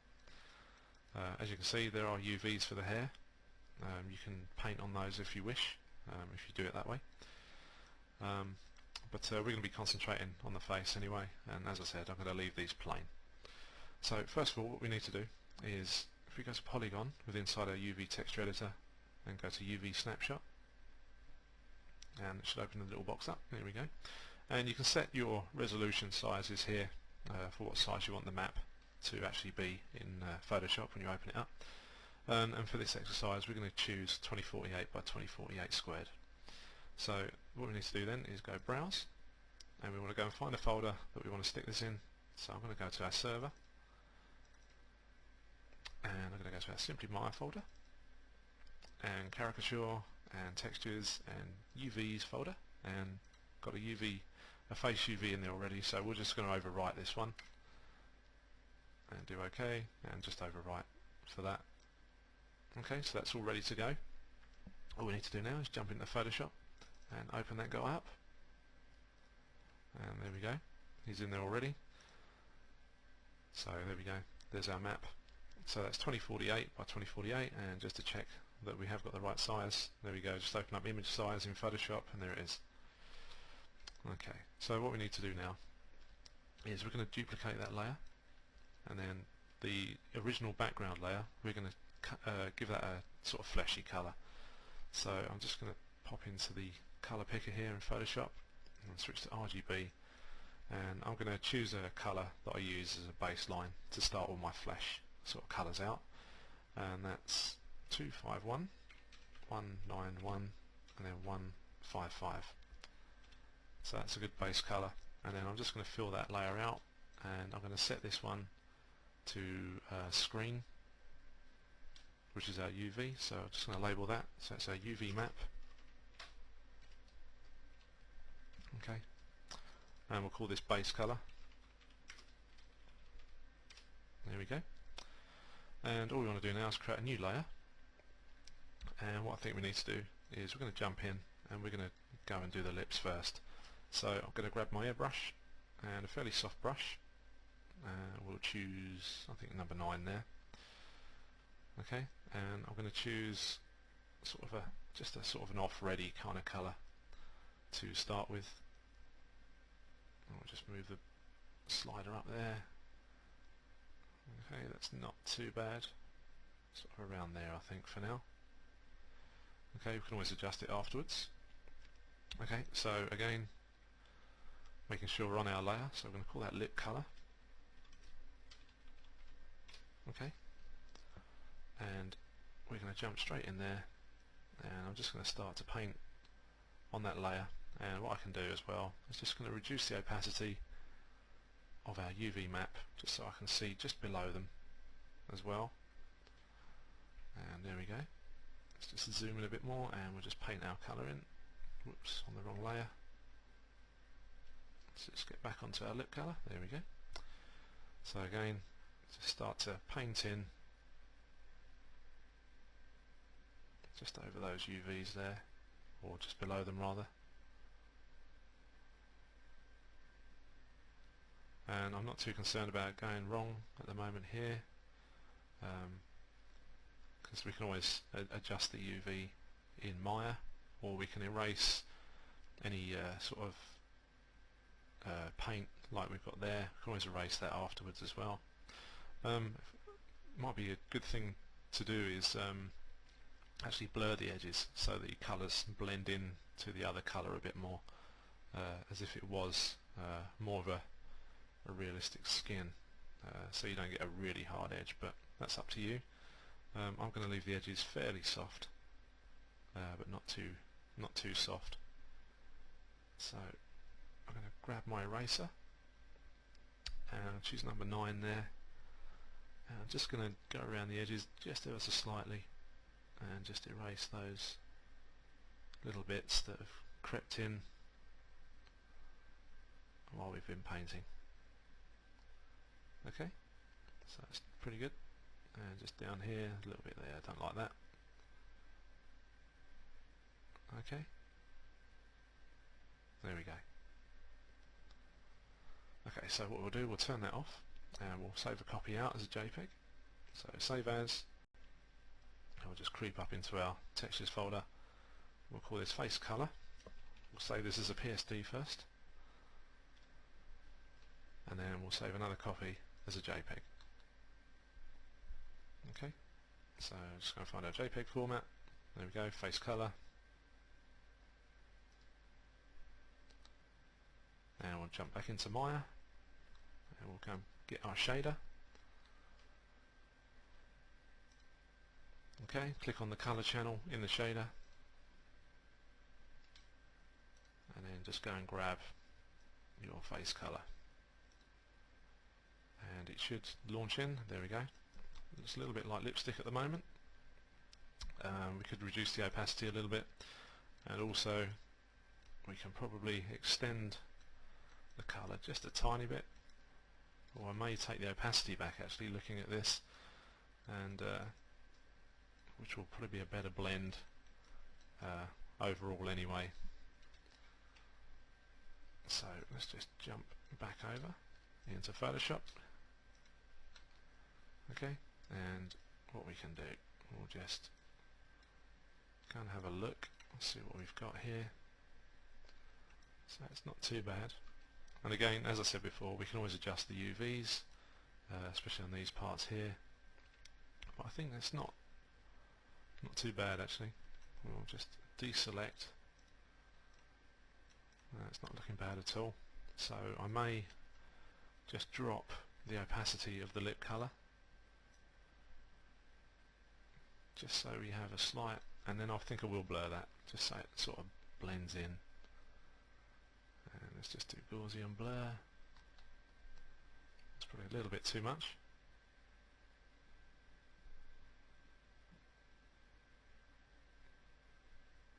Okay, so that's not bad. And again, I'll just take up colour just a little bit more. There we go, that's pretty good. And you go File, Save As, and again JPEG, face colour, and do OK.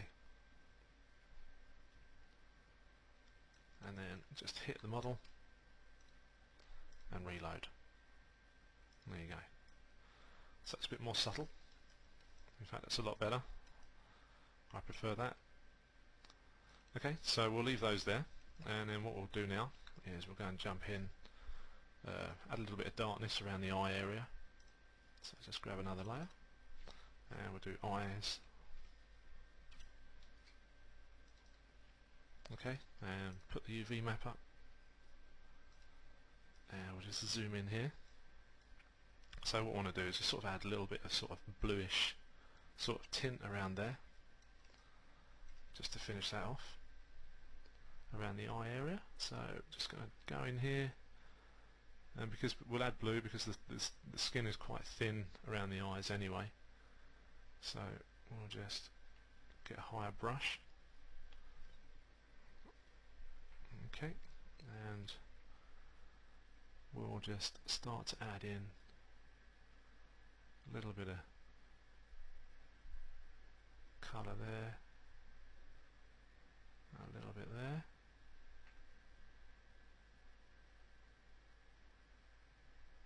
It's probably a little harsh, but again we can take it back. Okay, let's just turn that off. Right, just colour that over a bit more. Okay, and again I'm going to blur that.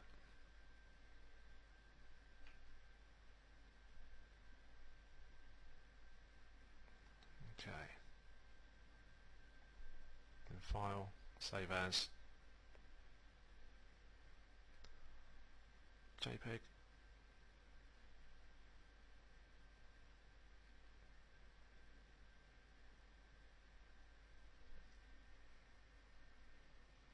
Okay, switch back over, grab the texture, and reload. So there we go. That's probably a little bit heavy on the lower lids there, but we can edit that. It's not a problem.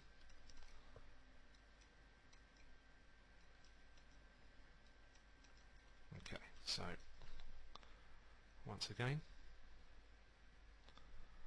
we can grab our eraser and we'll just make that a little bit bigger this time, and we'll do a lower opacity, and we'll just start to fade that out along the bottom there. Okay, and the same with this one.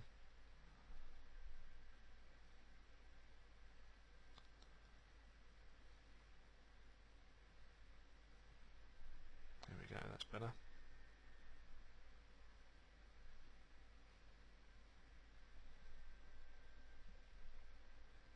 And again, I'm just going to drop the opacity back for the actual colour itself as well. So that's good. Okay. Now what we will do as well is we're going to add some colour to the ears.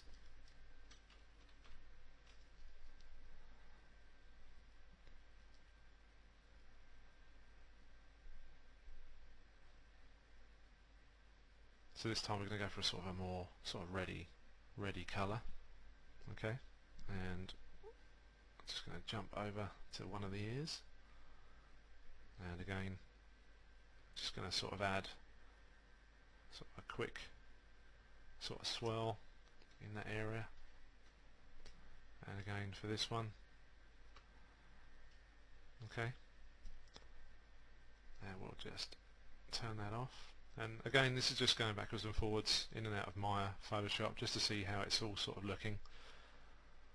So just to give you an idea of what to do. Okay, so we'll leave the ears, we'll leave this section at the ears for now. Okay, so we'll jump back into Maya and we'll reload. Okay, so you can see there's a slight tinge of red on the ears there. We've got that darkness up in the eyes there as well, which is good. So I could probably do a little bit more red sort of there. So that should cover it for those, for the colour parts. And what I'd like to do now is we'll just put in some light stubble and stuff just across there.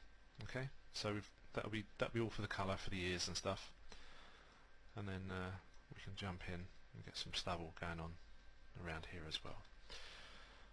So I need to call up my UV map, and we're going to create another layer. I'm going to call that stubble,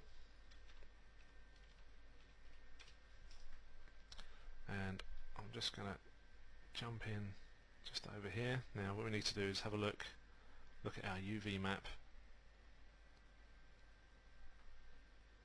see where we've got to paint. I'm just going to drop the opacity just slightly there. That's better. Okay, so I'm going to choose a sort of more of a dirty blonde colour, because that's the sort of colour his hair is. We'll go to about there, I think.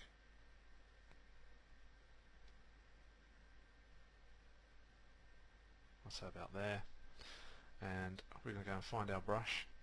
I've got a good stubble brush in here somewhere. And I think it's that one. That's a skin one. Okay, what about that one there?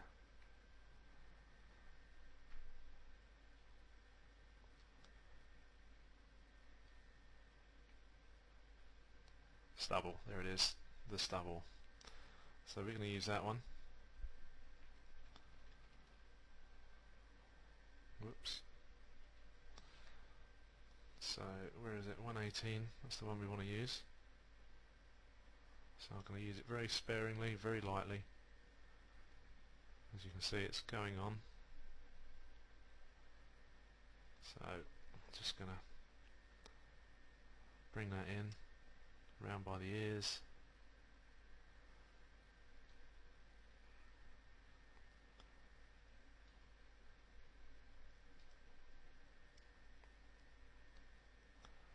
I don't know if you can see that going on, it's very light, but I can assure you it is there.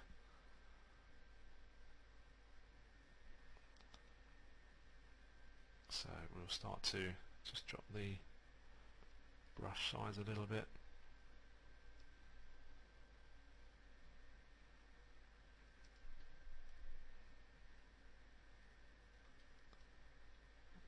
give it some shape, and we'll just move in around the nose.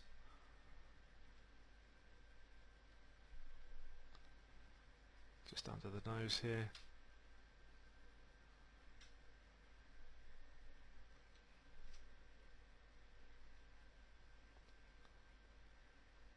There we go. And we'll just bring that up just under the lips there. A bit more there.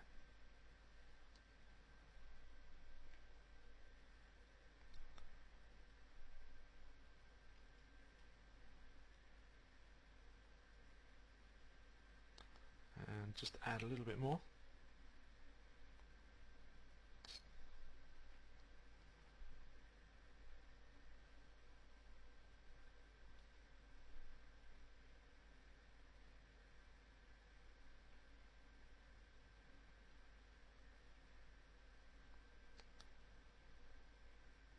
Okay, so it's a light stubble going on there, and what I'm going to do, I'm going to double up that layer just so you can see where it's gone on there.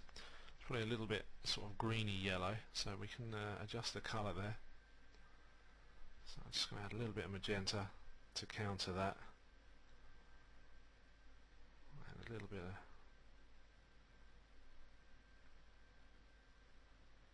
there we go, that's better. In fact, let's cancel that, and we'll take that copy out there, and we will do the colour balance again. There we go.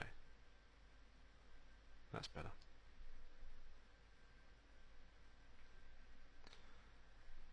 And again, we can just darken it ever so slightly.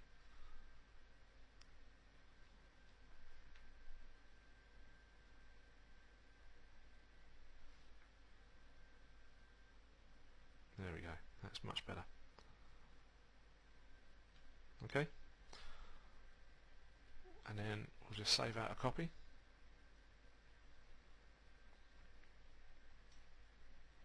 As a JPEG.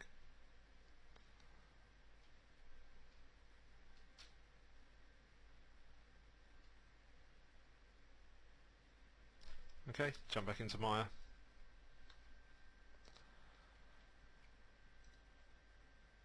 And reload.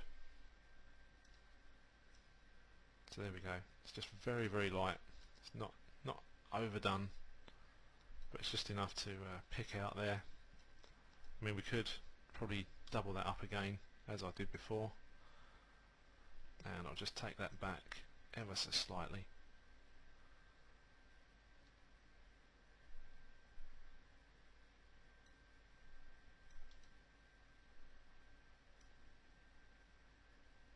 So it's about there, and again we'll just save over that.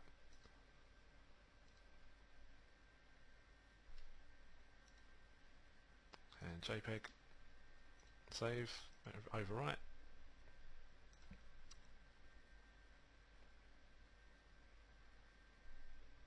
and that's done. And all we'll do now is just reload that.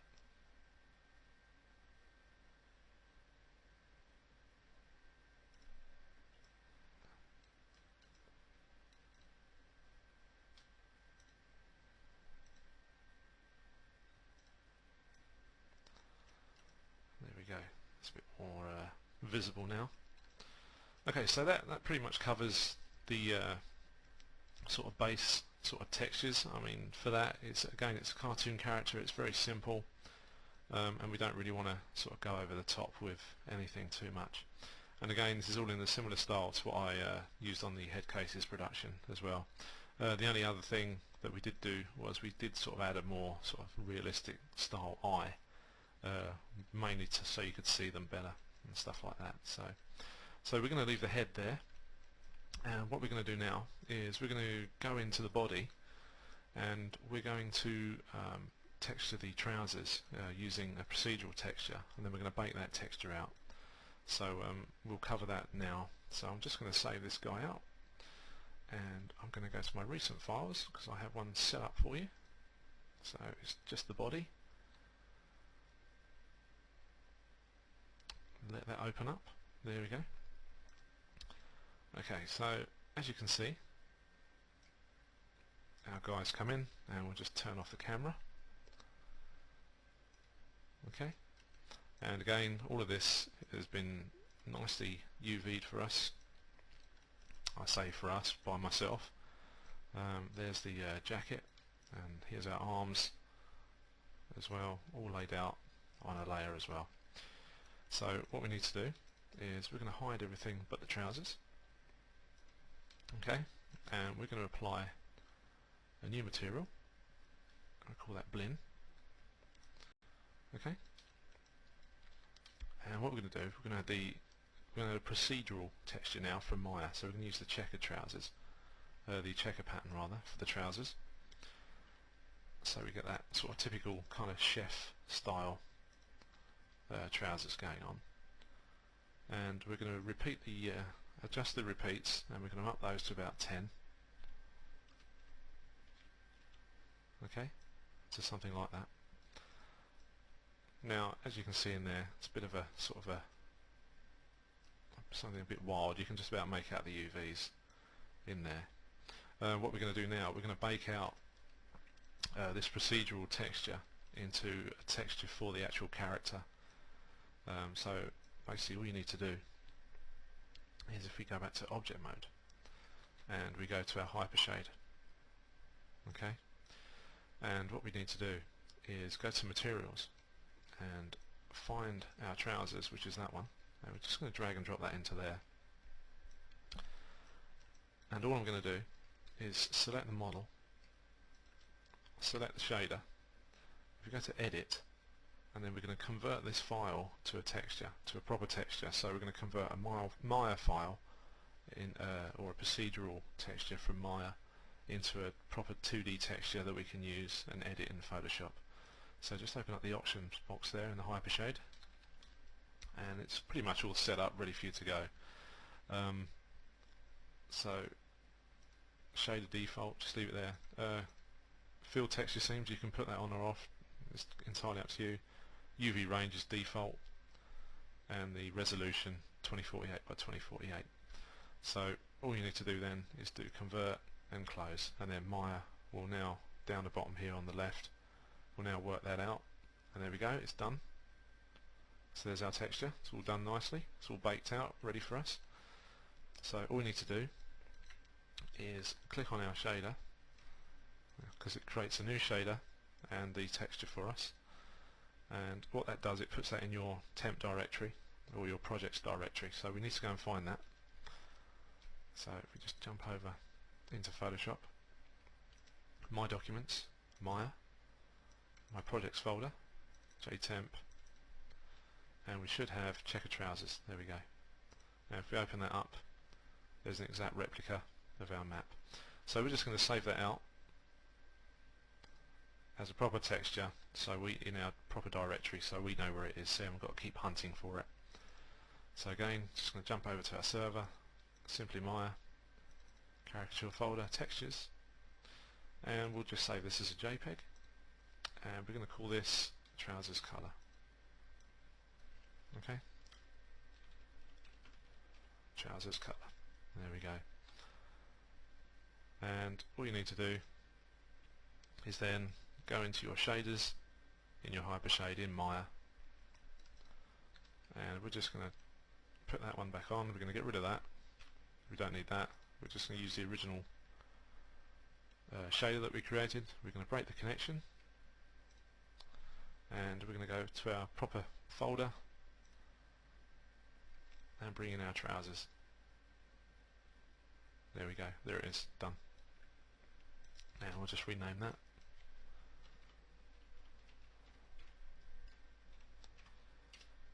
That's all sorted. So then you just need to adjust your specular settings or whatever. So there we go, that's all done nicely. So now you can go into Photoshop with that file as we've already got here. We can add another layer, and we can sort of put some stains and stuff on, and I'll just do that for this exercise. We'll just sort of burn some stuff in. So actually that we can use an airbrush I think for this one, so we'll just put on some stains and stuff. You can see that. I'll just zoom in a bit. So you might want to put some burns, or you may even want some blood on there or something where he's cut something up in the kitchen. So just for the sake of this exercise, I'm just going to put some stains and stuff on there.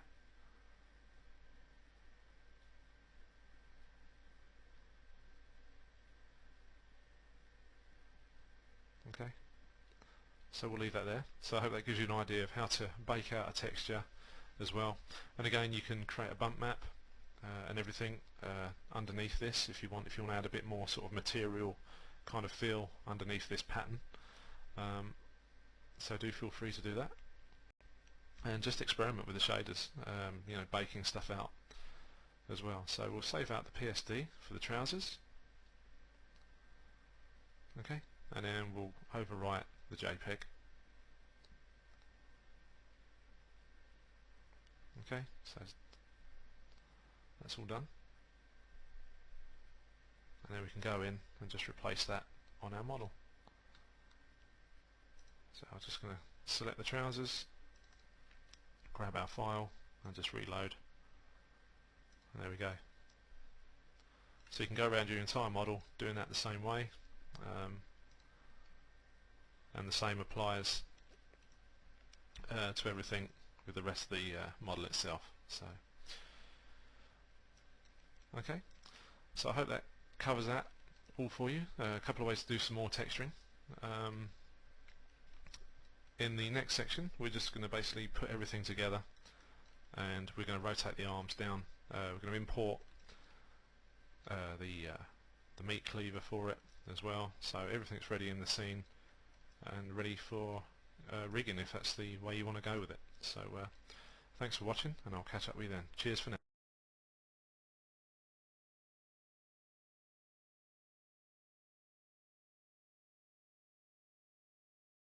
Hey everybody, welcome to the last episode. All we're going to do now is basically get the head in here, place it into the model, scale it up a little bit, and then we're going to bring in the eyeball and the meat cleaver, and we're going to bring in the eyeball and just put a texture on that while we're in the scene, and then we're pretty much done. As you can see here, if I go to my outliner, you can see that I've created a group under this NURBS circle, and every object is now labelled correctly, obviously corresponding to parts on the model. So with that said, let's go and get the head. So we're going to go import, and we are going to go and find our character's head, which I believe was from part 22, and there it is. And what we'll do, we'll get rid of that camera because we don't need those, don't need any of them, which is great. Okay, and that's in a group as well, the head, so all I need to do is move that up, and we'll just get that into place. And what I will do is just move the center point, or the center pivot rather, to here, and we'll scale the head down, and we'll just move it forward a little bit, and we'll scale it in a bit more. Whoops. Okay, and almost there.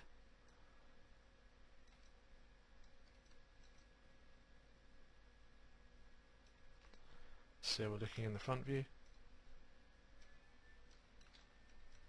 It's not looking too bad. Probably make the head a little bit bigger just for a bit of comedy value, and also squeeze that neck in a bit.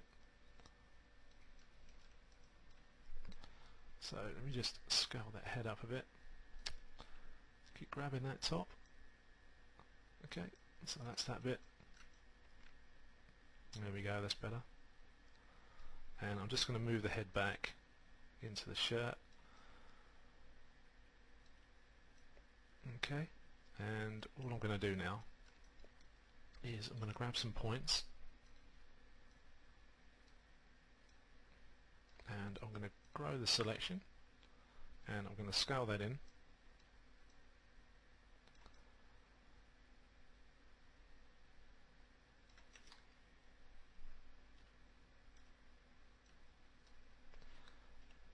And rotate those back inwards a little bit.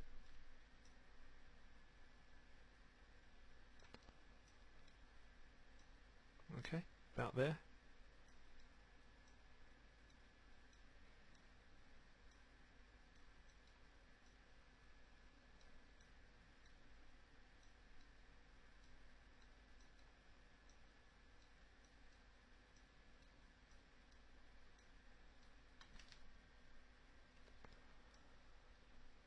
And our character put together. That's pretty much done.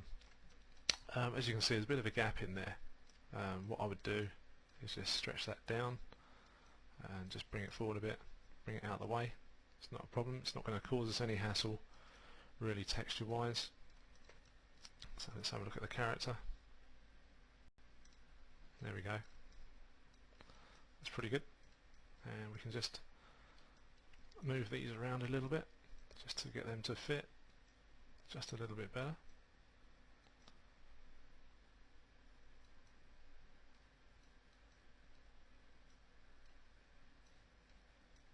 Okay.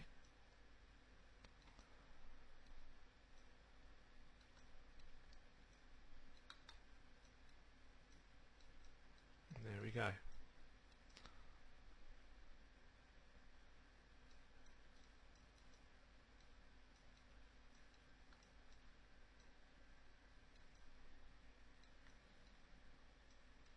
Okay, so we'll just move this one up. That's now done. Okay, so that's looking pretty cool. So we're going to save that scene for a minute. Okay. So I may have mentioned before at the beginning, more towards the beginning of the tutorial, is that when you come to do this type of work, you will need to fill the holes up inside in the model itself. So things like that, the holes will need to be filled. So it's just a case of getting the edges and moving those back in. Let's select the rest of those and we'll select those as well, and then that's a case of we'll just go to wireframe, so I'll just move those up into there, scale those down, move those up. Okay, and then all you need to do is basically just cap them just by using the fill hole tool. Okay, so we'll do that now. Okay, so these are just little bits to finish your model off. So I'm just going to use the fill hole tool, which is just there. Okay, as you can see, a little bit messy there. So I'm just going to go back into shaded mode, go back to object mode, and hide the unselected stuff.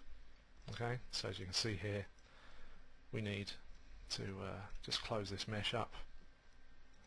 So if you go to the split poly tool, so one there,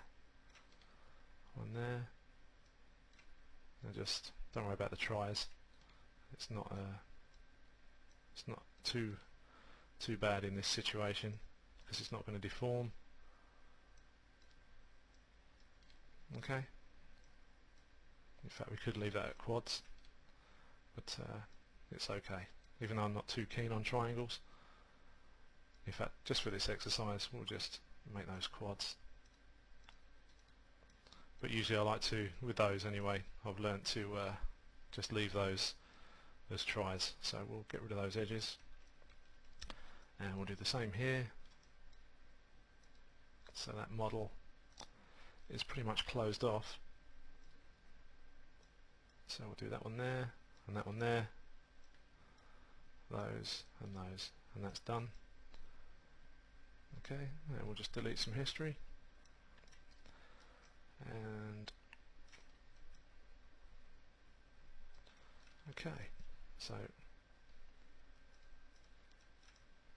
Alright, and then go back to our model, so that's not too bad now. And that's done. Okay, so all we've got to do now is bring in our meat cleaver and also our eyeball. So I'm going to go to File, Import. We'll bring in the meat cleaver first. There we go.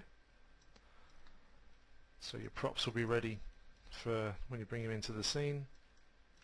So that will be ready for when if you decide to do a rig. And also we'll bring in the eyeball. There we go. Okay, so there's the eye. So what we'll need to do, we'll just hide everything again. Okay. And we'll just switch to our hypershade, go to materials, and we'll just graph these. There we go. And the eyeball interior is the one that we want. Okay.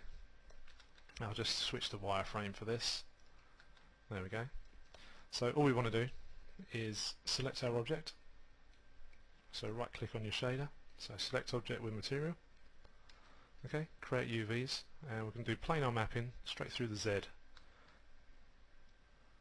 Okay, so that's that done. And now all we need to do is assign our, let's get these out of the way.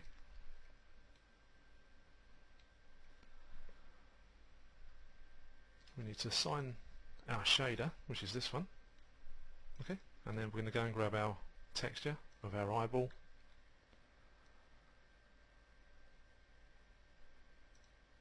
Once Maya wakes up.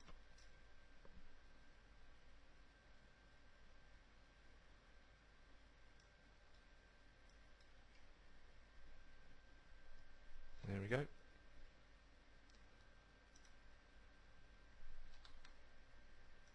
Okay, so we'll just go and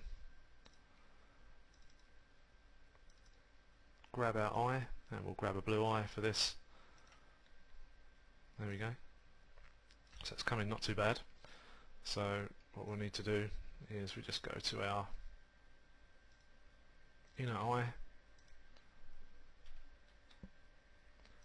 just grab our UV manipulator, and all we're going to do is just scale that up ever so slightly, and that's done.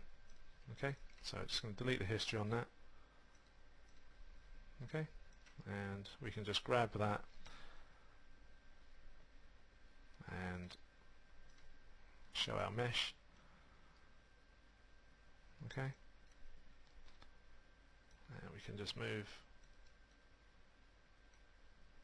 There we go. So you can see all the textures now that I've put on. So we can now grab the eye, and we'll just hit 5 just to help us along for a minute. So there we go.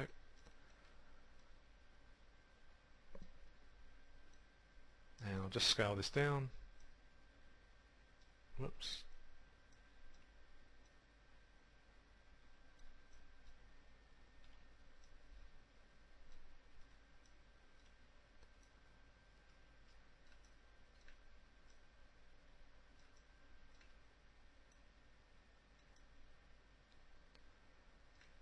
Okay, and we'll just hit 6 on our keyboard to see how we're going.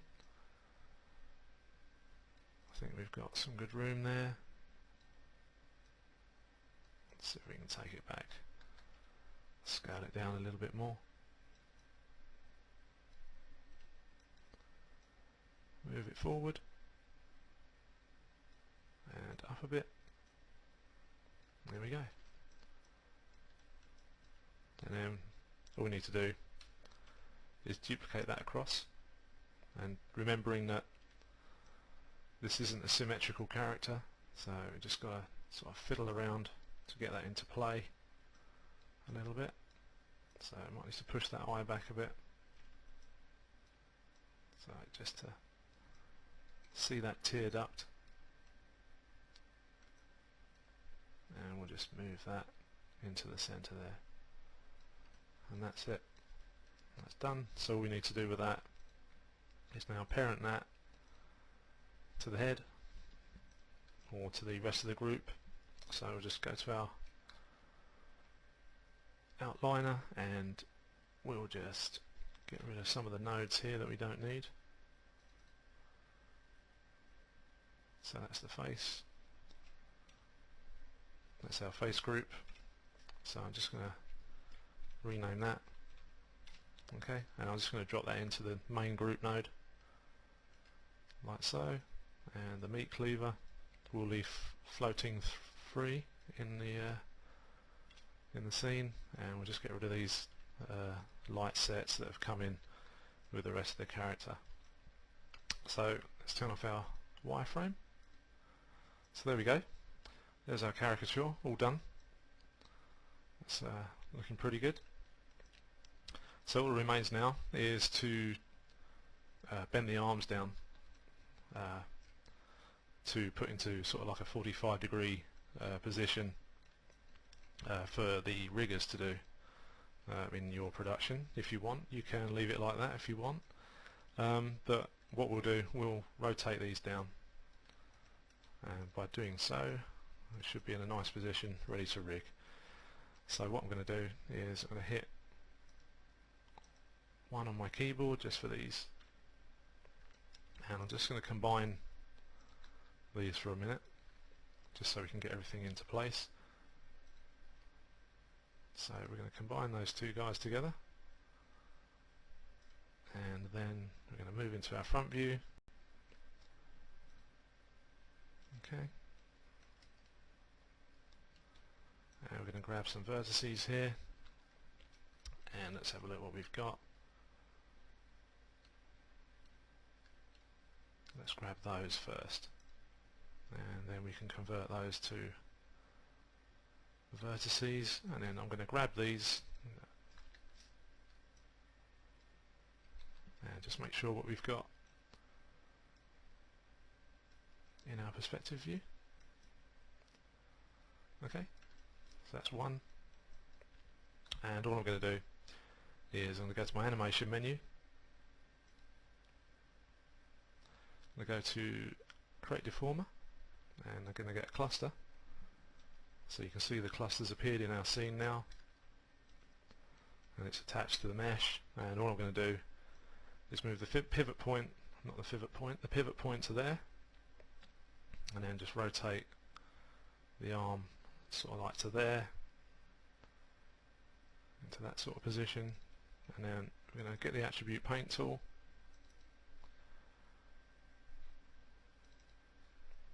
and we're just going to smooth that out. There we go. So that's a bit better, and we're just going to repeat that process with the other arm. So I'm going to delete the history there, and just going to check it out in our main view. Okay, may need to tweak the model a bit.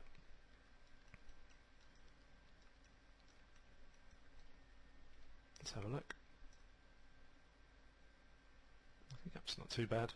Just got a little bit of intersecting going on from that inner part, which we can deal with. So we'll just grab the vertices there, and we'll just move that out. That's better. So a quick look on the inside, that's pretty good. That's not bad at all. So we'll leave that there, and then we'll go back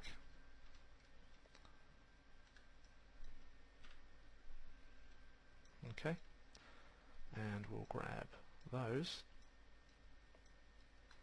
and we'll grow one more selection, which we're going to need, and just repeat the process from the other side. So I'm just going to go to my poly menu, select grow selection region. Okay, that one's done, and I'm just going to jump in to our front view again, hit D on the keyboard. We're just going to place that there and rotate that to a similar angle, About there is not too bad. If we just call up our grid, and that will help us to make sure we're in a similar sort of position. So that's just got to come up a bit more. Okay, so that's done.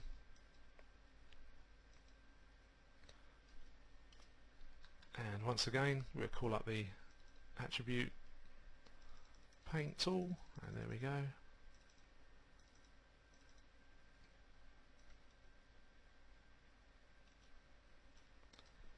And hit 5 on the keyboard, and just delete our history, get rid of that. Going to go to smooth, just to see what that inner side is doing again. Okay, so what we need to do, just move that down, and we're done. So there we go. So your character is now ready for rigging, and then ready for animation, really. So all is done. So I'm just going to go to 5 on my keyboard, and 6, good, and then there we go, all done. So character's now ready for animation, rigging, etc. And what we need to do, of course, is if we just go to our base level, delete the history on that, take these out of this group node that's appeared, delete that, and just rename everything. So I'll call that arm RT for right, and we'll call that chef top, and then that is arm LT, and we'll just pop all those back into the group, and that's done. And then again, just hit the smooth just so we can see it looks good. Okay,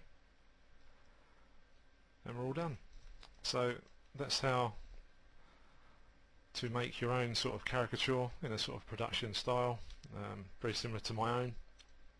I hope it's been of interest to you. If you do have any questions regarding the process of modelling this type of character, please don't hesitate to contact me at j@simplymaya.com, and I'll be glad to answer any of your questions. And I do hope you've enjoyed this tutorial, as it's been great fun bringing it to you, and hopefully we'll catch up in the future. So thanks very much. Cheers.